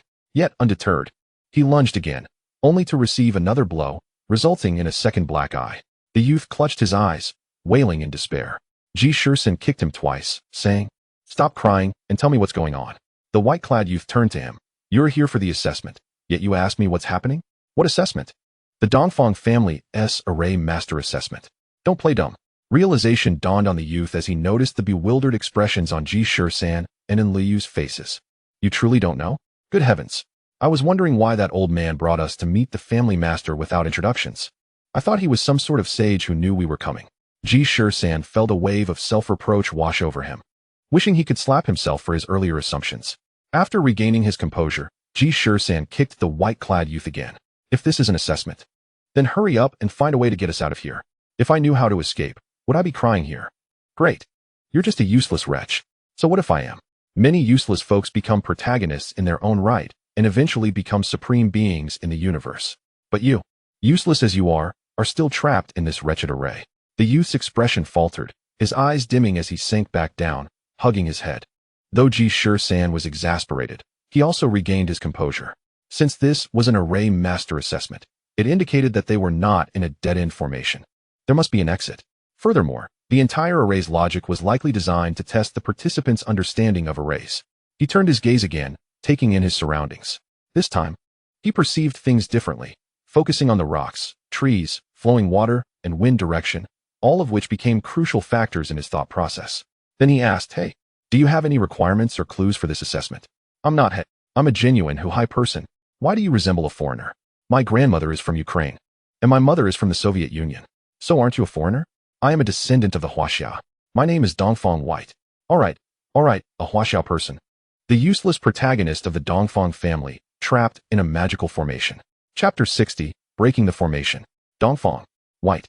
Is that a foreign name? Anlua asked curiously. "That is due to ancestral teachings.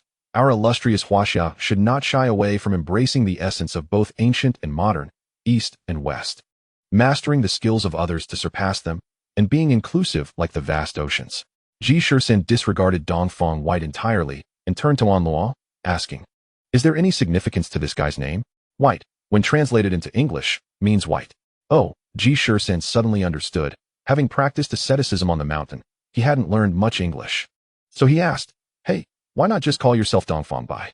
Why all this roundabout?" Dongfang White's lips twitched as he replied, "Dongfang Bai was my 48th great-grandfather." Ji Shisan's mouth twitched as well. "No way. Of course, our Dongfang family has been passed down for thousands of years. Good names have long been taken. Names like Dongfang Invincible, Dongfang Marvelous, Dongfang Red, Orange, Yellow, Green, Blue, Indigo, Violet, and even Dongfang 1 to Dongfang 21 have all been claimed.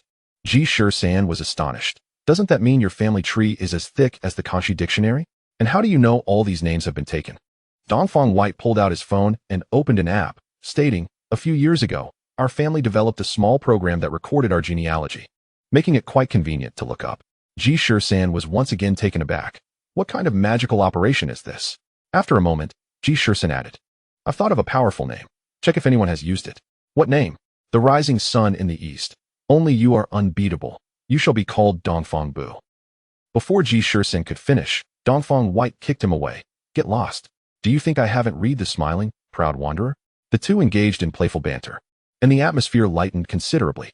Ji Shisan returned to the main topic. "White, are there truly no hints or anything for your assessment?"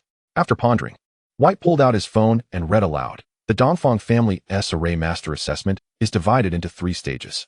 The first stage deadline is June 12th. All participants must use their skills to break the formation and find the true exit to the Dongfang family. Successful candidates may then participate in the second stage. Ji Shisan deadpan replied, "So your entire Dongfang family relies on mobile communication?" "Of course, we must keep pace with the times." Anluo interrupted, "Stop the sarcasm. Let us quickly find a way to look for clues. I've searched many times. All I see are these green arrows. I assume you found this pond based on those arrows." White said. Anluo frowned. "If they're going to mark arrows, why not point directly to the exit instead of leading us here?" Ji Shisan's eyes suddenly brightened. "That makes sense. These arrows carry deeper meaning. In array studies, this is known as determining north, indicating what we should use as a reference point. Therefore, we should use this pond as the core to discern direction. Unfortunately, I didn't bring a compass. Otherwise, we could determine north." Ji Shisan paced back and forth in contemplation. White, holding his phone, suddenly spoke. "I don't have a compass, but how about a directional compass? Why didn't you say so earlier? How was I to know you needed a compass?" White displayed the compass on his phone, pointing in one direction. "There, that's true north." Anluo noticed that direction aligned perfectly with the passage between 2 artificial hills and exclaimed, "So breaking the formation is this simple?" "You're overthinking it," Ji Shisan responded. "What we're doing now is determining north, confirming the original north, and then finding our ultimate direction based on the changes in the formation." So, is it difficult?" "That depends on how the formation changes. Right now, it's as if we have a set of keys. But we don't know which door the array's creator has prepared for us. We can only try each key one by one." At this point, White chimed in, "Hey, I wouldn't have guessed you were so knowledgeable about formations." "At least I'm better than you, the useless protagonist," White retorted. "I just didn't properly determine north. Now it's different. After calculating, I already know the correct direction." He then pointed in a direction, addressing the two. "Follow me." White led the trio in a large circle, eventually returning to the big pond. Observing the skeptical gazes from Ji Shisan and Anluo, White calmly stated, "Fear not. I have my own clever strategies. Let me calculate again." Ji Shisan could no longer contain himself and kicked White. White was about to retaliate, but, noticing Ji Shisan's iron-like fist, he silently endured. "Useless. Can you even do this? What have you calculated?" "Can long koin tu jin shan ho, ji qian ma dui shi tu." Since the main family surname is Dongfang, we naturally should head towards the Jin hexagram. Based on the previous determination of north, the 2 artificial hills represent the earth element and correspond to the Jin position, indicating that the original true north has now shifted to the northeast. Therefore, we should head south. Ji Shisan paused, reflecting on White's words, and found them to hold merit. It seemed that the Dongfang family's disciples had a solid foundation. In other words, Dongfang White was not as useless as he appeared. However, Ji Shisan once again surveyed his surroundings. Though the direction and reasoning were sound, they must have overlooked some information. He then turned to ask, "Useless. Besides using the Bagua positioning method, do you have any other means of locating the formation?" White pondered. "There are several methods for positioning: Bagua, Chimin, 5 elements, timing, and so on. Are you suggesting using 5 elements or Chimin positioning?" After saying this, White fell into thought again, then shook his head. "No. 5 elements wouldn't work here due to the absence of metal and fire. Chimin is also derived from Bagua, so it's not significantly different. As for timing," White looked around. "I can't discern when this formation was established, thus I can't determine the timing." Ji Shisan mused for a moment, and then said, "Why must we consider the time the formation was set? Why not the current time?" White was momentarily taken aback and found it hard to refute. Ji Shisan continued, "We arrived at the pond, using it as a standard to determine north. Now, while breaking the formation, We can use the current time as a reference, can't we? White checked the time on his phone. It was 4:03 p.m. During the hour of Shun. As his mind raced, he recalled that Shun corresponds to the monkey, which aligns perfectly with his family's saying, Kan Long Kuan Tu Jin Shan Ho. The Zhun and Shun positions intersect, pointing southwest. Follow me. This time, White was filled with confidence. Chapter 61, The Assessment of the Second Stage. This time, the three did not return to the original pond. As they walked, the atmosphere grew increasingly cold, as if the sun had set and the sky had plunged into darkness. White led the way but slowed down, ultimately stopping to anxiously ask, Are we lost again? Ji Shisan remained silent, merely looking at him with a teasing expression. White could only turn back and continue leading the way, replaying his deductions in his mind. His previous reasoning had been sound, and he had memorized all the theories thoroughly. There should be no mistakes, or so he thought. Yet, he couldn't help but glance back at the young man, who was preoccupied with his fists, muttering words like useless under his breath. Anger surged within White. Who did this kid think he was looking down upon? Today, he vowed to lead them out of this formation. With that thought, White straightened his back, his steps more resolute. Ji Shisan's lips curled slightly, a hint of a smile appearing on his face. Since White redirected their course, Ji Shisan has noticed subtle changes in the surrounding environment. He discreetly tossed a pebble, which sailed into the nearby woods and landed on the grass, producing a series of sharp clinks against hard surfaces. Upon hearing this sound, Ji Shisan couldn't help but chuckle. To the eye, there lay a patch of grass. Yet to the stone, it appeared as a cobblestone path, unaffected by the illusions surrounding it. Ji Shisan immediately grasped the purpose of the array master. All challengers, after navigating through a series of pitfalls, had finally discovered the correct path. However, when they unexpectedly found the road to be incorrect, it would undoubtedly impact their knowledge and beliefs. Some might even retreat to the original path, marking a true failure, as it would instill a sense of distrust within themselves, shaking their convictions. White was currently in this phase, grappling with self-doubt. Thus, Ji Shisan chose silence, allowing Dongfang White to comprehend this truth on his own and to cultivate his own confidence. A steadfast belief and indomitable will were essential for him to truly become the inheritor of the Dongfang family's array techniques. This, it seemed, was the very intent behind the establishment of such trials by the Dongfang family. Ultimately, the outcome was favorable. Dongfang White withstood the pressure and passed the test. When he led the two others to a wooden door, Ji Shisan could distinctly sense the relief radiating from him. Haha, I told you we were on the right track. Didn't I? White exclaimed as he pushed the door, yet it remained steadfast. The scene turned a tad awkward. He exerted more force, but the door showed no signs of budging. With gritted teeth, he leaned against it, his face turning crimson, yet still, the door stood firm. Anloa, you timidly suggested. Is it possible that the door pulls outward? She gently tugged at the door, which then opened effortlessly. Ji Shisan erupted in laughter, nearly doubling over. White, feeling embarrassed, fell silent and stepped through the doorway, followed by Anloa Yu and Ji Shisan.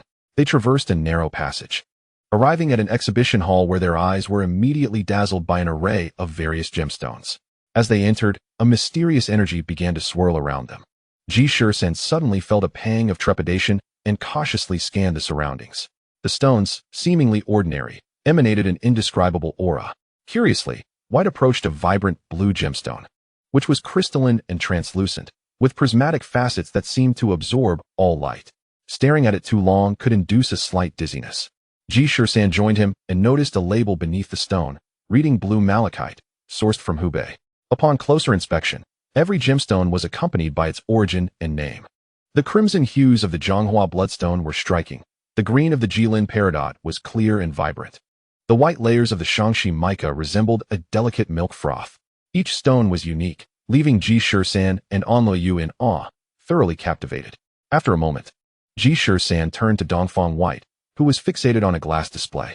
Ji Shisan approached and gently patted his shoulder, inquiring, "What's wrong, you slacker?" These gemstones are materials that array masters required during their formations. This purple fluorite is my mother's favorite gemstone, White replied.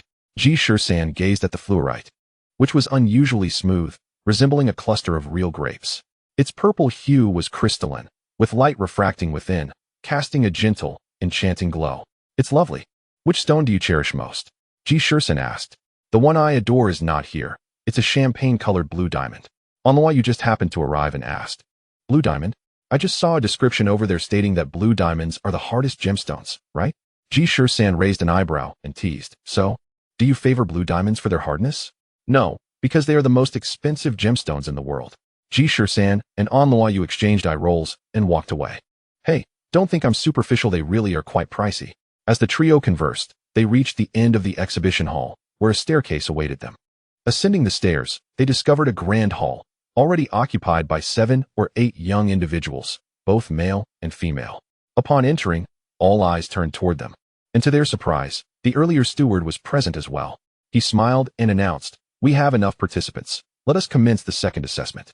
The others remained silent, except for one young man who stretched and remarked, "Finally, we can begin. If no one else arrives, I might just fall asleep." Ignoring him, the steward beckoned Dongfang White and his companions to take their seats at separate tables. Ji Shisan then noticed there were 11 participants, each at their own table, with a box resembling a cake box covered by a velvet cloth atop each one. The steward began, "The Dongfang family excels in formations and seals.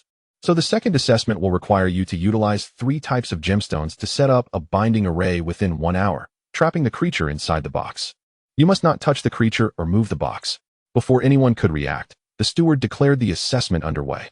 Ji Shisan and Yu exchanged bewildered glances, perplexed as to when they had become part of the assessment, especially since they were clueless about setting up formations.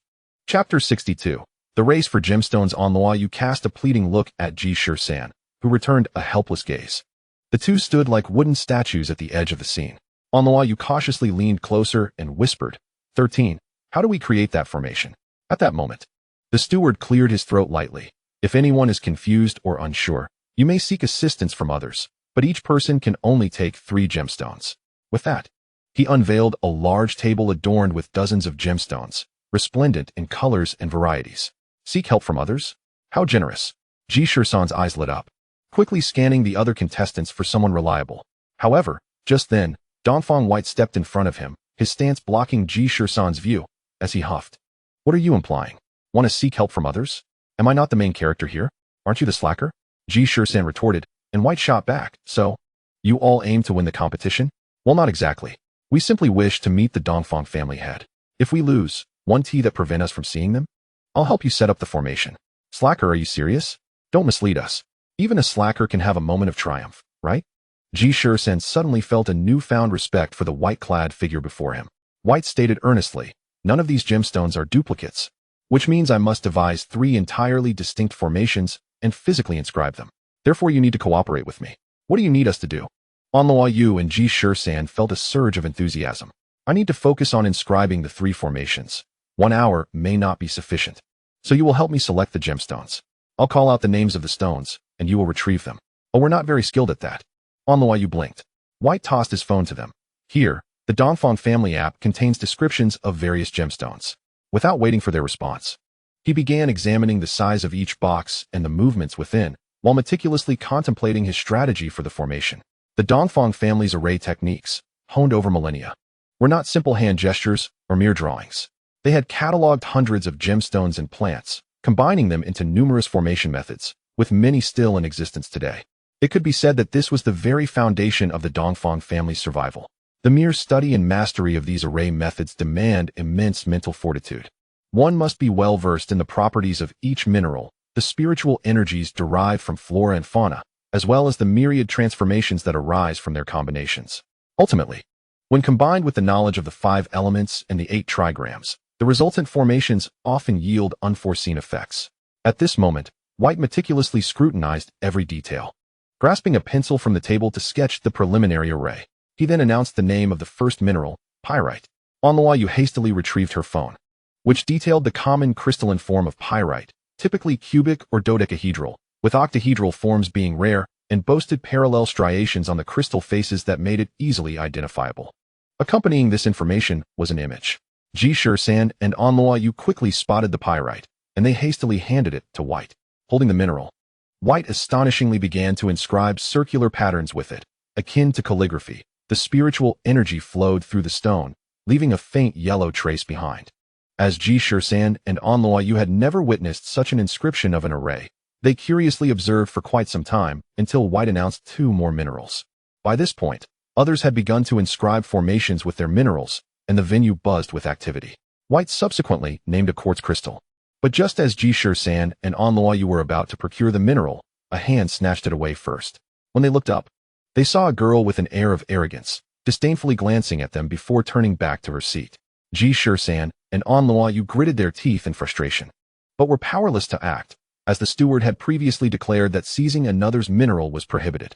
They returned to inform White, who paused briefly. Having already inscribed 2 formations and begun the third, he frowned in contemplation. Ji Shisan turned his gaze toward the woman who had taken the mineral, narrowing his eyes slightly. Sensing trouble was brewing, after a moment of thought, White calmly stated, "Magnesium Oregon."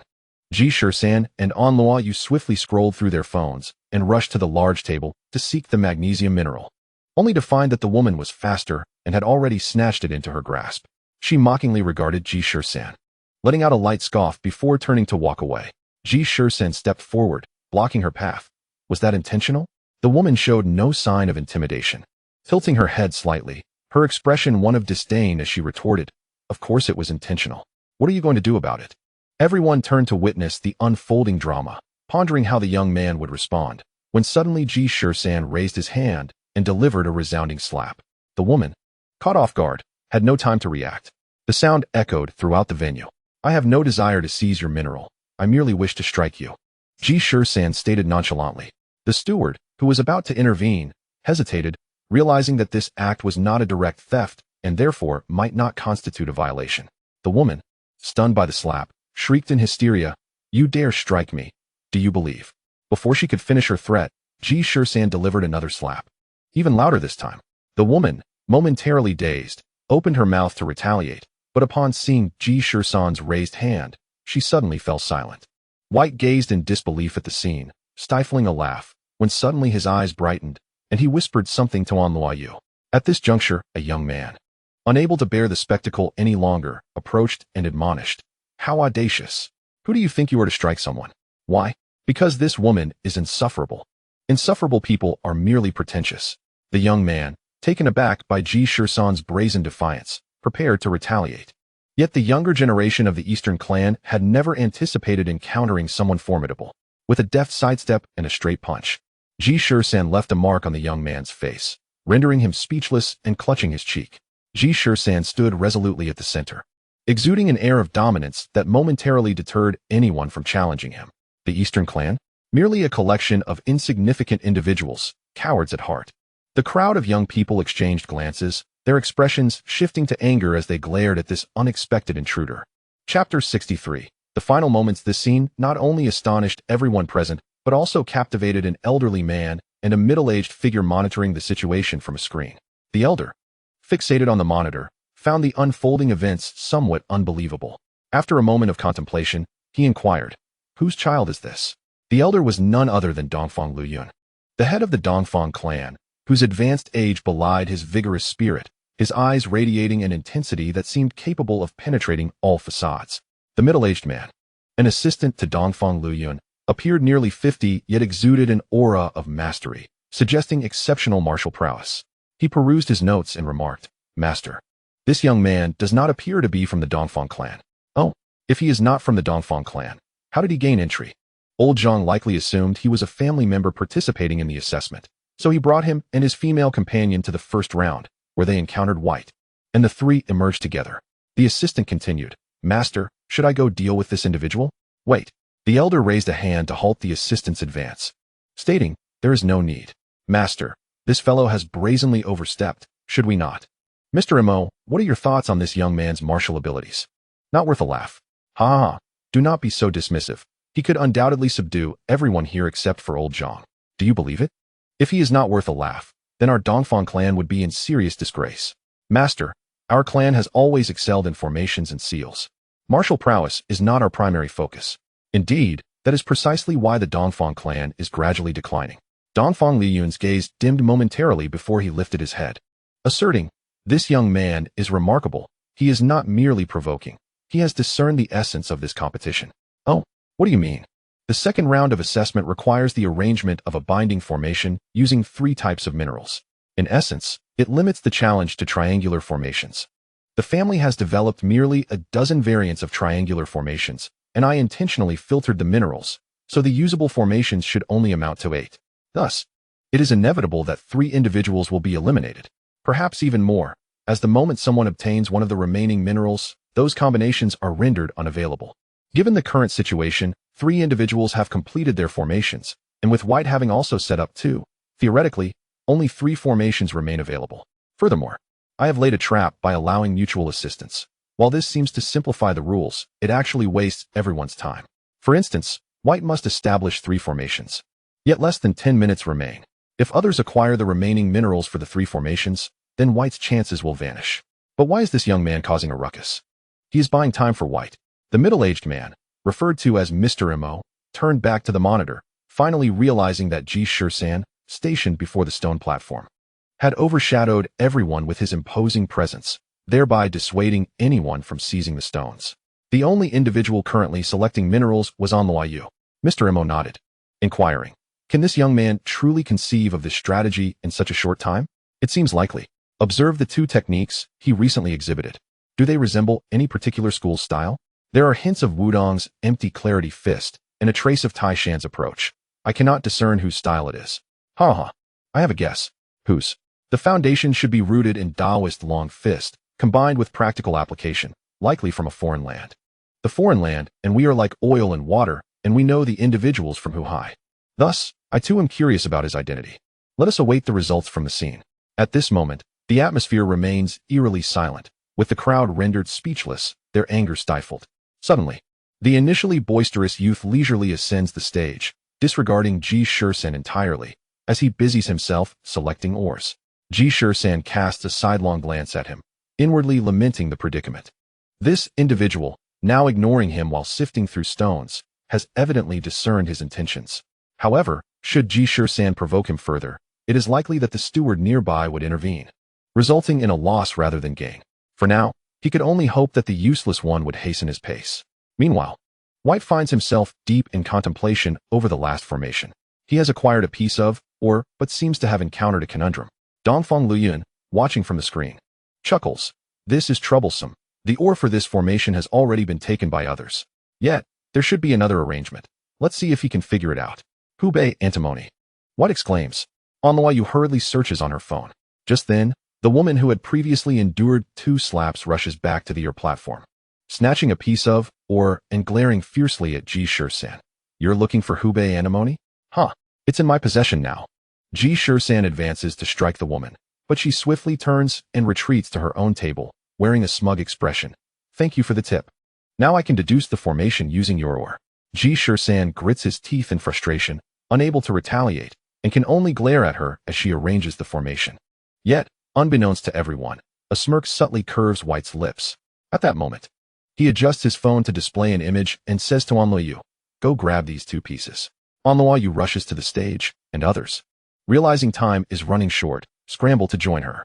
The difficulty of the second challenge finally reveals itself, as establishing the formation requires groundwork, creativity, and ultimately, the ore to depict it. However, none anticipated that by the time they completed the groundwork, the ores above would be seized by others.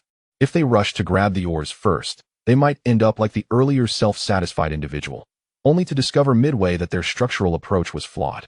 Attempting to exchange ores later would only waste more time. Time is of the essence. Ji Shisan glances at the name on Novice's phone before beginning his search. The 2 ores White requires are quite distinctive. One is called Black Lightning Protein Stone, a transparent crystal with shimmering black-blue crystals embedded within, reminiscent of black lightning erupting from within the stone. Novice, with keen eyesight, quickly locates this stone and snatches it.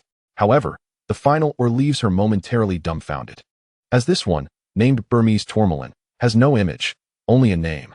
Chapter 64. The useless protagonist Novice promptly turns her gaze to Ji Shisan, who also recognizes the issue.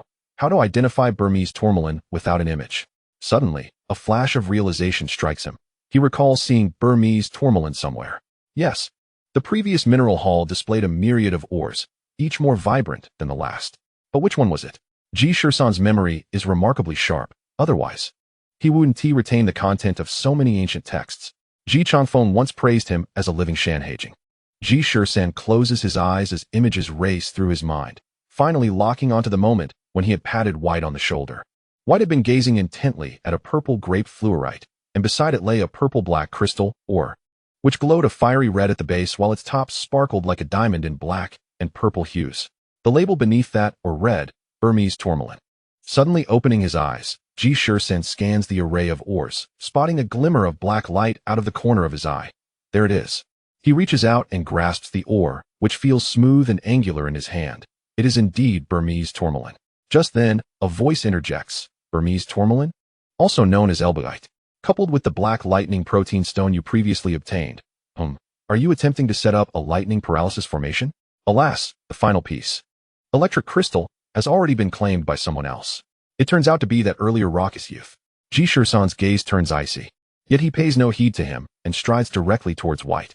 White accepts the ore, nodding in acknowledgement. Hey, useless one. That guy just mentioned you're missing an electric crystal, right? Yes, so I'm adopting a different approach. Is that feasible? We are the protagonists. Do you understand? Ji Shisan's lips twitch as his right fist unconsciously tightens. Time is pressing. White does not linger in conversation with Ji Shisan and begins inscribing the formation. He sketches 3 consecutive arrays, beads of sweat forming on his brow as he feels the strain, yet he grits his teeth and perseveres. Seconds tick by, and the steward glances at the clock on the wall, finally announcing softly, "Time's up." As his words fall, White raises his hand, the final symbol landing on the table. Except for 2 unfortunate souls who failed to complete their tasks, all others, including Ji Shisan and Yu, succeeded in inscribing their formations. Various symbols are etched upon the tabletop, exuding an air of mystery when viewed from above. The steward states, "Next, I will unveil the velvet cloth in front of each of you, releasing the creatures within. You must activate the formation at the opportune moment. As long as you can contain the creature for over 3 minutes, you shall pass." With that, he approaches the first candidate, lifting the velvet cloth to reveal a curled-up cat. It appears to have been enchanted, remaining still within the box until the moment it is opened, at which point it blinks awake and promptly leaps out of the formation's boundary. The candidate barely has time to react before the cat escapes. The steward coldly informs the recorder behind. Failure. Ji Shisan's eyes widen in alarm, realizing the ruthlessness of the assessment. Regardless of the candidate's protests of unfairness, the steward proceeds to the second candidate, who is exceedingly anxious. The instant the steward lifts the box, the candidate activates the formation. As expected, a toad is contained within, and upon the box opening, it leaps forth, initially colliding with the barrier and becoming disoriented, only to rebound and clear the barrier's height, shocking everyone. Thus, the second candidate is also deemed a failure. One by one, 6 candidates are assessed, with only 2 achieving success. One was particularly unfortunate. His box contained a rabbit, which, despite its incredible elasticity, could only sustain the formation for 2 minutes before it was breached at the last moment. The 7th candidate is the boastful youth, who confidently activates the formation. The array emits a soft light, enveloping a box containing an armadillo. The armadillo, immensely strong, curls and rolls, nearly overturning the table. Unfortunately for the youth, his skills prove formidable. The formation's brilliance intensifies, successfully withstanding the armadillo's assault for over 3 minutes. The 8th candidate is the woman who had seized the oars, now visibly tense. She glances at Ji Shisan and the others, her demeanor still holding a trace of arrogance and disdain. White merely smiles, returning her gesture. Ji Shisan leans in and remarks, "Hey, useless one, she stole your ore? Yet you still smile at her. Have you taken a liking to that woman? How could that be? This is all from the Dongfang family. If I were to fancy her, it would be akin to marrying close kin." Good point. Then why the lewd grin? Get lost. This is not a lewd grin. It's a scheming smile. I'm setting a trap for her. Upon hearing trap, Ji Shisan's eyes brighten. Quick, tell me more. When she seized the first piece of ore, I had already devised a plan, specifically opting for a magnesium ore. The moment she contemplated that formation, she would fall into my trap. What does it signify? Allow me to elucidate. That formation is known as the burning binding array. It was originally intended as a confining barrier. However, this particular array is a quadrilateral formation, and many mistakenly believe that a triangular formation could suffice. Yet, few are aware that a burning binding array missing a blue crystal easily devolves into merely a burning array, resulting in a scenario like this. As he spoke, he gestured towards the woman's table. Just as the steward lifted the tablecloth and retrieved the box, a mouse lay there, quite unexpectedly. The woman promptly activated the formation, and 3 flames erupted, forming a fiery dome that ensnared the mouse within. Initially, everyone believed the situation was under control, but unexpectedly, the flames intensified rapidly, soaring to heights of over a foot within half a minute, until, in the next moment, the table was pierced through by a gaping hole, with several cracking sounds. The three flames penetrated the table, scorching large holes, and the central board of the formation could no longer bear the weight, collapsing with a snap. No one anticipated this outcome, especially the mouse, which trembled in terror amidst the flames, suddenly reacted and darted out, heading directly towards the woman. Startled by the oncoming mouse, she shrieked and fell to the ground. Ji Shisan and White laughed uncontrollably, but the next moment, Ji Shisan's expression froze as he observed the steward effortlessly extinguish the flames with a mere sweep of his hand. Astonishing, a true master. Chapter 65. 3 distinct arrays en law. You elbowed the two gentlemen, saying, "Don't rejoice too soon. The remaining 3 groups are ours." The 2 men composed themselves, awaiting their turn. The steward ignored the still screaming woman and approached the 3 of them. "Are you ready?" he inquired. "Yes, let us begin," they replied. On the first table, White, being rather conservative and noting the abundance of ores, chose a deceleration array.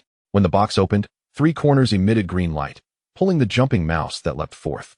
Although the mouse possessed impressive jumping ability, the 3 strands of green light formed chains that tugged at each other, creating a balance that firmly restrained the mouse in the center, rendering it immobile. As 3 minutes elapsed, White immediately withdrew his spiritual energy and released the mouse. Ji Shisan noted that White's hands trembled slightly, likely a result of excessive energy consumption. It seemed that setting up 3 arrays had indeed been taxing for him. At that moment, Ji Shisan caught a glimpse of the woman on the ground casting a malevolent glance, and a sense of caution arose within him, prompting him to remain vigilant. The steward approached the second box, and after White confirmed, he abruptly lifted the lid, revealing a python that slowly raised its body, menacingly flicking its tongue. The others began to murmur, for serpents are notoriously difficult to bind. Not only are they quite powerful, but their slippery bodies and unpredictable movements make them challenging to restrain. Yet White smiled, having previously observed the moist, slimy traces around the box. He surmised that the contents were likely a reptilian creature. Consequently, he adjusted his strategy and employed a frost array. The fallen woman finally stood, defiantly stating, "Humph, a frost array? It likely cannot slow a serpent's movement." White cast her a sidelong glance and continued to form hand seals. Ji Shisan glared at the woman. "Is your face still intact?" Startled, the woman fell silent. Just as everyone assumed this array might fail, the serpent, poised to strike, surprisingly lowered its head again. And to everyone's astonishment, it gradually closed its eyes, succumbing to a deep slumber. The evaluators were left speechless, but Ji Shisan quickly perceived that most reptiles are cold-blooded. This frost array was not intended to restrict movement, but to stimulate a hibernation response. An unassuming array proved remarkably effective. Even Dongfang Luyuan, observing from the monitoring screen, couldn't help but exclaim, "Well done, young man. This strategy is unexpectedly ingenious. Not only did it avoid the trap of or redundancy, but it also paved a new path, providing an excellent interpretation of the array. I find myself quite curious about the final array. Let me ponder. What combination could black lightning and Burmese tourmaline yield? Aside from the lightning array, could it be?" Mr. Mo, intrigued, inquired, "Master, could it be that these 2 ores have additional uses? Each type of ore possesses multiple purposes, contingent upon the user's creativity and intent. A millennium ago, the Dongfang family discovered a scant few ores yet managed to develop dozens of arrays, owing to their diverse applications of the same ore. As for these 2 pieces, I have my suspicions. It ultimately depends on this young man's luck." The atmosphere had grown palpably tense, for this young man named White had successfully deployed 3 arrays, passing 2 of them. Should he succeed with the last, it would signify his profound understanding and research into the art of arrays. All present, being the elite of the Dongfang family, were naturally prideful and thus particularly attentive to the final array. Everyone speculated on the combination of black lightning and Burmese tourmaline as the ideal materials for a lightning magic array. Therefore, when they discovered the absence of the core electrical crystal, their curiosity piqued. The boisterous young man exclaimed upon witnessing White's array, "This ISNTA binding array. You used a cat's eye stone for your last piece, so you are setting up an illusion array." Indeed, no one else would think to utilize a cat's eye stone, as it is integral to crafting an illusion array. No one would suspect that the creature within the box would be susceptible to an illusion array. Yet White had the insight to do so, having noticed a corner of plush fabric at the edge of the box, which was pressing down on a feather, indicating that the contents were avian. To contend with birds, other arrays would likely falter. Considering the time constraints and the remaining ores, he boldly attempted the illusion array. Before the steward could unveil the box, White had already activated the array, which projected 3 plumes of smoke in a triangular formation. Under the illumination, the table displayed a fantastical spectacle. Upon opening the box, a bird emerged, the owl-like species Strix. Many may not recognize this name, but they are likely familiar with its relative, the owl, albeit Strix is even more ferocious. As expected, upon the box's opening, the Strix widened its bell-like eyes, seemingly poised to spread its wings and soar. Suddenly, it appeared to witness something extraordinary. Its large pupils contracted sharply, and its wings folded. Observing the Strix standing frozen, the crowd was puzzled. Had the bird perceived something remarkable? Had the illusion array truly taken effect? Just as everyone was captivated, Ji Shisan felt a slight whoosh of air, confirming that someone intended to make a move. Fortunately, Ji Shisan had remained vigilant, swiftly grabbing the large plush cloth that covered the box and unfurling it before White. As the adage goes, to capture the bandit, first capture the leader.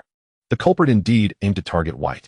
With a soft thud, a fragment of or struck the cloth, causing it to tremble slightly. Ji Shisan's gaze sharpened as he tracked the trajectory of the flying or, realizing it was the woman.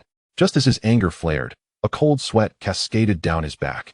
For from the corner of his eye, he spotted another fragment hurtling towards the array, and it was none other than that boisterous young man. His heart sank to the depths of despair. He could no longer intervene. This assessment was an elaborate performance meticulously orchestrated by White to establish his name and reputation. Just as success was within reach, it was thwarted by the treachery of 2 petty individuals. Ji Shisan's eyes blazed with fury. Yet he found himself powerless to act from his side of the table. There was simply no time for rescue. The fragments of, or, no larger than a thumb, shot through the air with a speed infused with spiritual energy. Should these stones collide with the formation, even the slightest shift could potentially aid the owl in breaking free from the illusion, allowing it to soar into the skies. Just as the fragments were about to strike the formation, a large hand shot out, firmly catching the piece of ore.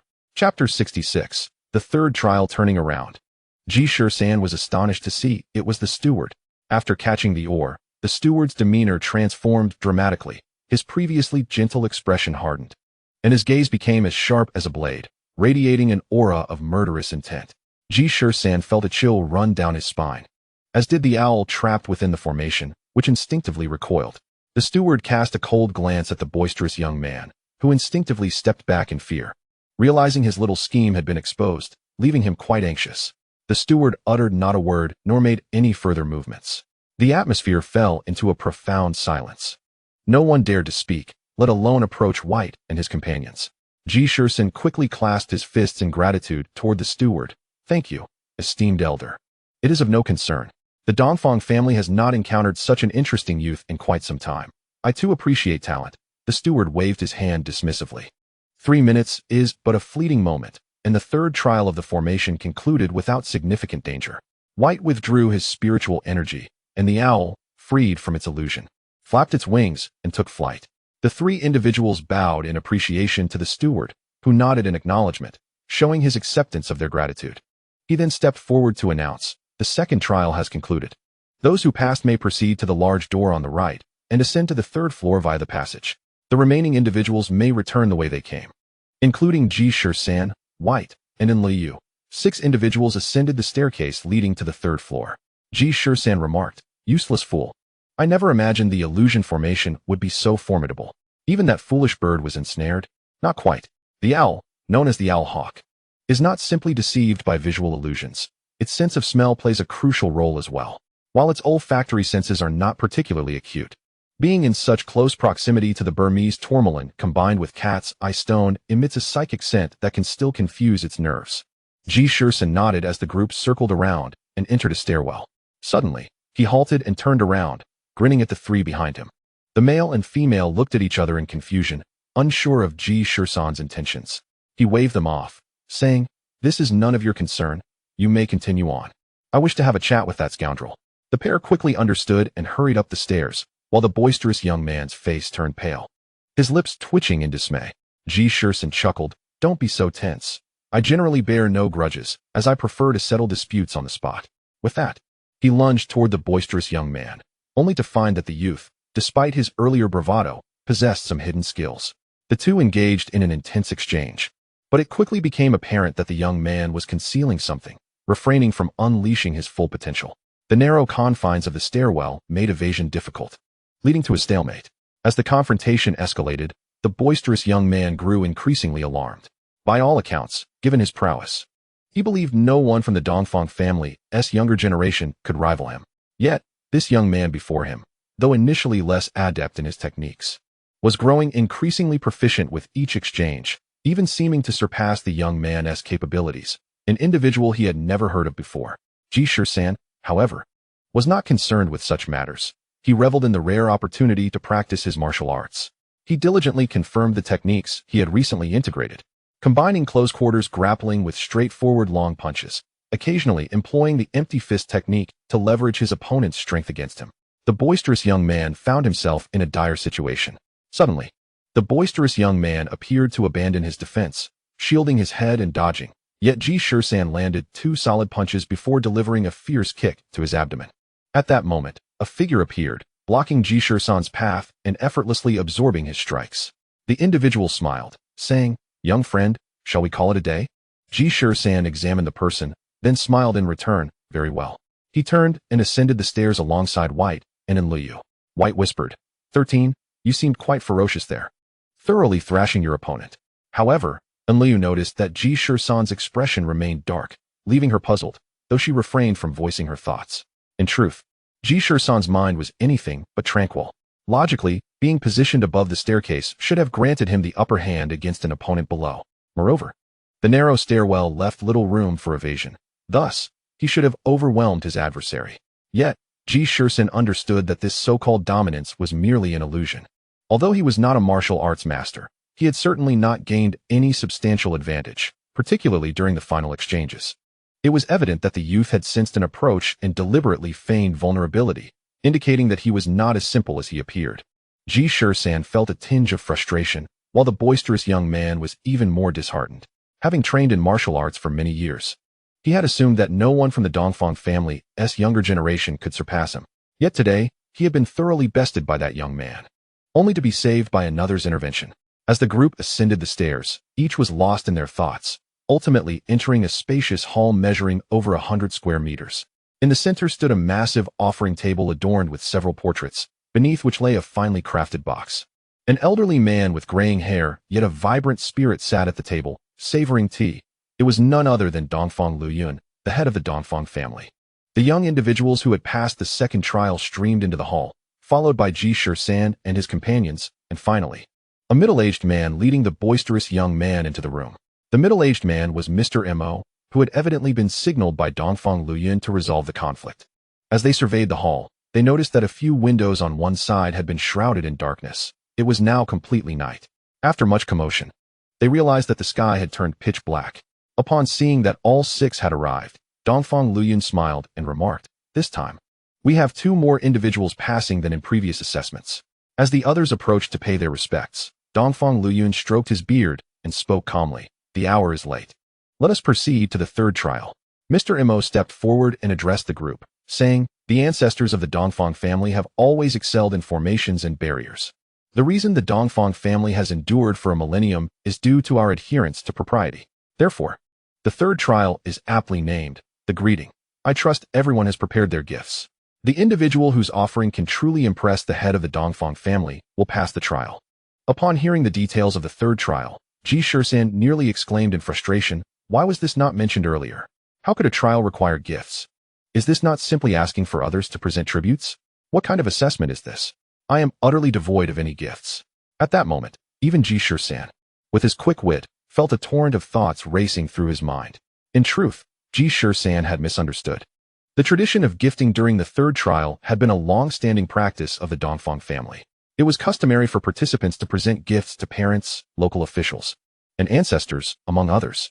The purpose of these gifts was to evaluate the Dongfang family's youth's understanding of humanity, as well as their observational and analytical abilities. The value of the gift was not paramount. Rather, it was the thoughtfulness behind it that mattered. Thus, giving the right gift was far more significant than simply offering an expensive one. Upon reflection, this assessment was not without its rationale. Chapter 67. A creative gift. The third trial of the Dongfang family's assessment involved gifting, a fact not particularly secretive, but rather a customary expectation known to all participants. At this moment, White turned in surprise and asked, "Oh, you haven't heard? Then why are you here?" Ji Shisan, feeling a wave of exasperation, replied, "Why are we here indeed? We are merely here to deliver a message, yet never did we expect to endure evaluations alongside you, only to find ourselves having to spend our own money to present gifts." Currently, he feels as if he has swallowed a fly, and through gritted teeth, he utters, "Waste. Do you have any gifts left? Lend me one." Lend you one? What kind of predatory words are those? I never even considered the notion of gifting. Oh right. You all didn't come here for the ancestral treasures of the Dongfang family. Indeed, we originally just... Wait, what treasures are you referring to? White exclaimed in surprise. You don't know? Those who pass the 3 trials can visit and utilize the treasures. What? Why didn't you tell me sooner? How was I to know you all came here so cluelessly? Ji Shisan, feeling utterly mocked, realized that he and Enliu had indeed come here in a dazed state. Forgetting the purpose of their visit, he turned his gaze to the head of the Dongfang family, finally resting on a box beside him. Could it be that this contained the legendary artifact? Just then, a young man stepped forward, bowing respectfully to Dongfang Luyun, and declared loudly, "I am Dongfang Zishu, a descendant of the Dongfang 6 families, paying my respects to my great-grandfather." Ji Shisan, curious, asked, "Dongfang 6 families? Waste, which family do you belong to?" White shot him a glance. Dongfang 6 is merely a name, representing our 28th great-grandfather, who named his descendants from 1 to 21. The Dongfang 6 created the melodic array. A true genius. Your ignorance is astounding. Ji Shisan's lips twitched, amazed that their family would choose such fantastical names. At this moment, the youth named Dongfang Zishu revealed a brocade box, and upon opening it, there lay a stamp. The verdant seal shimmered with radiance. He continued, "This is a Qingtian stone seal, sourced from Qingtian County in eastern Zhejiang, unexpectedly mixed with a portion of turquoise, preserving the softness of the Qingtian stone while incorporating the luster of turquoise, extremely rare, presented as a tribute to my great-grandfather." Dongfang Luyun nodded with a smile, thoughtful. Mr. Mo stepped forward to accept the brocade box and placed it on the altar. The second young woman approached, producing a red silk pouch, from which she revealed a vibrant fruit, stating, "I am Dongfang Kursin, a descendant of Dongfang Tuofeng, paying my respects to my great-grandfather. This is a Spanish waxberry, which requires no soil or water to grow and bear fruit." Dongfang Luyun continued to nod, smiling. Quite interesting. Soon, the boisterous youth stepped forward, clasping his hands in reverence. "I am Dongfang Ling, a descendant of Dongfang Xuanqi, paying my respects to my great-grandfather." Ji Shisan then poked White, saying, "Didn't you say the Dongfang family had run out of good names? Compared to the others, yours seems rather trivial." White's expression darkened, yet he could not refute the claim. Dongfang Ling then produced 2 scrolls from his pack. Unrolling them revealed 2 creatures. On the left, a bird of indeterminate species. Its feathers a stunning array of red, yellow, blue, and green. Its head was small, with a short, sharp beak. The other scroll depicted an animal that resembled neither cat nor tiger, its form lithe, its fur a patchwork of colors, with a faint royal insignia on its forehead. These are the works of the national painter Wang Xinghua, depicting a phoenix chick and a young white tiger, symbolizing auspiciousness. Under different lighting, they exhibit dynamic qualities. As he demonstrated, the bird seemed to spread its wings, and the white tiger appeared to breathe. The onlookers, including Ji Shisan and White, gazed in astonishment and envy. They had never encountered such precious gifts and had not anticipated Dongfang Ling would present something so uniquely crafted to Dongfang Luyun. Just a flashy gimmick, Ji Shisan muttered. A hint of bitterness in his tone, though his eyes remained transfixed on the painting for an extended period, brow furrowing slightly. Enliu leaned in and asked, 13. Is there something wrong with the painting? It seems there is, but I can't pinpoint the issue. What gift should we present next? How would I know? Just send you off. Get lost. Now it was White's turn to step forward. First, he clasped his hands and bowed. I am Dongfang White, a descendant of the Dongfang Qingyao lineage, paying my respects to my great-grandfather. Dongfang Luyun nodded in acknowledgement. White retrieved an ancient book from his possession, its cover unassuming. The pages yellowed with age. He spoke aloud. Great-grandfather, I received this ancient text from an immortal several years ago, and I present it to you now, hoping you will find it to your liking. Mr. Mo carefully accepted the seemingly tattered book, handing it to Dongfang Luyun, who briefly perused it, smiling and nodding in approval. As the gifts were completed, it was Ji Shisan's turn, who felt a surge of anxiety. Suddenly, an epiphany struck him. He wasn't there to present gifts. He only needed to deliver the letter. Slapping his forehead, he reached for the letter in his possession, only to freeze in place, realizing, "Where is my letter?" At that moment, another figure passed by him, stepping forward and addressing Dongfang Luyun loudly. "Respected Dongfang Elder, I am in Liu from Eastern Zhejiang, here at the behest of my elders to deliver a message." She extended the letter towards him. Ji Shisan felt utterly dazed, only then realizing that in his haste to confront Dongfang Ling, he had entrusted the important letter to Liu. He never imagined that the vile girl would turn around and sell him out. Ji Shisan cursed Liu 1,000 times in his mind, but it was futile. He couldn't just approach and claim that his gift was also this letter. Dongfang Luyun seemed to have surmised the identities of Ji Shisan and Liu, standing up with an air of ethereal grace, calmly accepting the letter. In June, the weather in Shanghai was already sweltering. Yet Dongfang Luyun was still clad in a gray-white long robe. As he unfolded the letter to read it carefully, Ji Shisan suddenly noticed a detail. The elder's left wrist was tied with a red string. Ji Shisan's heart skipped a beat. The red string felt both foreign and familiar. Chapter 68. Old Memories. Dongfang Luyun maintained a gentle smile, yet as he read halfway through, his eyes narrowed slightly before returning to normal. Upon finishing the letter, his smile widened further as he slowly tucked it into his sleeve. Turning to Liu and saying, "Do not feel obliged, young friend, please wait aside for a moment." He then shifted his gaze to Ji Shisan, curious as to why the two had not arrived together. Liu turned to leave, sticking her tongue out at Ji Shisan. Given his petty nature, he should have glared at her fiercely, but at that moment, Ji Shisan was entirely focused on Dongfang Luyun. Conflicted feelings surged within him. According to his and Liu's mission, he only needed to smile and claim they were allies to fulfill their original objective. Yet, he suddenly had a strong premonition that this elder before him must know something about his origins. Was Ji Shisan curious about his lineage? Not particularly. He felt quite content with his family, comprising an immortal master, a cold-hearted senior brother, and a second senior sister who always tugged at his ear. However, he sensed that something was missing, an elusive element he couldn't quite identify, yet he couldn't help but ponder his identity. Often recalling the swallows that flitted beneath the eaves in his childhood, he wasn't sure if this constituted a regret, but at that moment, he mustered his courage. No matter what, he wanted to attempt to discover the truth. "I am Ji Shisan, hailing from Longhu Mountain." Ji Shisan stepped forward, cupping his hands in a formal salute. Dongfang Luyun was taken aback. Seeing the formality in Ji Shisan's demeanor, he reciprocated with a slight bow. Ji Shisan remarked, "I came here primarily to deliver a message. Yet upon encountering you, esteemed elder, I cannot afford to be disrespectful. As such, I present to you this longevity cord, which I have carried since my childhood." With that, he offered the broken red cord with both hands. Dongfang Luyun was momentarily taken aback by the young man's gesture. He accepted the cord and squinted at it, suddenly widening his eyes in astonishment. He looked from the cord to Ji Shisan, his expression revealing disbelief. Ji Shisan, feeling anxious, exclaimed, "Elder, do you recognize me?"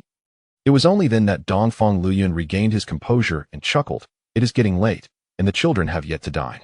Mr. Mo, please take these children out for a meal. I wish to have a word privately with my young friend here." This revelation startled the others, as this unassuming youth seemed to know the head of the Dongfang family. Since the head had just spoken, no one dared to interject, and Mr. Mo led them away. Luo Yu and White lingered, moving closer to Ji Shisan with playful grins. "Hey, don't forget about us. Take me along for some good food." Ji Shisan shot them an exasperated glance, but Dongfang Luyun, in high spirits, said, "No worries, come along." Thus, he led the three into the inner room. The space was modest, furnished with an octagonal table that held 5 dishes, 4 vegetarian and 1 braised lion's head. Once seated, Dongfang Luyun encouraged them to eat.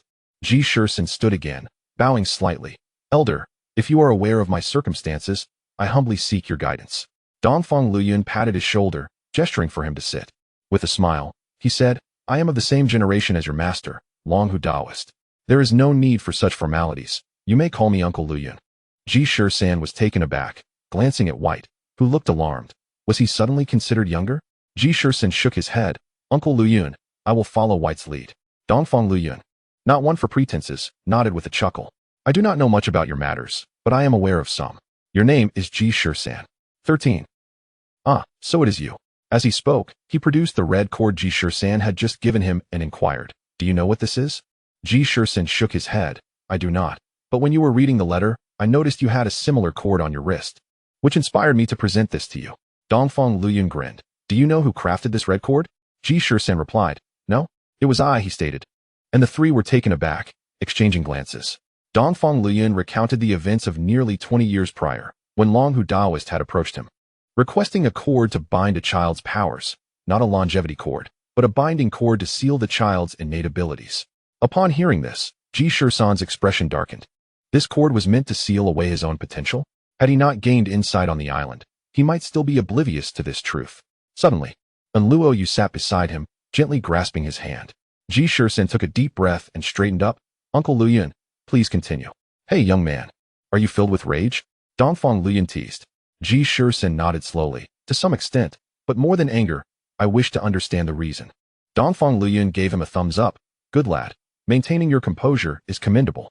I know the reason, but your master has kept it from you, indicating that the time is not yet right. I shall not disturb his pace. However, you must trust that he does this for your own good.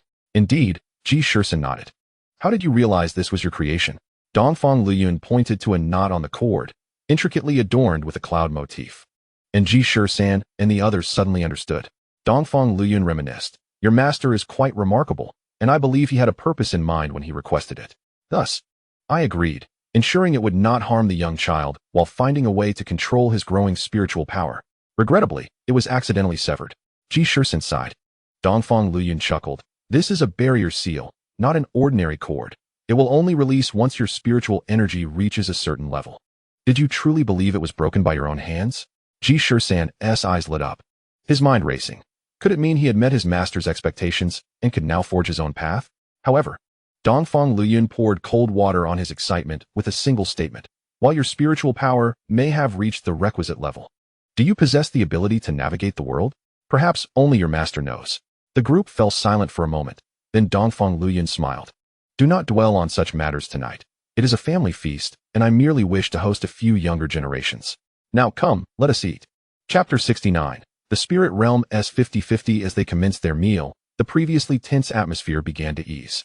White inquired, Great-grandfather, is this fellow's master truly formidable? Ha ha, formidable. Yet not all that impressive, Dongfeng Luyun replied. I don't quite understand. Dongfeng Luyun's explanation piqued the interest of the three young ones, especially Ji Shisan, who was quite unaware of his master's reputation in the outside world. His master, known as Long Hu Daoist, is highly esteemed, and we all refer to him as such. He possesses profound knowledge of celestial phenomena and earthly geography, with calculations that are exceptionally precise, often discerning the will of heaven. White cast a look of envy at Ji Shisan. That is already quite remarkable. Ji Shisan suddenly grasped certain truths and looked to Dongfeng Luyun, who was smiling at him. It all made sense now. His master, who understood the will of heaven, had likely foreseen potential calamities, prompting him to have Dongfeng Luyun seal his abilities in advance. Simultaneously, his lineage valued the cycles of heaven and earth, maintaining balance among all things. This was why Dongfeng Luyun could not speak freely. To do so would disrupt the balance and potentially turn favorable outcomes sour. Perhaps his inadvertent breakthrough and the unsealing of his powers was, in fact, a manifestation of destiny. At this moment, Ji Shisan finally felt at ease. A smile returned to his face, and he joked with White, my master isn't that impressive. His martial arts skills are lacking, not even comparable to my senior brother. Is that true? White asked, puzzled. Ha ha ha, your master doesn't simply lose. He cannot win, correct? Dongfeng Luyun laughed. White appeared even more confused. Isn't that the same thing? Dongfeng Luyun, in rare high spirits, continued, not quite. Losing means being defeated, while not winning implies a draw. Hence, your master is colloquially known in the spirit realm as the 50-50, reputed to be evenly matched with even a dog. The more eloquent interpretation in the outside world is that he has never been defeated, growing stronger in the face of challenges, while the less refined version describes him as unable to best a 5-year-old child at the village entrance.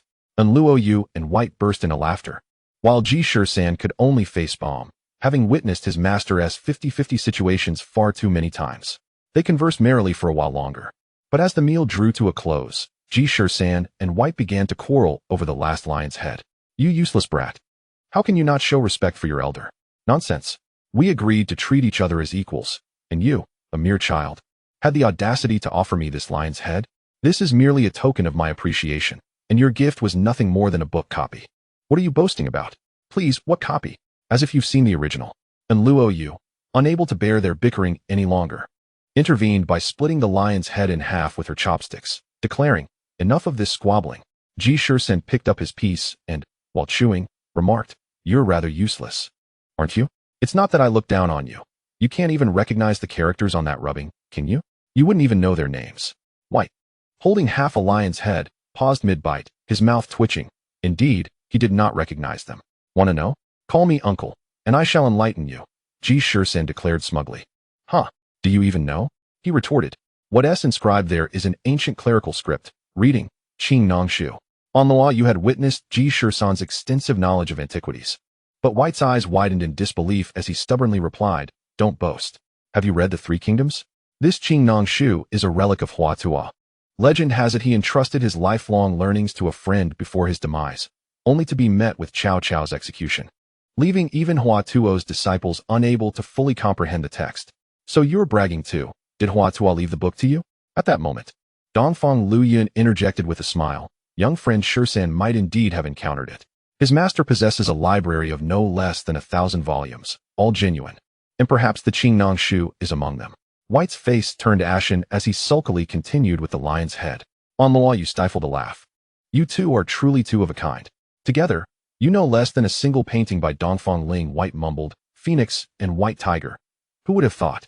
Had I known, I would have bought a painting of the Azure Dragon and the Black Tortoise." He instinctively glanced at Ji Shisan, who had been sparring with him all evening, now seemingly lost in thought. "Shisan, what is on your mind?" "I'm pondering that there might be an issue with Dongfang Ling's painting." On Luo Yu, aware that Ji Shisan was a walking compendium of the Shanhai Jing, quickly urged, "Do tell. Do you believe there is a phoenix among the legendary four divine beasts?" "Isn't there?" White asked, puzzled. "No," Ji Shisan clarified. "The phoenix consists of a male phoenix and a female phoenix, and it is grouped with the dragon, the Qilin, and the Pishio as the four auspicious beasts. Thus, placing it alongside the white tiger is quite incongruous." Then what typically accompanies the white tiger among the four divine beasts? That would be the Zhuke, the vermilion bird, a deity of the south, representing summer and fire, symbolizing brightness and passion. Suddenly, Luo Yu interjected, "Could it be that Dongfang Ling, like White, is unaware and has mistakenly sent a young Zhuke?" "That is precisely the strange part," Ji Shisan continued. "Initially, I thought there was a mix-up, as juvenile Zhukes are also bright orange or red, small and plump, which is why they are referred to as Zhu Quebec. I instinctively assumed the other party lacked knowledge and was attempting to deceive the old master with a painting of a phoenix chick. However, White's earlier comment reminded me." "I reminded you?" "Indeed, Dongfang Ling mentioned that those two paintings were created by a renowned artist. Generally, artists do not depict phoenixes, as truly knowledgeable ones are aware of the distinctions between a phoenix and a fenghuang. However, ordinary folk are often oblivious, which is why few artists choose to paint phoenixes. Fearing you unappreciative bunch wouldn't understand." White scoffed in disagreement. Ji Shisan continued, "But upon reflection, a juvenile phoenix might resemble a freshly hatched chick, grayish-brown in color, small in size, lacking the splendid feathers and adornments of an adult phoenix. Hence, the awe surrounding the phoenix's rebirth from flames." On Luo Yu mused. "If that is the case, then that painting cannot depict a phoenix chick either, though Dongfang Ling claims both artworks represent auspicious beasts." Ji Shisan paused, asking, "What did you say?" "No, what did Dongfang Ling say?" "He stated that both creatures symbolize auspiciousness." "I see," Ji Shisan exclaimed, suddenly standing up. "It is indeed these two auspicious beasts." Chapter 70. The thief. Ji Shisan furrowed his brow, still ruminating on his thoughts, while White remarked, "Could it be that the gifts truly are auspicious beasts?" Ji Shisan's gaze sharpened, his expression grave. "They are auspicious beasts. That bird-like creature is known as Tieg Yu. Tieg Yu is a mythical avian beast mentioned in the Shanhai Jing. Its feathers display a dazzling array of red, yellow, blue, and green, making it exceedingly beautiful. The Tieg Yu has a small head and a short, sharp beak, well suited for pecking at various seeds, fruits, and small insects. The other beast, resembling a white tiger, is actually a feline-like creature called Zouyu.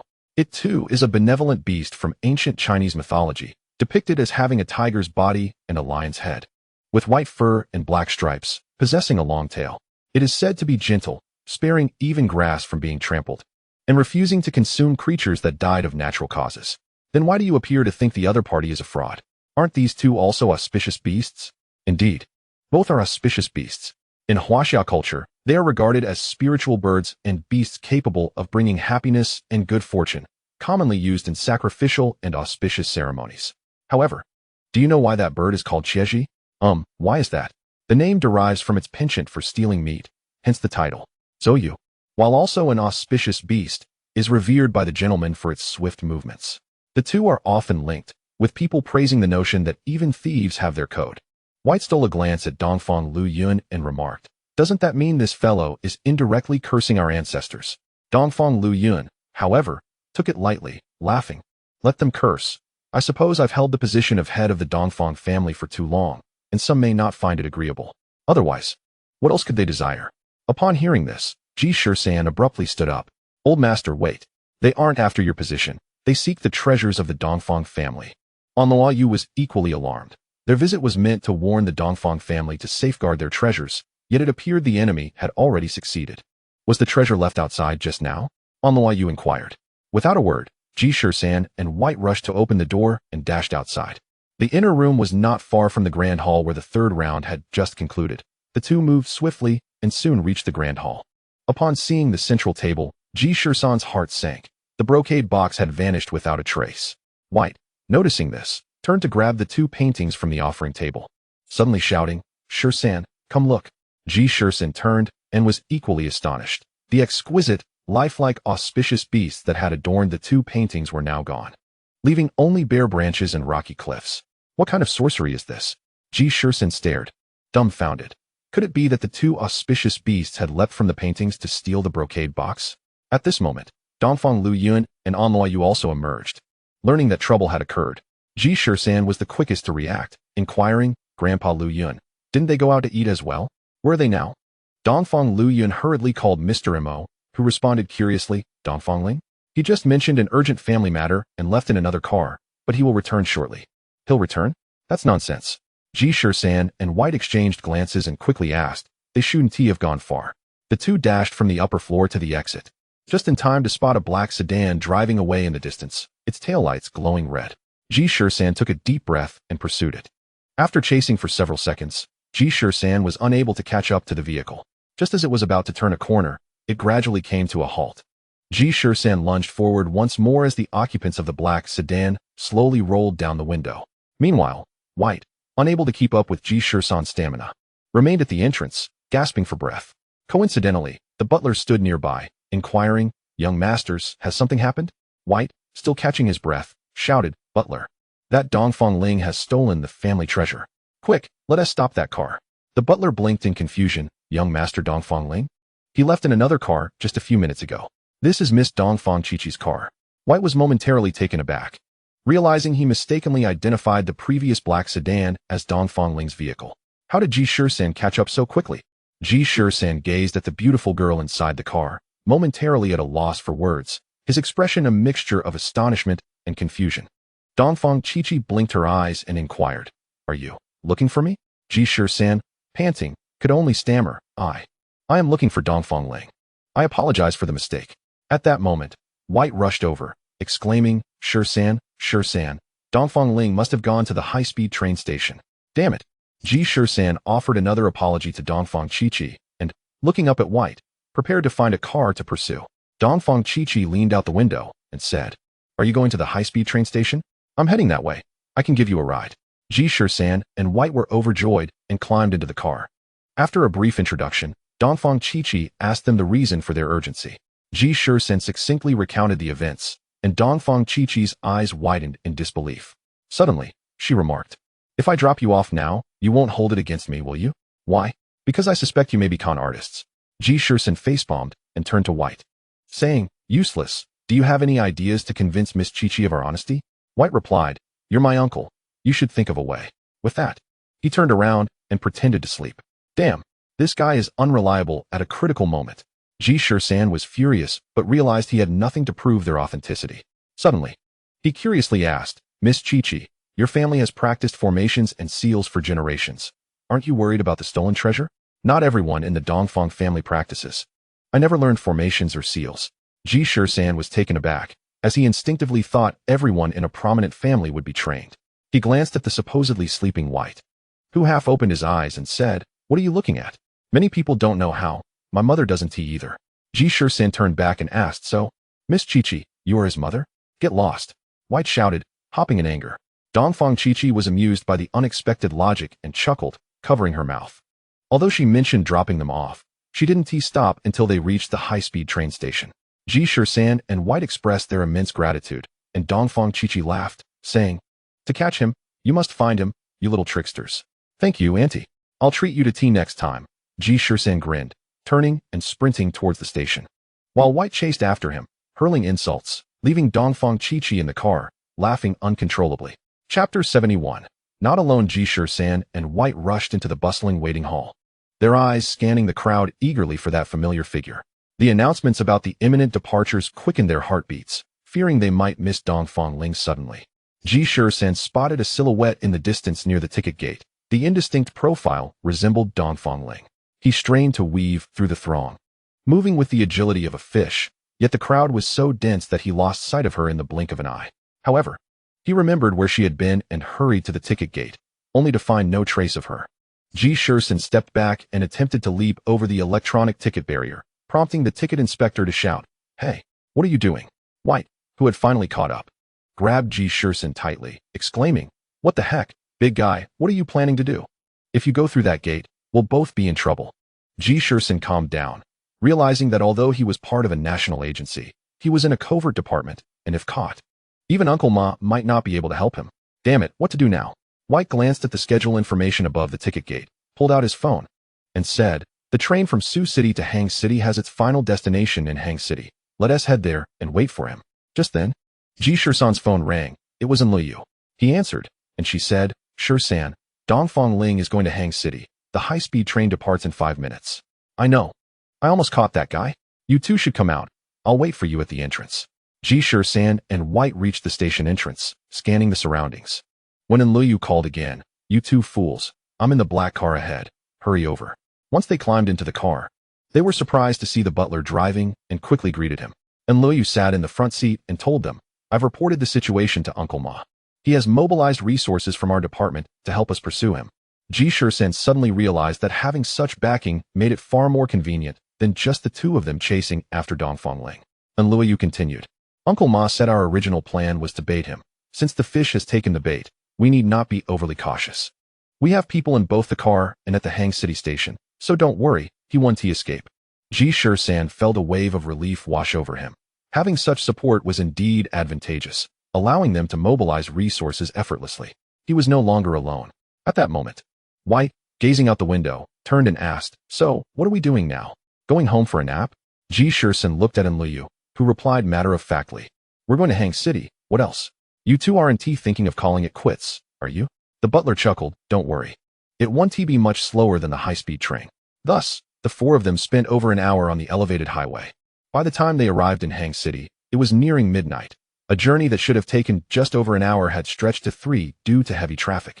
Uncle Zhang, the butler, had long lost his earlier confidence and could only sheepishly smile as they exited the highway toll booth, saying, My driving skills are really rusty after so many years.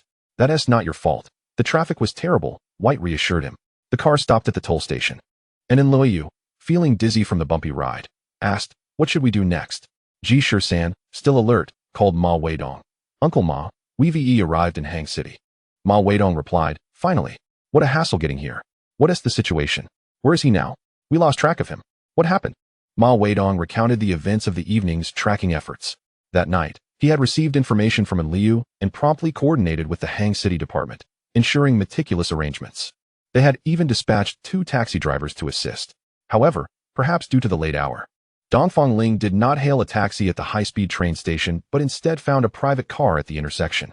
The 2 arranged taxis followed the black car, only to discover that it led Dongfang Ling southward out of the city to a secluded spot by the Qiantang River. There, she got out alone and wandered along the riverbank.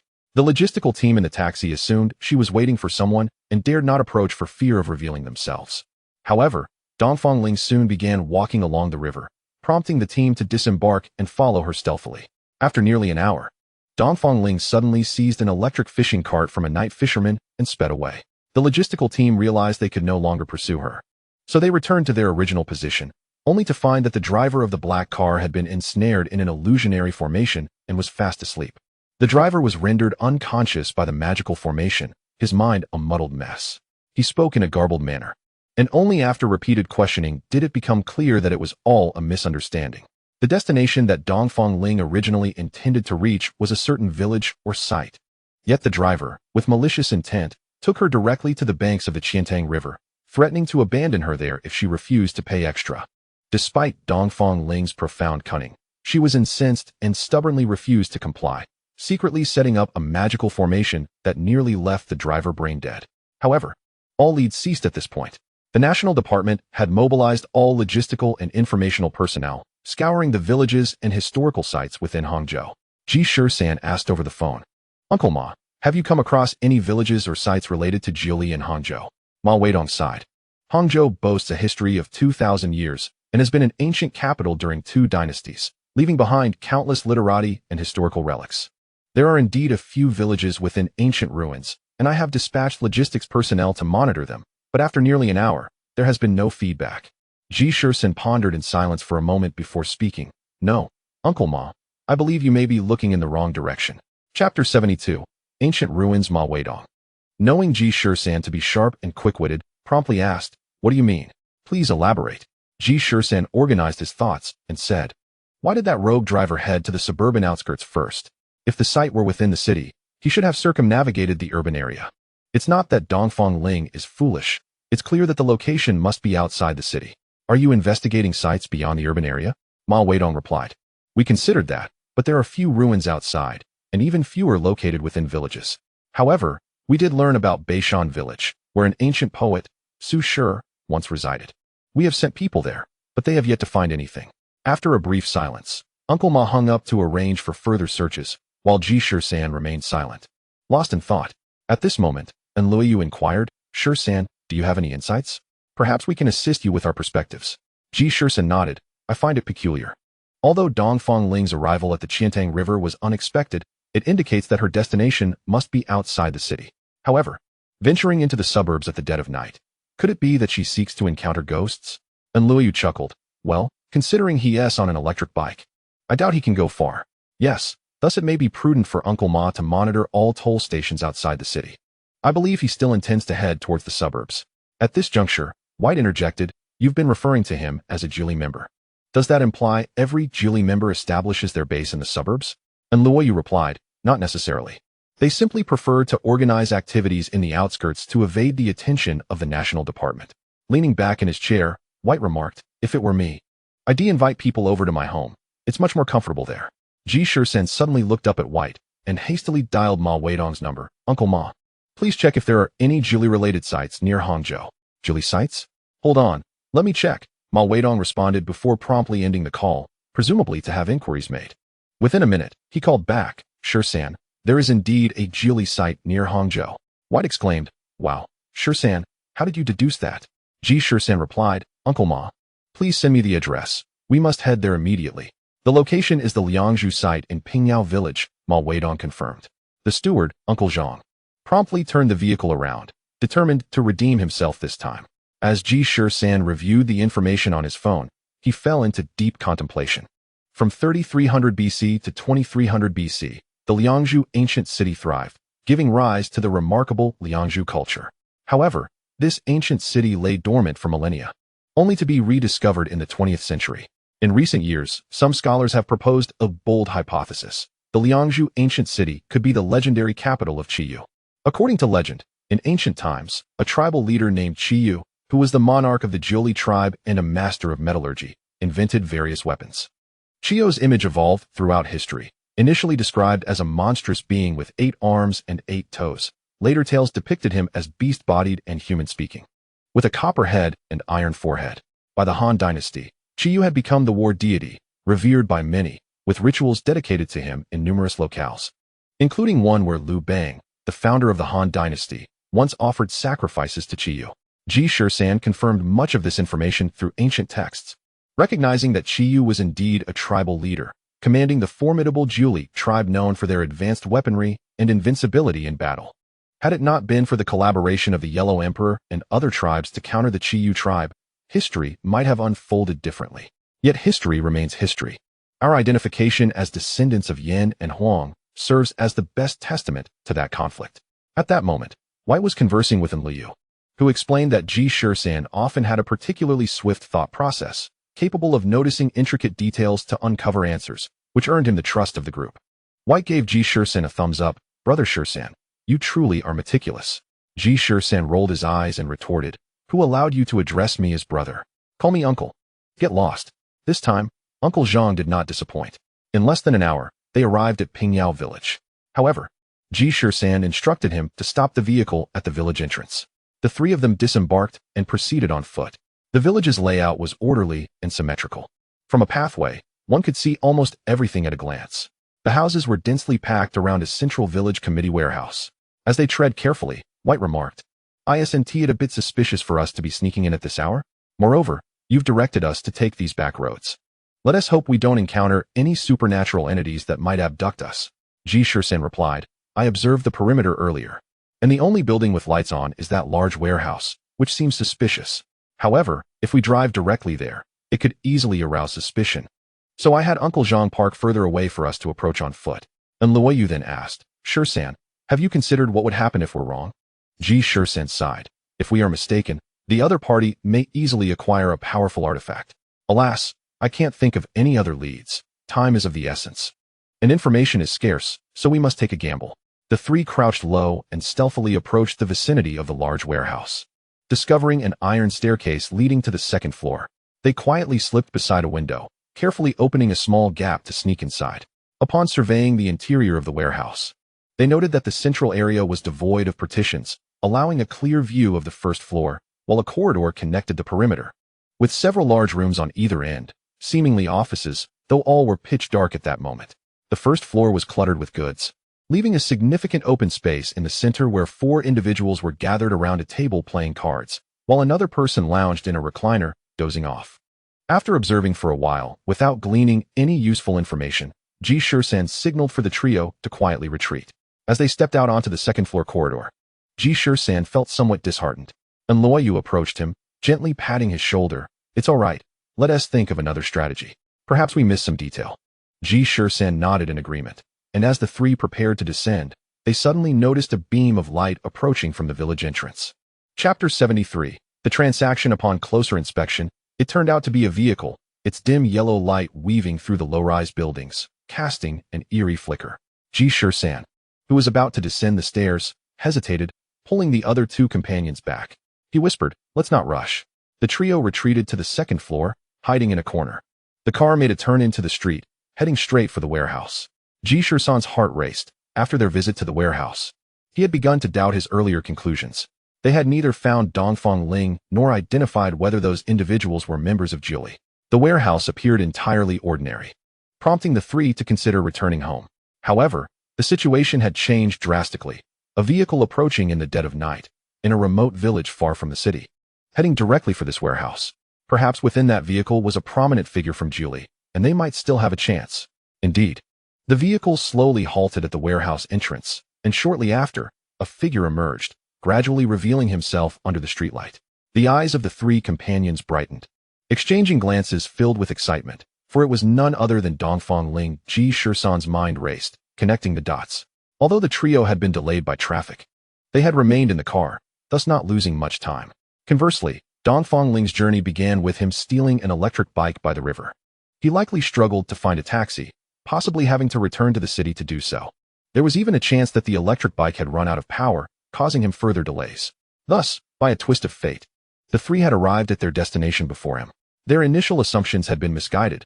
They had been correct all along. At that moment, Dongfang Ling stood before the warehouse door, raised his hand, and knocked 3 times, paused, knocked twice more, paused again, then knocked 3 times, and finished with a final knock. Soon, someone inside approached and opened the door, ushering Dongfang Ling in. Ji Shisan noted the peculiar rhythm of the knocks. Was there some significance to it? He silently committed it to memory, stealthily guiding his companions toward the window. Once again, the trio positioned themselves, and Dongfang Ling had reached a card table where 5 individuals surrounded him. Dongfang Ling inquired, "Where are your leaders?" A man at the forefront replied, "What leaders? Have you brought the goods?" Another chimed in, "I see nothing. You have no place to hide anything on you." A third added with a laugh, "What? Did you stash it in your pants?" Laughter erupted among them. Dongfang Ling's expression darkened. After a night of thievery and a harrowing escape, he found himself in Hangzhou, having been duped by a shady taxi driver, utterly exhausted. Now, he faced mockery from these ruffians, and his temper was beginning to flare. Gritting his teeth, he demanded, "Have you brought what I asked for?" The lead man, undeterred by Dongfang Ling's grim demeanor, retorted, "You first show us what you have." Dongfang Ling shook his head. "I need to see what I asked for first. You have no right to set conditions." As he spoke, four imposing men encircled Dongfang Ling, fists clenched, cracking their knuckles in an attempt to intimidate the defiant youth. However, Dongfang Ling was not easily cowed. His right hand formed a fist, ready to unleash a counterattack. Just then, a soft, sinister voice interjected, "Enough, don't frighten our little friend." Ji Shisan felt a shiver run down his spine at the sound of that voice, his body freezing in place. The coldness emanating from it was palpable, and, more alarmingly, it came from less than 10 meters away. The other two were equally startled, refraining from any movement, holding their breath, eyes wide. Ji Shisan struggled to maintain his composure, exhaling slowly, peeking from the shadows. He saw a man leaning over the second-floor railing, gazing down. The man had long hair tied back in a small braid, his features strikingly beautiful, though marred by a scar that ran from his left eye down to his jawline, imparting an otherworldly allure. He wore a fitted short-sleeve shirt and black workout pants. Leaping effortlessly from the second floor onto a pile of goods, then landing gracefully on the ground before the group, his movements agile and elegant. Even as the man landed, Ji Shisan remained tense, unable to relax. Since the moment the man spoke, Ji Shisan had been fixated on his eyes. Those eyes were like those of a venomous serpent, bright yet laced with malice, as if poised to strike at any moment. The man's ability to remain undetected in such proximity suggested a formidable mastery of stealth, leaving Ji Shisan uncertain whether they had been discovered. Yet, it seemed the man had no intention of revealing them, a playful predator toying with its prey. Ignoring the others, the man approached Dongfang Ling, offering a slight smile as he extended his hand, handed over. Ji Shisan watched as Dongfang Ling shuddered, his hand trembling involuntarily as he reached for his coat pocket, nervously extracting a photograph. The man took the photo, scrutinizing it closely. "Oh, how intriguing." He then turned to the lead thug, commanding, "Go get the money." The thug complied, and the man turned back to Dongfang Ling. "Have you considered my proposal? Will you join our organization and serve under me?" Dongfang Ling's jaw quivered, but he suppressed his fear, lifting his chin defiantly. "I only need money now. We can discuss this later." "Oh." The man regarded Dongfang Ling with amusement. Suddenly, the lights dimmed, and Ji Shisan felt an icy chill wash over him, causing him to shudder involuntarily. His pupils constricted sharply. This man exuded an overwhelming aura of strength and power, capable of commanding such presence with mere thought. And Luo Yu was equally chilled, instinctively inching closer to Ji Shisan. He took her hand, rubbing her palm gently with his thumb, warmth spreading through her body, prompting her to exhale a sigh of relief. Meanwhile, Dongfang Ling stood exposed, trembling in fear, unable to meet the man's gaze, his teeth grinding. Yet the sound of his chattering teeth was unmistakable. At that moment, the thug returned, carrying a leather suitcase, opening it to reveal it filled with stacks of cash. Before closing it and tossing it to Dongfang Ling staggering, Dongfang Ling caught the suitcase and stumbled out, looking utterly disheveled. Suddenly, the man spoke again. "Wait a moment." Chapter 74. Xiang Lu. Dongfang Ling, on the verge of retreating, trembled at the sound of the man's voice, instinctively fearful. As long as the man's gaze was upon him, he felt exposed, as if a thorn had lodged in his back. Now, the man had called him back once more. The man held up the photograph Dongfang Ling had just given him, gently swaying it. "Have you forgotten something?" Realization dawned on Dongfang Ling. In his haste to distance himself from the man, he had overlooked an important detail. He quickly formed a hand gesture and began to chant silently. Suddenly, a light emanated from the photograph in the man's grasp. Whoosh! From the photo, a creature that resembled neither cat nor dog sprang forth, carrying a brocade box on its back, atop which perched a bird. Ji Shisan and his companions stared in astonishment, recognizing the figures from the painting, the thief of fat and the Zuru. And that brocade box, wasn't it a treasured heirloom of the Dongfang family? Upon seeing the family treasure, White immediately attempted to seize it, but Ji Shisan restrained him, signaling for silence. White looked at Ji Shisan in confusion, uncertain of his intentions. Ji Shisan shook his head. Now was not the time to act. They needed to wait for the arrival of the individuals from the country before they could secure a decisive advantage. Ji Shisan was acutely aware that taking action now would yield no chance of victory. His companions consisted of a formation master, who could set up defenses against the enemy. But in the current situation, whether White could subdue Dongfang Ling was still uncertain. The other companion, despite possessing the lethal skill of the spirit energy spear, was physically weak and lacked martial prowess, casting doubt on his ability to handle the 5 burly men. As for Ji Shisan himself, despite his confidence, he felt utterly incapable of dealing with the sinister man below. Plunging into this predicament would be tantamount to seeking death. At this moment, it was imperative to remain calm and avoid rash actions. The man had obtained a brocade box and, upon opening it, raised an eyebrow and smirked, evidently pleased. He waved a hand at Dongfang Ling, signaling that he could leave. Without hesitation, Dongfang Ling turned to exit. Suddenly, the man called out, "Mice upstairs. If you don't come out now, I shall take my leave." Ji Shisan was startled. Had this man already discovered their presence? Dongfang Ling, who had not yet reached the door, froze in terror, glancing up at the second floor. As Ji Shisan deliberated whether to reveal themselves and how to confront the ensuing situation, 5 figures emerged from the corridor, vaulting onto the cargo above. Gazing down at the man, the leader, a square-faced man with pronounced brows and eyes, stood about 1.8 meters tall, muscles rippling, exuding an aura of authority. He bellowed at the man below, "Xiang Lu, we have been tracking you for a long time. Surrender now?" Ji Shisan and his companions remained hidden, and upon hearing the name shouted, they dared not show themselves. Xiang Lu? What a joke. This man was one of the infamous 8 demons of Jiuli. Xiang Lu chuckled. "Huang Fuqin, it has been 3 years. You have followed me all this time without managing to subdue me. Today, I am curious to see what tricks you still possess."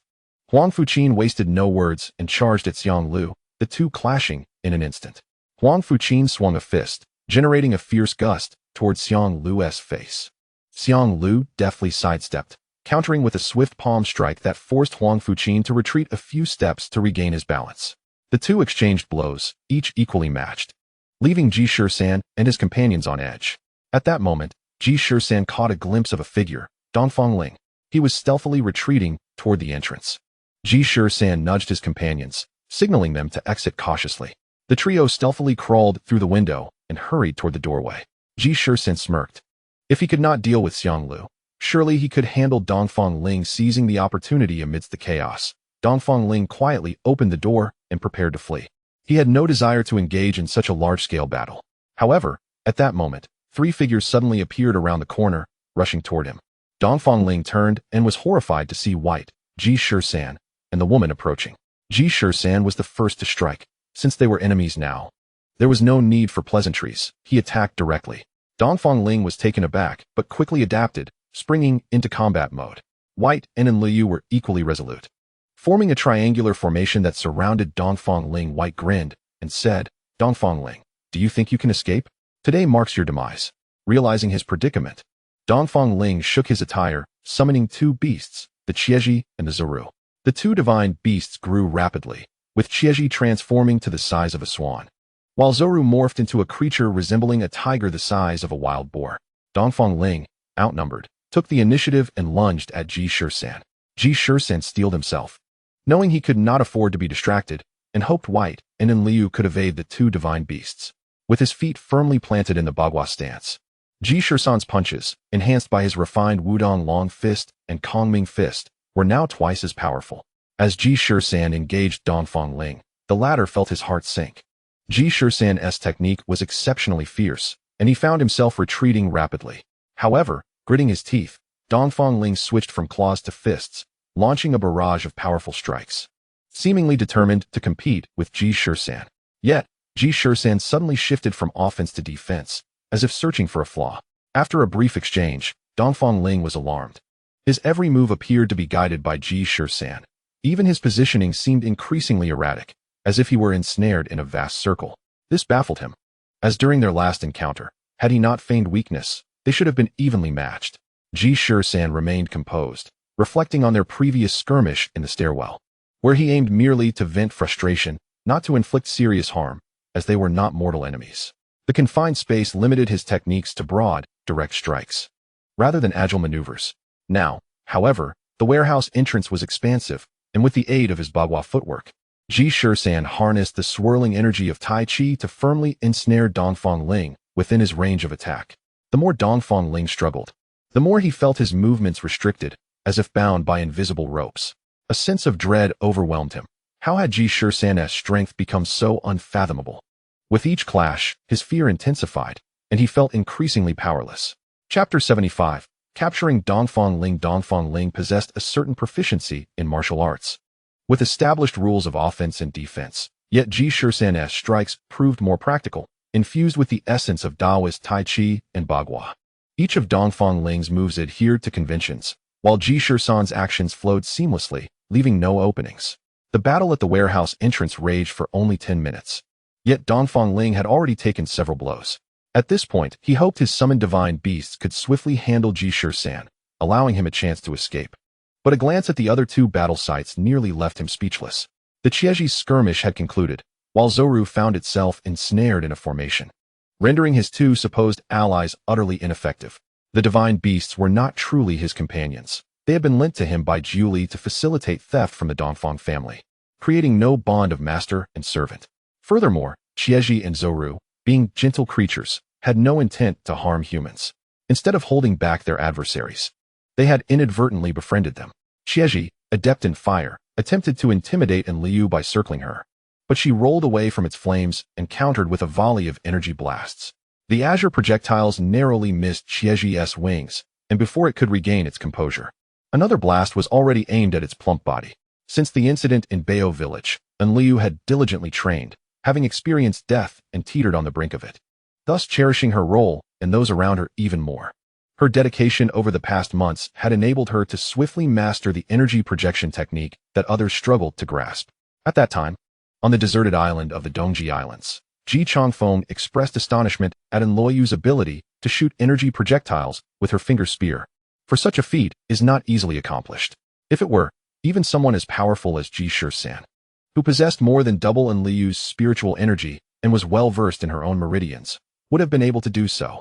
While others perceived Liu as outwardly serene, and at times even foolishly clumsy, in truth, she was far from fragile. Her inner strength was remarkable, otherwise. How could she have wandered for a decade with her younger brother, enduring countless supernatural encounters without ever relinquishing her care for him? Although others remained oblivious to her fortitude, Ji Shisan, who had recently been on missions with Liu, recognized her quiet determination. He could see her diligent efforts and thus willingly allowed her to engage in such battles, understanding that growth necessitated experience. Like himself, having ventured into this enigmatic realm, one must be prepared for combat at any moment. When Chieji saw the blue glowing finger spear aimed at it, a hint of panic set in. Although it could fly, the speed of the energy projectiles was formidable, leaving it with no choice but to remain still, paralyzed by fear. Liu, fuming, commanded, "Descend. Otherwise, I shall strike you." Obediently, Chieji landed on the ground before her, and Liu promptly delivered a light thump on its head, exclaiming, "I heard you are a kind bird. Why then do you resort to thievery?" As she spoke, she playfully tapped Chieji's head several times. Unaccustomed to such indignities, Chieji flapped its wings in protest. Liu raised her hand, threatening another tap, causing Chieji to retract its neck in fright. "You are a good bird. Cease your resistance. Once we deal with that villain, you shall be free to return to nature and no longer meddle in human affairs." With that, she pushed Chieji aside and focused on the battle involving Ji Shisan. Unbeknownst to her, Chieji's eyes glistened with tears.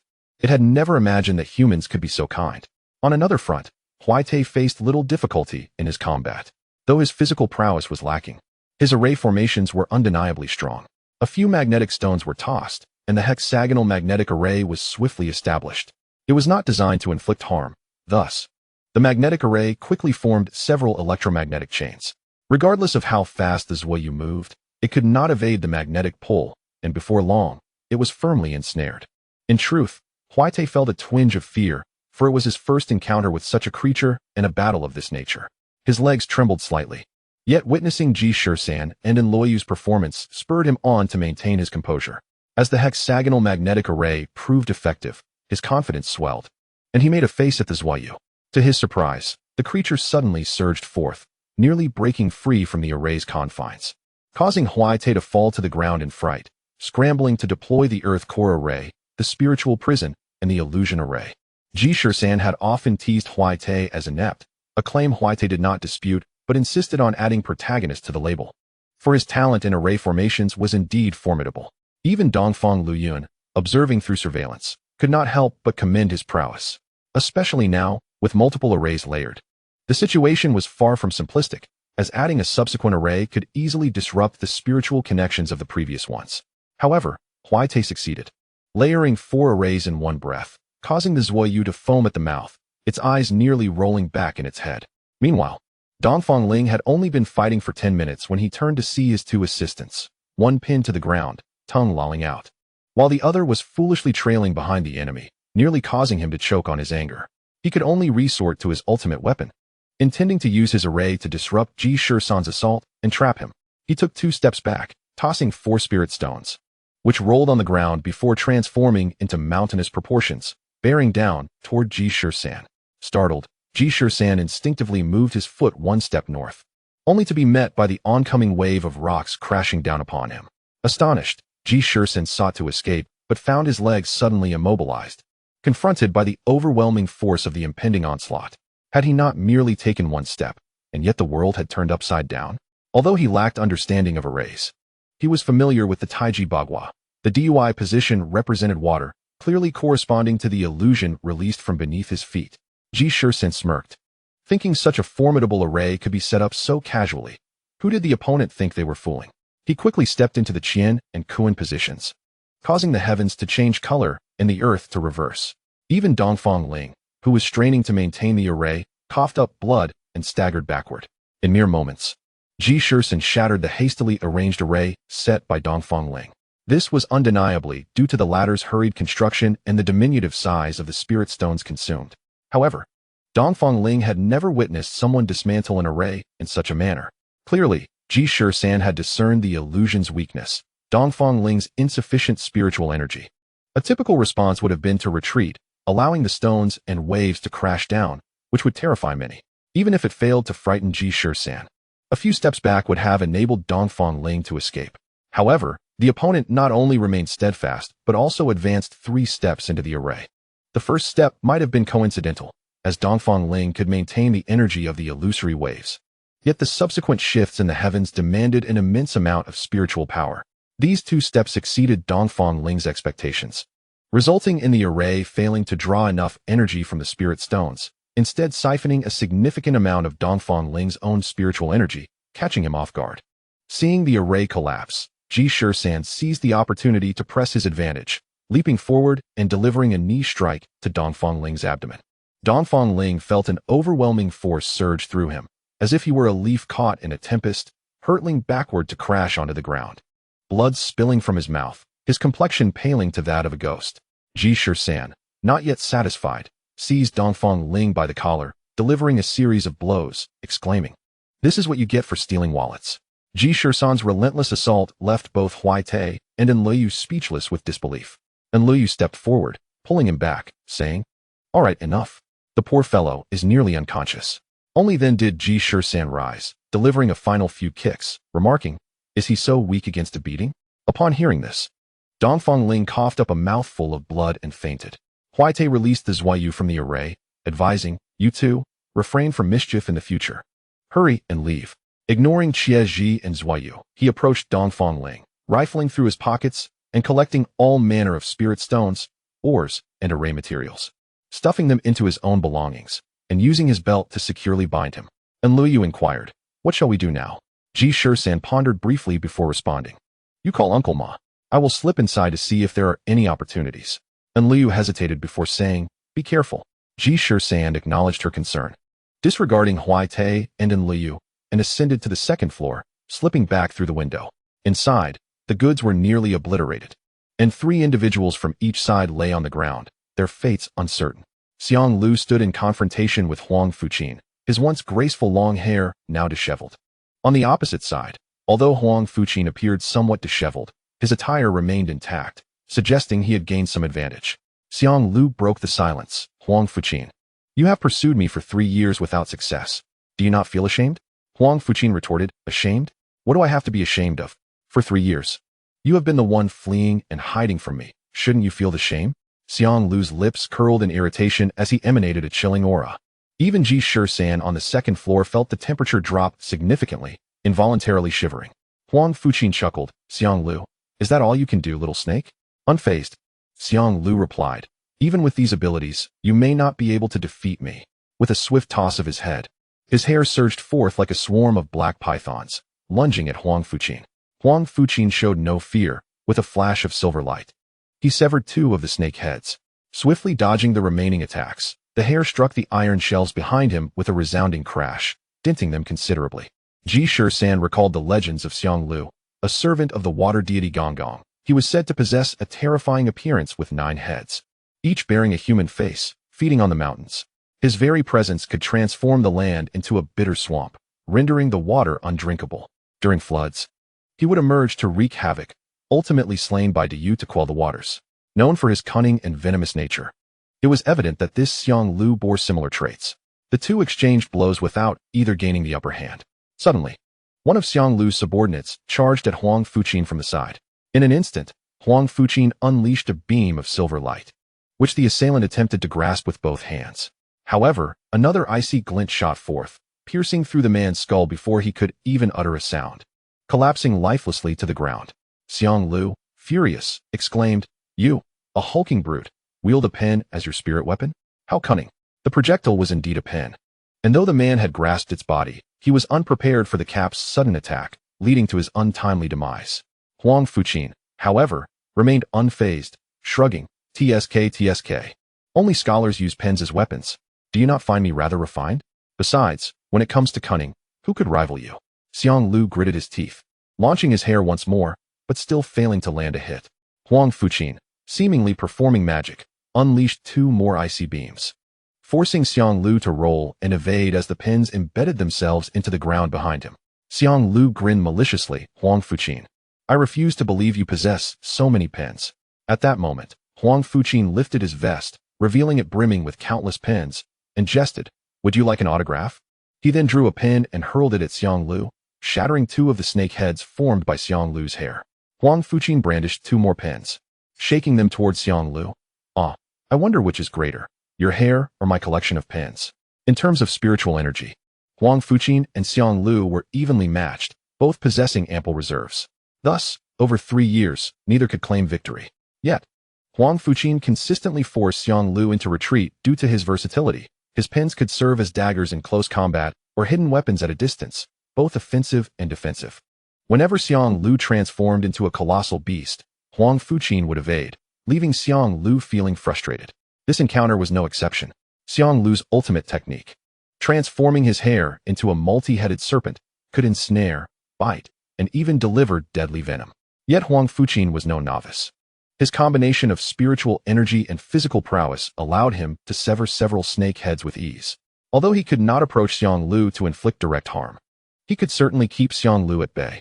Seeing an opportunity, Xiang Lu's eyes sparkled with cunning as his 9-headed serpent illusion dispersed into countless smaller snakes, overwhelming the space. Huang Fuqin scoffed, releasing his spiritual energy to form a transparent barrier, scattering the smaller snakes. However, in that fleeting moment, Xiang Lu's true form stealthily advanced. This time, Xiang Lu deviated from his usual tactics, opting to confront Huang Fuqin with raw physical might. Huang Fuqin's heart raced at the sight, but his expression remained calm as he spun his pen rapidly, forming a silver barrier to counter Xiang Lu's unexpected close-range assault. The clash of spiritual energy and physical strength escalated, shaking the very air around them. Ji Shisan, observing from the second floor, felt a surge of anxiety. Xiang Lu's prowess exceeded his expectations. He had always subconsciously believed that such a sinister man would rely on cunning or ranged attacks. Yet he was astonished by Xiang Lu's close combat skills, rivaling Huang Fuqin's muscular strength.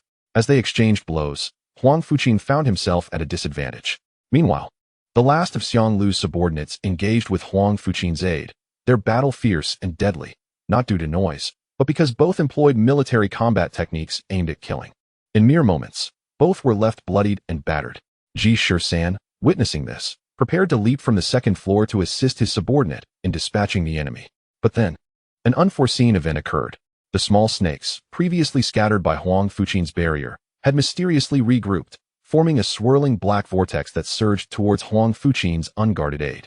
Huang Fuqin, locked in combat with Xiang Lu, could only shout, "Be careful." But it was too late. The black tornado engulfed both combatants, leaving Ji Shisan stunned. Astonishingly, Xiang Lu spared not even his own subordinates. Indeed, the vortex expelled a noxious green gas, and soon after, two lifeless bodies, glowing eerily green, collapsed to the ground. Huang Fuqin's eyes widened in horror. While the Nine Li possessed no regard for life, he could not afford such negligence. The loss of all four subordinates today would be a significant blow to Guai. Finally, Huang Fuqin grew serious, his hands moving in a flurry, matching Xiang Lu's nine-headed serpent. Nevertheless, Xiang Lu's advantage was clear. His numerous appendages turned the tide of battle. As the saying goes, 2 fists cannot contend with 4 hands, and in this case, 11 hands proved overwhelming. In a moment of carelessness, Huang Fuqin was struck beneath his ribs, sending him crashing into a pile of cardboard boxes. Xiang Lu sneered, "Huang Fuqin, you have always come with a throng to hunt me down. Did you truly believe I was frightened of you?" Huang Fuqin wiped the blood from his lip. Maintaining a grin, "What else could it be? Every time you see me, you flee like a frightened dog. Surely, it cannot be that you've fallen for me?" Xiang Lu's lips curled slightly, and his hair exploded once more. However, this time, Huang Fuqin responded with ease. Not only that, but Huang Fuqin also hurled more than a dozen steel pins directly at Xiang Lu, the flying pins emitting a thunderous roar as they shattered Xiang Lu's hair. Caught off guard, Xiang Lu was struck in the right chest by one of the pins and was sent crashing into a pile of boxes. Huang Fuqin chuckled, "Xiang Lu, you little serpent, why not reveal your true form?" Emerging from the pile of boxes, Xiang Lu grinned wickedly. "Haven't you yet unleashed your full power?" Huang Fuqin shrugged.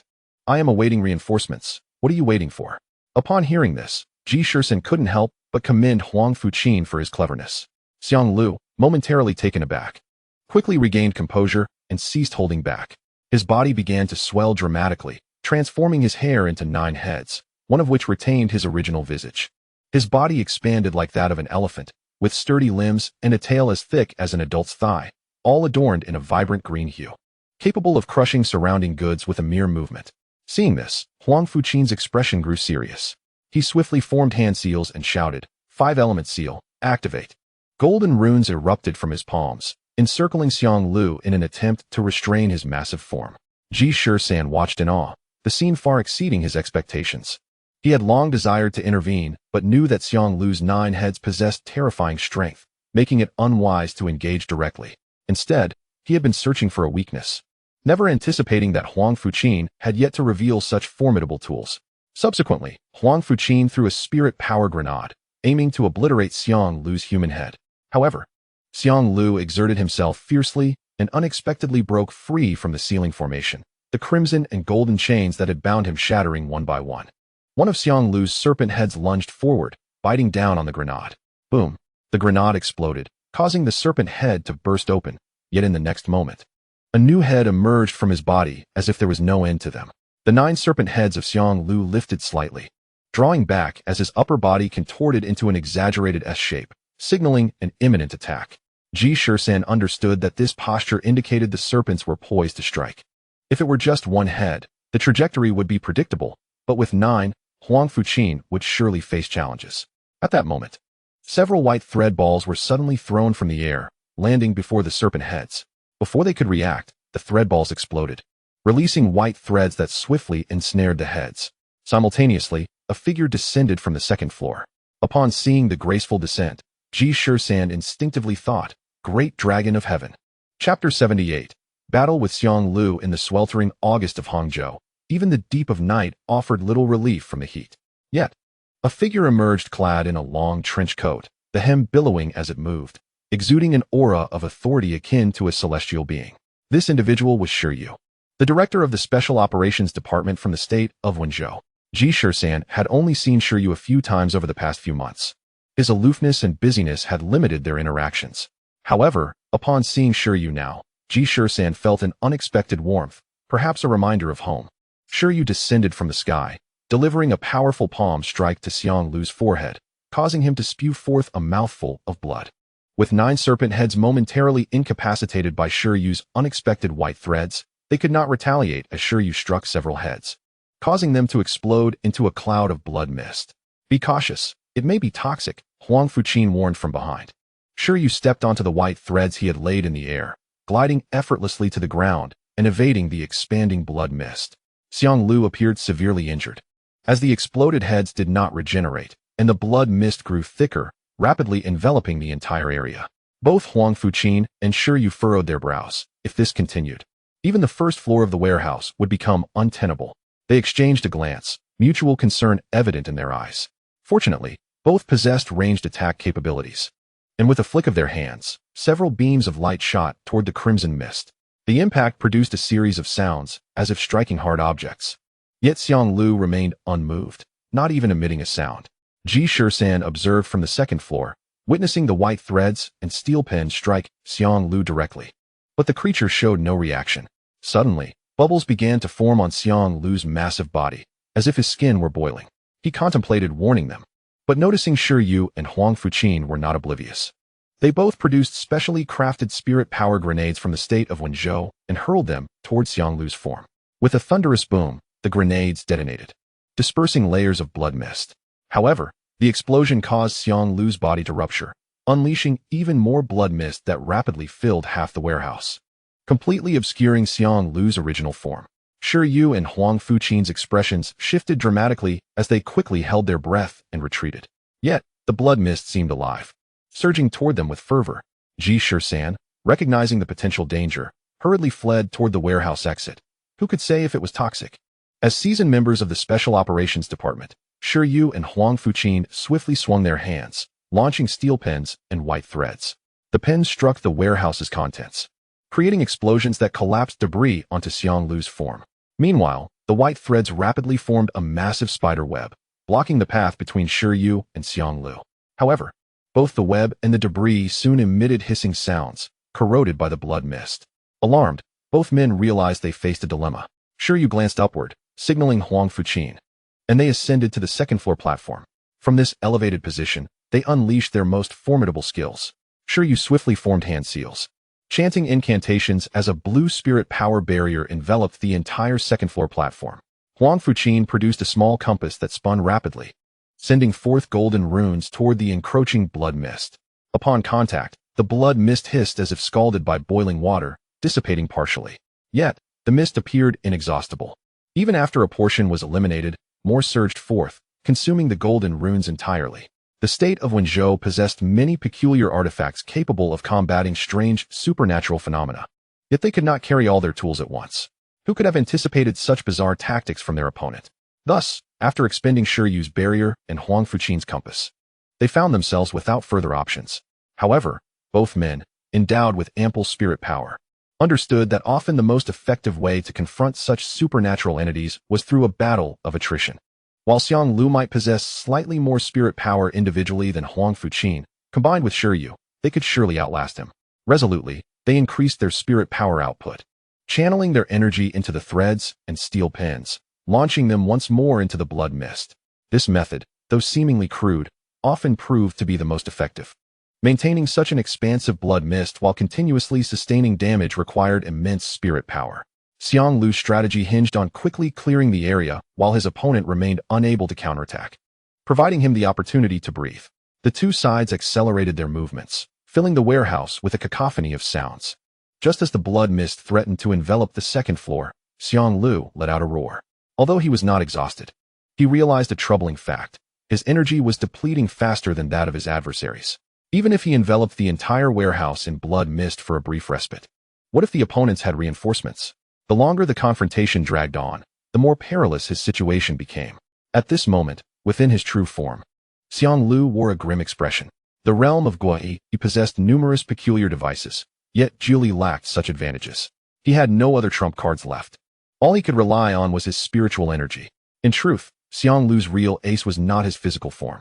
His ability to infiltrate Jiuli was not merely due to his strange powers, but also his cunning and strategic mind.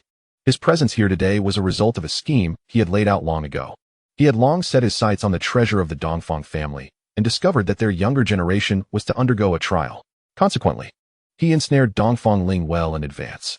Years ago, while Dongfang Ling was studying, he had lured him into gambling, leading to the depletion of his once substantial family fortune and leaving him with a mountain of debt.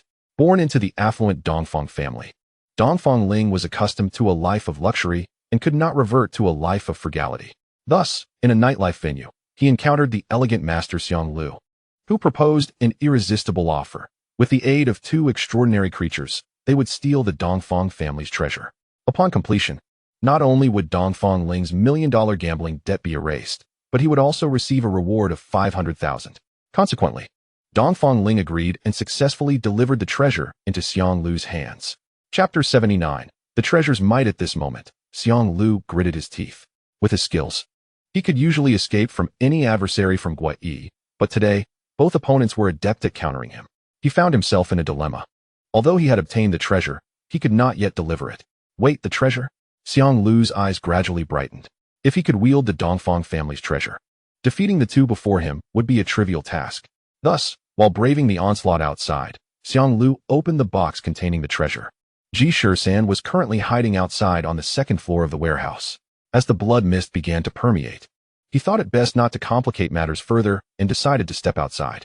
Hearing the ruckus within, reminiscent of a festive celebration, he intended to sneak a glance at the situation when suddenly, a violent explosion rocked the wall, creating a large hole just 10 meters away from his hiding spot.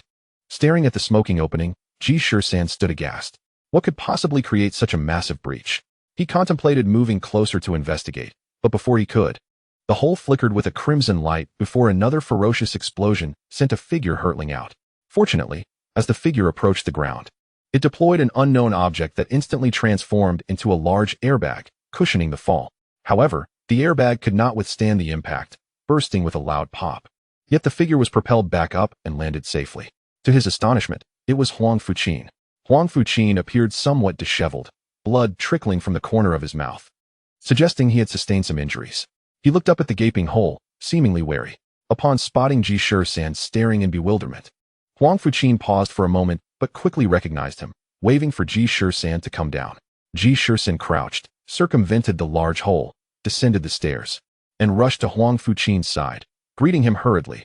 "Brother Huangfu, I know, you are Ji Shisan, right? Thanks to the information you provided, we found this place." Huang Fuqin nodded in acknowledgement. He continued, "This is not a battlefield for you. Go capture Dongfang Ling. Dongfang Ling has already been captured by us." Huang Fuqin was taken aback, nodding in affirmation. "Well done. Now hurry along. We will have reinforcements soon." Ji Shisan remarked, "Actually, I observed for a while that Xiang Lu is troublesome, but if he wishes to escape, he must leave the blood mist. Once he does, you can capture him." Huang Fuqin shook his head. "I'm afraid that won't work. That guy has unleashed the Dongfang family's treasure." Ji Shisan's eyes widened in disbelief. The commotion was caused by the legendary artifact? What kind of artifact could possess such power? As they conversed, the wall on the first floor was suddenly blasted out, allowing Ji Shisan to glimpse the unfolding scene. Amidst the swirling dust, a red streak darted back and forth. As this crimson light moved, the blood mist lost its vibrant hue, appearing to chase something and relentlessly striking everything within the warehouse. Huang Fuqin stretched his limbs and said, "This is not a battlefield for you. You must leave." Without waiting for Ji Shisan's response, he plunged into the newly created hole. Ji Shisan hesitated for a moment, but ultimately retreated. He did not believe himself to be the protagonist who might seize a fortuitous opportunity. Rather, he felt he was merely a supporting character who would meet his demise if he ventured forth. However, just as he withdrew, the warehouse wall collapsed with a thunderous crash, and a colossal elephant burst through the wall. Xiang Lu. Xiang Lu was indeed in a dire state, having been bombarded consecutively by Ji Yu and Huang Fuqin. He could no longer regenerate his head, and, in a bid to conserve energy, transformed into a centaur-like form, merging his upper body with the massive elephant's body. Presenting a bizarre sight, Xiang Lu charged forth like a tank, running at full speed. But Huang Fuqin and Ji Yu were not about to let him escape easily and pursued him out of the warehouse. Although Xiang Lu's form was formidable, his speed was average. After only a few steps, Ji Yu circled around to block his path. Ji Yu unleashed several white thread balls, which exploded instantaneously, ensnaring Xiang Lu's four massive legs. Xiang Lu stumbled, rolling on the ground, but he quickly struggled to rise again. However, this moment had significantly decreased the distance between him and Huang Fuqin and Ji Yu. Huang Fuqin seized the opportunity, a flash of light in his hand, and several steel pens shot forth. Xiang Lu let out a piercing scream as his form began to contort. Just as Huang Fuqin and Ji Yu believed they could secure Xiang Lu, a red whip suddenly lashed out from Xiang Lu's twisting body.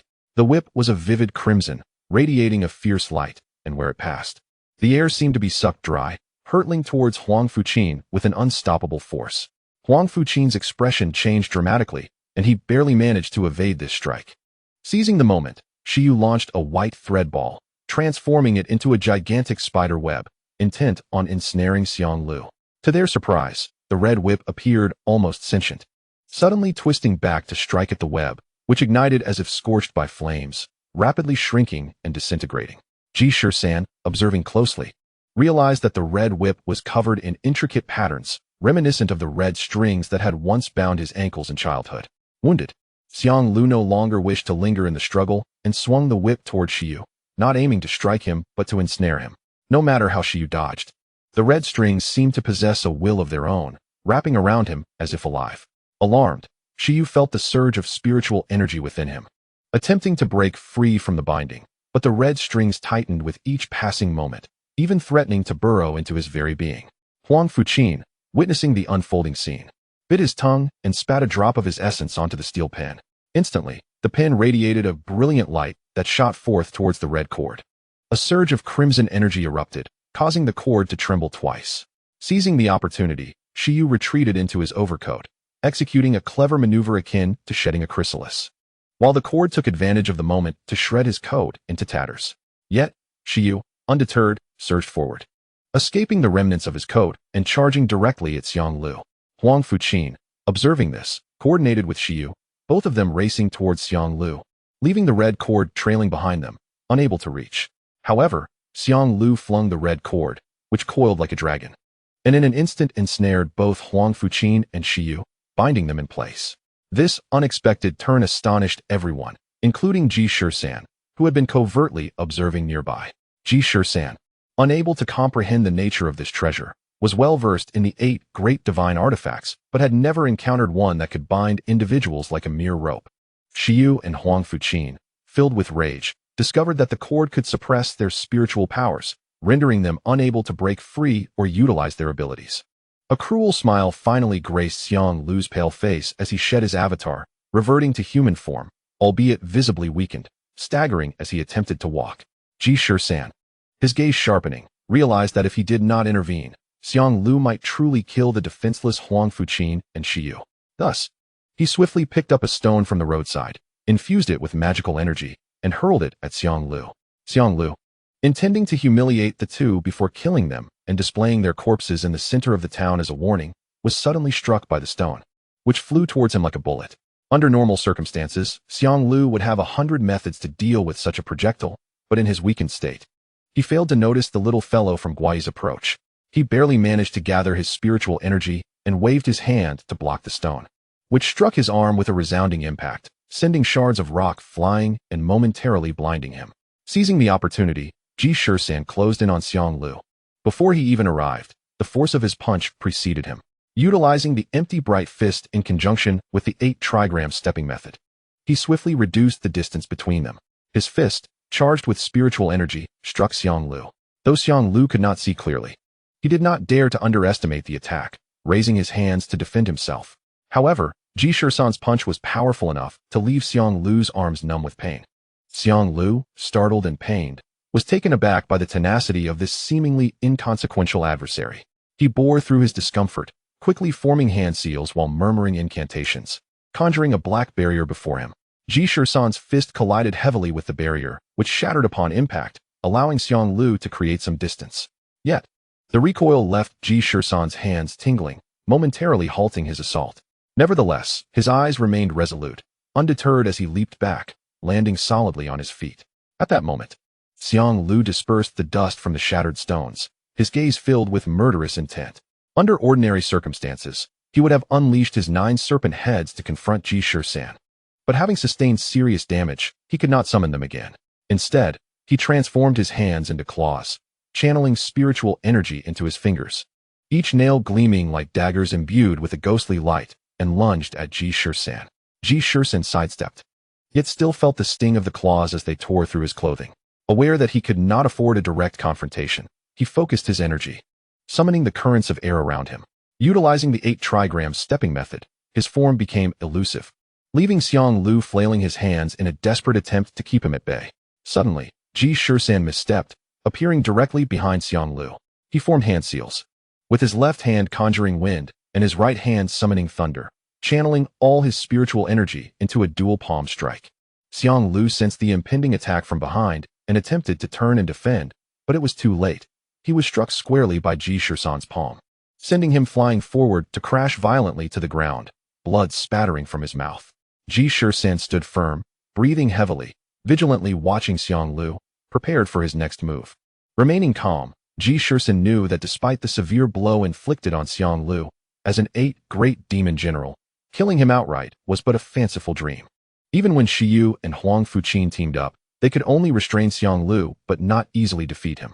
A thought struck him. Shi Yu and Huang Fuqin were right beside him. He hurried over to them, attempting to untie the bindings. Strangely, the cord remained tightly wound, with no discernible loose ends, deeply embedded in their flesh, rendering it impossible to remove. The three were in a state of desperation when suddenly, Huang Fuqin raised his leg and kicked Ji Shisan aside. A sharp dagger whizzed past the spot where Ji Shisan had just stood.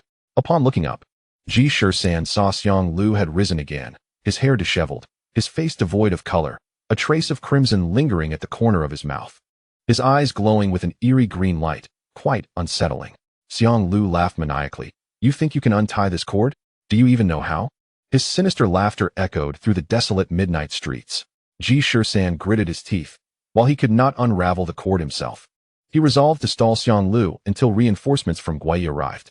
At that moment, an elderly voice resonated from a shadowy alleyway, untouched by the light of the street lamp.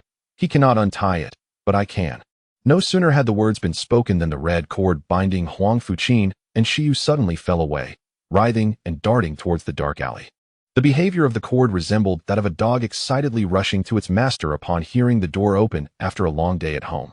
The four were momentarily stunned, staring blankly at the dark alley. The footsteps were measured and unhurried as a sprightly elder emerged from the shadows, holding the red cord with a smile as he approached the street. Ji Shisan's eyes lit up with joy as he exclaimed, "Old Master Dongfang."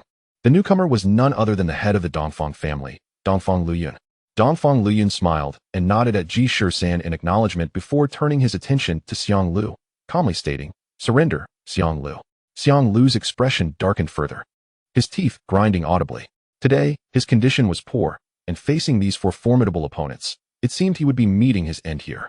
Suddenly, Xiang Lu cackled, "I concede. I never expected Guai to set such a vast net to capture us. It seems I underestimated you all.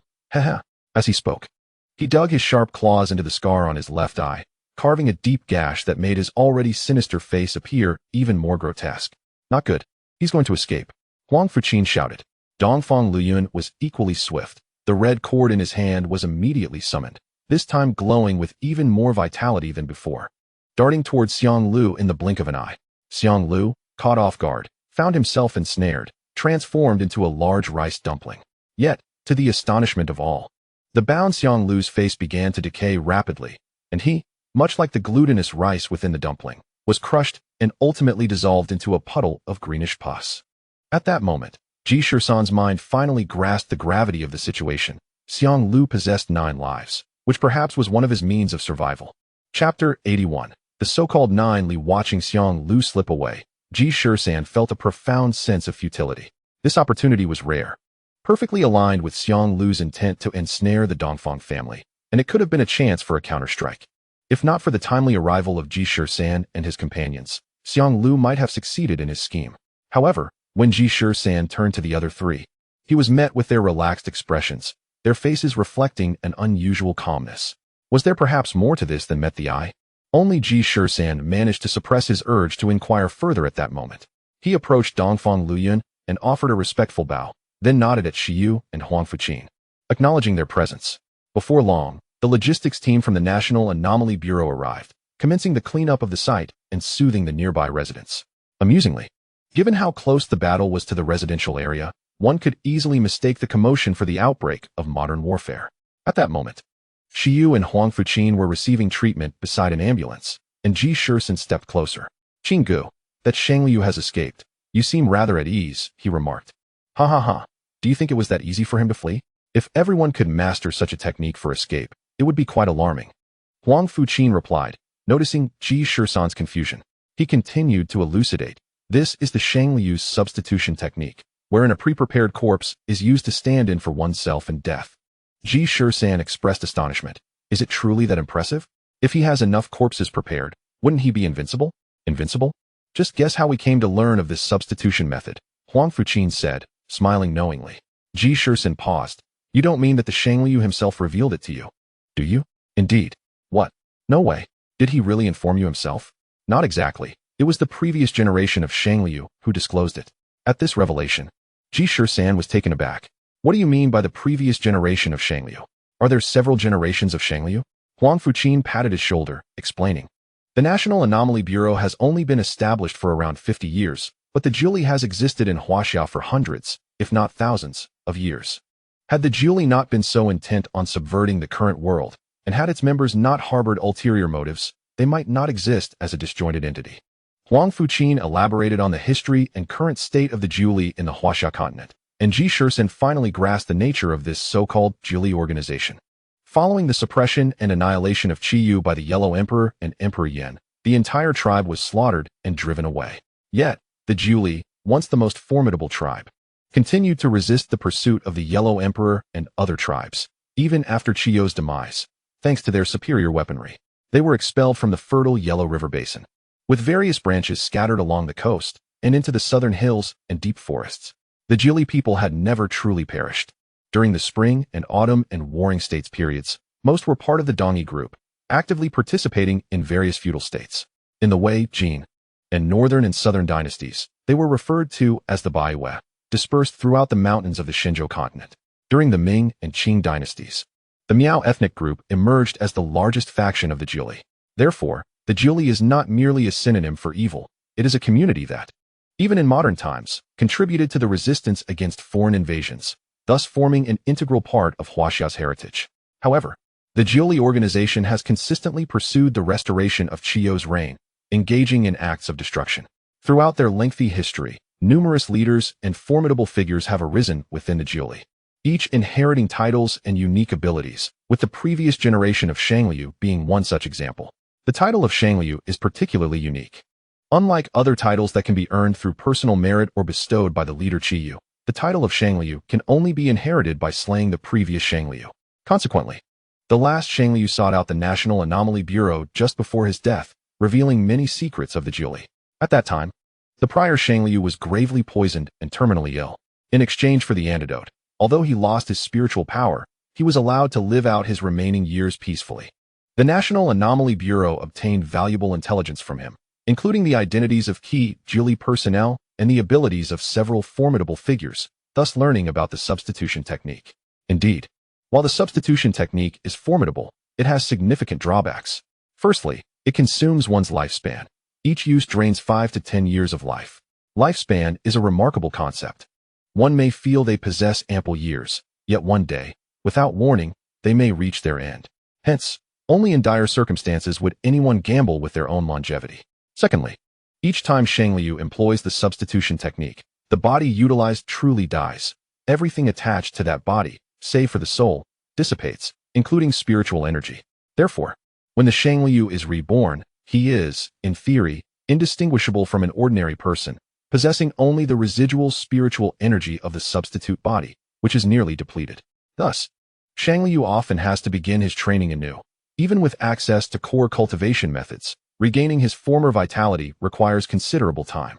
Lastly, certain fatal injuries or toxins and curses imprinted on the soul cannot be alleviated by the substitution technique and may randomly afflict the reborn body. This is why the previous Shangliu refrained from using the technique. If he failed to eliminate the poison and expended his lifespan, it would be akin to death. After absorbing this information, Ji Shisan pondered for a moment before asking, Qingge, do you think this Shangliu might be reborn with any injuries? Huang Fuqin shrugged. I cannot say. The last time I confronted him, I left a scar on his face. This time, it may differ. Ji Shisan's eyes brightened as he finally connected the dots. He had always believed that the 8 formidable generals of the Jiuli were exceptionally powerful, and it took several elite members from the National Anomaly Bureau to defeat Tao Wu.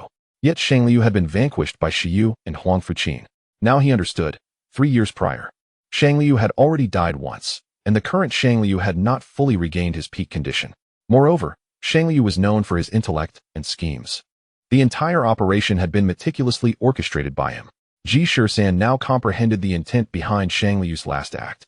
He was not merely a self-harming maniac, but rather aimed to leave a profound scar to ensure that, upon rebirth, it would randomly manifest, thereby avoiding other fatal injuries. Indeed, that fellow was quite clever, weaving such intricate plans even in his final moments.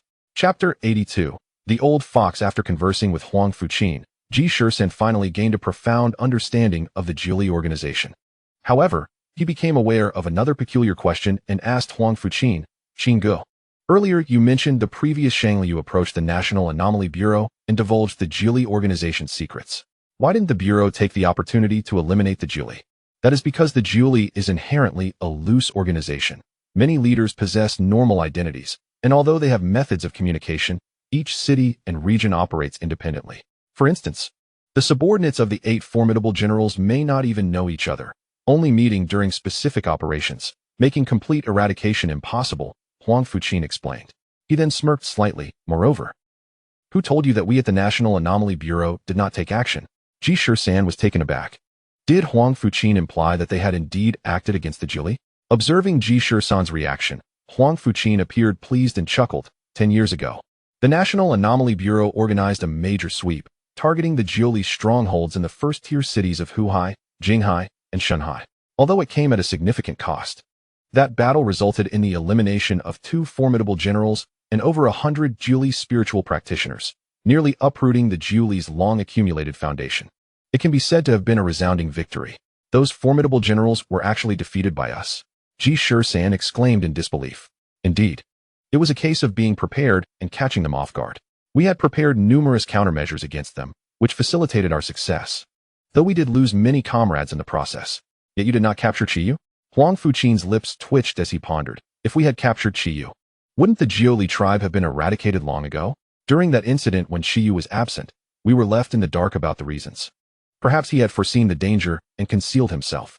After an extensive discussion with Huang Fuqin, Ji Shisan felt a sense of satisfaction.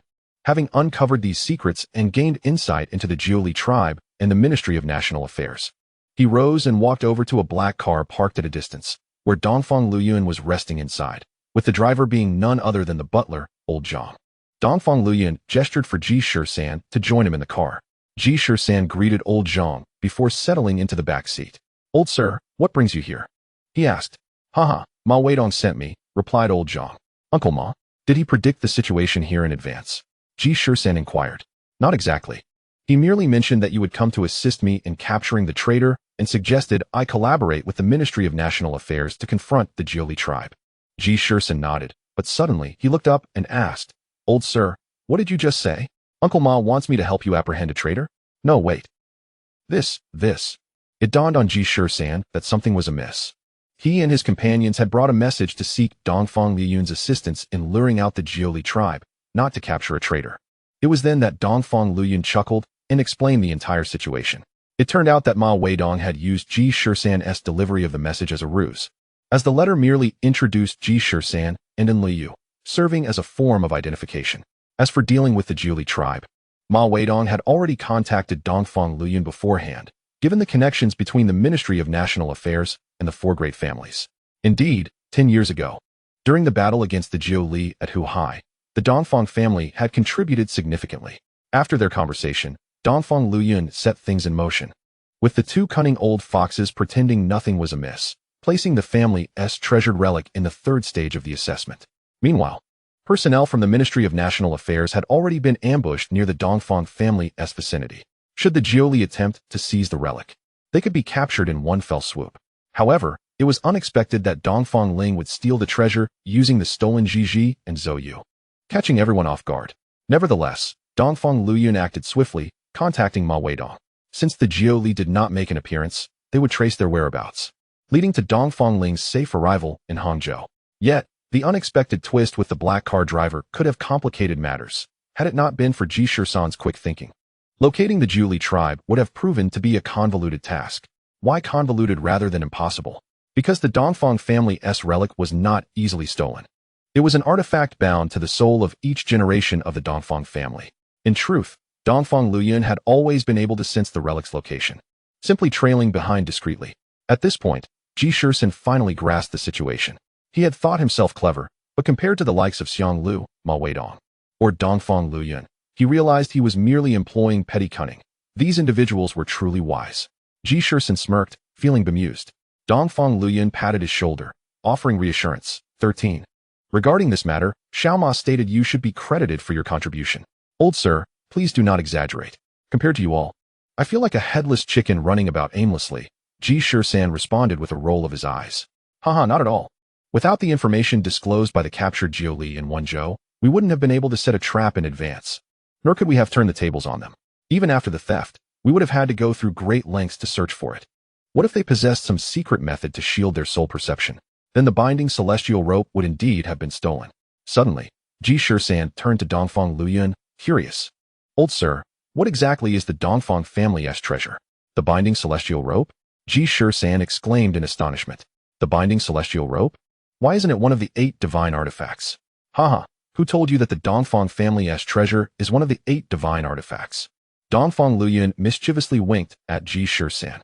Damn, that old fox, Uncle Ma, Ji Shisan muttered in disbelief. After a brief chat, Ji Shisan exited the vehicle, while Butler Zhang took Dongfang Luyun back to Huhai. Inside the car, Zhang remarked to Dongfang Luyun, Master, has the Jiuli truly set their sights on our divine artifact? Dongfang Luyun, losing the lightheartedness he had while speaking with Ji Shisan, nodded gravely. Yes, but rest assured, the Jiuli will not find the artifact. Ji Shisan called Ma Weidong, venting his frustrations about the old fox's cunning schemes. Ma Weidong laughed heartily, suggesting Ji Shisan and the others take a couple of days off to enjoy Hangzhou before returning to Wenzhou. The next afternoon, after awakening, Ji Shisan met Liu and Dongfang Wei in the vicinity of West Lake. Greeting the two, they embarked on a leisurely exploration of the serene waters. Ji Shisan teased, What brings you two to Hangzhou?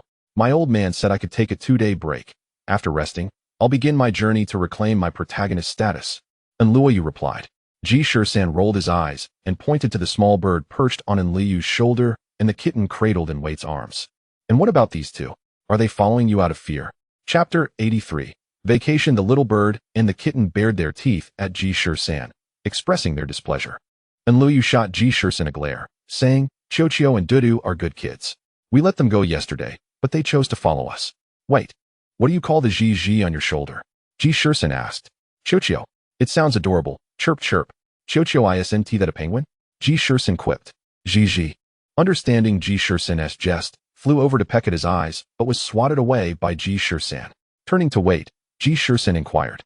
And why is your cat called Dudu? Because Zhou Yu is the great general of Jiangdong. Wait replied. That's Zhou Yu. But what you're holding is a Zhou Yu. Can you not differentiate between the two? Zhou Yu bared its teeth at Ji Shisan. The trio engaged in playful banter, enjoying a rare moment of relaxation. West Lake, with its unique charm, attracted countless visitors. The shimmering waters danced in harmony with the surrounding pavilions, while the willows swayed gently, caressing the surface, resembling a captivating ink wash painting that enchanted onlookers and drew them into its poetic landscape. They sailed on a boat, indulging in ice cream, sheltered under an oiled paper umbrella, immersing themselves in this picturesque scene.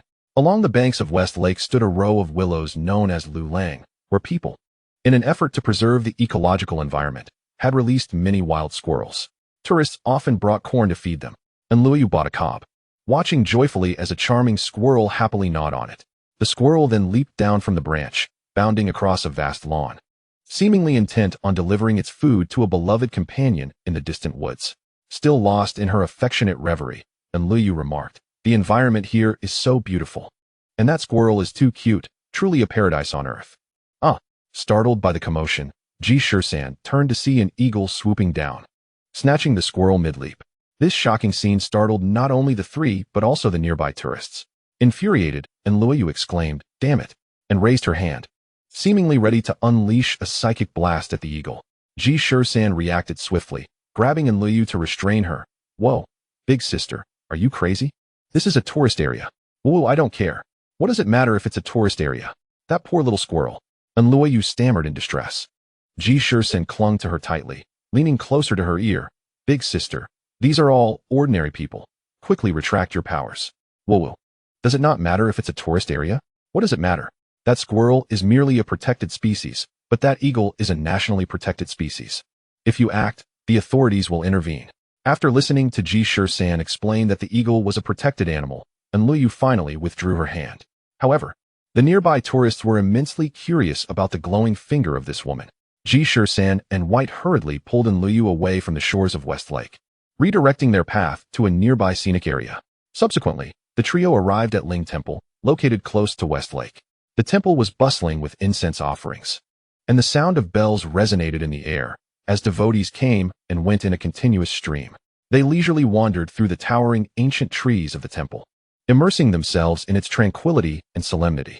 Enlil, with her eyes closed in devotion, pressed her palms together in silent prayer, while Ji Shisan and White patiently awaited her, savoring the rare moment of peace. At this time of year, the surroundings of Ling Temple were refreshingly cool, making it an ideal retreat from the summer heat. Coupled with the temple's reputation for granting wishes, it drew countless visitors.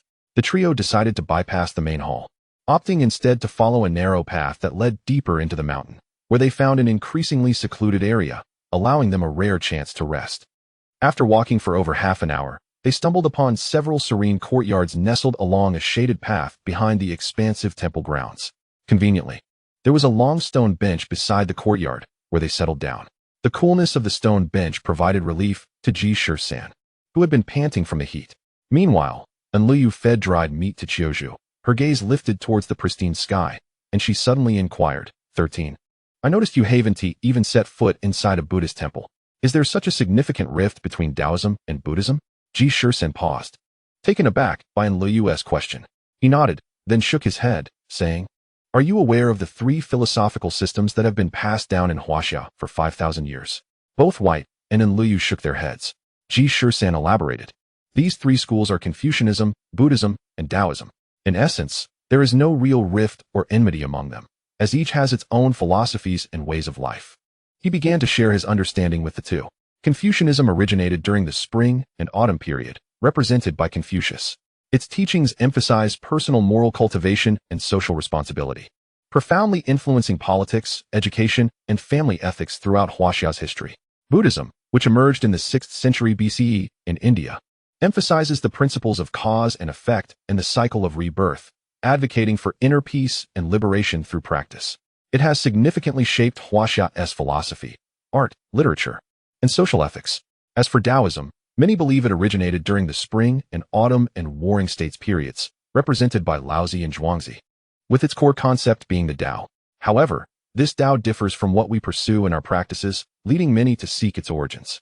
In the renowned Investiture of the Gods, the figures of the Taoist 3 Pure Ones appear, prompting many to acknowledge that Taoism may have been inspired during the Yin and Shang dynasties. Enlil's eyes widened in disbelief as she asked, So, according to your explanation, Taoism must have been the earliest to emerge among the 3 schools? Ji Shisan shook his head and continued. The 3 schools have evolved through the long course of history, giving rise to many sections. What I just described is the perspective that is commonly accepted. My sect believes that the fundamental law of the universe is the Tao, which emphasizes compliance with natural laws and the pursuit of the emergence of 1 from the Tao, 2 from 1, 3 from 2, and all things arising from the interplay of yin and yang. Thus, this concept is derived from Fuxi's Taiji, which dates back over 700 years ago. Enlil exclaimed with sparkling eyes, Wow, that's incredible. Taoism actually originated so early. Then why does it seem so mysterious in Huaxia, appearing less frequently than Confucianism and Buddhism? Ji Shisan nodded, explaining, Taoism primarily focuses on personal cultivation, which rarely influences Huaxia's politics. Instead, it has had a significant impact on art, literature, medicine, and wellness. At that moment, White interjected. But didn't Qin Shi Huang seek Taoists to concoct elixirs and search for the potion of immortality? Isn't that an influence on politics? Ji Shisan chuckled. Indeed. Not only Qin Shi Huang, but many emperors thereafter sought Taoists for alchemy. However, most of these elixirs were primarily for health, so Taoism did influence medicine. But can you guess why Taoism ultimately failed to impact politics? Both White and Enlil shook their heads. Ji Shisan shrugged. Because Taoists simply cannot produce a potion for immortality. Enlil burst into laughter, realizing that, from this perspective, Taoism indeed lacked royal recognition.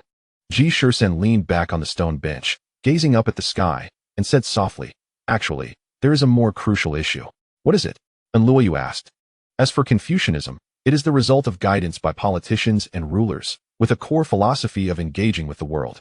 Buddhism, on the other hand, is favored by ordinary people because it advocates for the salvation of others. Monks often travel the world to benefit all beings. I've seen this portrayed in dramas. And Luoyu nodded. Whether it's saving countless lives in a lifetime or just one person over 10 lifetimes. The pursuit of a clear conscience is the noble ideal of Buddhism, Ji Shisan reflected. As they conversed, unbeknownst to them, behind the courtyard wall stood an elderly monk in a yellow robe, with white hair and beard, who was sweeping the fallen leaves. Upon hearing their discussion, he paused his task. When he heard Ji Shisan's words about seeking a clear conscience, his eyes brightened. And Luoyu excitedly asked, 13, what about Taoism? Ji Shisan wrinkled his nose, saying, as for other Taoist sects, I can't speak for them. My master taught me that one must first cultivate oneself before one can help others. White remarked, is your master's perspective so limited? Ji Shisan laughed, not exactly. To put it simply, Confucianism teaches people to take up responsibilities. Buddhism encourages letting go, while my master's Taoism teaches us to take down. And Luoyu and White were left speechless. After sharing a laugh, White asked, 13, you don't seem like a selfish person. Why adhere to the concept of self-cultivation? Ji Shisan shot him a glance. Lack of knowledge calls for more reading. Self-cultivation is not selfish. For instance, if I were to battle you, I could attack you by positioning myself according to the 8 trigrams based on your stance.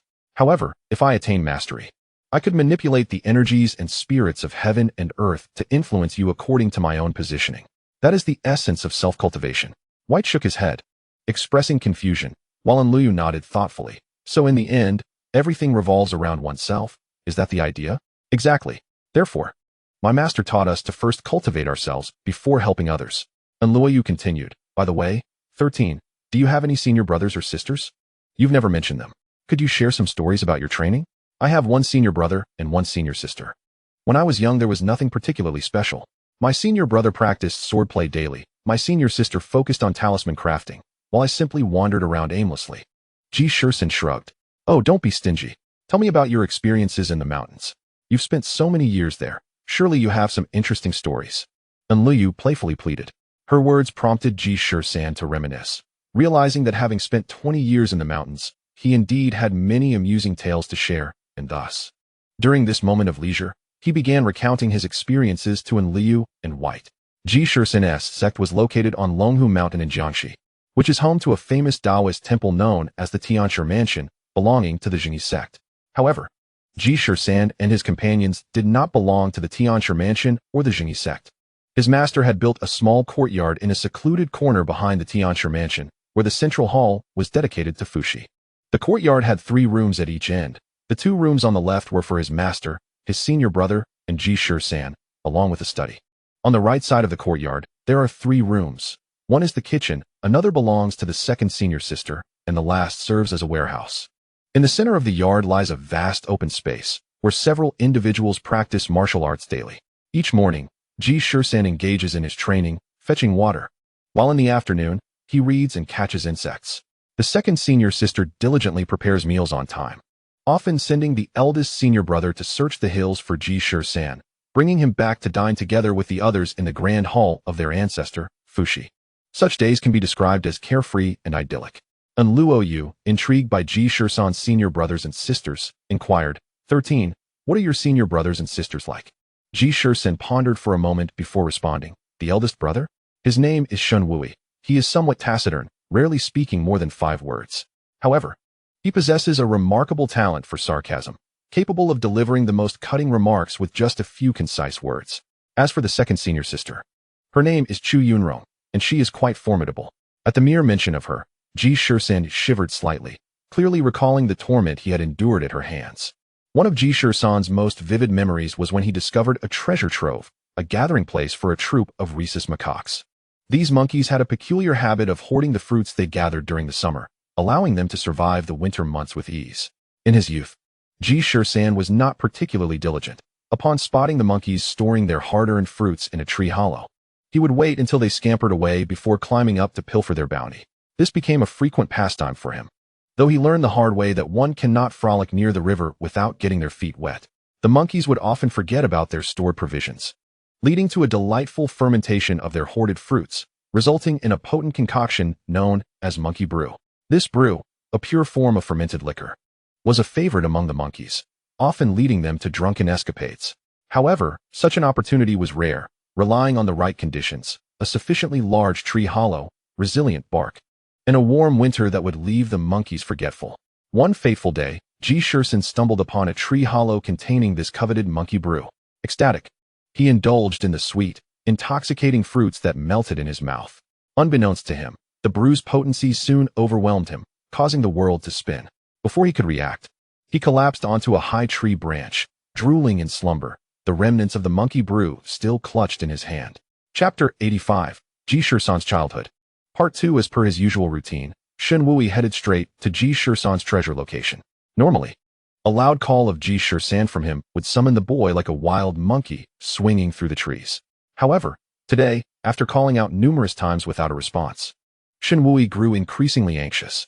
He circled the woods and ventured deeper, yet still found no trace of Ji Shisan.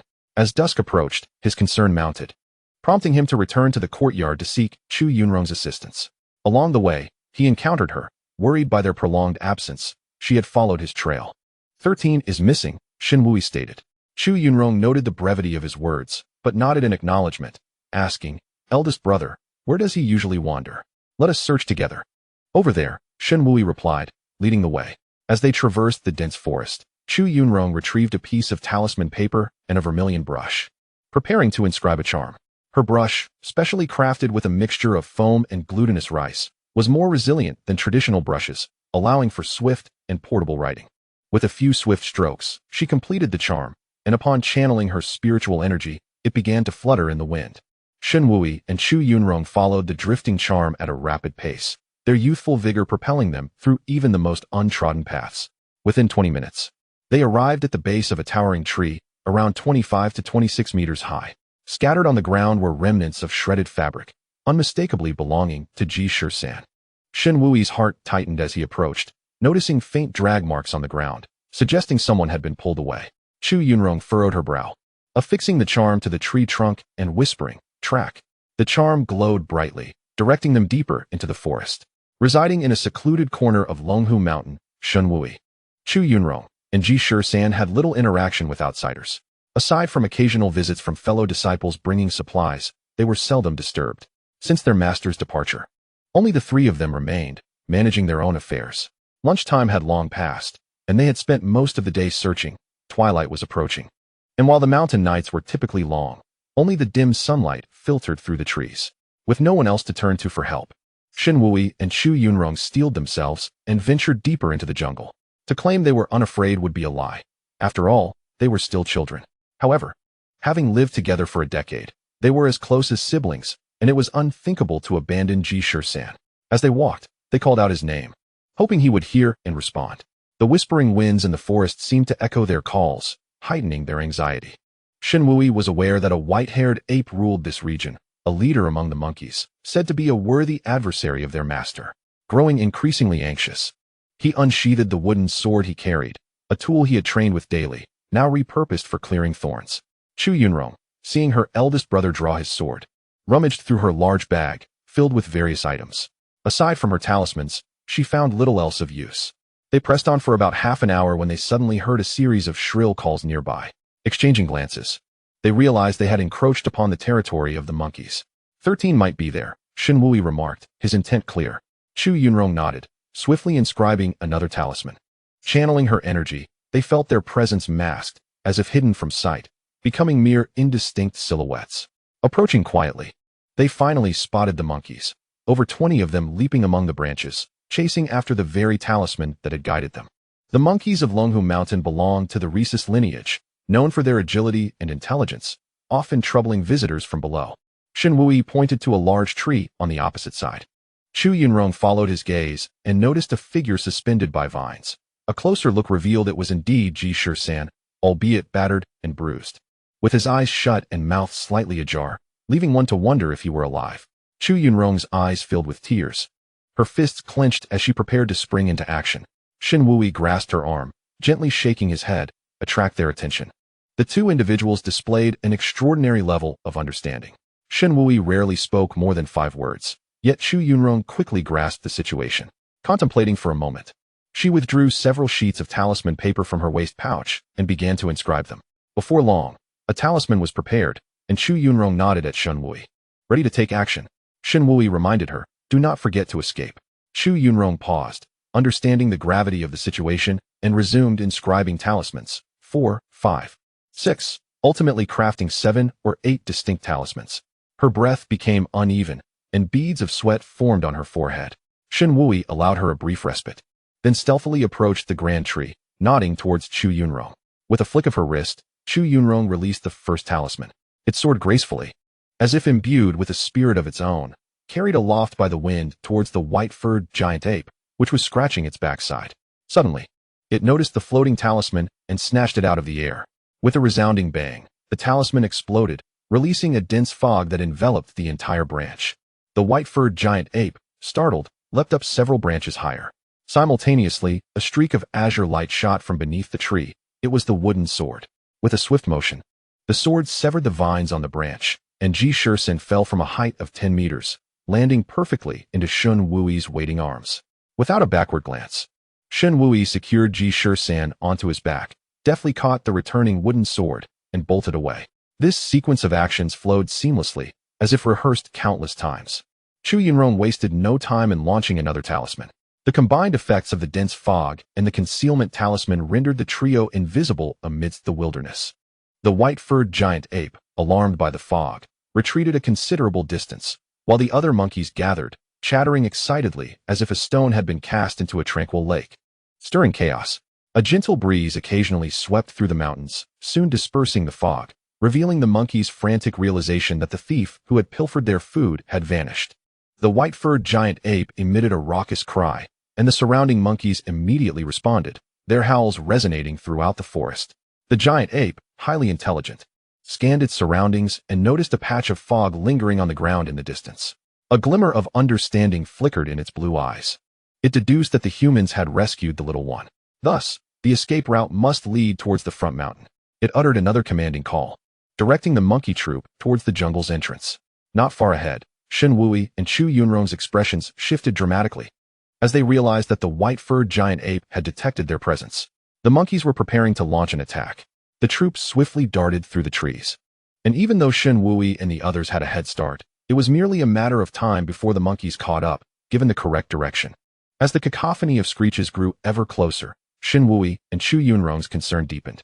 Shen Wui quickened his pace, carrying Ji Shisan, while Chu Yunrong simultaneously cast talismans to set traps, hoping to hinder the monkeys' pursuit. The talisman traps played a pivotal role, creating a shroud of mist that obscured a vast area, yet also inadvertently indicated their path to the enemy. Many monkeys, undeterred, charged into the mist, resulting in a series of loud collisions as their visibility diminished. Even the agile monkeys found themselves hindered, and such obstacles significantly delayed their pursuit.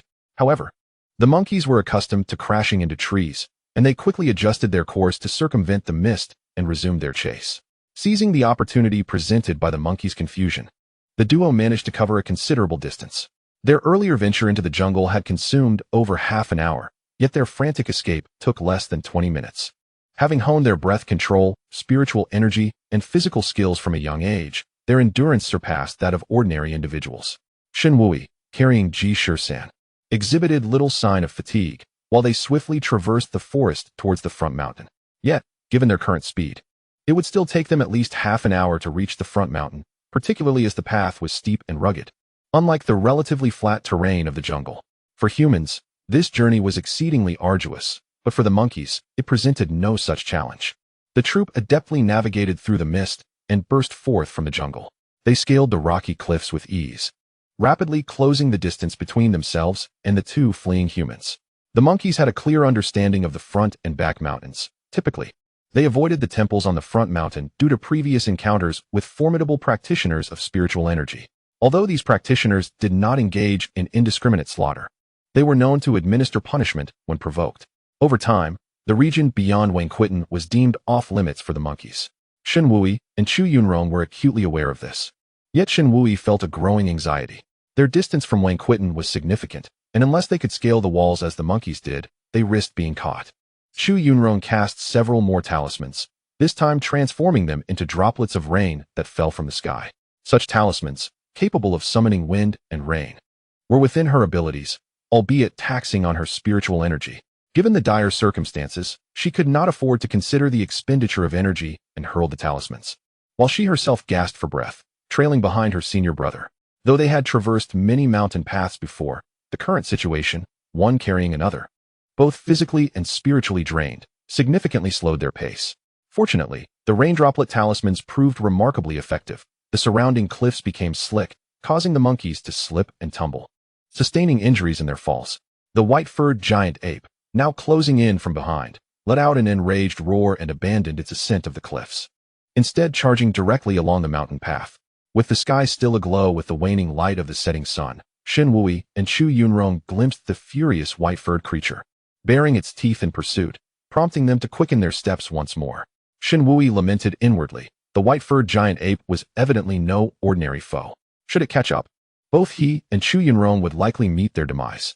Anxiety surged within him, yet he remained vigilant, cautioning Chu Yunrong, "Be wary of your footing." Chu Yunrong nodded, and the two stumbled forward, desperately fleeing. As they rounded a cliff, Shen Wui spotted a narrow passage called Xiaoxianshan, wide enough for only one person to pass through. Gritting his teeth, he addressed Chu Yunrong. "We cannot run any longer." He turned, entrusting Ji Shisan to her, while he positioned himself with the wooden sword, standing resolutely before the passage, akin to a deity guarding the gate, one man against the horde. Chu Yunrong accepted Ji Shisan, then carefully assessed his condition. Possessing an exceptional intellect from a young age, she had studied various disciplines, including medicine, talismans, formations, and mathematics. Her greatest strengths lay in talismans and formations. Yet her medical knowledge was also considerable, sufficient to handle the occasional recklessness of her two senior brothers. Upon examining Ji Shisan, she noted that although he bore the marks of a beating, with bruises and cuts, the injuries were superficial. He was still somewhat dazed, mumbling about wanting chicken legs, indicating that he was not gravely harmed. Leaning closer, she detected a hint of alcohol on him, reminiscent of her master and the Taoist priests from the front mountain after a night of revelry. Realizing the situation, she called out to Shen Wui, senior brother. "Shisan is fine." With his back turned to them, Shen Wui nodded, a sign of relief washing over him. However, their respite was short-lived. From around the corner, the white-furred giant ape, flanked by several small companions, appeared. The sight of Shen Wui standing alone momentarily stunned the giant ape, but it quickly regained its composure and let out a furious roar.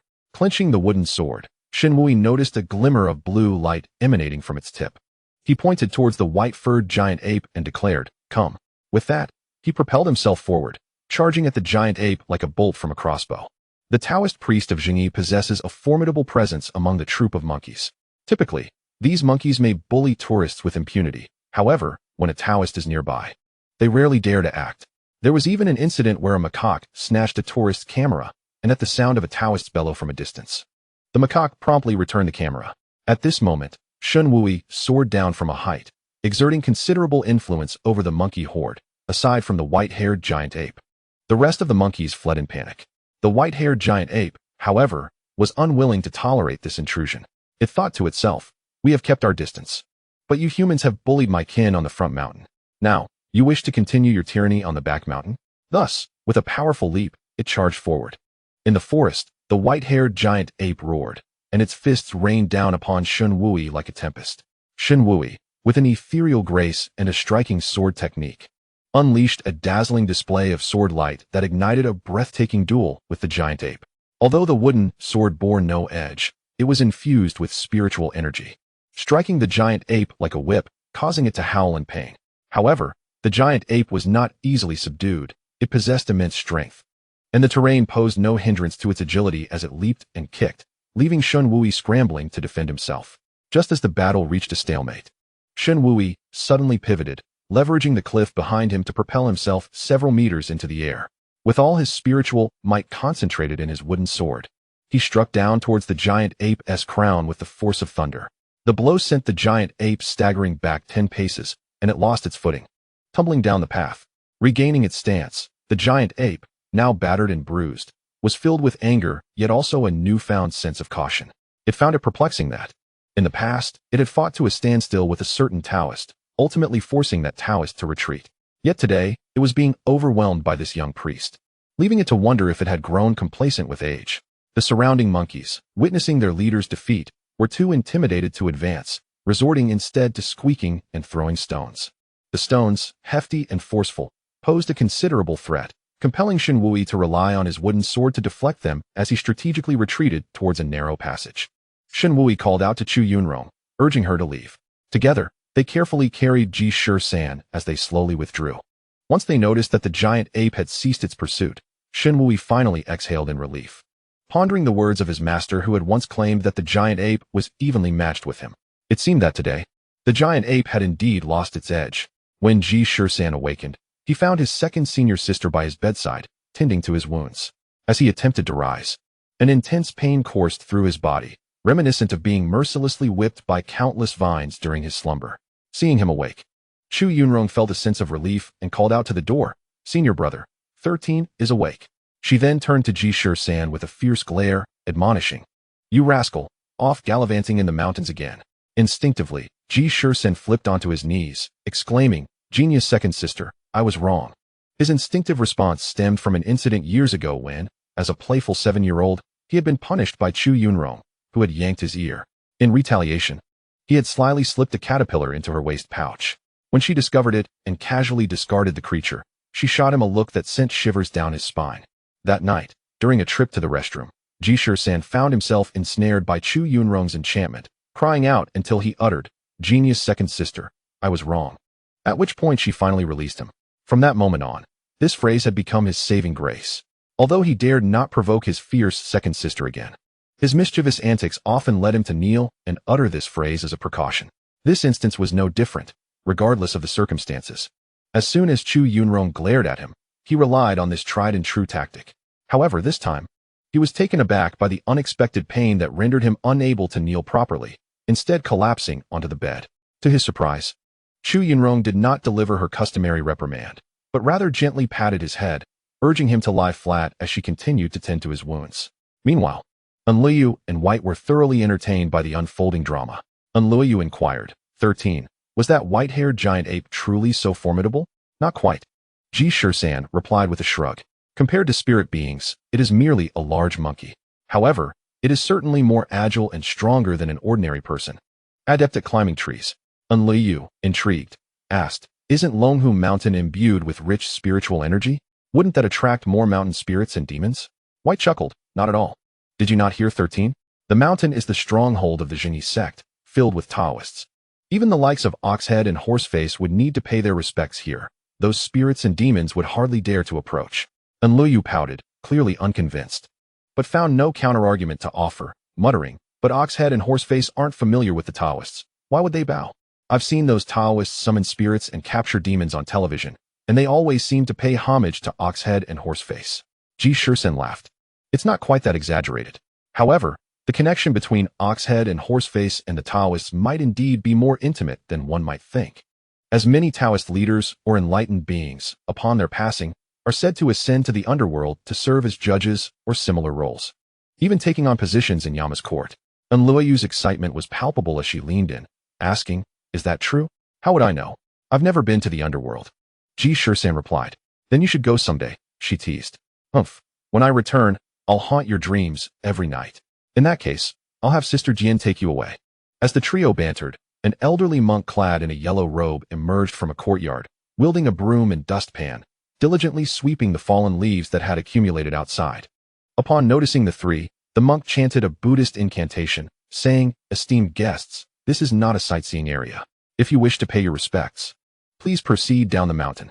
Ji Shisan, noticing the old monk's white beard and benevolent demeanor, couldn't help but jest, "Master, we haven't made any offerings yet, so we hardly qualify as esteemed guests."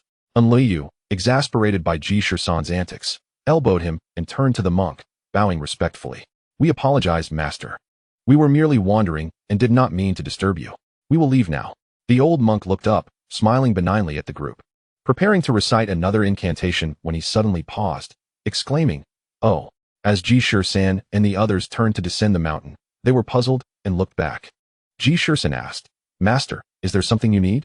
The old monk furrowed his brow, contemplating for a moment before responding, "Dear practitioners, there should be no malevolent spirits causing mischief near Ling Temple. Are you seeking someone?"